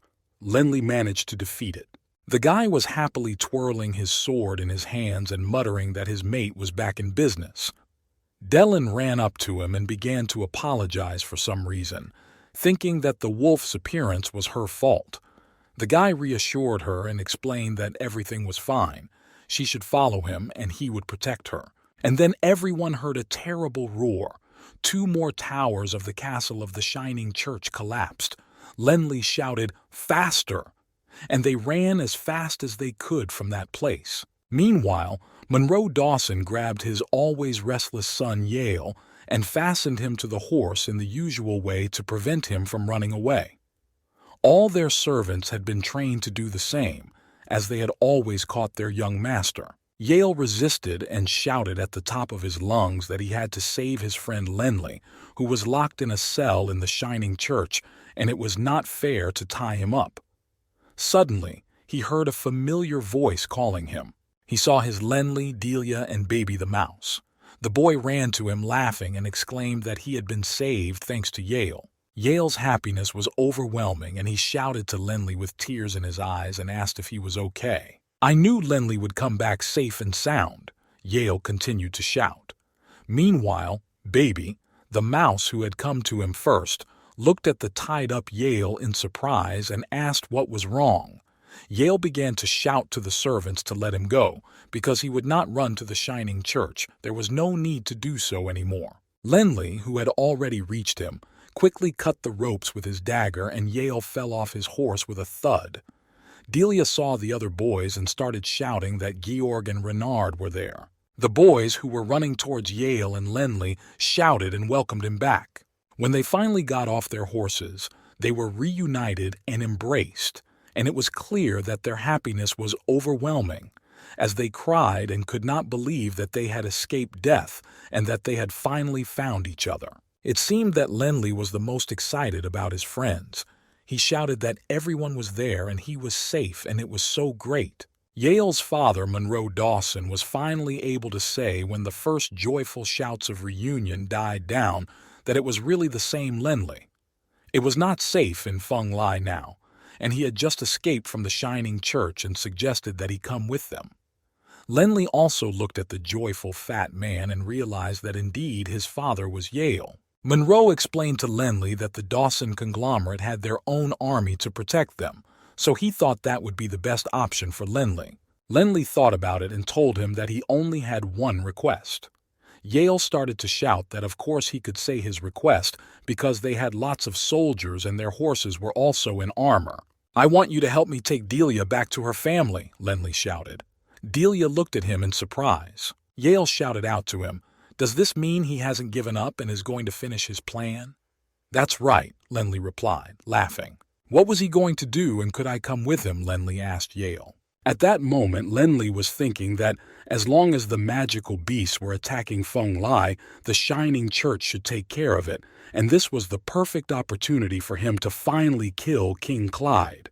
But he told Yale that he didn't want to involve everyone in this matter, and he trusted him completely to take Delia back to his family. Delia broke down in tears, explaining that Lenley had almost died the last time and begging him not to leave them. Lenley hugged her and told her not to worry about him because he would come back. Then he turned to the boys and said that it was dangerous here and they had to leave quickly, and he would meet them later. Renard and Georg whispered to Yale in surprise, asking what kind of relationship Lenley and Delia were in and how long ago it had started. Yale did not understand and said that he did not even know what was going on in Lenley's mind. And Lenley, using the magic of the wind element, quickly flew into the sky with Baby the mouse. On his way, he looked at the city of Feng Lai, which was gradually being destroyed by magical beasts, taking it without mercy. Dailin, who was also watching the work of the beasts, did not even notice that his unknown boyfriend flew over him. After a while, Lenley reached his house, which was partially destroyed after the recent events. Bibe asked him why they had come back here because soon there would be nothing left of it but ruins. "I want to pick up some things that I used to make poison, and they are still in the house," Lenley explained to her. Entering the house, Lenley went to the cupboard where the magic ingredients were kept.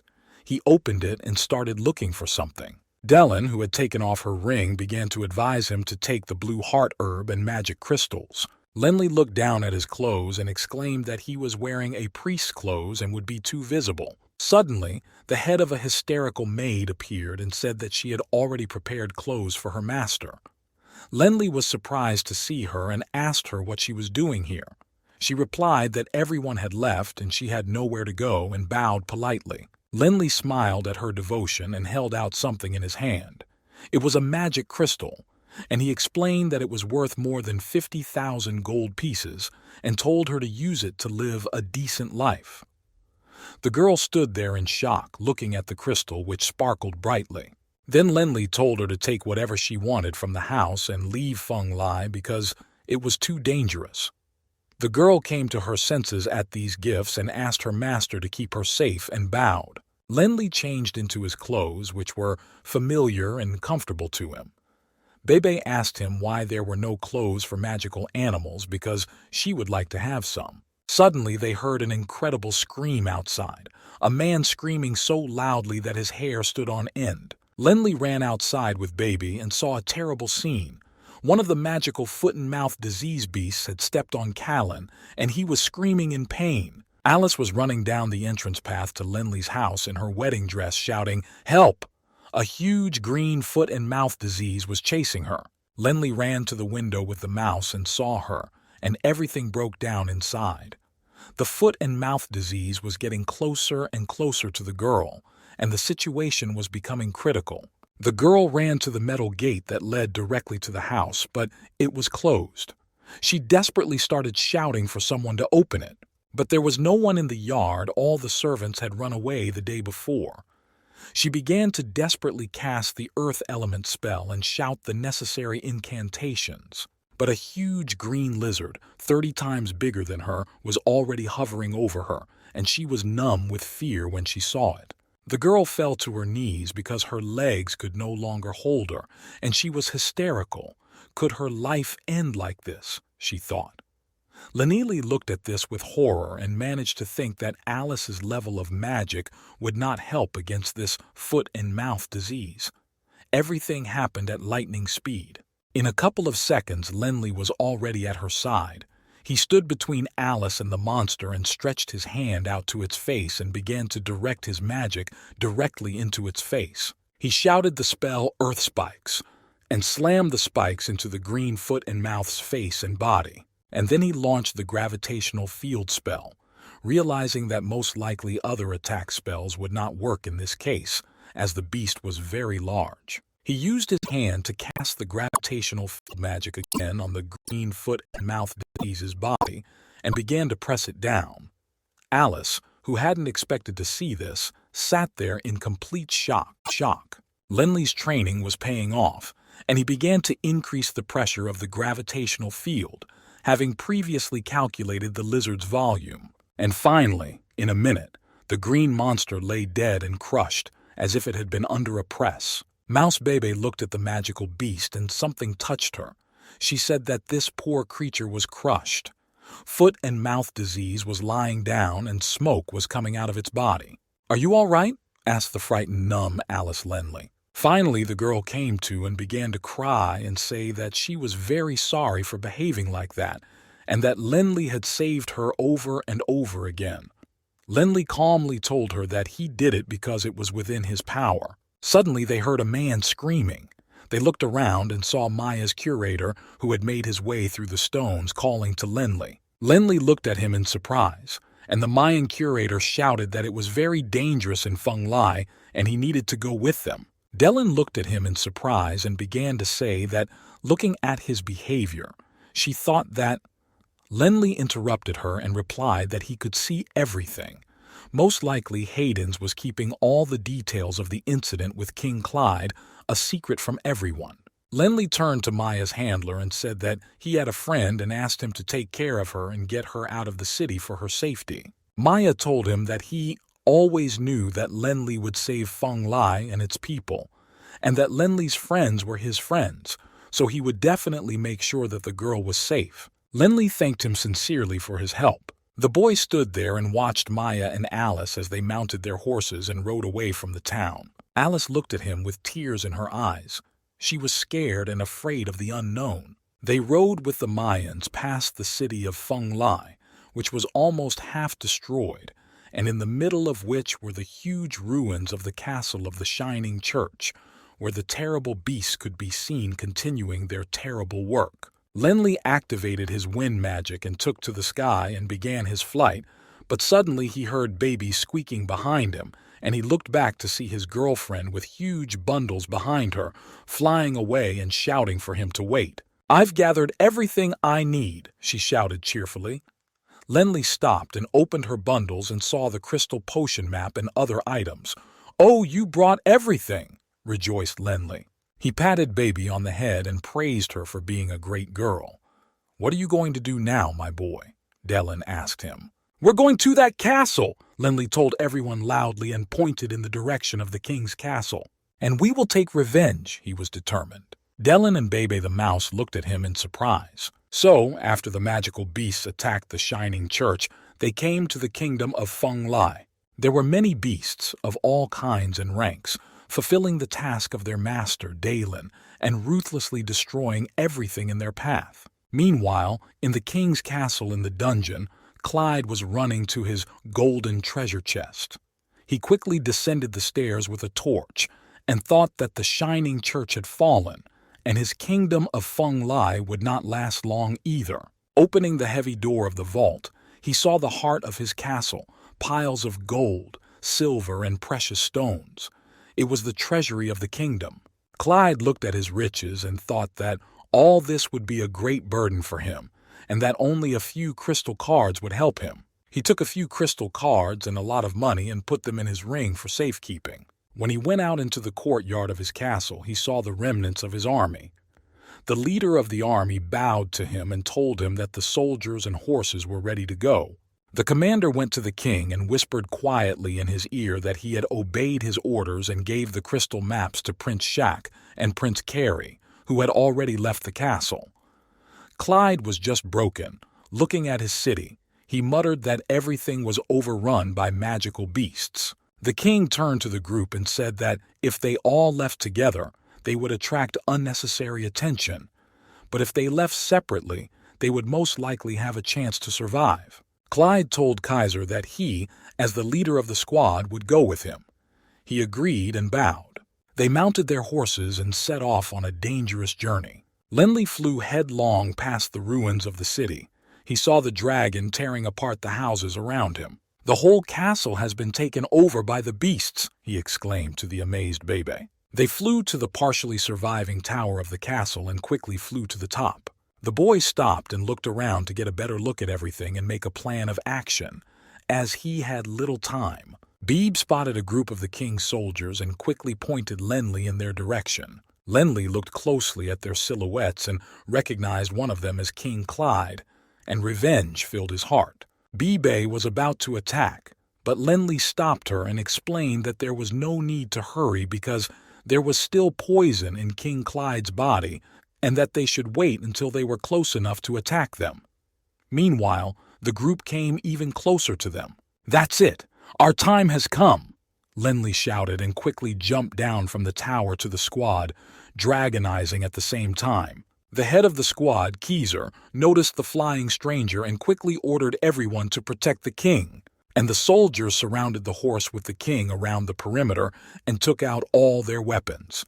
Lenli approached them almost closely. Using his magic, the boy easily scattered all the soldiers guarding Clyde like pears. Finally, Clyde, who had been looking at the stranger all this time, recognized him and exclaimed, "Is that Lenli?" Lenli looked at him with hatred in his eyes and silently confirmed that he was right because it was him, his nightmare. Meanwhile, Kaiser, taking advantage of the fact that Lenli was as close to the king as possible, launched unknown magic into his body. But the boy noticed his insidious intentions and used the magic of the airblade in time and easily repelled his attack. "Last time the head of the Shining Church saved you, and now we'll see who will help you," Lenli shouted to the frightened Clyde, who had fallen to the ground and could not get up. With these words, he rose high into the sky and raised his hands, which turned into dragon paws, and saying one spell after another, began to strike Clyde with them. The boy screamed as he struck. He was red as if burnt, his eyes burning with incredible flames. He shouted out his powerful spell, Dragon Aura, and dozens of spears immediately flew towards Clyde, wriggling as if alive. Kaiser commanded his soldiers to protect the king. The entire guard was made up of warriors of the 7th level and above, so they were not to be underestimated. Lenli looked at them and realized their enormous strength and numbers, and it made him very annoyed. He activated his purple blood blade, which glowed in his claws. With a shout of, "Get out of the way!"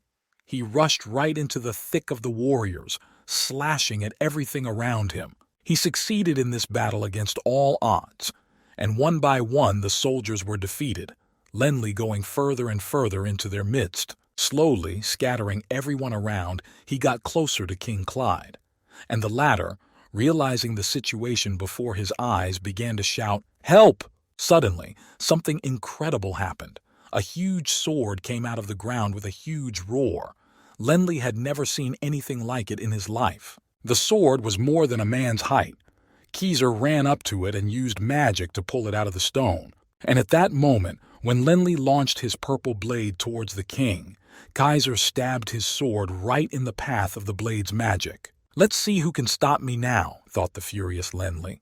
Kaiser rushed to the king and begged him to get out of there. "In another situation, I would not have been able to defeat this guy, but with this sword, I have a great chance," Kaiser thought to himself while holding the sword. He lifted the sword with force and threw it into the air with a shout, and it flew towards Lenli with yellow flames. Following him, Kaiser shouted the spell, "Shape Change," and the sword split into 3 swords like a trident. Seeing this trident, Lenli did not abandon his idea to attack the king and rushed at him with his blade, but the trident met his blade and hit him very hard. Due to the fierce clash of swords, Lenli's blade did not cause any serious injuries to King Clyde. However, the trident still managed to wound Lenli, pulling off some scales from his body, but the boy did not even notice. The collision of these swords sent a fierce explosive force into the king's side, and the ring he had on his finger, on which he had placed the crystal cards, flew off his hand. "Damn it, my ring!" the king shouted. "Get it back, no matter what the cost," Clyde shouted. Kaiser heard his order and rushed to find the ring. Would he really risk his life for that ring, thought Lenli. Bebe the mouse noticed that the ring must be very important to the king if he wanted it so badly, so she had to stop him. So she rushed across Kaiser's path to snatch it. "Don't even think about it!" Kaiser shouted at her as he ran as fast as he could to meet her. He hadn't taken her agility into account, and Bebe succeeded, snatching the ring right out from under his nose. Quickly returning to Lenli, she began to show off her booty. He looked at the unknown ring in his palm, and Dallin, who had come out of her hiding place, said in amazement what it was. "Lenli, it's an interdimensional ring." She was incredibly surprised to see the find. The guy looked at it carefully. He had never seen such a thing and did not understand what it was for. "This ring can recognize its owner by blood, so only King Clyde can own it, so no one else can open it," Dallin explained to everyone. "The only way to open it is for its owner to die, and then sprinkle his blood on the ring," Dallin continued. Lenli understood the first time and stood up to continue his revenge. "That's what I'll do," he growled, his eyes filled with vengeance once again. The rest of the warriors covered King Clyde, and Kaiser stood in front, sword in hand, protecting the head of the kingdom. Lenli again activated his purple blade, which had the ability to increase its length, and also swung it in the air, the traces of which created the image of a purple dragon in the sky. He was determinedly alert, knowing that he would not have another opportunity to avenge his parents. The boy approached Clyde at a distance of no more than 1 meter, and Clyde began to scream with fear like a child. He hissed that even killing him 10 times over would not be enough to avenge his parents' deaths, and Lenli looked his enemy straight in the eye. Suddenly, they both heard a furious roar and looked around to see a huge bear already on its way to attack them. The magical bear saw something in Lenli and quickly moved towards him. Lenli left Clyde for a moment and began to fight off the bear with his purple blade. He attacked the bear again and again, striking it furiously but without any result, as if the bear was armored. Dallin recognized the bear.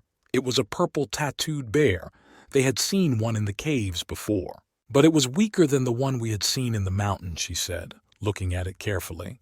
Clyde thought the bear was after him, but as he watched it lumber towards Lenli, he realized that he was not its target.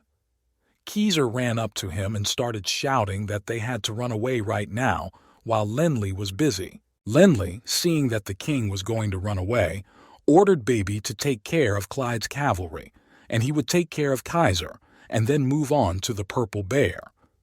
Baby the mouse quickly flew off to carry out the order. Dallin looked at Lenli in irritation, wondering if he was so stupid that he didn't realize that level 9 beasts like this bear could understand their language. Meanwhile, the furious Bebe was attacking the king's cavalry with all her might, her size and speed playing into her hands, and she was skillfully laying them to waste like an angry bee. Lenley took care of Kaiser, who was trying to guard his king, and began to attack him in order to get to Clyde. The boy reinforced his purple blade with spells and attacked Kaiser from all sides, giving him no time to think. Kaiser realized with anger that his big sword was weaker than Lenley's, and it irritated him greatly. But the king's protector did not give up and shouted the spell Sunshine, and his sword glowed golden, giving it extra strength with this spell. This made Lenley even angrier. Kaiser was swinging his sword furiously, realizing that this could be his last fight in his life. Lenley looked at his efforts, mentally cursed, and decided that Kaiser's trick would not work and shouted the spell Dragon Field, drawing a protective circle around him.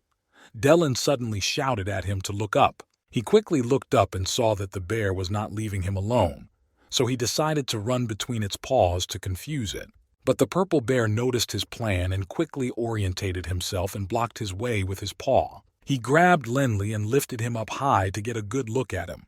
Lenley shouted to Dellen, "Why does this animal keep attacking him?" She answered him in surprise that the bear had probably heard from Clyde that he had the interdimensional ring. Meanwhile, Clyde could not calm down and asked Kaiser to look for the ring. Everything was on fire.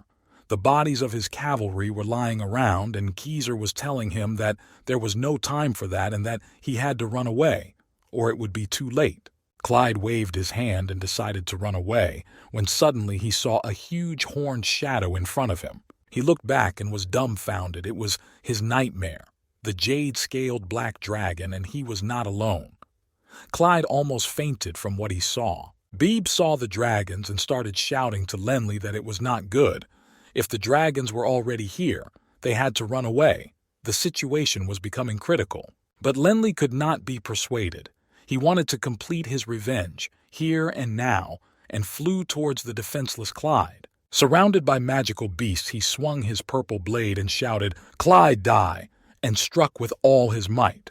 The blade activated, and its purple glow lit up everything around him. And all the dragons noticed Lenley and started flying straight for the boy. Finally, Lenley noticed them, but it was too late to run away. Now he had to accept an unequal fight because they were level 9 magical beasts. The dragons were in full swing, circling the boy who was a tasty prey for them, and began to fire at the boy who was 10 times smaller than them. Dellen and Baby the mouse screamed in terror when they saw this picture and tried to fly closer to Lenley. And then the worst thing happened, which everyone was so afraid of. One of the pillars of fire unfortunately hit him, and Lenley lost consciousness and started spinning in the air. Clyde, who saw all this, began to rejoice that Lenley was finally dead. He wondered how the boy dared to go against the dragons. As Lenley continued to fall, he saw the whole crowd of dragons flying in the sky through his half-closed eyes, and his consciousness left him. Dellen and Bebe flew to his aid, shouting for him to wake up, and then a miracle happened when he hit the ground, and Lenley regained consciousness. Seeing the dragon near him, he grabbed his purple blade and stabbed it with all his might, and he succeeded. The blow was accurate. The body of the dead dragon fell to the ground with a thud. Its size was simply impressive. Bebe flew around and shouted to be allowed to help, but the boy was attacked by the next dragon, and he began to fight it off desperately. The dragon turned out to be smarter than the previous one, and did not fly close to Lenley and used its advantages to attack him from a distance. Clyde, realizing that his opponent was alive and that he was going to take revenge again, began to run away desperately. Suddenly, the unexpected happened. The dragon turned around and hit Lenley hard with its tail, and the boy fell unconscious again. But the wounds he had inflicted on the dragon were fatal, and the beast also fell to the ground without signs of life. The other dragons flying in the sky, seeing their slain companions, quickly turned around and began to flee, crying like crows. Beebe, the mouse, flew over to Lenley and began to look him over and bring him back to life, asking if he was all right. Lenley finally opened his eyes. His body hurt from the blows, but the main thing was that he was alive. He stood up a little and looked up at the sky, wondering if the last of the dragons had flown away. Bebe was shouting at him to get out of here quickly. The boy sat down with a grimace of pain, and he remembered Clyde and his unfinished business. He stood up and looked around. The king was nowhere to be seen. Bebe told him that he had disappeared somewhere, and that only the ruins were smoking around him. Lenli began to shout in despair that he had to do something, not let them escape like that.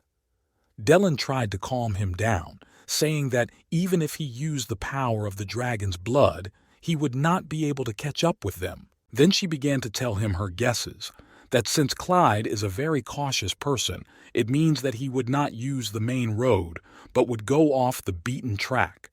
They can all leave the city only through the western gate, and since the Holy Alliance is now fleeing north, they most likely need to go there as well and then find out exactly where the king is. Lenli finally calmed down and agreed.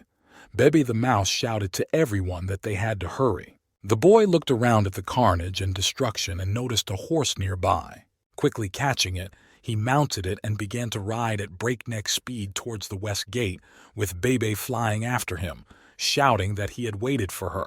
When she caught up with the horse, she grabbed its tail with her paw and continued her journey in this way. After a while, Lenli told Dellen that he had some strange bad feelings and did not understand what his intuition was telling him.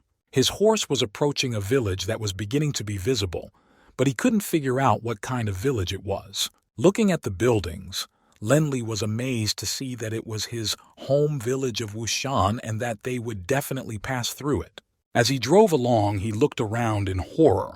All the houses were either completely destroyed or mutilated, and there were many wounded and dead people. "Why did this happen?" Lenli whispered in shock with tears in his eyes. He could not believe what he was seeing. He started shouting with all his might, trying to get at least someone to hear him, and came out to him. But there was silence around him. Lenli got down from his horse and started running over the bodies of people, looking for at least someone who was wounded but still alive. But there were no survivors around. Instantly, Bebe the mouse looked into the distance and quietly turned to him and said, "Boss." Her eyes rounded, she saw something. Lenli looked in his direction and shouted in despair. "Baruch," Dellen whispered quietly. "This is the road." Before him stood his father's house, the Baruch family castle, completely destroyed with a fire still burning in some places, which was finishing destroying his memories. Lenli stood there crying. He could not believe that his home was destroyed, where his happy parents lived, where he and his younger brother were born and grew up. All his memories vanished like smoke. The boy started to have a real hysteria. He cried and shouted that when the magical beasts attacked the city, he ran away from the shining church and he considered himself selfish in his desires, and he never believed that people could really be food for magical beasts. "This misfortune is not your fault," Dellen told him, feeling sorry for her student. Most of the Holy Union's territory had been invaded by magical beasts, Dellen continued. Bebe finally said that it was dangerous in this village and that they should leave, but Lenli did not hear her at all. Finally, Lenli came back to reality and told the mouse that he had to find a way out of the village and get away, and climbed on his horse. The terrible day was coming to an end. They rode into the forest and decided to spend the night, making a fire. Bebe fell asleep sweetly, and Lenli sat for a long time thinking about everything that had happened. Dellen came out of the ring, and Lenli asked her if it was because he was not strong enough. He could deal with a level 7 or 8 magical beast, but if he encountered a level 9 beast, he would only be able to dodge it, not attack it back. Dellen listened to him and said, "Does he really want to learn how to defeat level 9 beasts?"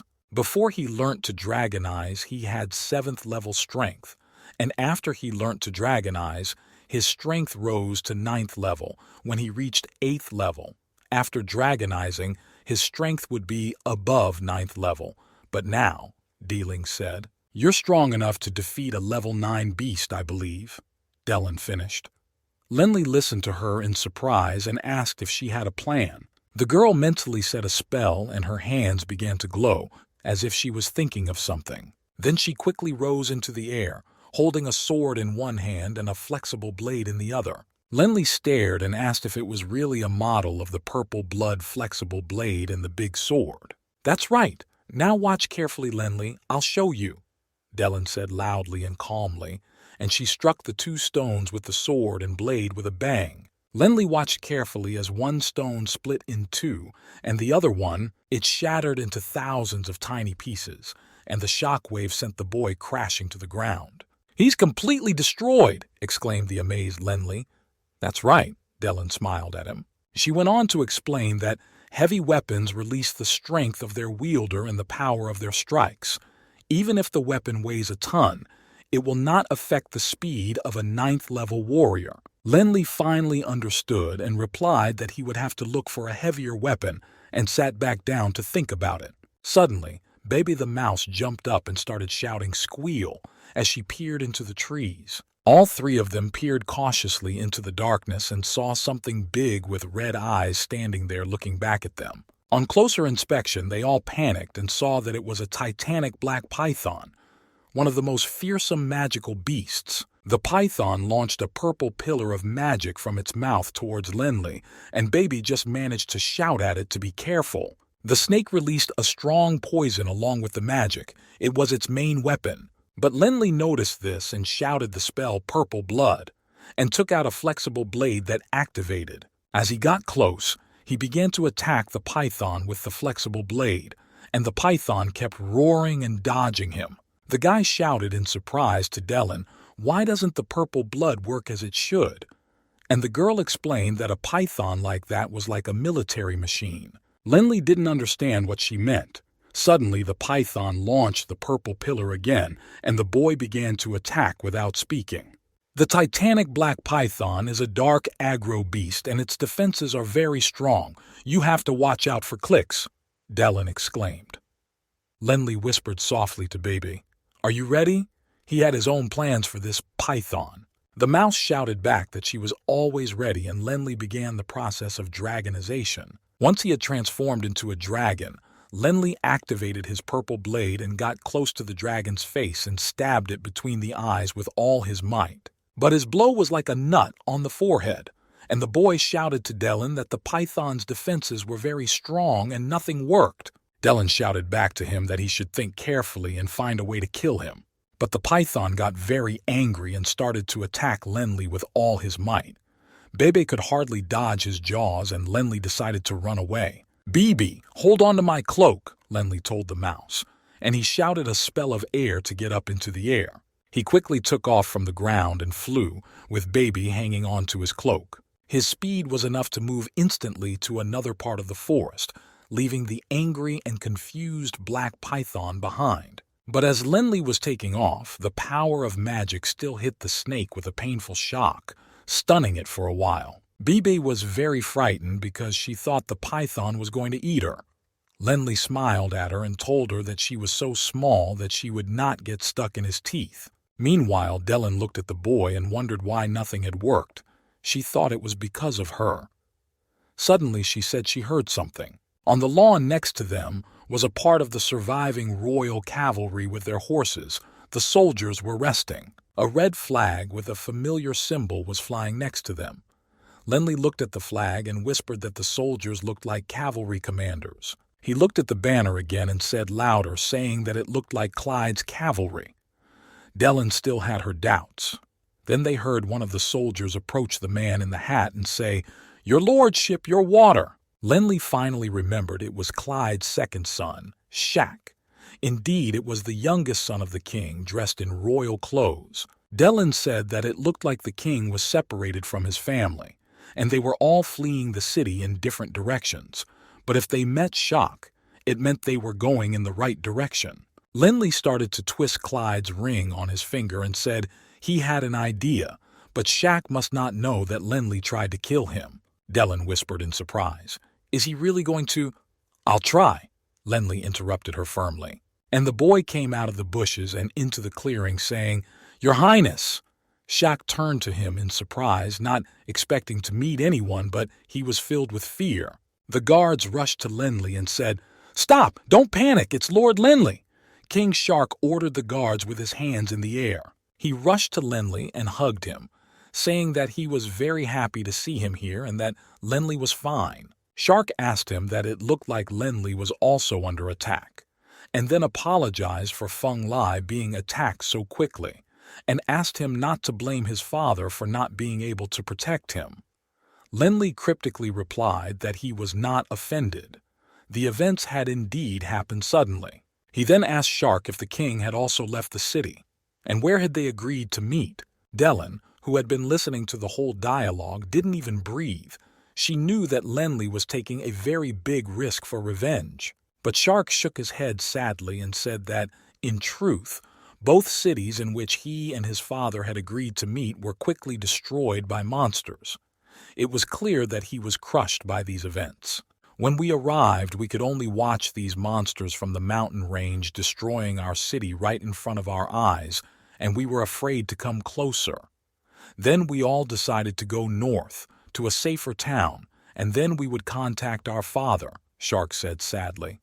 We had no choice. The monsters' attacks had never been so strong, Shark sighed.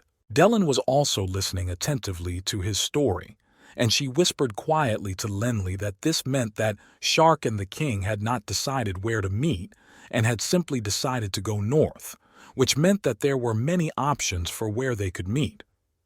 Lenli quietly agreed with her. Lenli, don't worry.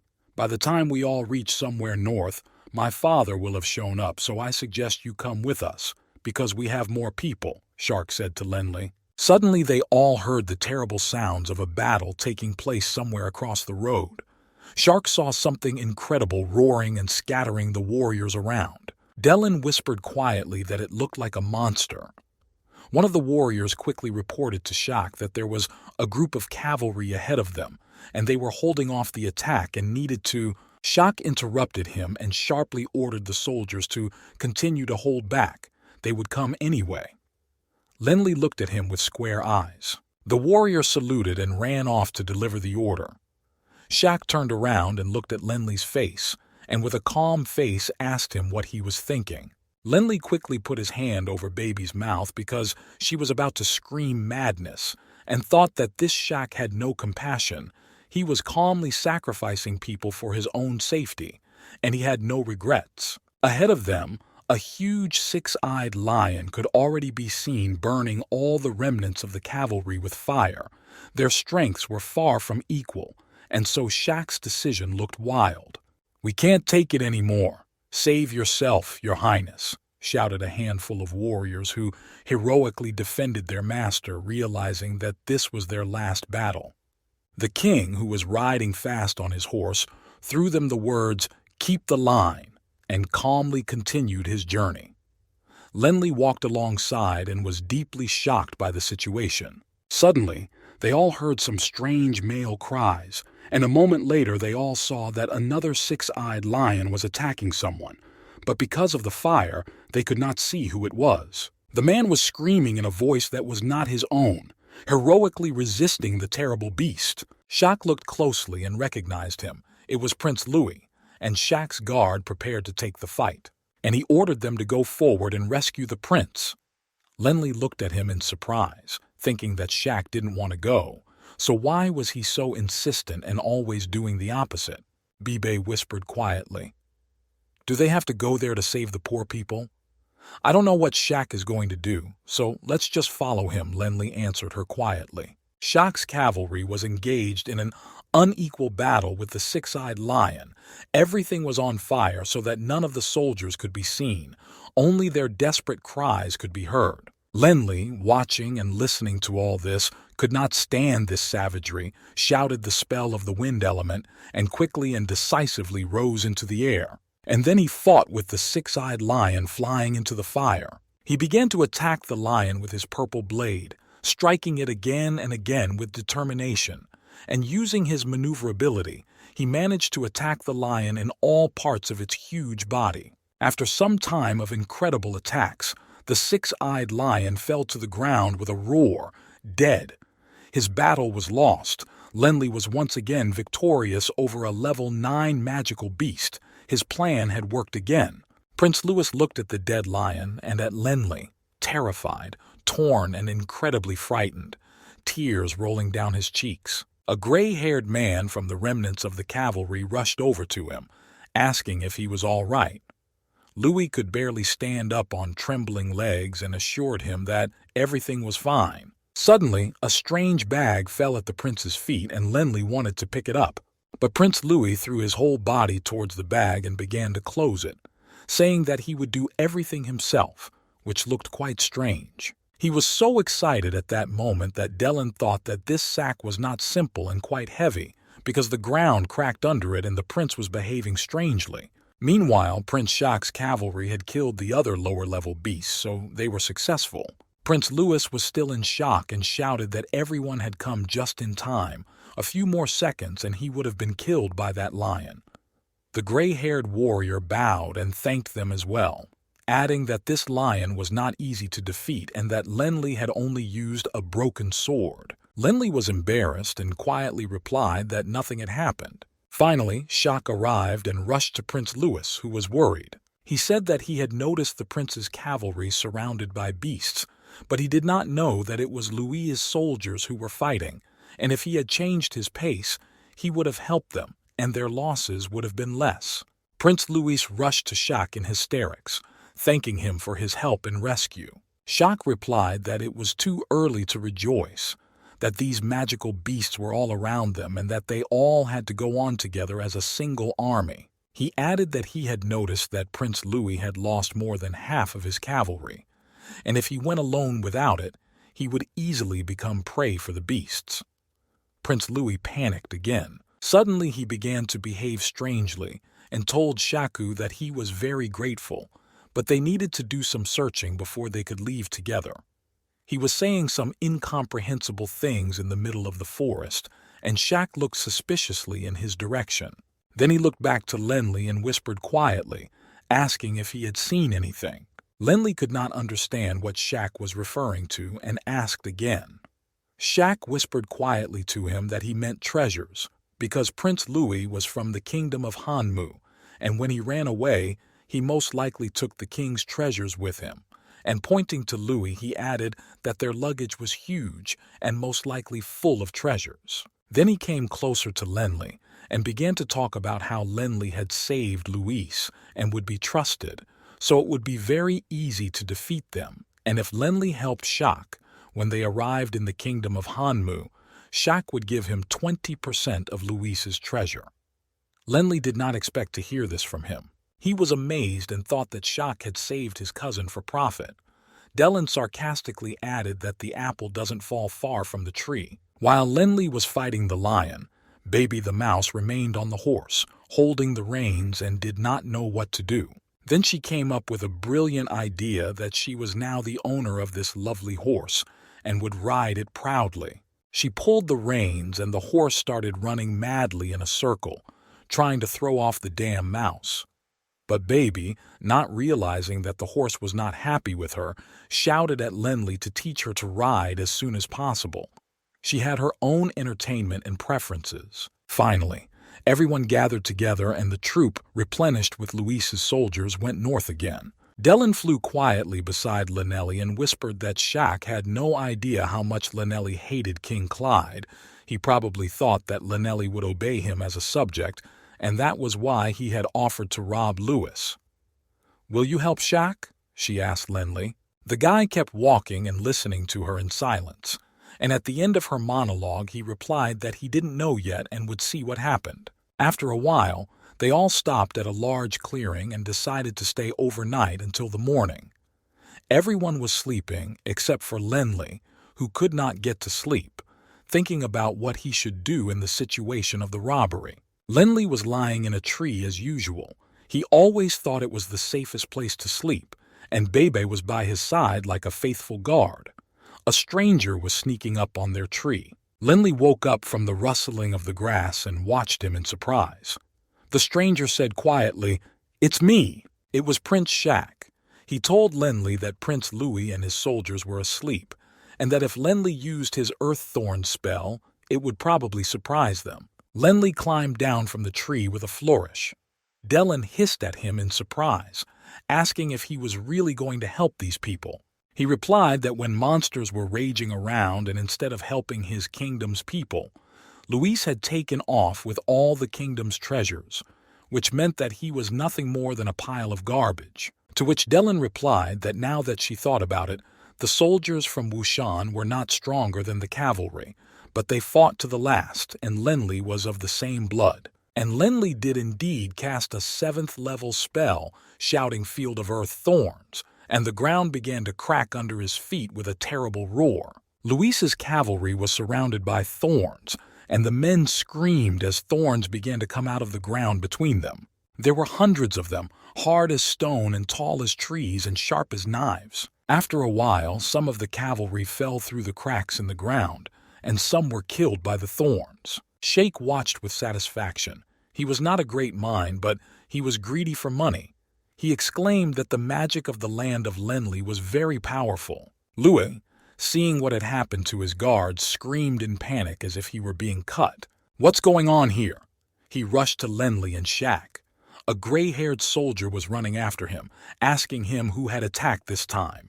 "Attack!" Shaq shouted, and all his cavalry ran towards Luis's soldiers, who were only a handful. And a sword fight began.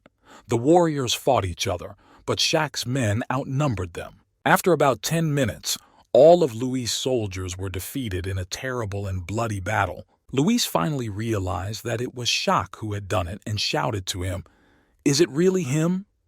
He replied that in the world, the strong eat the weak, and the glorious Hanmu family would soon come to an end.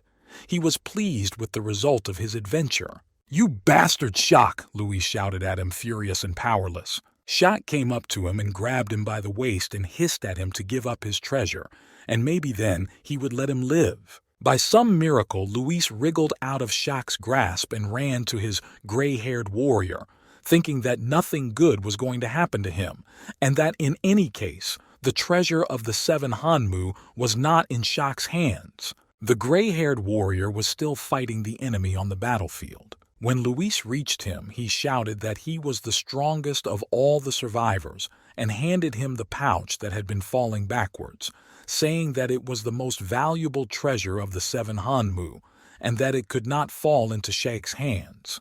He ordered the surprised warrior to take the sack and run away as fast as he could. The warrior held the sack in confusion and could not understand what was happening and what was wanted of him, and then Luis shouted at the top of his voice, "Go!" And the warrior ran as fast as he could as far as he could see. Meanwhile, Shaq ordered his cavalry to kill all the remaining men, and his soldiers set about the task with shouts. For some time, the gray-haired warrior ran very fast. Then his strength began to leave him. So he stopped in the middle of the forest to catch his breath, for he was a very old man. Suddenly, as if from the ground, the figure of Lenli appeared in front of him, with the evil mouse Bebe standing next to him like a samurai. "Are you with Shaq?" the gray-haired man roared. Lenli calmly told him to give him the sack and walked away. "Why are you serving this idiot?" the gray-haired man shouted and swung his sword at Lenli with all his might, for although he was old, he was very strong. Anger flashed in Lenli's eyes and he prepared himself for another fight. The gray-haired man shouted an incantation that Lenli had never heard before, adamantium red, and struck again with his sword, and Lenli activated his flexible purple blade in response and deflected his attack. The fight was extremely intense and both warriors had something to show each other. The air was filled with the whistling of their swords and sparks from their blows. The gray-haired man shouted the spell, "Battle Aura," and instantly, earth spikes grew in front of him. Lenli was ahead of him. The spikes completely surrounded him in a circle so tightly that he couldn't even turn and swing to break them. He was trapped. Who would have thought that this little guy would have such strength? Thought the furious warrior.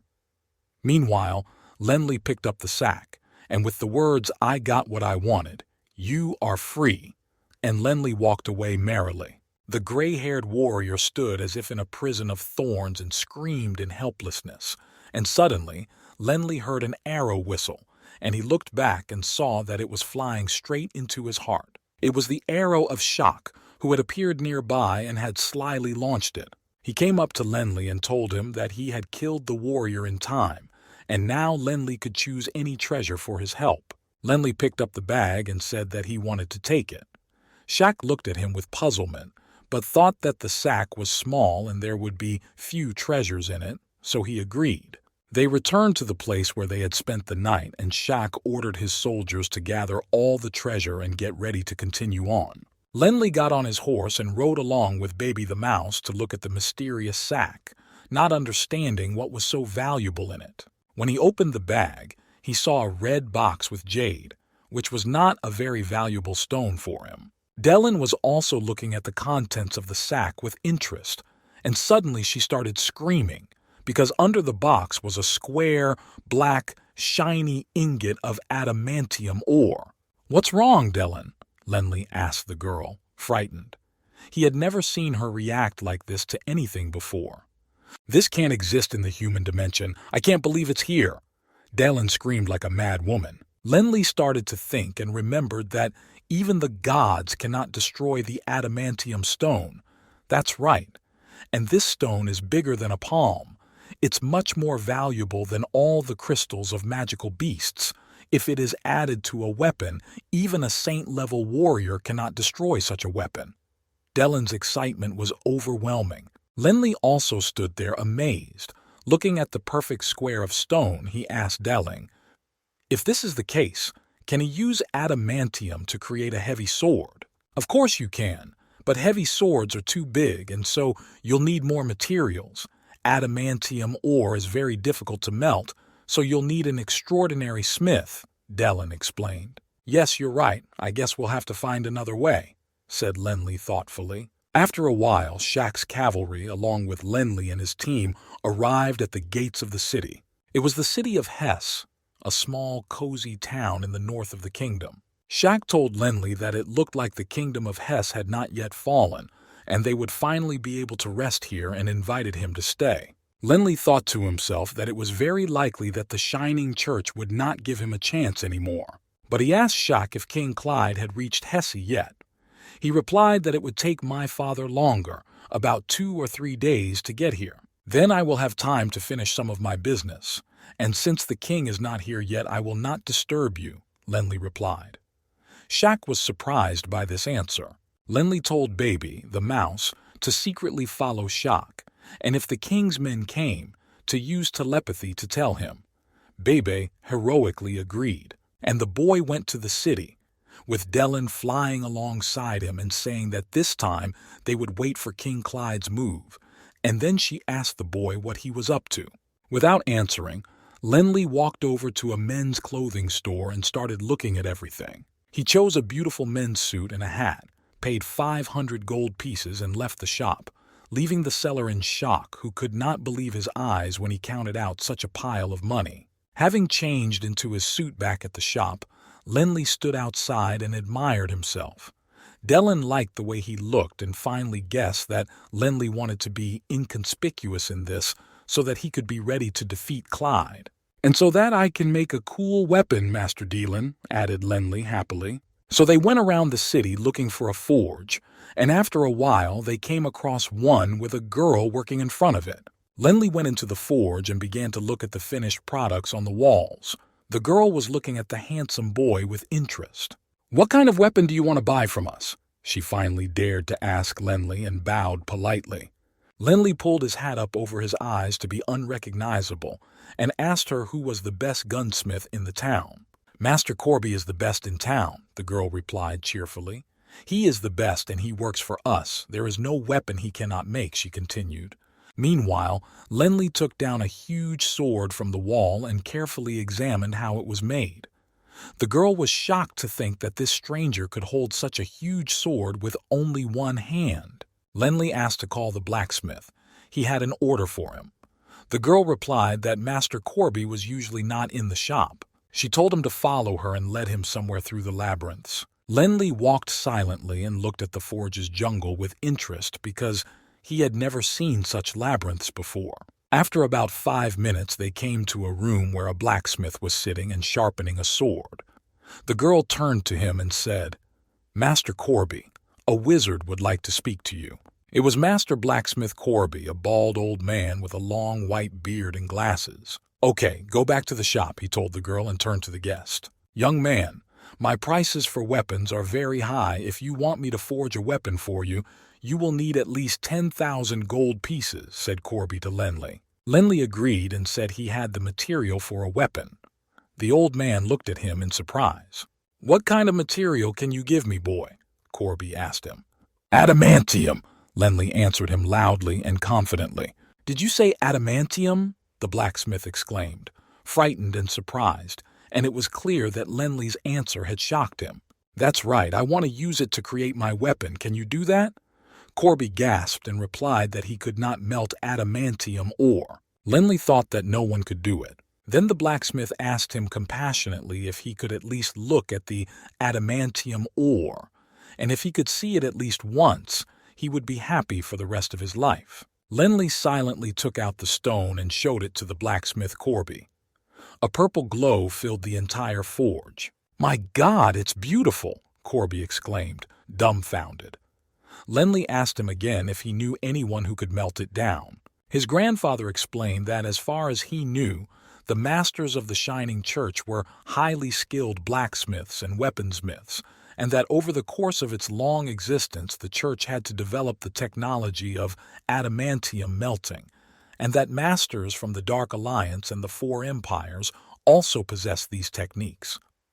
Lenli listened attentively and thought it was too risky for him to return to the Shining Church. He thanked the blacksmith Corby and walked back through the labyrinth to the street, wondering where he could find that blacksmith. He needed to make a two-handed weapon, and when he got outside, he heard someone calling him. He looked round and saw his three friends, Jael, Georg, and Renard, who were running towards him across the square, shouting Lenli. All three of them rushed to him, shouting and hugging him, and Lenli could not understand where they all came from. It was a shock to him. Jael shouted at him that he did not know how hard it was for them all to meet here. Lenli shouted back that they recognized him even in his new suit. After hugging each other, Lenli told his friends that he had a problem. The boys listened to him carefully. "We need to get a huge sword," said Jael for some reason. Jael started to shout, and across the square Monroe, the fat man, came running towards him, shouting why he was calling him. He loved his crazy son very much. Jael began to explain to Monroe that Lenli needed a blacksmith who could forge a sword with adamantium, and did he know anyone? He replied that there was such a master and he was in this town, and he explained that there was a family in the city whose status as the highest warriors belonged to the Baruch family, the Hyde family, and he would definitely introduce him to them. And the fat man took everyone to this famous family, and on the way he told the boys that the Purple Flame Warrior was from the Hyde family, and their history goes back 5,000 years. There are very few of them left, but they are very proud, so he didn't even know if they would accept his request, but he would try anyway. After a while they reached the castle, knocked on the door, and were opened by a servant who invited them in. In the room, a very tall man was sitting on a luxurious chair. It was Vincent. He stood up, and everyone noticed his extraordinary height. Monroe asked permission to introduce his guest. "This is the brilliant magician I was telling you about," said old Dawson. Vincent looked down at Lenli in silence as if assessing him. He was a man of about 60, gloomy, thin and tall, but with a proud bearing. Finally he said, "Lenli of the House of Baruch, magician and fine sculptor." The man's face was calm and intelligent, and his eyes were surprisingly piercing. Lenli and Vincent sat down to talk. "Mr. Vincent, I want to order a heavier sword, but I hope you can add this material to it," said Lenli, as he placed a perfect square block of adamantium on the table. Vincent stared at the piece of adamantium in disbelief, his hands shaking with excitement. Adamantium! A piece of it weighs about 1,000 pounds. Legend has it that adamantium is 100 times heavier than gold, and it's true. With these words, Vincent could hardly pick it up. "That's not a problem, Mr. Vincent. He can concentrate on forging," Lenli told him. Vincent, still in shock, asked him if he wanted to put all the adamantium into a heavy sword. Because if you take into account the weight of other ores, this sword will weigh about 3,000 pounds. Dellen listened to the story about the weight of the future sword and thought that the strength of a dragon blood warrior was his body, and with that strength, 3,000 pounds would not be a problem. Monroe Dawson entered the conversation and assured Vincent that the Dawson conglomerate would pay for the other components of the ores for the sword. Vincent thought about it for a moment and said that he would start working on the sword tomorrow morning. When the morning came, Vincent went not to his usual forge, but to the one he had used only a few times in his life, and that was a long time ago. The place did not look like a forge. It was a round pedestal with an anvil to which 4 gutters led, which supplied special water, and under the pedestal was a huge furnace that gave out a gigantic amount of fire. And he began his work, which this time was also very difficult. Once the furnace was fired up and the right amount of heat was generated, Vincent began to melt the adamantium. He constantly kept the precious piece of ore over the fire, occasionally hitting it with a huge hammer. "More fire!" Vincent shouted to his servant, seeing that the ore had already become softer. "Finally, it's starting to melt," Vincent exclaimed to himself as he looked at the adamantium and ordered his servants to bring in other ores for the sword to mix. He poured the adamantium into a huge sword mold and began to pour in the colored crystals of the other ores, keeping the proportions of the metal exactly right. "Bring spring mountain water," Vincent ordered his servants again.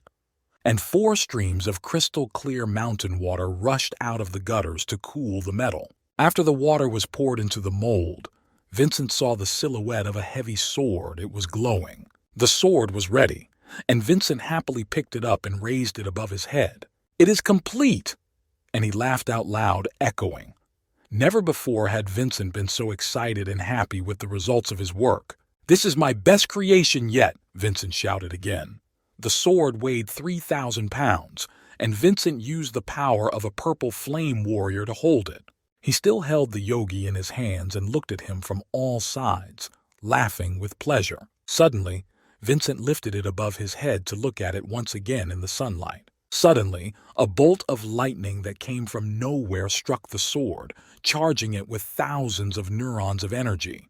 The lightning strike was so strong that the energy passed through the sword and burned Vincent's entire hand. He started screaming in pain, and losing his balance, he started to fall from the pedestal, but managed to order his servants to run quickly to the Dawson conglomerate and call Armand. And he fell with a thud. Monroe, his servants, and Lanley ran up to him and began to revive him. Everyone was very frightened and thought he was dead. After half an hour, Vincent finally opened his eyes and barely managed to say that he was fine, but he needed time to recover a little. He was a purple flame warrior after all, and they were famous for their endurance, and he grimaced in pain as he grabbed his arm, which his servants had already bandaged. Dellen explained quietly to Lenley that Vincent was at the blue flame level, and was only approaching the white flame level, but he was still far from the violet flame. He most likely doesn't have reborn nirvana, but he can heal his wounds, so there's no need to worry about him. Lenley breathed out a sigh of relief. Monroe also tried to reassure Vincent and told him that, with Ardemand, he had nothing to worry about, because his light magic would be able to heal his arm 100%. Vincent lay on the bed and did not move, but he grabbed Lenley's hand and told him to look at his heavy sword and check if it was all right. "It's there." And he gestured to a large wooden box standing next to his bed. The servants began to open it, and the sword was revealed. Lenley quietly walked over to it and took it in his hands. Picking it up, he began to examine it carefully. After the blue lightning struck it, a violet-blue shimmer appeared on the black sword, and it was as if covered with frost. The servants were whispering to each other, gawking that the 4 of them had barely brought it, and this guy had easily picked it up and twirled it around. The boy wanted to try it out, because it was the first time he had such a beautiful and rare weapon, and he began to draw a circle around himself with it. Then he swung it with ease and struck the ground, which instantly split into rough stones. Lenley swung the sword several more times, each time increasing the force of the blow, and the holes in the ground became even deeper. "Nice sword," thought Lenley. Vincent, who got up from the bed, told him that the sword weighed 1,630 pounds and was 1.5 meters long. "It is the perfect weapon," Vincent said with delight, and continued that it must have been the will of heaven that Lenley should have it. Lenli suddenly asked him what else was special about this sword besides the adamantium.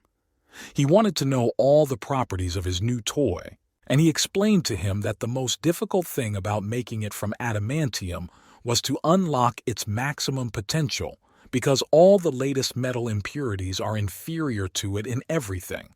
But the secret method of the Vincent clan allows you to achieve this, even with a high level of impurities. It wasn't easy to forge it, Vincent continued, but I didn't expect that right after it was hardened, it would be struck by lightning, which balanced the sword with its strike and helped to correct all the flaws and make it perfect. Just look at the way it glows. I touched it and its surface is very slippery, so there will never be blood on it, added Vincent.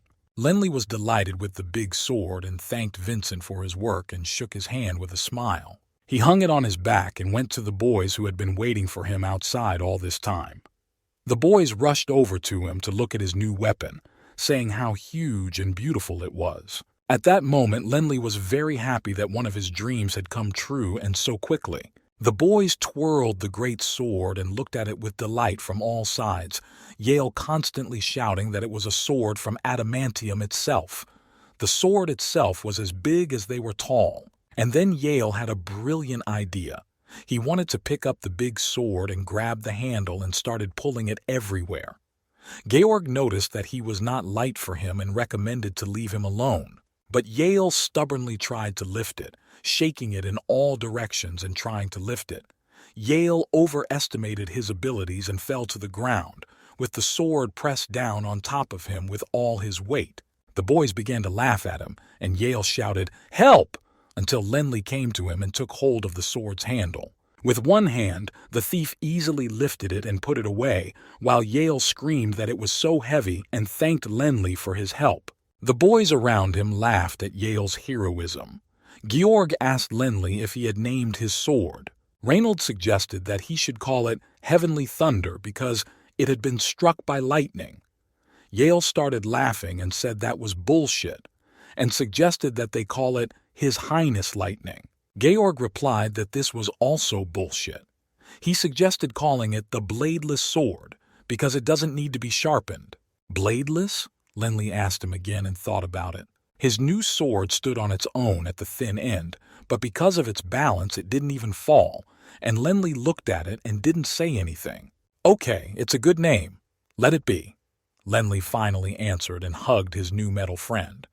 The next morning, Lenli woke up earlier than everyone else, eager to finally play with his new acquisition alone and feel how it worked in his hands. He trained for at least an hour, and despite the weight of the sword, Lenli was able to handle it easily, feeling that it was the perfect weapon for him. Suddenly, Bebe the mouse appeared and began to squeak that everyone had to go to Shaq's house because King Clyde had arrived. Lenli asked him if he was sure of his words, and the mouse confirmed that he was. Dellen, hearing this, began to speak quickly, telling Lenli to hurry. This time there was no mistaking it and letting Clyde escape. And since Lenli came to town with Shaq, Clyde probably already knew that the boy was here. "I understand, Master Dealin," Lenli told her firmly. Lenli shouted an air elemental spell and quickly flew up into the sky. Meanwhile, King Clyde appeared on the streets of Hesse City with a huge number of people guarding him, and he finally reached a safe place. Lenli, who was nearby, saw him and crouched down near a house to be invisible. Bibi, having been ordered by Lenli to count the number of guards, quickly reported that Clyde had 80 men with him, who surrounded him on all sides so that he was barely visible. Lenli was surprised, but said that Clyde had suffered heavy losses of his bodyguards when he fled Feng Lai, and it was unclear where all these people had come from. Dellen, who was also involved in the surveillance, told him that it would be better to rent a room nearby to better observe Clyde. Lenli supported her suggestion, and within an hour they had rented a room opposite Clyde's son's huge house. From the window of the room they could see what was happening in the yard and in some of the rooms. Lenli took up his observation post. Bebe, who had never seen Lenli's new sword before, looked at it with great interest and touched it with her paws. She was delighted with its size and appearance and asked Lenli if it was his new sword. Lenli walked over to the sword and picked it up, saying that he was very good with it. Baby asked him what he would do if Clyde found out he was in town. "Why do you say that?" asked Baby Lenly. And Baby answered that when Lenly was caught by the Shining Church, he could call upon the purple blood at any time. This new sword also knows its master by blood, and Clyde's ring also senses Clyde, and so most likely the king has already tracked him down. Lenly stared silently at the safety ring on his hand. "No, it doesn't," Lenly replied. "Although the ring and the sword work very similarly, the purple blood is a divine sword and the ring is not, and so Clyde could not have tracked me through it," Lenly assured her with confidence. "Well, that makes sense to me," Bebe said. "What are you going to do now?" Bebe asked him. Lenly laid down in silence and closed his eyes, intending to rest. He told her that he would wait until nightfall, and then he would go to Shaq's house and reconnoiter the situation, and then decide on the spot. He lay there looking up at the ceiling, twisting his ring around his neck and thinking. He knew that the divine artifact could not be sealed in this world on the Yulon continent, but he did not fully understand the ownership of his ring. He recalled that when the Shining Church tried to subjugate him and he was on top of the church tower with the king, his ring saved his life, which meant that it had some great power unknown to him. Finally, evening came and then a dark night. Lenly got ready and went quietly to reconnoiter Shaq's house. He made his way into the courtyard without incident, and on the first floor he looked out the window and saw King Kalida sitting in a magnificent room. His son Shaq had brought his father some tea and placed it on the table next to him, the king holding his injured arm. Lenly looked at his hand in amazement and thought that Clyde did not even have a scar, which meant that his healing magic was very strong, because only a 9th-level archmage could do that. Meanwhile, Shaq asked his father how he had met the people of the Shining Church because it was clear that they were incredibly strong. Clyde drank tea and told him that the Aztecs under the Fallen Leaf had many 9th-level mages and they were completely safe while traveling with them. It was clear that he was enjoying the circumstances. Lenly repeated in his mind in amazement that these were the Aztecs of the Fallen Leaf. This means that Shaq's house is now full of powerful magicians, and this means that it will be more difficult to kill Clyde, Lenly continued to think. Suddenly, a tile clattered under his feet and the guards shouted out loud, "Who's there?" Lenly quietly summoned the magic of the element of soaring and rose into the air unnoticed. The guards shone their torches in Lenly's direction and told each other that they must have imagined it and calmed down. Meanwhile, Lenly flew away and talked to Dellen, who asked him what he was going to do now. "I guess we'll just have to wait," Lenly replied. Dellen told him not to worry because the Fallen Leaf would not be here for long. Clyde is the king of Fen Lai, and now that the kingdom is gone, it is no longer of any value to the church, although the Shining Church will now choose its own capital, but it is unlikely to be the city of Hess. As they flew past a nightclub where people were relaxing, Dellen coyly said that even though they were going to kill Clyde now, they could at least relax. But Lenly did not notice her hints. But after a minute, he did tell her to forget about the party, because some of the townspeople might recognize him, but he had to go buy some food for Bebe. On the way to his room, Lenly bought a whole bowl of chicken legs and gave them to Baby, who was overjoyed and swallowed them one by one with a delicious smack. Suddenly, Lenly noticed some people coming out of Shaq's house. They were the Aztecs of the Fallen Leaf, and the king was with them. One of them loudly told Clyde that it was time for them to leave. For some reason, one of the Aztecs was looking intently at Lenly, looking for something. Lenly noticed him and sat down, saying that the Aztecs had very sharp eyesight and that he should be more careful. At the same time, he wondered if Clyde was letting them go and the Aztecs were going home. Clyde said goodbye to them, and they left. Then he told his son, who was standing nearby, that if the Aztecs were around, he would not be afraid of the animals. Shaq told him that he had forgotten to tell him something. He went on to say that a few days ago Lord Lenly had joined them on their way to the city of Hessa, but he had not stayed long and had gone north. "Lenly?" Clyde asked his son, frightened, almost fainting. "Why didn't you tell me this before?" the furious king shouted. "What's wrong, father?" Shock could not understand his anger. Meanwhile, Clyde furiously remembered Lenley and thought it meant that he hadn't died when the magic beasts attacked. "Lenley was with you, so he knows where you're staying?" Clyde snapped at Shack. "I guess so." The boy recoiled from him in fright. This meant to the king that Lenley had definitely not left the city. Clyde turned round and gave his guards an order to search the whole city immediately. For several days the king's guards searched for Lenley. They turned the whole city upside down, but they could not find him anywhere. They searched every house and institution, looking through every crack and crevice. But Lenley seemed to have vanished into thin air. Lenley eventually came out of his hiding place and told Baby that they were going to act. The mouse was in a fighting mood. Meanwhile, the king was visibly nervous after hearing about Lenley's appearance and called Lord Ascetic to talk to him. He was really afraid for his life, knowing Lenley's stubbornness. He asked the Lord why he still wanted to leave him with his men. He replied that they really had to go and thanked Clyde for his kindness and hospitality. "Well, where are you going, Lord Ascetic? Maybe we can go with you, and in case of danger we can help each other." Clyde tried his best to talk to the ascetic, his fear of death making him cry. But the ascetic silently turned around and quickly walked to the exit, and Clyde began to run after him and persuade him.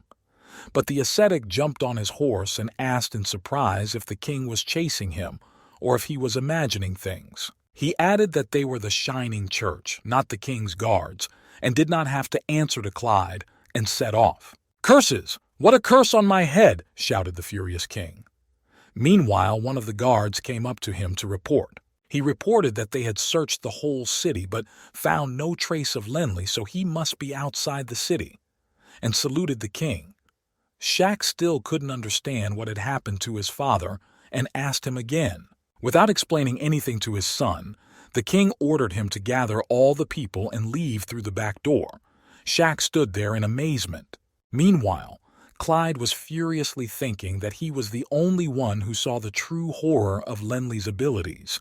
So without the protection of the ascetics, it was becoming more and more dangerous every minute. Shack was in charge of the cavalry and gave orders to all sides to gather quickly. The soldiers began to fuss. Meanwhile, Lenley and Baby landed on top of Shack's house, using air magic and being quiet.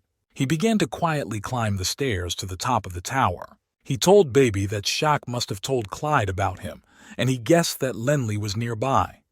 He told Baby to watch the door they came to. Lenley began to generate air elemental magic, and a green glow spread over his hands. The next magic he used was wind detection magic, which he used to find out more about the king's plans. With the help of tracking magic, Lenley saw through the walls how King Clyde and his soldiers were gathering all the treasures in the house. "Hurry up, everyone!" Clyde shouted to the soldiers. Lenley noticed that everyone was gathering at the back door. He smiled. Everything was going according to his plan. Meanwhile, Clyde was ordering everyone to hurry up, and if something was too heavy, not to take it with them. He was in a great hurry to get away safely. Lenley whispered, "Baby, where are you?" The mouse reported that she was in the bushes watching the entrance, and as soon as the king came out, she would do everything in a flash. "Full dragonization!" Lenley exclaimed and began to transform into a dragon. Beeb shouted, "Clyde's finally out!" And Lenley took off and flew towards him. Clyde looked up and could only shout, "Lenley!" His greatest fear had come true. The soldiers who had seen the dragon began to shout that they were being attacked by a monster and had to protect the king, and began to rush about in panic. "Where are you going to run to, Clady?" Lenley growled at him, rage filling his heart. Lenley was sitting on the stone fence and did not see that a black warrior, Kaiser, had come to the fence with a dagger. He quickly jumped out and began to attack, but Lenley was not confused and managed to shout earth thorns, and sharp thorns came out of the ground from all sides of Kaiser.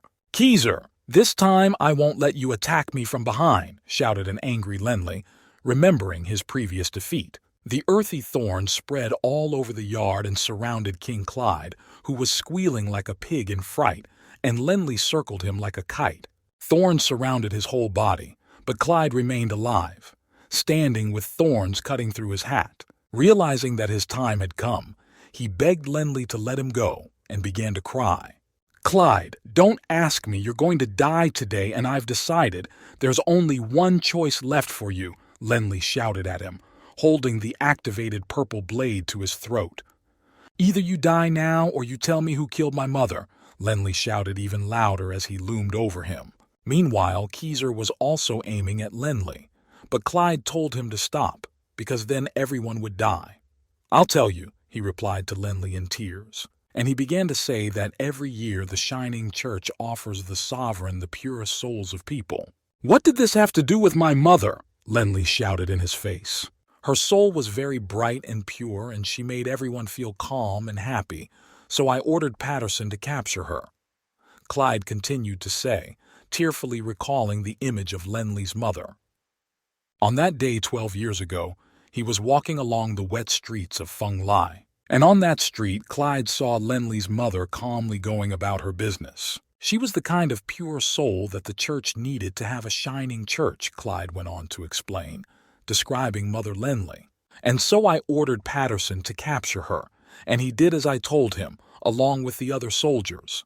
And he took her to the Shining Church chained up. The Sovereign was already waiting for her to perform the ceremony. Lenley's mother had been brutally murdered and her soul offered to the Shining Sovereign. And this was the reason why the Shining Church decided to reward Clyde with a divine blessing that had never been given to anyone before, which promoted him from a 7th-ranked warrior to a 9th-ranked warrior.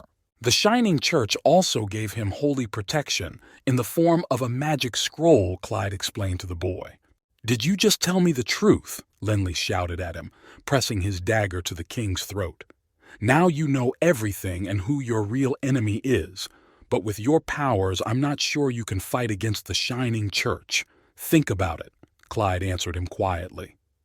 Lenley, it sounds like he's telling the truth, Dellen whispered softly to him. Boy, I've been thinking about it. Clyde began to mumble. If it wasn't for that reason, why else would the attitude of the Shining Church have changed so much since you tried to kill me? Well, that's why, exclaimed Lenla, and suddenly, Shak, who had finally seen his father, began to shout at him to let his father go, because he had already told everything. Let Clyde go? If I let him go, then why didn't he let my mother go that day? Shak shouted to Lenley. The boy did not think to change his plans, and with a flick of his purple blade he killed King Clyde in cold blood. Clyde screamed loudly. His voice could be heard throughout the city. His life story was over. Lenley, with tears in his eyes, thought that today he had finally avenged and killed Clyde. But he had not yet fully avenged his mother. Dellen and Baby the Mouse looked at Lenley in silence and with horror in their eyes. There was only one thought in Lenley's mind, the Shining Church. Let's go, Baby, he commanded the mouse, and they left the courtyard where the soldiers and King Shak's son remained numb from what they had seen. Under the silence and without a fight, Lenley calmly and resolutely left the courtyard, his heart still filled with rage and revenge against the Sovereign of the church. After walking down a deserted street for a while, they both saw 6 silhouettes of unknown men dressed in strange white clothes, their faces covered with masks and white caps on their heads. They were special enforcers from the church tribunal, and their appearance meant big problems. Dellen whispered frightenedly from her ring that these people were very dangerous, and Lenley said loudly, "What are these special executors from the church tribunal doing here?" One of the executors loudly told him that Lenley Baruch's name was on the red list, and that was why they were going to kill him. The church members immediately surrounded Lenley around the perimeter and prepared to attack him. Suddenly, Keezer and Shak raised their voices. They were still quietly following Lenley. The Black Warrior told the enforcers that his name was Keezer, and the Prince of the Feng Lai Kingdom was with him, and they were servants of the church, so could they leave? The performer told him that they were not on the red list, and therefore free to leave. Dellen, meanwhile, continued to whisper that these people are not easy to fight. As long as Keezer and Shak are leaving, you should take this chance and leave too. You don't need to waste your energy fighting them, she said. Lenley thought about Dellen's words for a while and remained silent, assessing the situation. And then he shouted the spells, Elemental Wind and Speedy Flight, and flew swiftly into the sky. The performers looked at him in amazement. Suddenly, Lenli noticed that the guards were also following him into the air and surrounding him again. "They're getting too close and I need to get away from them," thought Lenli. So he increased his speed, but the guards kept up with him. After a minute of flying, Lenli asked Baby if they had broken away from the guards. And then Lenli hit his face bitterly on something. Some unknown force was in front of him like transparent glass. Then a strange pink glow engulfed him. Because he collided with the glow with all his might, Lenli fell to the ground with great speed, creating a huge hole on impact. "What is this, and why does it stop me even in my dragon form?" Lenli could only think, and the executors were already flocking to him. The tribunal's executors lifted his body from the stones with the help of the glow, and Lenli hung in the air. "Beeb," the mouse began to scream that they were surrounded by a hexagram that the executors had imposed, and its power was enormous. What should they do now? Lenli looked at the hexagram with her, which was constantly shrinking around them. "And the guy gave an order, Baby. Try to go underground and I'll try to get out through the air." Lenli shouted the spell "Run" and flew up with all his might. But the performers saw Bebe go underground, and one of them gave the order to get her out and launch the hexagram underground. Beeb, the mouse, was sitting underground and suddenly began to feel the power coming from there. Lenli also failed to break through the frosted defense, and he and Baby found themselves in a transparent environment, hanging in the air. "The hexagram is getting bigger, and these three performers are increasing their attack," Bebe shouted while shaking her head. At that moment, Lenli gave an order pointing to one of the performers on the ground that he should concentrate on him and kill him, and then the hexagram's defenses would collapse, and the mouse nodded her head. And it rushed into battle with the performer, screaming at the top of its lungs. Lenli shouted the spell Blade and activated his huge new sword, and together with Bebe, they attacked the church performer from the air, screaming. At this point, Lenli was only thinking, would the other performers come to his aid, or would they watch him kill him? Dellen just managed to shout out to him that she thought the powers of the six were united, and didn't that mean that his power was... Lenli interrupted her and asked her what was going on. He was able to drive the performer into the ground up to his shoulders with his punch, but for some reason he was not dead. The guy did not understand anything. Suddenly the performer pulled out his magic sword and sneakily stabbed Lenli in the shoulder. The boy was too close to him and he succeeded. Lenli felt a crazy sharp pain and only had time to think that his protective scales did not even slow down the performer's sword. The performer began to gradually rise from the hole and struck at Lenli with his sword again. Again, he severely wounded him, and for some reason the legendary dragon scales failed to protect him. A large bloody hole was visible in Lenli's shoulder. Dealing shouted in shock that the striking power of this sword was only slightly weaker than that of a saint-level expert. Was she shocked by what she saw? Beeb the mouse transformed into a beast and began to attack the performer with all her speed and strength. But she lost her focus for a second, and the performer stabbed her with his sword right in the body. Lenli saw this and started screaming. Bebe was on fire. She tried to extinguish herself, but she was alive after that and shouted to Lenli that she was completely fine. After what happened to Bebe, Lenli's anger reached incredible proportions. He shouted two spells, Dragon Blood Warrior and Battle Aura, and combined both magic into one stream. Then he shouted Battle Aura, again doubling the aura and strengthening it with it. Revenge, anger, and rage tore through Lenli and he began to attack. But the executors of the church tribunal saw his intentions, and simultaneously all four of them launched 4 pink streams of their magic directly at Lenli. Lenli took the hilt of his great sword and pointed it at the pink streams and tried to resist them. But his sword did not work as it should, and he could not understand what was happening. The aura of the performer's battle was boundless, and yet the magic of the performers won this battle. The 4 pillars united into one and hit Lenli directly in the body. The force of the blow was so great that Lenli flew to Shaq's house and hit the tower, completely destroying it. Beeb thought that it was the end for her master and ran to him as fast as she could.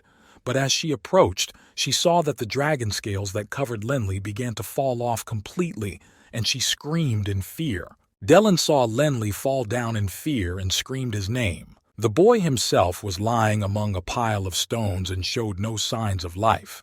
He had lost consciousness and looked as if he were dead. One of the performers looked down at Lenli and said that he had used his aura to fight against them and was now very weak. So they decided to finish him off and started to approach. When Dellen saw them, she quickly flew to Lenli and started shaking him to wake up immediately because the enemy was coming. But he did not regain consciousness. Meanwhile, the performers chorused the spell, "Earth Pierces." And again, the earth thorns crawled across the surface of the earth. Dellen shouted for Lenli to at least get up and move away from the advancing thorns. Suddenly the boy opened his eyes and saw a frightened baby. The mouse, happy that her master had woken up, exclaimed that thank God he had woken up because she thought Lenli was seriously injured. To which the boy barely replied that he was indeed seriously injured. "What are you talking about, boss?" Bebe shouted at him. Lenli was already lying between the sharp thorns that were now completely blocking his body, and he could barely tell Daling that he had used up his last strength in this attack and could no longer continue.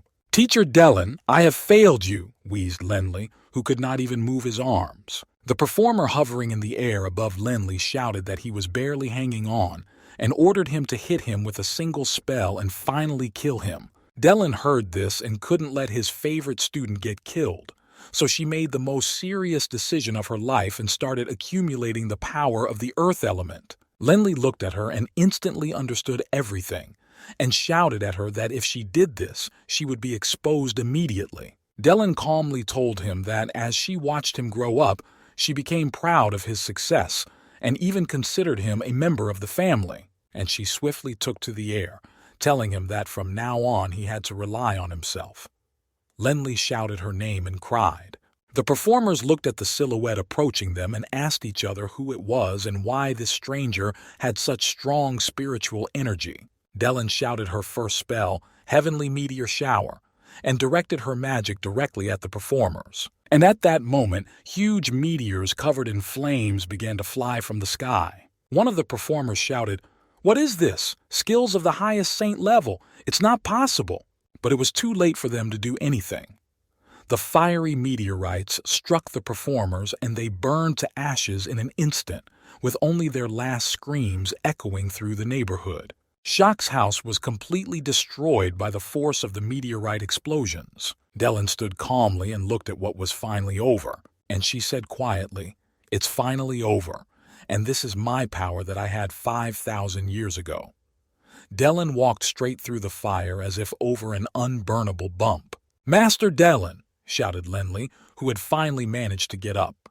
The boy was hysterical. He knew what was about to happen. Dellen looked around and sighed. She seemed to be getting lighter and losing color for some reason. Bebe could finally tell through her eyes that Dellen was incredibly strong. She quietly told Lenli that her spiritual power was now completely spent. And at that moment, the ring hanging around Lenli's neck cracked, and the boy noticed that Dellen's body became even lighter. "My time is coming to an end," Dellen said sadly as she became transparent. "No, Master Dellen!" Lenli shouted at her, crying as hard as he could and watching her melt. "My boy, I'm so grateful to you for waking me up and letting me live a more righteous life." "Goodbye, my boy, Lenli," Dellen said quietly, looking at him. The boy was hysterical, on his knees, crying. "Go on living," and she touched Lenli's claw with a transparent finger, and her hand began to shine and become invisible. And then it turned into a bright star and quietly disappeared. Lenli was screaming with a voice that was not his own and kicking the ground. He had lost one of the most precious people in his life. Beeb, the mouse, could not understand what had happened and asked Lenli why her big sister had disappeared. Lenli could not say a word. And then the boy shouted at the top of his lungs like a wolf, "Master Dellen!" and the echo echoed around him. He stood and cried, constantly repeating the same thing. "Please don't disappear, please don't disappear," and cried bitterly among the ruins. In the midst of all these events, no one noticed that one of the performers managed to escape and make it to the undestroyed part of the city. He was bleeding and could barely move his legs. He shouted to the people he met on his way to run away as fast as they could, and an angry Lenli was already flying after him. The boy easily caught up with him and struck him with all the fury of his great sword, leaving him only a wet spot. The people who were standing there stared at Lenli numbly and scattered hysterically with the words, "Monster!" Lenli was still in the body of a dragon. Yale, George, and Renard were also in the crowd and heard the people shouting, "Monster! Dragon!" But they could not understand what was happening. Finally, Yale realized that it must be Lenli, and he started running towards the dragon with full confidence that it was his mate in the body of a dragon. And he was right. Running up to the boy, he began to shake him, seeing that Lenli was a little out of it, and tried to calm him down. The boys also ran to Lenli with joyful shouts. When they ran to him and hugged him, they all saw that Lenli could barely stand and began to lift him up. Yale looked at the destroyed performer and said that Lenli had just killed all the special performers of the church, and if they found out Lenli would be dead, they had to run away as fast as possible. Lenli could not say anything but, "Teacher Dellen is gone," and cried endlessly on his shoulder. Gerg and Renard looked at each other and asked who Dellen was. They didn't know. Lenli picked up baby's mouse, covered in wounds, and wandered away in silence, forgetting to re-dragonize. "And your heavy sword?" Yale shouted after him, surprised. Lenli looked back and said that he couldn't even lift it. His strength was gone. Yale lost his patience. He and the boys hung the sword on his back, and taking Lenli by the hand, he ordered everyone to follow him, and they went deeper into the city of Hesse. After a while, the boys reached a castle. Yale explained that this was their home and it was very safe. Lenli would not find the shining church here, and so he could finally rest here. It was the secret home of the Dawson conglomerate, a rather spacious old house, but tidy. Yale still said that it was not modern, but Lenli would be able to stay here, and he turned to the boy, but he was already lying on the stairs, sound asleep. The boys were silent at what they saw. They tried to wake him up, but it was all in vain. Lenli continued to sleep on the mortar. After some time passed, all three came to Lenli again. Renard asked him how many days he had been sleeping here. He had been sleeping here for 2 days, Yale replied sadly. They could not understand whether the boy was really tired or maybe days passed. After 5 days, they gathered again near Lenli. Yale began to scream, "But how much sleep can you get?" All three of them began to shake him with words. "Cheer up, Lenli, you mustn't get too sleepy," and tried to bring him to his senses. "Be serious," Georg shouted at him. "Well, at least for me," Yale shouted. They were already starting to get hysterical from the desperation. "For the sake of the family," mumbled Lenli, who finally began to show signs of life. Finally, Lenli woke up, the boys shouted in unison, and he struggled to get up and sit down and repeated the word family again. The boy finally started to come to his senses a little bit, and he kept thinking that his mother was dead. His father was also killed by someone, and now his only teacher was gone. He could not understand the reason why, after all the suffering for the sake of his family. And he was hysterical again, shouting to his friends to leave him alone because he wanted to be quiet and alone.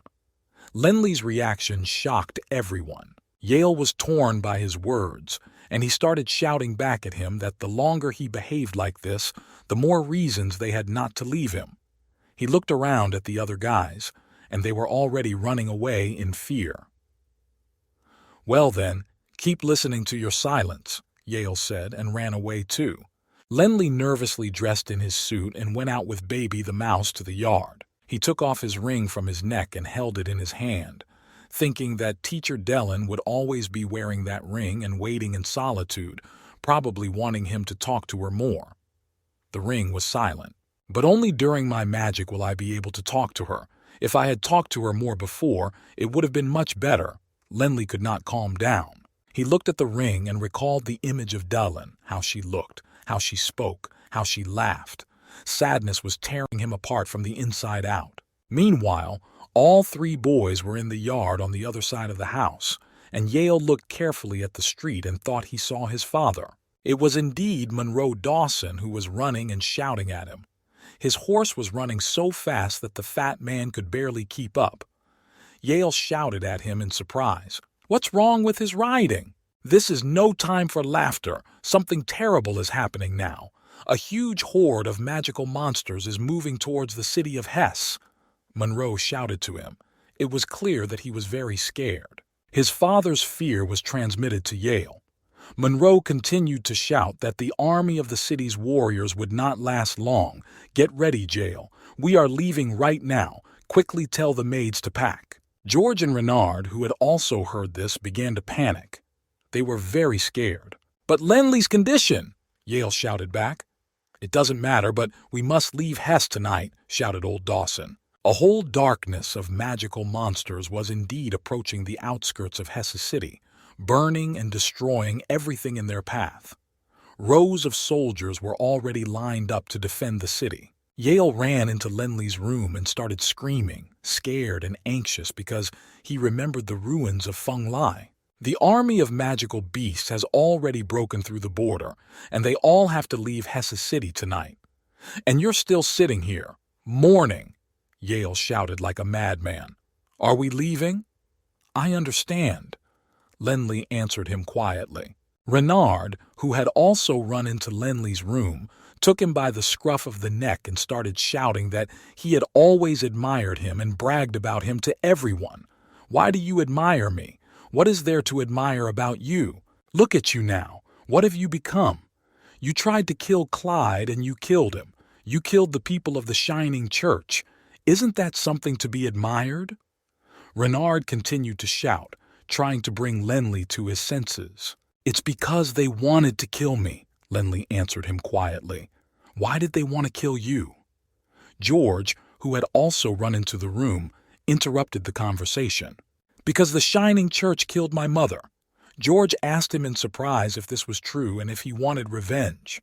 And again the gleam of revenge flashed in Lenley's eyes, and he remembered all the recent events of his life. But look at you! You can't even think about revenge, shouted the furious Georg, who was the calmest person in his life. And then something unusual happened. Lenley screamed and reached up to the ceiling and pierced it. The boys were numb from what they saw. Revenge! Revenge! Revenge! Lenley shouted at the top of his lungs. He finally woke up and the familiar feeling of revenge filled his whole body. With a roar, he fell to the floor and growled. If they hadn't killed his mother and father, he wouldn't have sought revenge. If they hadn't, Master Dellen wouldn't have disappeared. It's all because of the Shining Church, Lenley shouted, and his eyes were already burning with real fire. I will take revenge on the Shining Church, he shouted, so that the boys' ears began to ring. That's right, only revenge. All three of them shouted back at him. Bebe looked at her master with tears in her eyes and whispered that the boiling blood of her boss was finally here again. Meanwhile, the magical beasts on the outskirts of Hess City were already destroying the defensive walls and killing its defenders. The people of the Dawson conglomerate were quickly gathering and preparing to leave. Yale shouted to Lenley to get on his horse because they were about to leave. Lenley looked at him calmly and replied, Yale, George, Renard, I am very grateful to you, but I will go alone. Yale was torn by this answer. But the guy explained to his surprised friends that they shouldn't worry. This time the enemy was too strong, and he couldn't risk them all. And using his aerial magic, he flew up into the air with Bebe. Georg shouted to him to remember that they are all brothers, and no matter when it happens, they will always be there for him. Yale smiled and shouted that he could not stop him. And then he told everyone to go to their places, and they were on their way. Lenley flew quickly over the forest, and Baby the Mouse kept asking him where they would look for his revenge. The boy answered that first they would go to the center of the mountainous abundance of magical beasts. Then they would go north of the center and to the very end. He needed to hone his skills with a heavy sword, because he was not very good with it to fight the Shining Church. I will fulfill Master Dellen's last will and testament and live longer and become stronger, shouted Lenley to the whole forest. And then I will take my revenge on the Shining Church, he shouted so loudly that it seemed he could be heard in every corner of the planet. 2 years passed and Lenley became a grown-up. He grew long hair and grew noticeably taller. Bebe the Mouse also changed. She became bigger and now had a real horn on her head, like a unicorn. As usual, she demanded to eat. "No, Bebe, it's time to get ready to go," Lenli replied. After staying in the mountain's abundance, Lenli became a very grown-up. He continued to tell Bebe that it was better to catch up with them, and then we would eat. Bebe was angry. She had other plans. Lenli really looked good. He was dressed in a completely different costume. He was courageous, strong, pumped up, a real dragon-blooded warrior of the Baruch family. He took off and flew with Bebe, easily cutting through the air with his body and maneuvering. Indeed, his soaring skills had become even better. To make the flight less boring, they had as much fun as they could, and when they reached the lake, they jumped into the water laughing, and after swimming for a while underwater, they came out laughing. Then Lenli swam with ease on the surface, swimming straight or zigzagging, frightening the magical fish. Suddenly, Baby waved her paw and shouted, "Boss, look over there!" A black panther was standing on the shore of the lake. Lenli looked and calmly said that the animal's movements were very light because he didn't even feel it walk on the ground. The panther began to chase them with a roar. Lenli quickly activated his spatial ring and it glowed purple. The power of the ring activated a heavy sword, and Lenli picked it up and began to attack. With all his strength, he struck the panther's body with the sword. It was only from this blow that the panther fell dead. Lenli looked at its body and said businesslike that it was only a 7th-level beast, just an electric panther. "Boss, I think you can now use the sword to fight level 8 beasts," Bebe shouted at him. "Doesn't that mean you'll be even stronger after dragonization?" Bebe asked him. After listening to her, Lenli replied that for the past 2 years he had been nourishing his dragon blood aura with his strength. He had also been using ancient techniques and had finally managed to develop his own personal lightning strike technique. "That's cool. So does that mean the heavy sword is stronger than the flexible sword?" Bebe asked him again. But Lenli didn't hear her. He just grumbled that he wasn't strong enough yet. But he did explain to Baby that according to his ancestors' records, there are 3 stages of using heavy weapons. The first stage is mastery. The second stage is handling the heavy weapon as if it were light. And the third stage is the application, which is the most important. "How does it work?" Baby asked him. The boy replied that he did not know exactly. He would have to test it during training in the mountainous abundance, and twirled the heavy sword in his hands. Lenli sat down to meditate. He had been practicing this very often for the past 2 years, and it was meditation that helped him improve his skills.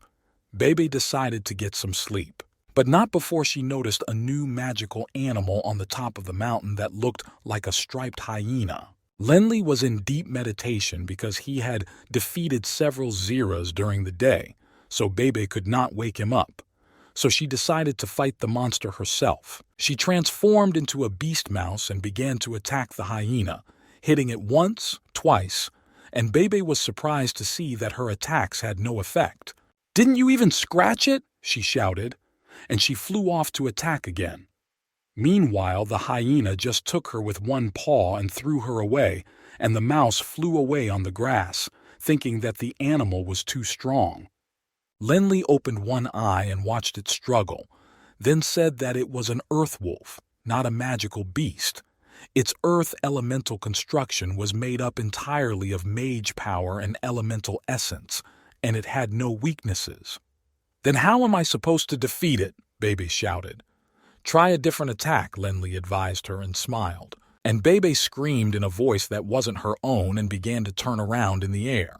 With all her might, she slammed her body into the dirt wolf, tearing it to pieces. Meanwhile, Lenli also shouted loudly, spreading his arms.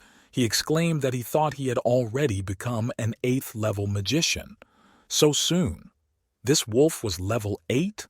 Bebe asked him in surprise. "Yes, indeed, it was my 8th-level magician's mind power." Lenli answered her and telepathically helped Baby kill the earth wolf. After a short rest in meditation, Lenli began to train again and activated his dragon blood magic. For a while he fought with a heavy sword, but something seemed wrong. Then he activated his purple blood and began to swing his flexible sword, hitting harder and harder. As he practiced, he noticed that there was something wrong with the purple blood and that it was giving off a strange aura. After stabbing the flexible sword into the ground, he stood there looking at it and wondering if the flexible sword had some secret, just like the ring. This made Lenli very angry, and he was determined to find out. Lenli activated his purple blood again, and something strange began to happen. He felt as if he was going to be torn to pieces. His body was engulfed in fire. The guy barely managed to stop, grabbing his head and trying to catch his breath. At that moment, the same words were repeated in his head: "Destroy, destroy, destroy, destroy everything around." He broke out in a cold sweat and his legs shook. Instantly, his body rose and he flew into the gorge without controlling his flight. Bebe was frightened and did not understand what was happening. She flew quickly after him and saw Lenli standing in the depths of the gorge with a bloody sword, 5 magic monsters lying around him, and they were all dead. "What's wrong, boss? What's going on?" Baby cried out. Lenli shouted that it was all the purple blood, and he had no idea who the previous owner was. The guy thought about it for a while and said that purple blood can emit such a killer aura, and when it is free, it can destroy everything around it, and it is unknown how many opponents it has already destroyed. So, you shouldn't be swinging this sword around. "Does this sword scare me?" Bebe cried out. As the sword emitted a killing aura, Bebe was so frightened that she was numb, and even the beast was so depressed that it could not even move. Lenli put the power back into the ring. "Okay, Bebe, now that so many monsters are dead, let's at least collect the magic crystals and continue our journey," Lenli said. Bibi the mouse loved collecting magic crystals and happily said, "Oh, how many legs I can buy with them," and went off to collect them. She gathered all the crystals in a ball and sat on Lenli's shoulder, holding them in front of her, and the boy laughed at her happy face. He pushed off the stone and flew up into the sky, and they continued their journey together. After a while, Lenli landed in the middle of the forest. 2 bald men stood next to him in the clearing. One of them was missing an eye, but they were wearing military armor. The one-eyed man spotted Lenli nearby and exclaimed that he did not expect to see a human being here. They headed in his direction, coming closer and greeting him. One of them said that they came in peace and explained that they were both lost and asked if they could go with Lenli. The boy looked at them appraisingly and remained silent. Lenli shouted, "I'm not interested," and quickly took off into the sky. The men began to chase him and tried to persuade him to stop. Lenli stopped for a moment and looked back. The 2 strangers fell to their knees and begged him to let them follow him, and as soon as they got out of there, they would pay the reward. Lenli sighed and agreed to let them accompany him. The strangers were happy and began to thank him. The wicked baby snapped at them and said that if they were weak, they should not go to the mountain where magical animals abound, and stuck out her tongue. And they all left, Lenli walking in front and the 2 strangers walking at a distance behind, Bebe hanging on Lenli's back and looking the men straight in the eyes. After about 5 minutes of silence, one of the men said they were from the O'Brien Empire, southwestern province, and asked where Lenli was from. The man remained silent, and Bebe snapped and said, "Why are they asking? If you want to come with us, don't ask too many questions." The stranger could not understand her speech and could only hear her squeaking, and wondered why the evil mouse was screeching so loudly. The one-eyed man asked the other man unhappily if they would get out of here. The other man replied, "Look how calmly this guy is walking here. He must be very strong. Maybe they can get out of here with his help." They crossed a mountain river and Lenli stopped. The men asked him why he was standing there, because they were in the center of the mountain's abundance. They begged him to get out of there as soon as possible and begged him with tears to take them out, and then he would rest. Lenli still stood there and remained silent. Looking at them, he thought that these men were suspicious and wondered what they were up to. He told them that he wanted to get some rest. Suddenly, something unknown attacked one of the strangers. It was so fast that no one even had time to look at it. The stranger fell to the ground from the impact. Lenli was surprised to see the result of the attack and wondered what kind of speed it was. He and Bebe stared at the scene as if mesmerized, unable to say a word. Something unfamiliar had killed one of the men, and One Eye was shouting not to be killed or touched. Finally, Bebe told Lenli that this monster was very fast. In all the time they had been living on the mountain, she had never seen such a fast animal. She had not even seen its movements. And Baby the Mouse was a level 9 beast after all, and it was impossible for her to have seen nothing, unless it was a saint-level beast. Lenli rushed over to the one-eyed man and shouted at him to tell him everything about himself. Otherwise, he would leave him here. The one-eyed man began to shake and cry. He told him that he and his brother were part of a reconnaissance team that had been sent to the mountain range for training. They were also going to find crystals to sell, but after 3 days of training they met a terrible monster. A monster? Lenli asked him in surprise. It was a jaguar, shouted the one-eyed man. Black, big, fast and scary. Not a black panther, but a jaguar, because panthers are not so fast. The body of this monster was covered with dark stripes, the one-eyed man continued to tell. Have you ever heard of such a beast, Baby? Lenli asked the mouse. Nope, I've never heard of a beast that could scare you to such a degree. It seems that this beast is quite a difficult one, Baby answered. The one-eyed man fell to his knees and began to cry bitterly, adding that there were 12 of them at first, and when the beast began to hunt them, it could have killed them all at once, but it killed them one by one, mocking them so much. They even had one warrior of the 9th level, but he also lost to the calls of this jaguar. Now I'm left alone and I have no choice. I don't want to die, cried the one-eyed man bitterly. You don't want to die, and that's why you dragged me into all this? Lenli asked him again. You don't have to follow me, the one-eyed man shouted, and he suggested that Baby find the jaguar as soon as possible. Lenli and the mouse hid in the shadows of the mountain in search of the black jaguar's tracks. Bebe's mouse made up her own version of events and said that the jaguar probably thought they were part of the bald, one-eyed man's group. Lenli snapped and told her to keep an eye on the perimeter. After a while, they noticed eyes glowing in the bush and growling.